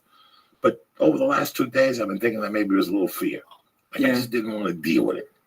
Like, I just didn't want to deal with all the fucking bullshit. Like, when my agent called them, they said, no, they don't want to see me. I wasn't the type. Then a week later, they go, all right, let them put it on tape in New York. What the fuck? What the fuck? You know? So it's like, you deal with these things. This is the shit that affects me. Today, I trained with this dude today. It's a badass jiu-jitsu guy. I train with him whenever I'm home, at least twice a week. Is it a guy named Eddie Bravo? No. It's a guy named Dave. I met him at Hegan's, you know, and when I first started going down there, he taught me a lot of jiu-jitsu basics that I had gone to other places and they never taught me. Shit that it's very easy to see that this was the bridge. So today we were doing something. I go, hey, man, I've been practicing these at home. He goes, let me see. And I started doing this jiu-jitsu move for him. And he was like, Joey, when you first fucking came in here, you couldn't even go to that one leg. Now you're throwing me over. And he goes, you did it 4 times in a row. This isn't luck. You're doing this. And I asked him, I go, how did you know about this? And he goes, I didn't. After I saw you one day, I went home and thought about you for 2 nights and thought about why you couldn't do that move. So we worked on that. And it was just your hand and your elbow movement, you know? And he goes, I learned from watching you and breaking it down. You and I have had discussions about comics on Twitter, and that they've had conversations with us. And we've said, and I've said to you, if they just watch what I do, this would be easy. I don't twit all day. I refuse to twit all day. I got better shit to do than twit all day. I'll give you those 2 hours in the morning. I'll give you those for free. I'll do that all day, but I can't twit every time I go to a restaurant or stop and take a picture. That's why I'm not on Instagram. I can't. I just can't. My day is my day. I live my fucking life. I can't be on there all day twitting cheeseburgers and fucking grilled cheese sandwiches, pictures of black people with handcuffs on. I can't do that shit. Whatever the fuck. You know what I'm saying? I'm not making fun of nobody. I'm just saying here that I don't have time for that. I give you what's on my mind in the morning, what eliminates my fear in the morning, what I'm thinking when I'm waking up in the morning, you know, that you don't know about. Mm-hmm. I think social media is very important. But then again, I always ask myself, would Richard Pryor go home from the store at 2 a.m. and twit? Probably not. But it's 2015. He'd probably have to. Right. You understand me? You have to. You think so? You have to. We had a guest on the show, a good friend of mine that Lee's become friends with, big fan of Lee's. Lee's a big fan of his, Ray Canella. And he worked for Sci-Fi for 20 years. And he told us how he would go home and watch his kids. And he kept going to Sci-Fi saying, guys, TV is changing. I'm watching my kids. They watch shit on demand when they want on Netflix and all this shit. You people are missing the boat. And they kept saying, no, you're getting too old. Let's face it. I mean, I'm not going to lie to you. We've been friends for 20 fucking years. 5 years ago, we were on the same boat. We didn't have much going on. Well, we were all waiting for the next movie. You know, you had Hangover. You had successes with the Hangovers. Thank you. And I want to ask you something. Remind me to ask him about the Hangover. Okay. Nobody really knew the next move. All of a sudden, these things came. Podcasting. You know, when you leave here and you go south, 3 blocks is a Ford dealer. I had applied at that Ford dealer to sell cars. When I moved to the Valley 5 years ago in April, maybe 6 months after that, I had a decision. The decision was I was going to quit comedy on the road. I was going to do comedy in town. And one of my friends called me with a movie role or a TV role. I would do it for insurance. But I was done with comedy. And then the fucking Jew hit me up on Facebook and said, do you want to meet? And he had all these ideas. And I would go, slow the fuck down. Whoa, Nelly. I'm an old man. If I stayed that old man, I would have been selling cars. If I didn't take his advice, and then he kept bugging me after I had the Felicia podcast going, do the Felicia podcast, but you got to do something in the morning. You're twitting and you got these fucking people on there listening to music. and saying to suck my dick and God's going to help me today, whatever the fuck. So we did the podcast. So I started thinking like a young man. I had to. That's the only way you're going to stay in this game. When you got to the store, remember there was a bunch of older comics? They're not even around anymore. Why? Not even one of them. Because they didn't grow. They didn't evolve. Comedy's an evolving game. I wasn't making fun of Judy Brown before. I love Judy Brown. If you go to my fucking house, Judy Brown's comedy book is in my space. Judy Carter. With the fucking tab ripped off it. That's how long I have it. You know how many times I bought the Judy Carter book? 5 or 6 times. I've got that book. Jean Perot. Yep, for writing. That's what you do. Jean Perot must have had 16 fucking workbooks. I think I did 3 of them, and I would get pissed off at Jean Perot. If I was doing those workbooks for that, I would hit Jean Perot on Facebook and tell him I hope his mother gets hit by a train, cocksucker, because I couldn't do those exercises. I couldn't figure out. He used to write for Bob Hope. Oh yeah, I'm telling you, Jean Perot workshops. Well, it's just back then. Books were the way people found out stuff. So you bought books. Now there's probably a guy doing a comedy podcast, how to do comedy podcast, or how to do comedy YouTube video, and it's just the way it is.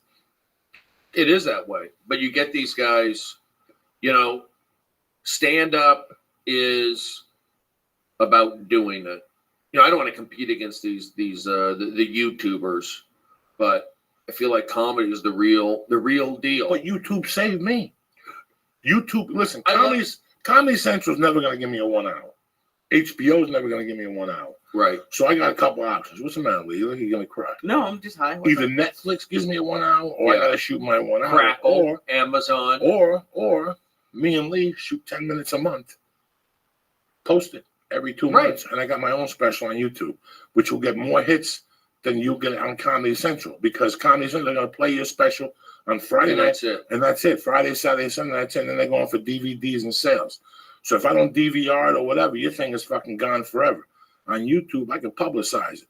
10 minutes every 2 And months. it's yours. Brody Stevens YouTube page. You edit it. Brody Stevens YouTube page. And every 60 days, there's a new 10 minutes by Brody Stevens premiere. And look, I don't have any problem disagreeing with that. No. But also the other problem is this warm up. It's energy. You're putting out that crazy energy. And then you also have to go, you know what? I'm on a little roll right now because if you ask me, I like the internet, but I'm also old school. I get a kick out of getting to be on MLB Network or Absolutely. The NFL Network or Fox Sports and those shows. I'm old school. I like that. I know that Funny or Die and, like I said, those internets, they're more, but there's just something about TV. It just makes it, I feel like it's more official. But what I'm trying to say, I told Lee to remind me about a question. Yeah. I'm high too. I did Spider-Man 2. I did The Longest Shot. And somebody once told me something after The Longest Shot that makes a lot of sense. It's that sometimes we do movies and we don't think we're going to get out of them what we wanted to get out of them. And he goes, these movies go in cultures. I'm very lucky right now. Grudge Match is playing on HBO. And they've been putting on at 8 o'clock with Ride Along. So it's like Ride Along, Grudge Match, and something else. For me, I need 3 more weeks of that. I need 3 more weeks to Grudge Match to play because it's free advertising for me for casting people. Oh, that's what I was getting. I'm sorry. That's the one sense of it. But did you get what you wanted out of The Hangover 1? As big as the movie was, biggest movie of the summer, $200 million at the box office. You must be getting some great residuals. Okay, I had some decent ones early on, and once in a while I get it, but it's part of my act. It does feel good, a little bit of validation, or just kind of cool. Absolutely. It's a cool little absolutely. Crush. When I did Spider-Man 2, people come up to me and said, "We saw you in Spider-Man 2. It was fucking cool." One line, even I felt cool. I can't lie to you people. I do shit all the time. I don't feel cool. When I did Spider-Man 2, I felt fucking cool. It was a cool movie to do. You come to me, I'll tell you 10 times the same thing. It was a cool movie.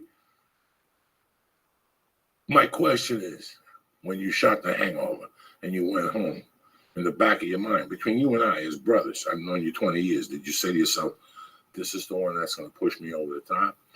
Then the movie comes out, and your friends come up to you, your mom comes up to you, your agent's proud of you. But did it really push us to where we wanted to go? After I did The Longest Yard, I ain't going to lie to you. Listen, I quit doing blow in 2007, not because I've been doing blow since '79, but after The Longest Yard, I went into one of the biggest funks in my life because everybody told me, once the movie comes out, you're going to be writing your own ticket. When I didn't, I didn't know how to. I already had a plan to succeed. I didn't have a plan to fail. You know what I'm saying? And that failure made me snort triple the amount of coke, maybe put on 20 more thousand pounds than I had already done. When you did The Hangover, how did you feel? For me, it was just all bonus. It was all playing with house money, because I never ever thought I would be in a movie and be. I just didn't think so. And even when I shot it, I felt like, okay, I've been in a couple little things. I could tell it was a big movie, and I did it. I stayed professional, but I didn't think it was going to change my career. No, I just wasn't. I come from a baseball background, college, and very structured. So I just kind of play things close to the vest. Even with I knew my TV show that I had on Comedy Central, which is kind of hard to say that, but I did. There's no denying. I felt like that would have given me a boost and help me push through. And I think it kind of has, with the combination of these other things. I've kind of like pushed through to a new level, but I also feel like I'm in the opportunity right now to go even one more level, and then I can quote unquote chill. And I think some of it, honestly, is just getting out of warm up.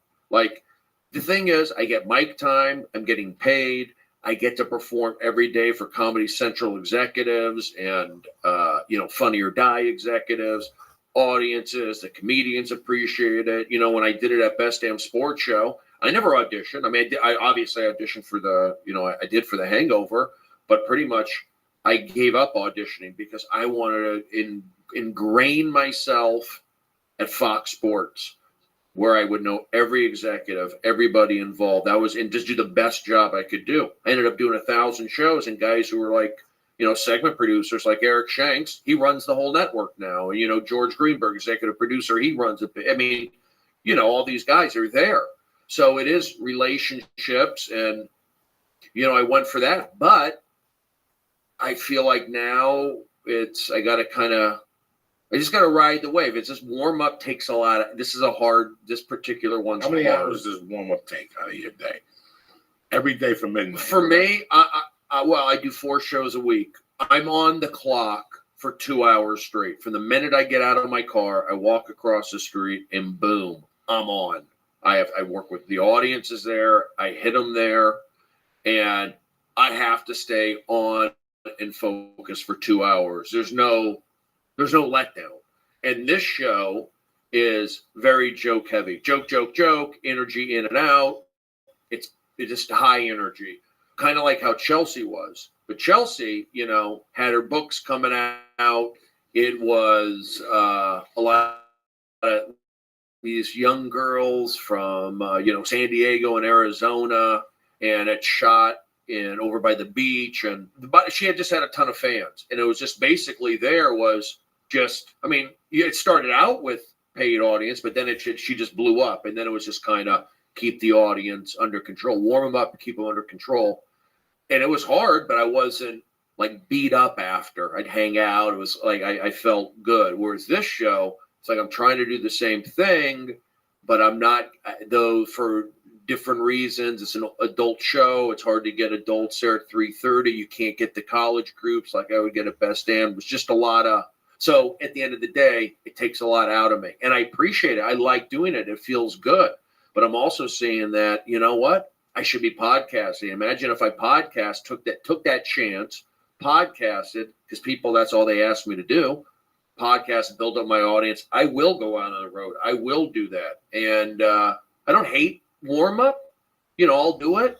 But it's I think you're good at it. I'm good at it. You're really good at it. Yeah, I mean, I do not like doing it. Don't get me wrong. Yeah, my girlfriend and I went and saw you in Irvine at the Oddball, and I've been very lucky that I've worked in TV, and I've been able in Los Angeles. I've been able to go to a bunch of TV tapings, and they're fun. But everyone in this room knows how bad canned fake laughter on TV shows sound. there's really bad warm-ups, and if the warm-up's bad, then they're not going to laugh. They're not going to be a good audience for the show, which is super important. And I've seen you there. I've seen you at the Comedy Store a bunch, not doing warm-up there, but it's kind of like how the internet kind of gets looked down upon. Like you said, you enjoy doing live TV better. I think you think warm-up gets looked down upon, but it really shouldn't. It shouldn't. No, it's a just as skill. important. It's definitely a skill, and I see him on stage. Yeah, sometimes. it's amazing. But here's the deal. It's kind of like, maybe I think you were talking about this before. Yeah, you do the warm up. You're in front of 115 people. 3, you can be up like Key and Peele and the guys from Reno 911 or whatever. Chris Hardwick. You get all that, but only that's who sees it. You do a podcast, thousands see it. That's true. Or hear it, hopefully. But so I'm not saying it's wasted in there, but I feel right now I'm at the point where maybe I could put that energy and go for it. But I also know that I'm good at it. I don't not like warm up. I just can't be beat up. I just feel I'm getting beat up a little bit.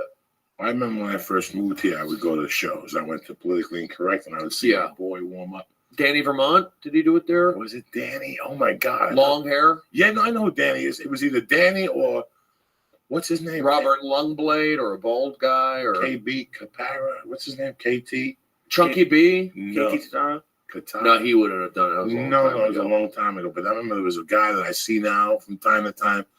But the worst warm up ever was the guy on news radio, Joe, and all those guys used to call him Captain Date Rape.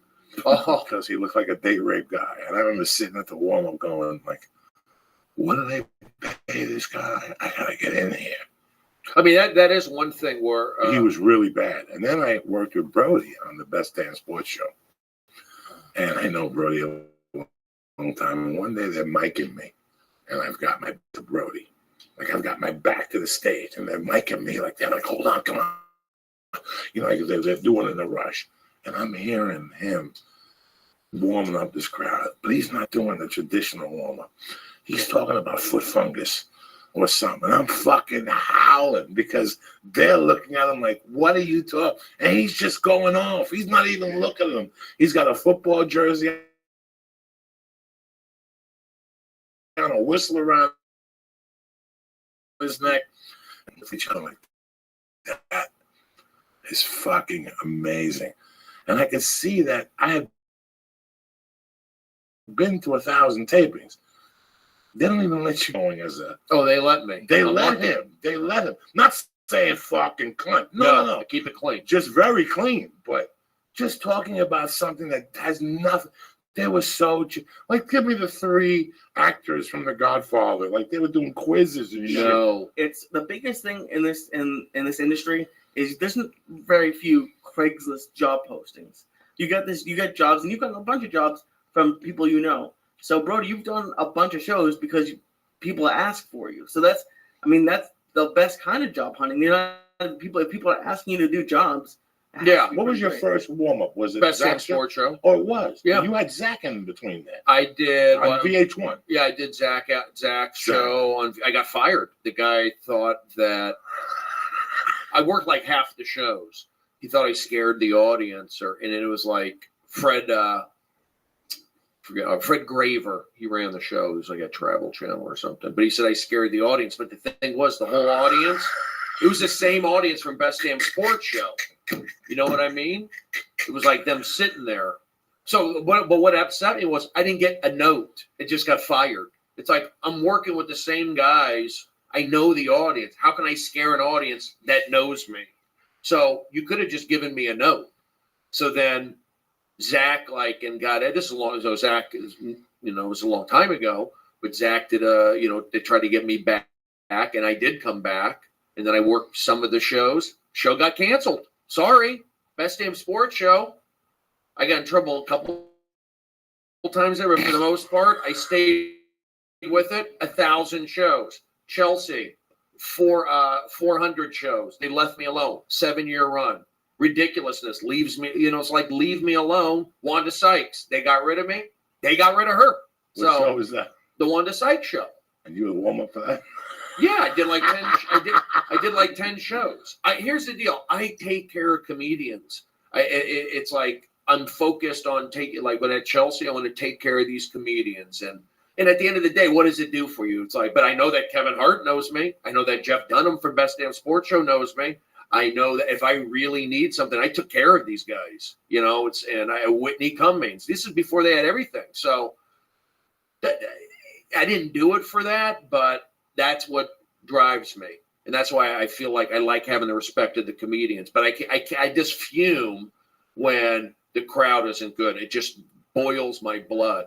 And it's like not healthy sometimes. But I'm like a coach, like, let's go. And just, you know, it's not easy. But you have to, like, I'm good at it.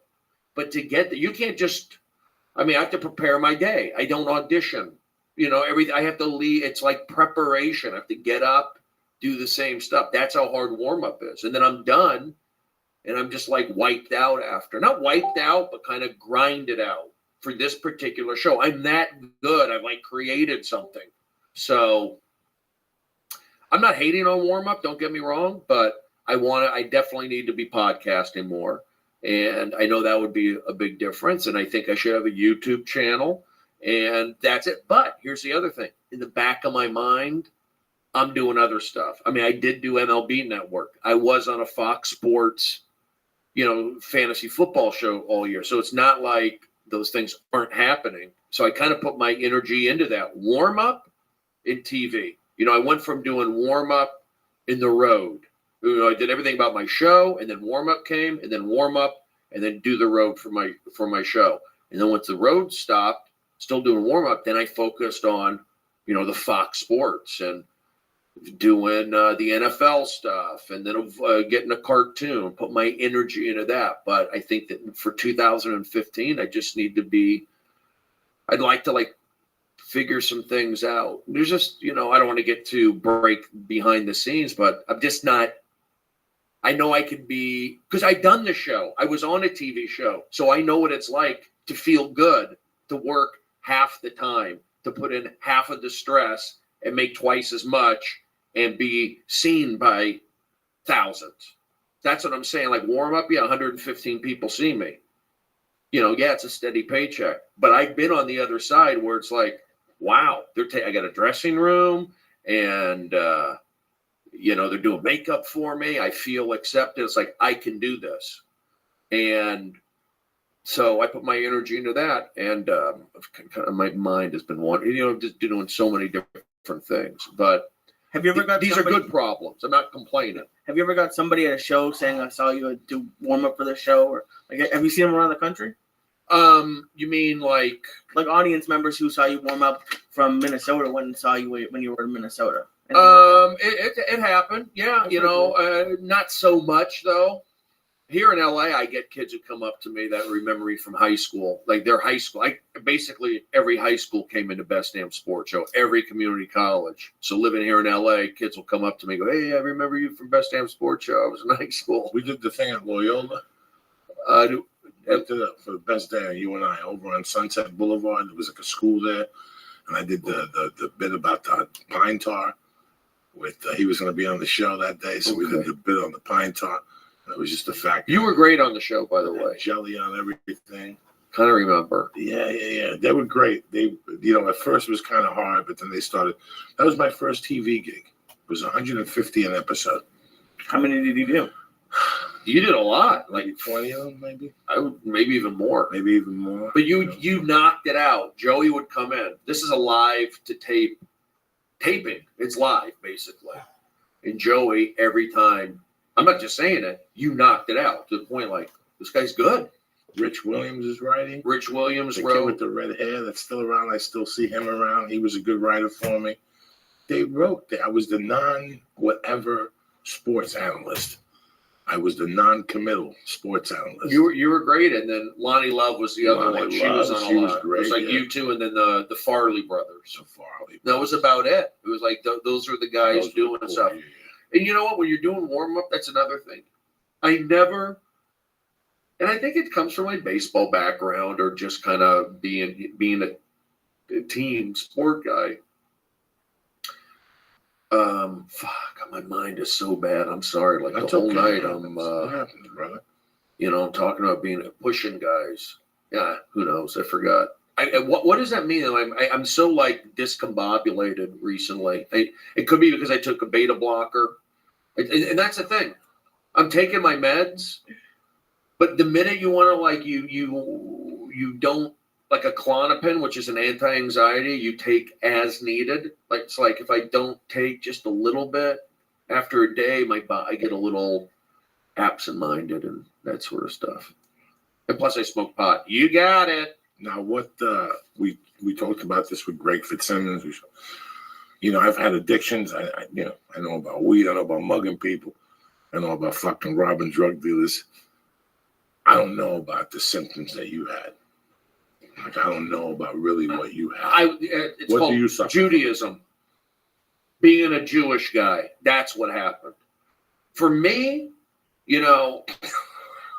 How stoned are you, Lee? I'm really stoned. All right, good. I mean, I'll give it to you in a nutshell. Like, I grew up in the Valley, typical divorced Jewish 80s single mother. All right, being a Jewish kid. So my story wasn't really all that different than other kids that had the same exact situation as me. And what I'm saying it wasn't that uncommon.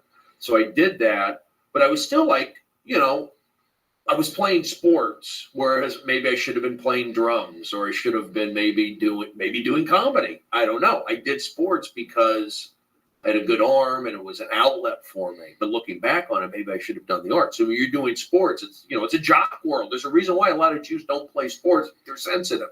So you're in that jock world, big nose, hairy, goofy, gay. And it's like, got to me. Now, here's the thing, I'm not blaming, parents being divorced. If my dad was around, he was an active member in my life. But there is something about having that strong male presence in your life. So again, my mind is wandering on stuff. But my life wasn't all that different, but I would fight with my sister. I'd and had a Jewish mother. So all the symptoms that make comedians probably great comedians, they come from effed up backgrounds. Mine was, typical, but a little more. My sister, me playing sports. And then I went to college, same thing, getting picked on. And then I went to Seattle, started doing comedy. And I was just like, I just needed something to relax. I didn't I just wanted to slow my mind down and not be so sensitive. And then I took the med, like a antidepressant up there. And it just kind of like, it gave me confidence. It gave me like a little buffer to be myself more, like to be myself and not be so let things hurt me. And then I also felt like it's comedy. It's good to be hurt. That's when I started reading those Judy Carter books and all that. So I felt like and then early on, the guys up there, the comedians, we can go on and name them all, but like Kermit, Todd Sawyer, Rodney Sherwood, whatever, they would, encourage you and say, hey, you're just funny. Keep doing it. It was very supportive, whereas I came from that jock world. And then I went into comedy. It's just so refreshing. And then, you get on that merry-go-round with medication. So I took it there. And at first there were like side effects, but I felt like it gave me a little bit of a buffer. I don't know. And then I went to New York and I really wasn't on anything. And then I felt like maybe I need, and it's like I'm constantly having my mom, the Jewish stuff. Well, Stephen, I want you to be happy. You should go talk to a psychologist. You should do this. It's like, leave me alone. That's the Jewishness. Like, give me a pill. So I took like Ritalin to help me focus, but these were all prescribed. Oh yeah, nothing illegal. But after 3 years of New York, I just kind of wanted to get out of there. And then I came back to LA, and that's where like when Facebook started coming. So I was feeling pretty good. And then now you're getting inundated with Facebook. You're in LA. I got to make it. That's where I said I got to get back on like an antidepressant. So, and it took the edge off. And then at that point, I just kind of like went for it. And then that's when my comedy started taking off again.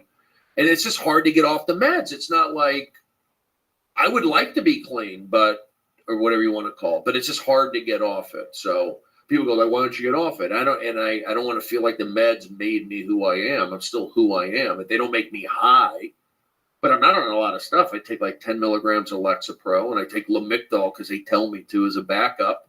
And that's it. And I take Klonopin just in case. Like, it seems like sometimes I'll get like a little, I could feel me racing a little bit, like my palms. And that's probably just the addiction. It's not like I'm nervous about something. It's like, oh, I'm doing Joey's podcast. I'm nervous, or I'm doing a spot. It's like my body physically wanting it. So that's not, it's like I was telling you earlier, it's like, I don't want to be relying on that because the situations aren't making me nervous, but sometimes they are.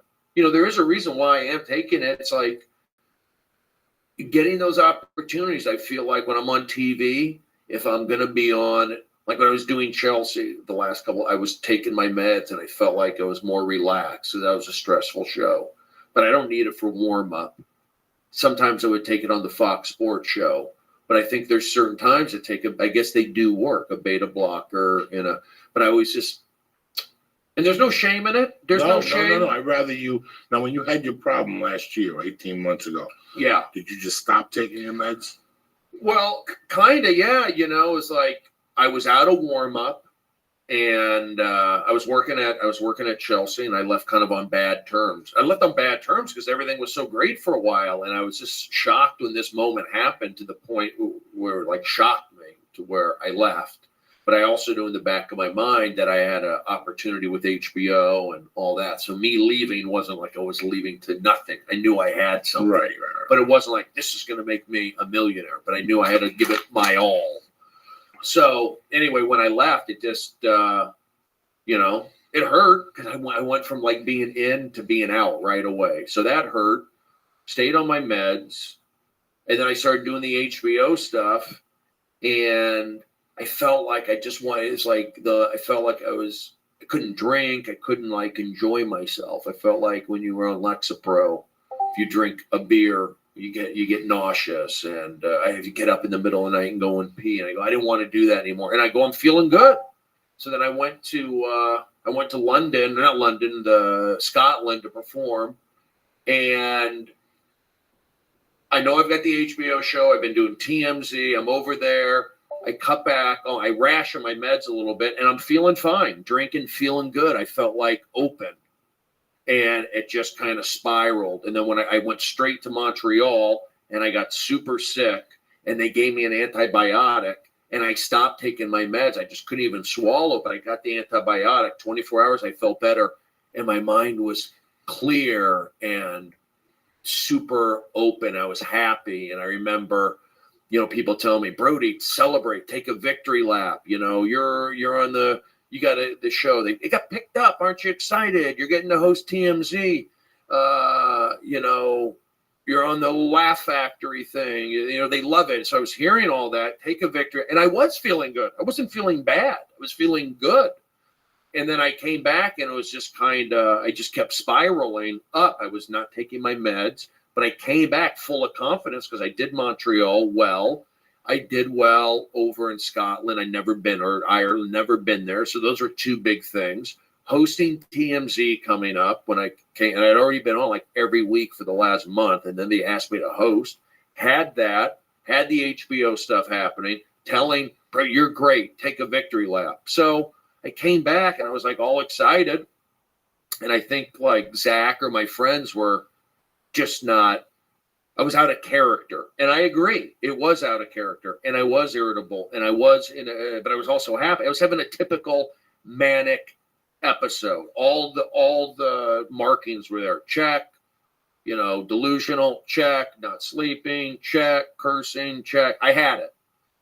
So I was just, I went on Twitter, and that's the whole social media, the whole social media thing, and I was just going on it. And Joey's life is a manic episode, pretty much. I was just doing that. I was out of character, and I was also on an antibiotic. Throw that into the mix. It was a perfect storm. And so then I said some silly stuff on Twitter, basically within a 5-day period. It was this whirlwind, and I knew it wasn't like I could fly. Who did you go up against on Twitter? Who'd you fuck? Well, anybody who was like a jerk to me, in the past, like Adam Carolla, like not him, but I did a show and his freaking fans, just 7 pages of comments ripping me. So F you. You call yourself a stand-up now, so you're in the ball game. F you. Jim Gaffigan, who was like not cool to me one time, or whatever. Nothing. That's just, and I said something. He wasn't not cool, but maybe I took it the wrong way. It's always been like, we've known each other for a while, so I kind of lashed out at him. I lashed at Jeff Ross. I was just on a roll, like I'm like Charlie Sheen, and the people liked it. I was like saying funny stuff. Again, I wasn't like, I was like wide open. It was like I was on cocaine, and again, it felt good. But I knew I was on a bender. I knew that I needed some kind of, intervention or a vacation. But I was just on a roll. Things were happening, but it was too much. And so they took me away.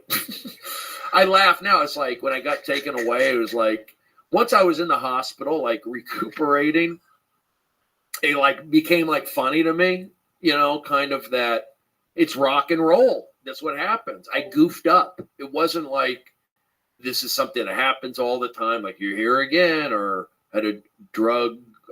I did have a drug. I stopped. But I had something that it was just rock. It's almost kind of funny, but not funny. You're going to a hospital. I did not expect it. Nobody ever made jokes that, oh, Brody, you're going to flip out and go to once in a while. Like I just, you've heard, Brody's going to come in and shoot somebody. Not you, but but you hear about those guys, but a couple years ago, we had Rudy Sarzo on, and he was talking about how there's a thin line between mental health and talent, and I go down to the store, and I got to be honest with you.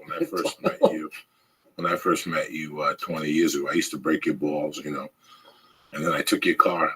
Oh my God. We went to Gig Harbor, and I took your car, and I did 90. Volvo station because you pissed me off. You kept telling me You stole his car? You can't tell me that I can't do something in 2 hours. Oh, I could make it here from San Diego in an hour, 20 minutes. When I was snorting coke, I could leave San Diego I was at 12, very scared. and I'd get here at 1. And one night we were going to Gig Harbor to do the contest, and he kept telling me I couldn't get to Gig Harbor in a certain amount of time. So I said, get in the back. We put him in the back of his Volvo, and I did station 90. wagon. I did 90 and I mean all the way chicken teriyaki. This is 1995. The best chicken. Yeah, teriyaki. number one teriyaki the next best, door. The best you ever. Oh, she would cut it with scissors. The best you ever had in Seattle, next to the underground. Yeah, I must have had that 7 times. Oh, it was $6. $4. It was great. Chicken teriyaki, number one. It's called number one. Number one. Teriyaki next to the Comedy Underground. Me, Swannies. Josh Wolf, and you must have had. Oh, I had that. Get it to go and the little styrofoam. You could go down to do the comedy and get it. Oh, see, good. That's all you thought about. Like you I really want to eat at 6? No, because I'm going to go there at 8 and do the open mic, and I'm just going to go next door and get it. Yeah. And Josh, sometimes if you call Josh and said I'm on my way, he would buy 2 of them. And when you got downstairs, he'd go upstairs and pick them up. They were good. Oh my God. We wouldn't go anywhere without chicken teriyaki, dog. And here, I can't get no chicken teriyaki. It was good. The sauce. The sauce was everything. Tremendous. Once you had the sauce, nothing here. Nothing.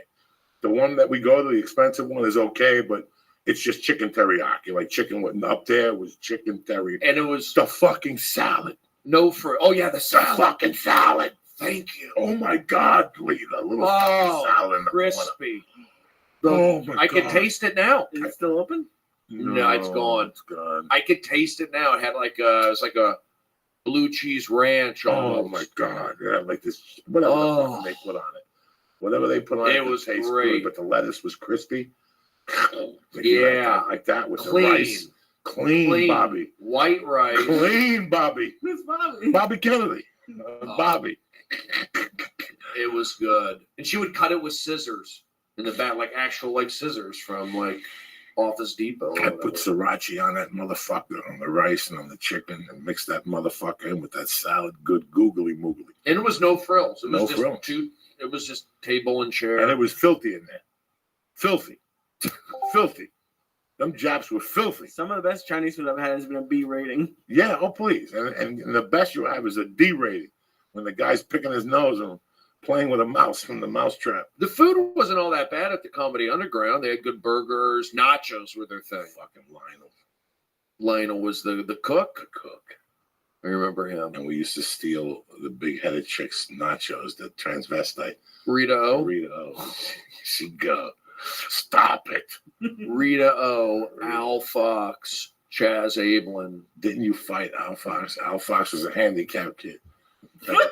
He got mad at me, but he also got mad at you. Me? I have it on the video. He went to war with me.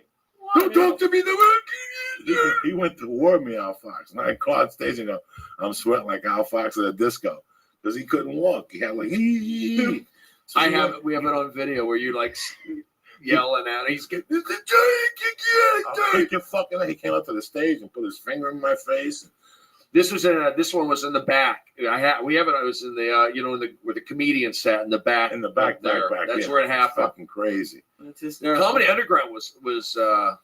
I mean, that's where I got my start doing stand up. That was the spot where I just learned everything about the fundamentals of a 3-man comedy show. Seattle. You're learning about jokes, stage time. Not right down the middle, but good comedians came out of there. It was a good spot to be, don't you think?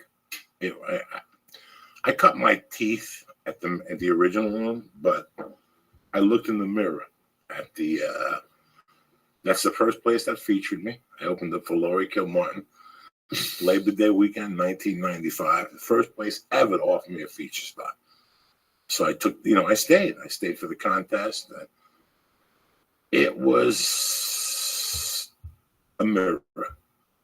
It was a good wake-up call for me. I will never, ever forget my 18 months of comedy in Seattle. It was an education. I learned a lot. The funniest thing that happened to me in Seattle was thinking I had an idea, and then a man by the name of Doug Stanhope came to town.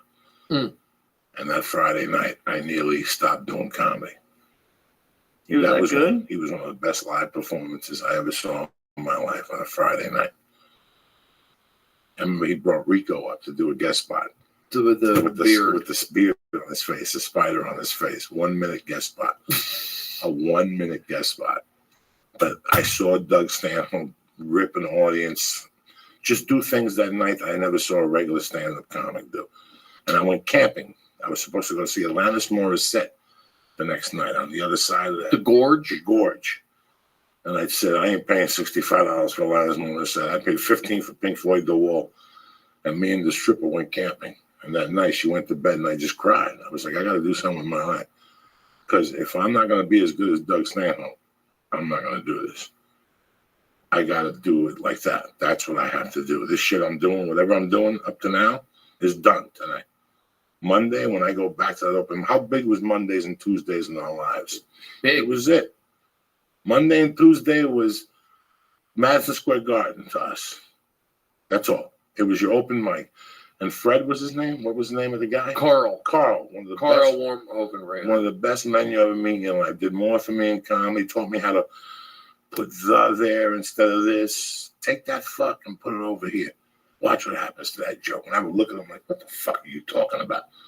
And I'd go up there and bam. And then once he made me a believer, I was done. Every Monday I would go up and go, Carl, watch me. Let me know what I'm doing wrong. And he would tell me.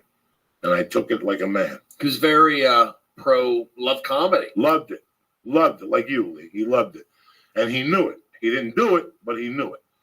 And I remember one night he called me up and he goes, when are you going? He came down on a Monday night and he goes, what number are you in this list or something? He goes, we have a guest spot tonight. And it was Rick Dukeman. Mm-hmm. That's the first time ever. And I didn't know who the fuck Rick Dukeman was. He goes, you're going up after Rick. And I went up after Rick, and I didn't know who Rick was, so I killed him. Do you follow me? If I would have known who Rick was, it would have gone into my head, and I would have bombed. I can't follow Rick. The guy does movies. He just did a fucking Bruce Willis movie before this time. Can't follow Rick. He was on a fucking Tonight Show. He's been on Letterman. I'm going to follow Rick. But I did so well after Rick that I became friends with Rick. So Rick was my mentor when I came to L.A. Rick was the one who got me the meeting with Tom Hanks after The Longest Yard. Rick called me in Houston and said, hey, dog, Tom Hanks is looking for you. You made his kid laugh. That's how good friend I was from Carl Warmanhoven. You know, he's gone now. I think he passed away. No, he had a stroke. He did have a stroke. Yeah, he's alive as far. I'm Okay, sure that's he's what I heard. I heard he's not doing Him and well. Ron Reed ran it. You know that, but that open mic. That's what you did. That's on you. You were there, and then Wednesdays was 65% of the door. All of us could get a night, so we would all do the show. We'd get the check and go to McCormick. Oh, one of those deals. 70% of the door. You know, so we got 15 people. We made a little money. And then Wednesdays would be Tacoma at Crossroads. It would be a contest. And if you won it, you come back and do like Thursday or the Friday. Next Monday. Something like that. I would drive down there with no gas, so I would have to win. And then you got the following Monday, so you picked up another 100 the following Monday. That was big in those days. Ken ran it. The guy named Ken. Ken and the chick. I forget her name. Susan. She's on like Facebook. A big girl. Big girl. She's my friend on Facebook. She did like SEMA jokes. Fucking amazing that we were doing that scene. Seattle was great for me. Seattle was great for me. Just coming from Phoenix to Seattle. Those are two opposite cities. You're coming from golf, conservative, to Seattle, rain, open-minded. It was just I was in heaven as somebody. Like, I wanted to jump into that culture, and it was great. I have fantastic, vivid memories of doing shows and hanging out and being in the rain and the fresh air, and I really enjoyed it. But excuse me, the minute I moved to New York, I never looked back. When I went to New York, it was like, that's it. That's it. Never thought about Seattle again. Well, that's what happened to me. Maybe I'll go back to Seattle when I can relax. I do like it's probably too crowded now. But you told me, Joey's the one guy who told me, he says, Brody, you got to go to New York. When he told me he was going to New York, I gave him the green light. In life, I said, you have to do it. You're young. You got nothing to lose. You got a little money put away in the bank. Go do your thing. You already were doing the show with Tana. Yeah. You had experience. You were in New York. I remember being in L.A. and playing tennis with Doug Stanhope. And one afternoon, as I'm leaving, a kid by the name of Mitch Hedberg pulls me. He goes, hey, I got to ask you some questions. I go, well, come to my house. I got iced tea. Carol, the stripper, used to make sun tea. Mm-hmm. And Mitch was like, I have an opportunity to move to New York. What do you think? And I'm like, what are you, fucking crazy? There's nobody like you. You want to go where there's nobody like you. Why would you want to go? There's 1,000 Jews. And they're going to fight fucking Jews. Well, they're looking for Jews for this movie. You want to go there? There's 1,000 Jews. You want to go where there's no Jews. Then you stick out. So you stick out. Even though you're Jewish, your comedy was going to stick out. Because there was nobody as crazy as you. They were all trying to do something happened on the way to the store. You're up there talking about 7818 forever. So you're a model in Beirut, I just kept at it, and you have these breakthroughs, and it's also, I always felt like, could I be funny back east? Okay, and I went to Seattle. I said, okay, I'm funny in Seattle, and then I was a tour guide at Radio City, and I had every school from like the Eastern Seaboard, high schools, and I was good with that. And then I barked at the Comedy Cellar, and I was good. So that's what New York, it's tough. These guys, it's a tough town. They're tough. I know it's changed now. It's not the same, but I had to go there, and I had to do Lower East Side comedy that went until 2:30 in the morning. Seattle, you're done at 11, but New York is just something raw was there that, opened me up. And if you, it's like, if you can make it in New York, you can make it anywhere. I did 3 years, and I felt like, and that was my plan, to do 3 years in New York, come back to LA in the year 2000. Well, I bumped into you in 97 in LA. We went to Coaching Horses with the chubby blonde. Yeah, and your apartment. And the stripper and the apartment. Yeah. Fucking her. I remember. No, who else was there that night? Carol, me, you, and the blonde. The chubby blonde chick. That was hot. She had big. I don't think I sex. When I left you with, I said, Brody's going to fuck her in the She probably left me. And Kulo, I got to ask you something, Brody, because I was talking to a young comic, 25-year-old comic, and I had to give him the talk. To talk about it. This is what you're going to do. You got to sit or get off the bowl, blah, blah, blah, on the road and this. And talking to you makes me, I was feeling guilty about giving him the talk, but talking to you on the podcast makes me feel like I did the right thing because it's an experience at every level. When you're 25, if you have to go to New York for 3 years to do comedy, you're not missing nothing, Lee. That's a fucking stripe. That's like me sending you to Ranger School. Lee, you go to Ranger School. I really don't want to. What are you talking about? You can learn to shoot motherfuckers in the head from 50 yards away with a gun and then learn how to open up cans of tuna fish with no fucking can opener. You're going to learn shit. And, this is the thing with comedy. You just learn. You just adapt. Did I get something from those 6-month tours I used to do by myself on a Greyhound bus with strippers and going to Toronto we discussed last week? Sure, I got something. I built character. I built a certain confidence that you can't take away. You keep talking about these YouTube guys. I feel at times like I'm a YouTube guy. But you know what the difference than me being a YouTube guy and half these other guys? I got legs to back it. I've got a spine to back it, a comedy spine to back it. You can't take nothing away from me on stage. You can take away my IMDb page. You can take that away. I could take away your HBO show. I could zap it, that it was never even existed. Oh, but I can't take away your stand-up. I can't take away the effort you put into that. That's always going to be there. This story I told, I asked, what's his name? Why did the singer from Guns N' Roses go crazy? Sometimes people can't digest the success. Yeah, probably. They can't absorb the success. Whatever comes my way, I could absorb it because I did the work. And I'll tell you what, like you tell comedians this, and you told me, and it's go away. You would say like leave LA for 6 months and come back, and they'll see that growth. You're gonna grow by doing the road or wherever you go, and then come back. Oh, if you're there too much, you're at the Comedy Store too much. They don't see the growth. They don't see there it. Probably isn't much And anyway. if you're hanging around, they don't see it. With your nose wide open. You can't do that. You have to become a commodity. You have to become like, they want to do business with you. One thing I didn't know about LA is you have to make them seem like they want to do business with you. That's it. Everything else is background music. This is the major leagues. That's what I tell. That's what Joey says all the time. This is it. What's the number? I heard an expression the other day I hadn't heard since I was a kid. And it's a baseball term. And this baseball term... Home run. No. Strikeout. No. Everything's real in the field. Oh, I haven't heard that. Oh, my God. When I was a kid, that's all. Everything's real in the field. Everything's real in the field. That's it. That's a baseball expression. Everything's real in the field. New to me. And I like it. This is it. Everything's real in this field. This is the major league. You come here, both your guns got to be together. You got to have bullets in there. Your guns got to be clean. People skills. Your shoes got to be shined. Your fucking spurs got to be ready to show up somebody's ass. And I see how many people have come and gone since you've been here. I ask every guest comedy-wise, how many stars have come to this town that have come to you and said, I'm a regular at the Laugh Factory Improv and Comedy Store. I'm going to Montreal. I just signed with 3 Arts and Dave Becky. I'm with Gersh. And where are they today? How many people? Well, you're still here. I look at the positives. I mean, this is what I say. I tell these comedians, it's like you see a couple guys, they're like living in the 80s. They come to the comedy store. Nobody knows them. They hang out. They may have done like a couple shows in North Carolina or in, Houston, whatever. And then they come to LA and they hang out at the Comedy Store. And it's like, I understand like going here and checking it out, but don't come to the Comedy Store until you're invited.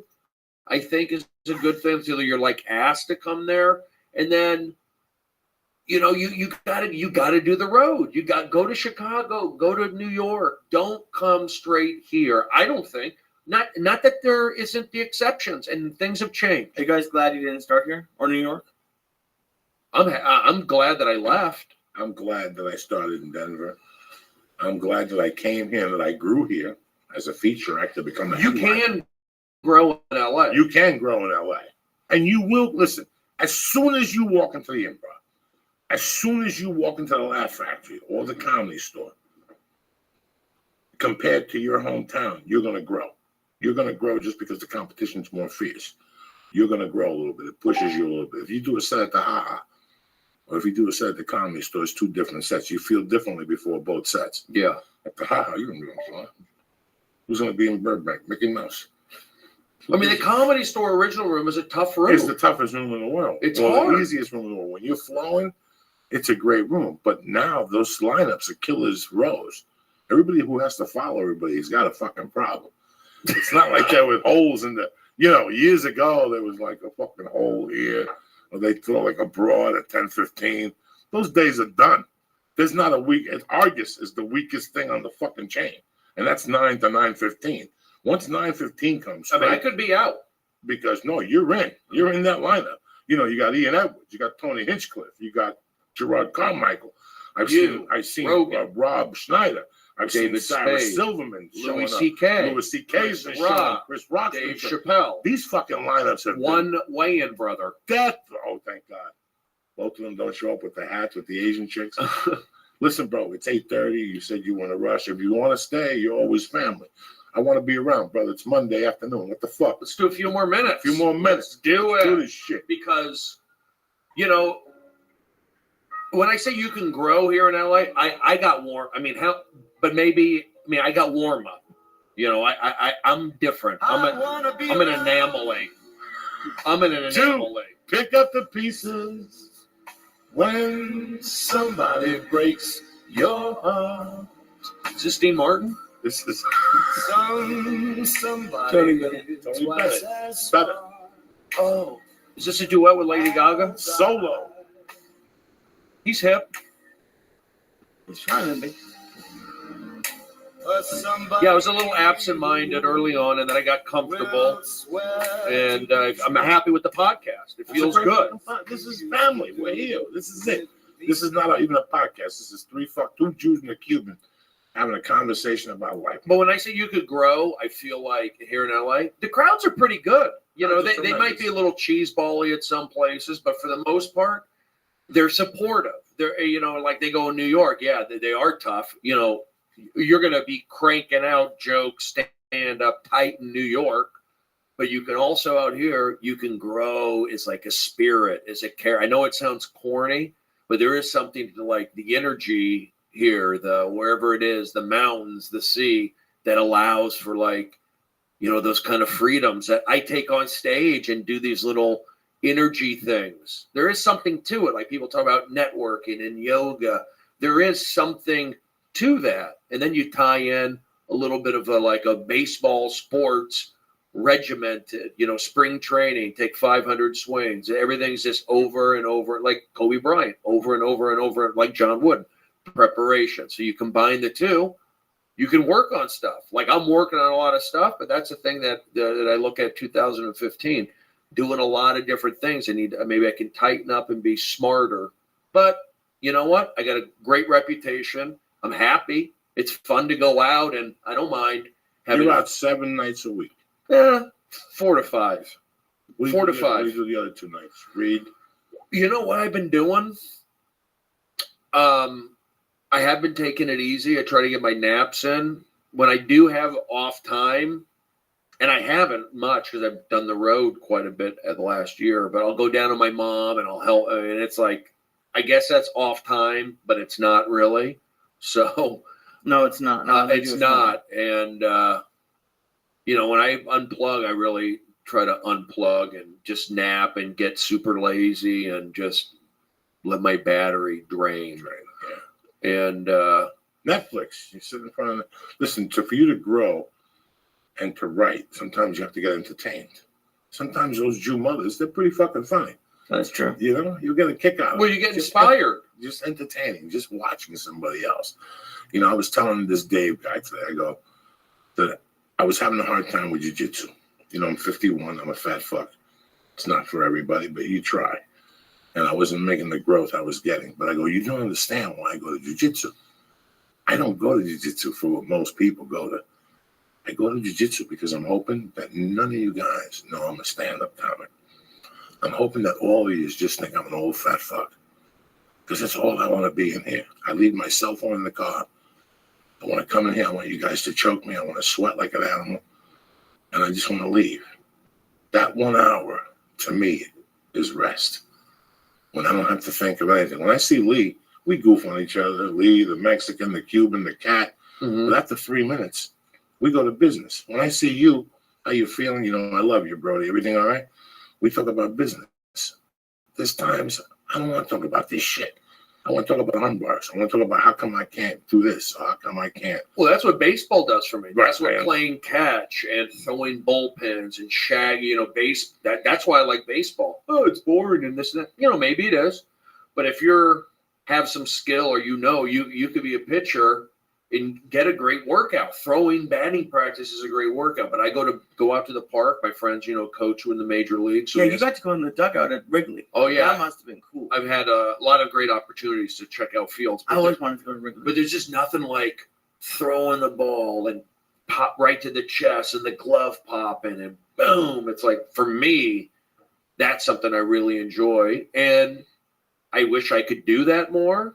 I just need to be proactive. And part of it is like, I am on a roll right now. And I kind of, but maybe they're excuses. I don't know. Maybe on my body, I'm just not into that either. It's okay if I'm not driven to do it, but there is something to getting it going and getting those endorphins. And I feel like that's another thing. Like, since I had my quote unquote breakdown, I've been careful not to take too much caffeine and be edgy, especially like a workout pill.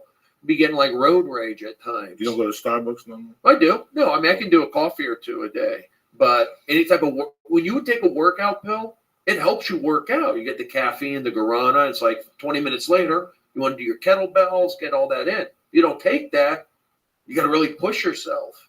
So you take energy pills?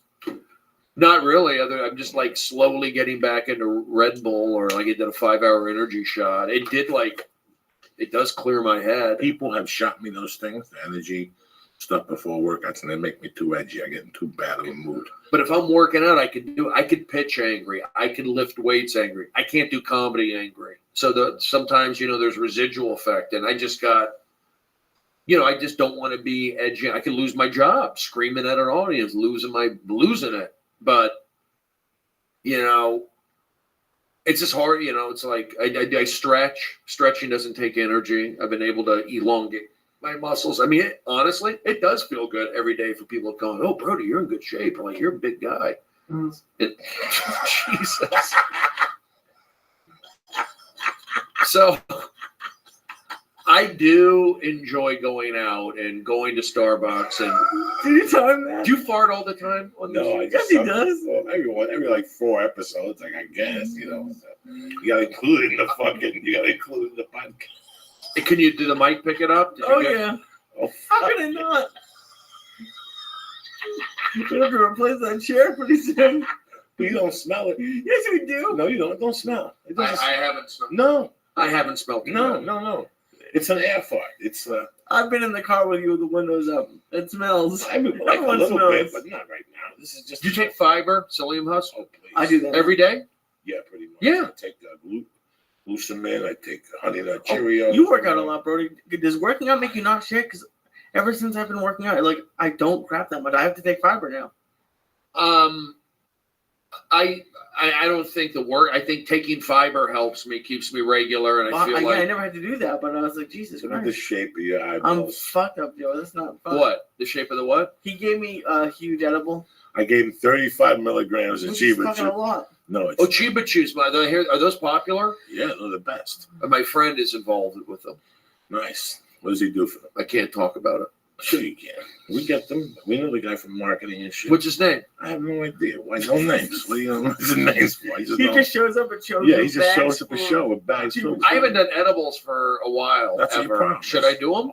Oh no. Do some people do edibles every day? Like wake up and do a little bit? Every day. I did them through Hanukkah. This fucking gagoots. I lit the candle and then fucking did an Do you get paranoid at all? Sometimes, but that's part of the fucking whole program. That's part of it. You know what I'm saying? Yeah.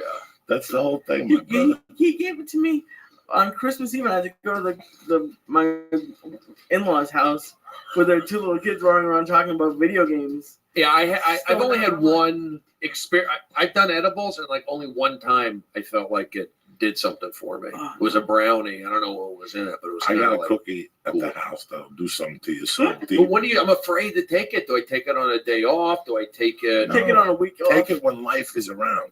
People like this fucking gagoots. I've been trying to tell them, you eat one and you go mingle. and you go live your life with There's no people and get on the mingling fucking on exercise bike and shit. He don't do it. Do you ever go out and like smoke pot and then you'll, let's say you take a hit or whatever, and then you go out to run, get coffee or whatever. Fuck yeah. Okay. And you take a hit and then bad things happen. Do you know what I mean? Like what?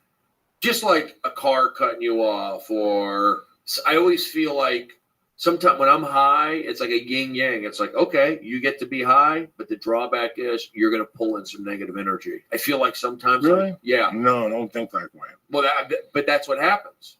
I'll smoke pot and I go, some negative. I'm not saying because of the pot, but it pulls in some negativity. Like it pulls in comedy.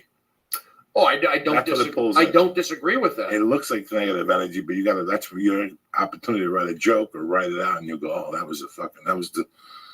was the universe throwing me a tidbit." Yeah, no, but like you have bad luck. Oh, this guy's cutting me off. Why am I behind this car? Oh, they messed up my. You're not complaining, but you're like looking for the negative. It's like a negative energy. Look at the shape of this fucking guy. How are you gonna go home to Paul? Oh, that's gonna be bad. I'm gonna stop at Subway and do what? Get sandwich. How many sandwich? Joey, 500. I got to run over the hill. Do your thing. Okay. We're gonna finish this without you. Thank you, I love guys. You, man. Happy Positive New Year. push. You got any dates coming up? No, I've been single for a while. No, fucking comedy dates. You say I got a deal in? I will. I'm in town in LA. I usually do the Comedy Store. I'm doing the Improv tonight as well. You can see me at midnight doing audience warm up during the week, and then I'll be in Chicago for the Cubs convention in January. I'm also doing La Jolla in February, and got some. Who knows what's going to pop up? But I got to tell you something. Over the last couple of years, you've become one of my favorites as a human being. I love you with all my heart. Thank you very much for doing this, Lee. Thank you very much. Asked me to ask you. He's you, Jewish. And he Thank loves you, you. Lee. So thank you. Thank you very much. I'll see you at the store. I'll be there this weekend. Thank you. Week. Thank you for coming in. Take a water with you. I don't want you to be parched. You got it. May God bless you. Let me give some shout outs to some beautiful fucking people. My main man, Bobby Sharon, and his girlfriend, the official Chinaman from the fucking church, Chung K. Kennedy. I love this motherfucker. Oscar Nunez, I didn't see him in Miami last time. He hid from me, but I'll see you next time, cocksucker. Shane Mills, Ricardo Perez, congratulations on the job. Greg Powers and Lynn, we love you. We fucking love you. You're one of the church people. You're the officials. My man Jay Bennett, Lady Ranicorn, and Biff Swahili. I don't fucking know what your name is, cocksucker. What's up there, Lisa? How you feeling, my little brother of death? All right? I'm good. I'm super high. One more time, my main man, Brody Stevens. You gonna clap or you gonna leave me like the one-armed fucking soldier, you cocksucker? Making an appearance tonight on the Church of What's Happening Now. It's fucking New Year's week, cocksuckers. Make your resolutions, set your goals for the new year, and what you want to do. This is how you do it. A man without a plan is not a fucking man. It all starts this week, right now. You should be looking at that notebook. Go to fucking CVS, buy yourself a one-subject notebook. Go to the back and write your goals out for the year, what you want, how you're going to get there. And that's all we got. You know what I'm saying, Lisa? Yeah, what's up with you, baby boy? I feel you, buddy. I'm high as You have a nice Christmas holiday? Yes. Okay. Yes, I did. I'm happy. Holly got me a PlayStation. She did? Yeah. And did it get zapped the other night? Didn't they? I don't really play that much online, but yeah, I couldn't get on.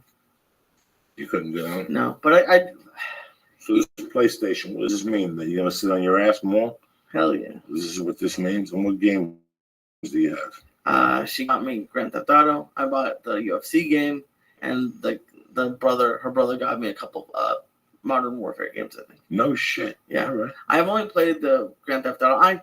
I play for like a week, and then I get bored a little bit. But I don't know, man. I'm fucked up. Good.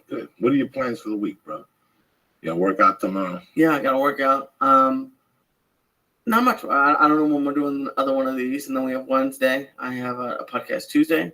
I don't know. I'm really interested to see. We were talking about the interview, and I'm cutting cable like in the next 2 weeks because the last playoff game was today, and it's just interesting to see all the new stuff we can watch, and like with Iron Dragon TV, I'm kind of scared to cut cable, but it's kind of cool. I was telling Lee this weekend that we had a fucked up week this week with one of the cats. You know, last Monday I come home some nights and I like staying up late. And I like staying up late. I take a notebook with me, and I bring some weed in the living room, and I make some coffee, and I smoke a hit e-cig, the cigar, and I make notes. But I basically stay up past midnight because the cats come to, and I watch them playing, especially Harry and Demi and Superbad. They fucking play rough at night, you know. And Demi, I mean, Harry and Superbad are always a fucking war. But Fidel's my oldest.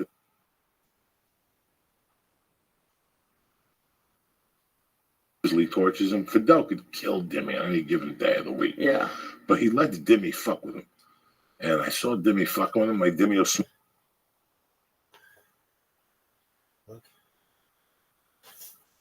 I could see it, and you people at home are like, what the fuck are you saying, Joey? You know what I'm saying? The two cats staring at each other, and then the other day, Fidel jumped on Demi and fucked him up, right? Yeah. And then he went after Harry, but Fidel's not a bad soul. Fidel's not hitting you to beat you up. Fidel's just hitting you to stick up for himself. Fidel freaked me out one of the first times I got high at your house. Really? You went to take a shower, and he chased me around the coffee table because he just looks at you and meows at you. It's freaky. He's really pretty. He's really pretty, and he's really got a good heart. So that happened Monday night. But I said to him Monday night, Fidel, stop it. And he came over and jumped and started with his meow because he loves to fucking meow you. So I hugged him there, and I was watching TV, and I was looking at his eyes. They're almondy. And then Wednesday morning, which was Christmas Eve morning or Christmas Day morning? Okay. Christmas Eve. No, because we did podcast Tuesday on Christmas Eve. Okay, well, whatever the fuck it was. Fuck all. I'm telling you, New Year's Eve is Wednesday. It was Christmas Eve, Wednesday morning. So I got up, and I opened the door, and Fidel was by the gate meowing. And I go, fucking Fidel, because it was like 5:30 in the morning. He's meowing loud by the babies. So I ran out.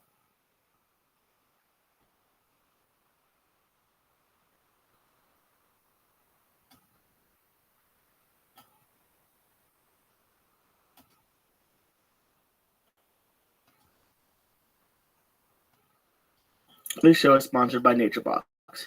NatureBox ships great tasting, healthy snacks right to your door.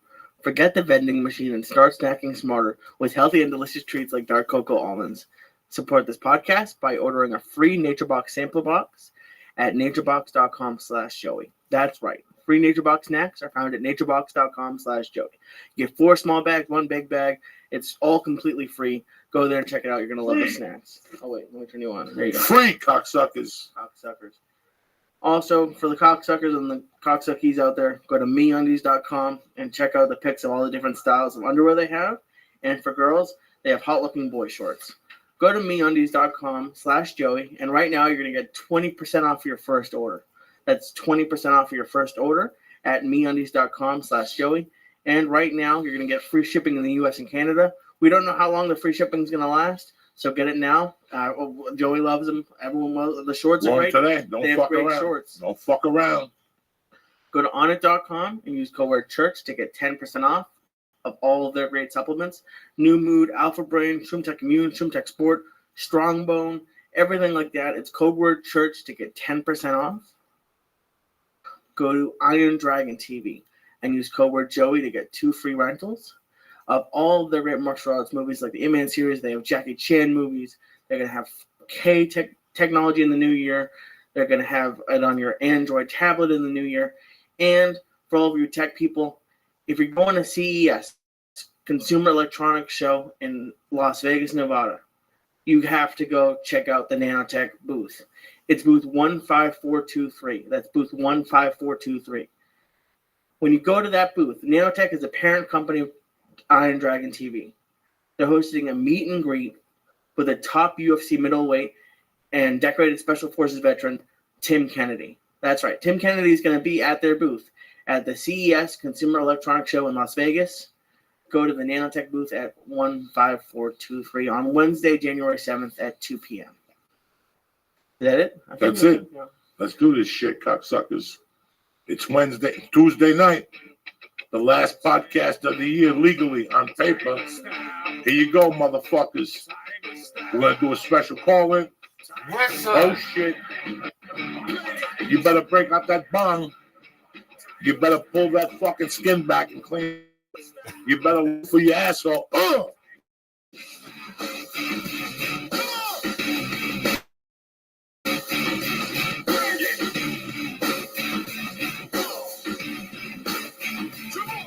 The church show was happening now on a Tuesday. It's a new year, 2015. Wash your pussy, clean your toes. You're gonna be a bad motherfucker.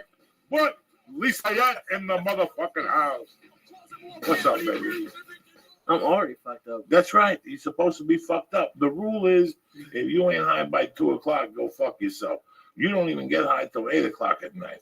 I don't say nothing to you because you're family and I like you. You know You what I'm say saying? a lot. You say it I don't all say day. nothing It to you. doesn't stop with what you're saying. I don't say nothing to you. I make believe like I don't know. I turn my cheek because I love you. You never People turn love your that. cheek. You should be getting up in the morning doing 2, 3 bong hits and starting your day. You're a fucking techie guy. You're a smart guy. You could Yeah. be thinking of plans how to take over fucking Israel. That's not what I think of when I'm high. What the fuck do you think about? Cheetos are delicious. Oh, disgusting. How donuts are great. That's Paula, on Sunday night, Paula saved me. Like, this is how I know she's cool. I got home. I was fucked up. You ate the Subway sandwich. I had the Subway sandwich. How bad was it? It was good. Oh. I ate a Subway because I made a turkey club. What you hate? Because you use that Subway bacon. Have you looked at that fucking Subway bacon? I mean, Yeah, we're family. it's not the Have you best looked at the bacon. Subway? It's not the best No, bacon. it's not the best bacon. It's not even fucking bacon. It's somebody's French poodle.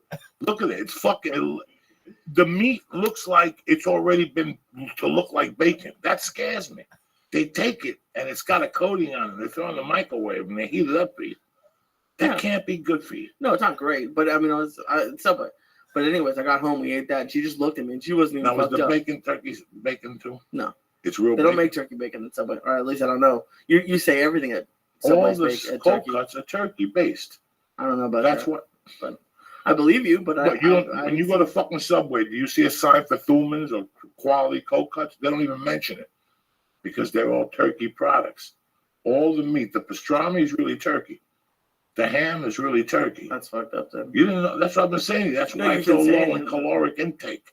Oh. Well, I think when you go there, it's 500. When you go get an Italian at fucking Jersey Mike's, it's 14,000 fucking calories. Oh, that's true. Because salami, capicool, that whole fucking patois put together. Even the provolone cheese is made out of fucking turkey at Subway. Well, you know I what? don't know about that. You know what's not made out of turkey? What? Yum Yum donuts. That's where she said. Oh, She just I looked at told me like you. 11 p.m. and she was like, "Do you want some donuts?" 'Cause we're Yum taking Yum a donuts couple was days. off my diet when I moved to the valley. When I moved to the valley, I was 273 pounds. No way. Had you already done Weight Watchers? Yeah. Oh, okay. And I would walk around and one day, boom, I bumped into Yum Yum Donuts. And I went in there and they had a coconut fucking donut over chocolate and I tasted it and I was done. Me and Terry were going in there every fucking night eating 2 or 3 of them. Then we started bringing them to Felicia's. We were eating like fucking podcasts and, we were throwing down a dozen. Oh, that's not hard to do. But the problem is when you walk into the Yum Yum, if you get 6 of them, you might as well get a dozen because for another $1, they give you 6 fucking For donuts. another $1, and then I've never been in there and had them not give me a free one. They gave us a free So one the let other me tell you night. something. They don't speak English, but they're the nicest fucking people in Los Angeles. If you're ever in the valley, I think they have. Well, I had the They Yum have Yum them all Donuts in over. Gayville. You know where the Santa transvestites hang Monica, out? yeah. Santa Monica and Vine. Yeah. Right there, they hang out in front of the Yum Yum Donut. And I had one in there one day. Not there. There's one on Lancashire. Yep. Across from Subway. It's disgusting. Oh, really? The one across from I've the been there, Subway. yeah. It's disgusting. They piss outside and shit. Oh, yeah, that's homeless people. But the one over there is pretty cool. I thought of doing an open mic at that one. You should. A fucking open mic on Tuesdays. 15 people, you sold out. Like if you get 18 people, the fire marshal comes. Hey, we got. Everyone get the donut. Everybody gets a donut. That's what it's. And listen, in Boston, they started that comedy at the Chinese restaurant. Yeah. I love all that stuff. I love that different aspect of comedy that you could do. Yeah, you could be at a comedy club, or you could be at a jazz bar, or you could be. That's what I do like about fucking stand-up comedy. That you could do it fucking anyway. It is pretty cool. I've been going down to the store with you like once or twice a week usually, and I was telling you last night how my favorite part of you going up now is like the little add-ins that will never be in the show again, and it makes you laugh. Like if you guys ever go to one of Joey's shows and you see him laughing and not being able to like continue with the joke, that's the stuff that gets me because like the rest of the audience is busy laughing at the punchline, and you'll like slide something small in. Like yesterday, you did like 20 seconds on where'd the rain dance go. What happened? Yeah, but I'm the rain dance. 20 years ago, there was no droughts because you called 4 Indians. They showed up. Everybody started hooping and hollering. 20 minutes later, you had fucking hail, snowstorms and shit. But the fucking Indian got pissed off. He don't want to do rain dance no more. So now You said last night, you said, why'd you go put smallpox in their blankets? they did. They had to put smallpox in Indians' blankets. That's the truth. The fucking white man did that. I said something about the black people in the bowl. I want to sit next to the black guy with. Yeah, you said, do you think a guy with a bowl ever walks in and just says, fuck it, I'm going to cough on somebody and just like doesn't go to quarantine? Oh my God. Oh my God. Oh my God. Oh my God. So that's it, guys. It's 2014. You really got to think about what did you fucking do this year? Like, that's all I've been thinking about the last 2 weeks. Like, what did I really do this year? Yeah, I cracked some jokes with you guys. I put out a CD that was mediocre. I thought it wasn't as good as the one 2 years ago. You know, you do a few movies, you lose some weight, you gain some weight, you got some goals that you were going for, maybe, you know. I was thinking about today how I haven't been going to jiu-jitsu lately. The last Oh, really? I got the vertigo. Yeah, I go down there. I go down to the academy. Oh, yeah, I know that. But I do like the classes. I do like the drills and the fucking the tune-up class they have. That fucking kills you. You know, they do all that shit with balls and stuff and fucking flying through the air. So, and there's been really no jiu-jitsu. There's been nobody in the morning class. Everybody's out of town. There's always been one guy in Hegan. So I just said, you know what? I don't have a babysitter. The last, I let my subscription run out of VMAC because I never went anymore. You know, John Evan left in the daytime. They went to Nogi in the daytime now. The night classes, I'm with you on Monday and Wednesday. You know, I can't make the night classes. Right. And then 90% of the time, I'm out of fucking town on a Thursday, Friday, Saturday. So I'm just not so. I don't know what I'm going to do till after the new year. But I've been working out. You know, I've been working out. I've been sticking to my diet. To that kettlebell, I've been cutting back. I've been doing less. I've been experimenting a lot just because of the pain in my knee. What did you do? Because I was looking at pictures. I was trying to do something. And you got like, what do you think? Like 30 pounds skinnier than you are now? Yeah.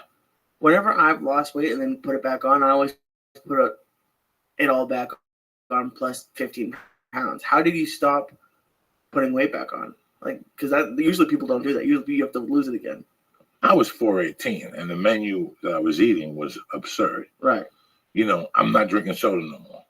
I drink green tea of this every wild day. Every 6th day, I'll drink a Coke Zero. You know, last night I drank a Mountain Dew with diet. It was fucking delicious on the way down to the comedy store because my wife had something done to her teeth, so she couldn't drink coffee. So she could only drink Mountain Dew in the morning through a straw. So that's why I went in to get the Mountain Dew. And then I saw the diet Mountain Dew with 0 calories, and I got one because I don't drink fucking Mountain Dew ever. Right.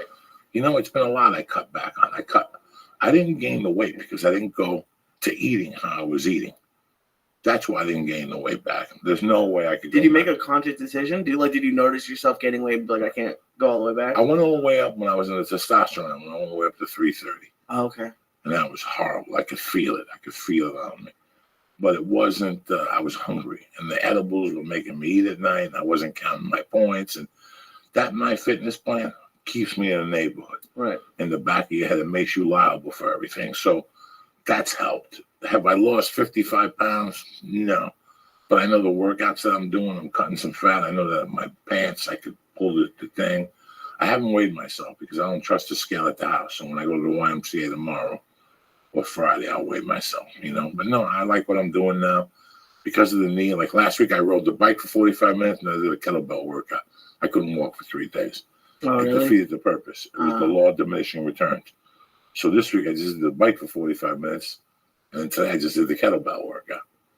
And that's it. I did some stretching. I did some sit-ups, some fucking parachuting, and all that shit. And that was it. So I'm experimenting, you know. I'm not 22 no more, so different shit works. So, but that's what you look at these last 2 weeks. You sit there and you think about what the fuck did I do this year? Did I go back to school? How were my grades? How was my future looking? You know, I mean, did you think about any of this shit lately? Yeah, I thought about it because you asked me last podcast, like something about what happened this year. And it's been a crazy year for me. And it's been just personally, like just thinking about, if I didn't write a Facebook message on your wall 4 years ago, this year, I probably would have been in Boston. But even if I still somehow was still out here, I'd be stuck in a small little cubicle office for 10 hours a day, driving an hour back and forth to Santa Monica. And I got to go to Austin. I went to Tempe. I got to see some really cool. I got to go to Ari's TV taping twice. I got to be in all these really cool conversations. I got to meet Toking Lair, who's like one of the coolest dudes ever. I went to my first UFC, which I was fucked up, but it was a lot of fun. It's been a fun year. It's November was a year for me not having a full-time day job, and that was crazy. Well, it's really the weather's going to be bad in Los Angeles. No, but it's been crazy. You judge, and you started your diet, you started your working out. Yeah, it's going to save your life. You know, it's going to save your knees, your feet. It'll cut you a couple of years on diabetes, God forbid. Oh, I was talking about that with Paula and her mom. If I got diabetes, I think I might die because I don't think I could do the needles. Do you think you could? You don't have to do needles because you got diabetes, and there's diabetes type 2 diabetes, which is the most popular one. Yeah, but isn't all of it you have to put insulin in? No, that's controlled by a pill, depending on where you're at, and dieting and exercise. Well, I still don't want it, but I just drinking water. No, I've seen people have to do like prick their fingers and have to do the insulin into like the liver or something down there. Yeah. Fuck, I don't think I could do that. That's why I have to exercise all the time because I'm avoiding that. You know, when you lift the weights, you cut back on the osteoporosis. You know, I'm leaning on the other side now. I've been listening to some of the old podcasts that we've done. Some in January, some in the old office, which were a disaster. And I noticed that there's you're 26 years old. I'm 51 years old. You know, it could be double your age. You know, and it's I'm happy that you're here, and I'm happy that there's guys that listen that are your age, because I don't sit here and talk about my successes. I talk about a lot of mistakes that I made, you know, and you guys learn from my mistakes or you don't, you know. We laugh, you know, we kidnapped Vel and we called them and I apologize. We laugh, but it's not funny. And I don't want it to be funny for you guys, you know. I don't want you guys to giggle. I'm thinking of kidnapping the neighbor. Well, you can't kidnap the fucking neighbor because it's not funny. But it's my mistake. Yeah, I want people to learn from these mistakes, and it's been done. And with you on the show, it makes me young. Like I listen to you and I talk to you and I hear about Netflix and all this shit you talk about and fucking Roku, whatever the fuck it is. Roku. But I don't know. I'm very happy that I do this podcast because I know a lot of people listen to it and they take tidbits and they apply it, because they know I fucked up, and this is what you do. It is really live and learn. It's really cool when people will come up to you or me when I'm at a show or even on email and just say like, because of this I did that, and if that's true for like even one person, that's pretty cool. Like that helped, that I didn't even want to be a part of. That's pretty cool. I fell asleep at 3 a.m. last night thinking about our conversation. That was a crazy conversation scary. last night. Like I was getting scared. Like I'd have to go outside and smoke every 35 minutes because I was high from the edible, but I was thinking about the story I was telling. You know, at the age of 28, which a lot of you guys that listen to this are, or 29, I didn't have a future. There was no way. Like there was no way. Like I was just living day to day. I didn't know what was going to happen, and Lee, I didn't care because I couldn't control it. Are you with me? Like I just couldn't control my days no more. You know, I was talking to Lee last night. I don't know how we got on it about me being in the halfway house. Yeah. And when they took me from the prison to the halfway house, like it took 2 hours to snap into the old me.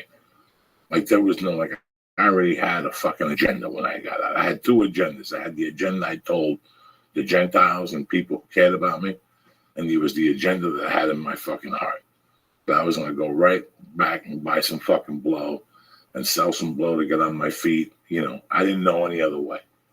You know, I was telling Lee that. In a halfway house, you were selling blow. In a halfway outside of it to regular people, not even just halfway house. I had people. a scale in the ceiling, and I'd bring the coke in and I'd hide it in the hallway behind like the fire extinguishers, under the radiators. You didn't think anyone was going to steal? No, nobody. They didn't have cameras in hallways. I didn't mean them find it. I meant like another addict find it. No. They would think it's in my possession. Okay. I never had it in my fucking possession just in case somebody ratted me out. Okay. So if you came to me and said, I need a gram right now, I wouldn't sell it to you. I'd say I got to make a call and go get it and have the guy deliver it. Meanwhile, you were standing 3 feet from me in the hallway while we were talking. And I'd say, go to your room. I'll knock on your door. Give me the money. You give me the money. And then I'd take that money and give it to my roommate or something. Or I'd go down to my car and put it in the car or something. I'd make sure it didn't have any marks on it, just in case they marked it with blue ink or something. You have people try to do that to you? No, but why not be fucking careful? You have to be careful. Because that's a buy money. And then I would get the coke and hide it somewhere and tell them to go get it. That's how crazy I was. It's on top of that window. So did you have to use different spots so like all your customers wouldn't just see you? Yeah, I used different spots with different people. There wouldn't be people in the hallway when I was cutting my deals in the halfway house. Oh, okay. But like, let's say I got to the halfway house Tuesday at 1. Then they release you. You have orientation for 3 or 4 days, and they release you a couple hours every day. It took like 2 days just for me to get the scale in and the fucking coke in. And I was already snorting. I was loan sharking money to fucking people.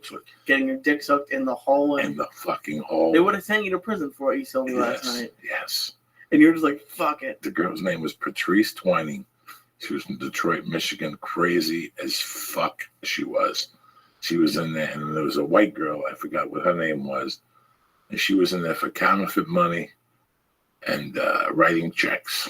Like large sums of check. And this, if I told you that this girl did that, you'd look at me and say, Joey, you're out of your mind. She was like a fucking genius. She was like a white genius, this girl, that didn't have glasses. She had a beautiful face and a beautiful body, and she was professional as shit. She just knew how to scam the fucking system. She had been doing it for years. She showed me her rap sheet. She told me how much money she made, where she lived. This chick was a fucking savage. She talked to me about counterfeiting money. I was sitting there like, unreal. It was like talking to a man, only she was a woman. Who taught? Did you teach herself, or did like her father do it, or? I never got that deep with her. Okay. She just something she picked up from a boyfriend or something and just loved doing it. Okay. And she knew where to buy paper and who the printers were. And you fucked her too? No, we fooled around and shit. You know, yeah, listen, man, that's what you're doing there. You're confused. You're stupid. I had just been, listen, I would have never, if I know what I know now, I wouldn't even have spoken to the woman in there. Why? Because what was the use? You know, what was the use? You know, they're going to end up in trouble some way or another. The one girl, Patrice Twining, was dating a guy I did time with. Like, he was in the system. She was in love with him. They met in the halfway house. They were in love with each other writing letters. You know, she suck your dick in the hallway. She suck everybody's dick. Lee, would you stop with that already? No, okay, you didn't describe it well. What? I'm not crime stopping. I'm like impressed. What? It's like, okay, go down like a college dorm room, like that hallway. That's what I imagine. I don't know if that's this right place was called BCTC. Let's say I had 60 guys. I had maybe 10 women. And at that time, like 5 of the 10 women were pretty fucking hot. And they had a couple security guards in the front, like 2 or 3 guys. And on every floor, there was an office with a counselor. But they weren't watching you. There was no cameras. There was nothing. A lot of people were doing fucked up shit in there. I just didn't know what their world was. And I kept my world out of that. But my point with you last night was that I didn't give a fuck. Like, I sit here now and think like how I didn't give a fuck. I had no disregard. I went right in there and went right into all my old tricks. For example, you have to, when you leave, you have to sign out to where you're going. So let's say tonight I was in the halfway house. I'm going to the comedy shop up on 8433 Sunset Boulevard. The phone number, 626-65, whatever the fuck it is, so people could call me there. If they called and said, is Joe Diaz there? Yeah. Let them talk to him. How you doing? Oh, you're there? All right, just doing a check. Right? As soon as I went in there, I told them I was a car detailer. And so they gave me a pager. So they would call the pager instead of calling me on the location. So I could tell them I was at Lisa Ayaz's house. And meanwhile, I was in fucking San Diego. Like, that's how corrupt I was. Like, the movie Goodfellas came out when I was in that. I still remember leaving, going to smoke a little pot. I rent it for $35, and I go in there and jump rope and hit the bag at night and lift weights. So I sweat it all out. So I would go to the garage, and in the garage there was a fucking joint that was skinny. I would go in the garage, light it, and just go and turn it off. And just at that time, I made myself get high on that little bit of pot. And I would go to movies, I'd eat Chinese food, and I went to see Goodfellas there when I was in the halfway house. 3 hours in the movie theater. They thought I was somewhere detailing cars. I mean, I scammed them at every level. Look at my face. I'm not sitting here proud of this. I'm sitting here going, I'm ashamed of this. You know, I got caught with a UA, urinalysis for cocaine. And then I got home last night. They're talking to you about all this cocaine shit. That thing about Tapia was on HBO, the documentary about this boxer who just couldn't stop doing coke and getting strokes or ODing or something. He died twice and they brought him back to life. I got so fucking depressed after I told you about that. And but the point of the story last night wasn't about your drug use. Your point of the story it wasn't about the drug use. Was making money for your daughter. Well, it really wasn't about making money for my daughter. There was no daughter. It was making money for a chick that was pregnant and we were getting married. But that was in April. I got out in February. I got out like February 4th. I went right to work on February 6th. I was already wheeling and fucking dealing. So, you know, you do orientation. I think you can stay out till 9. Once you get to level 2, you can stay out till 10:30. Level 3 is like 11, and level 4 is midnight, and you have the weekends at your family's house. I got myself all the way to level 4, and I was dealing blowing that way out. You know how fucking embarrassing it is? I had furloughs. I had to go up to my in-laws' house. The girl I was dating, I had to stay with them. You have to stay with somebody who doesn't have a warrant. And I would stay with them Friday, Saturday, call. They'd go up there and check me out. As soon as you walked in from a furlough, they peed you. So you couldn't fuck around on your furloughs at all. But I was already level 4 when I scammed them. I was telling Lee a story about how I went to work. I knocked up some woman, and I fucking had to marry her. And I didn't know anything about anything. Mitsubishi, not the Galant, the Eclipse was very popular. And we were selling Eclipses at fucking sticker price, at MSRP. People were calling from Montana, Wyoming. Hey, do you have this? Yeah. We'll write you a check or give you an American Express card over the phone or $10,000 deposit. It was fucking craziness. So if you sold 10 of those cars, you made like $5,000 or $6,000 a month because they were like a $700 commission if you sold it for MSRP. Plus you sold financing and the fucking scratch and datch. So here I am, 83. I'm probably, 26 years old because it's 89. I'm 26 years old. I'm your age. She's pregnant. I'm about to get married. And I'm just stealing with 2 fucking hands, like everything I got my hands on. And when I say stealing, I wasn't really stealing, but I was loan sharking money at the halfway house, selling blow. Then I was selling Mitsubishis. Then she told me she was knocked up. And instead of working my shift and a couple hours a day, I would work fucking 9 to 9 every day. And I started making like 8 to 10 grand a month there. I cut down on the snorting coke because I gave him a hot UA, so I cut down on the snorting coke. So I was just selling coke, so I was actually making a fucking profit. So I was making a profit on all my fucking avenues. And at the end of the summer, right before I kept giving her money for the wedding, like $7,500, $7,500. Then I gave like $10,000 because you have to do like increments. You have to put deposits down for certain things. I was telling Lee that I gave her like 30 fucking grand, and it destroyed me. Like it fucking destroyed me. Like I didn't have any money at all, guys. I had just come out of prison. I had maybe $800. I don't even know what the fuck I had. And I just went to work, guys. Sometimes you go to fucking work. You black out everything else out. I was working 9 to 9, 6 days a week, working out, walking a dog twice a day. You said you ran in the morning. Ran in the mornings. I was snorting coke. I used to run along Boulder Reservoir in the morning, Boulder Creek. Yeah, you said you're like 170 or something. Like, yeah. You were skinny. No, I was about, when I got out of the prison, I was probably walking around 225. Okay. And still? No, I was in good shape. I was running. I was lifting weights. I was selling cars. I was taking care of myself. I would go to the Harvest every morning. I'd eat Swiss granola breakfasts. But I was such a fucking scam artist. I was such a fucking piece of shit. And I'd gone like 3 months without doing a fucking line of blow. I was selling blow, and I was stealing blow from this one dude. and I was selling it. I would go to his house when he left, and I would clip like an 8-ball, a half ounce here. I mean, guys, I'm telling you, I was a fucking beast.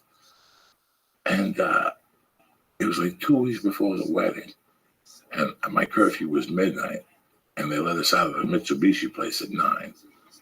I think I had like an ounce of coke on me. I was taken back to the halfway house because it was Friday night to sell. I probably had $2,000 cash on me, something fucking ridiculous.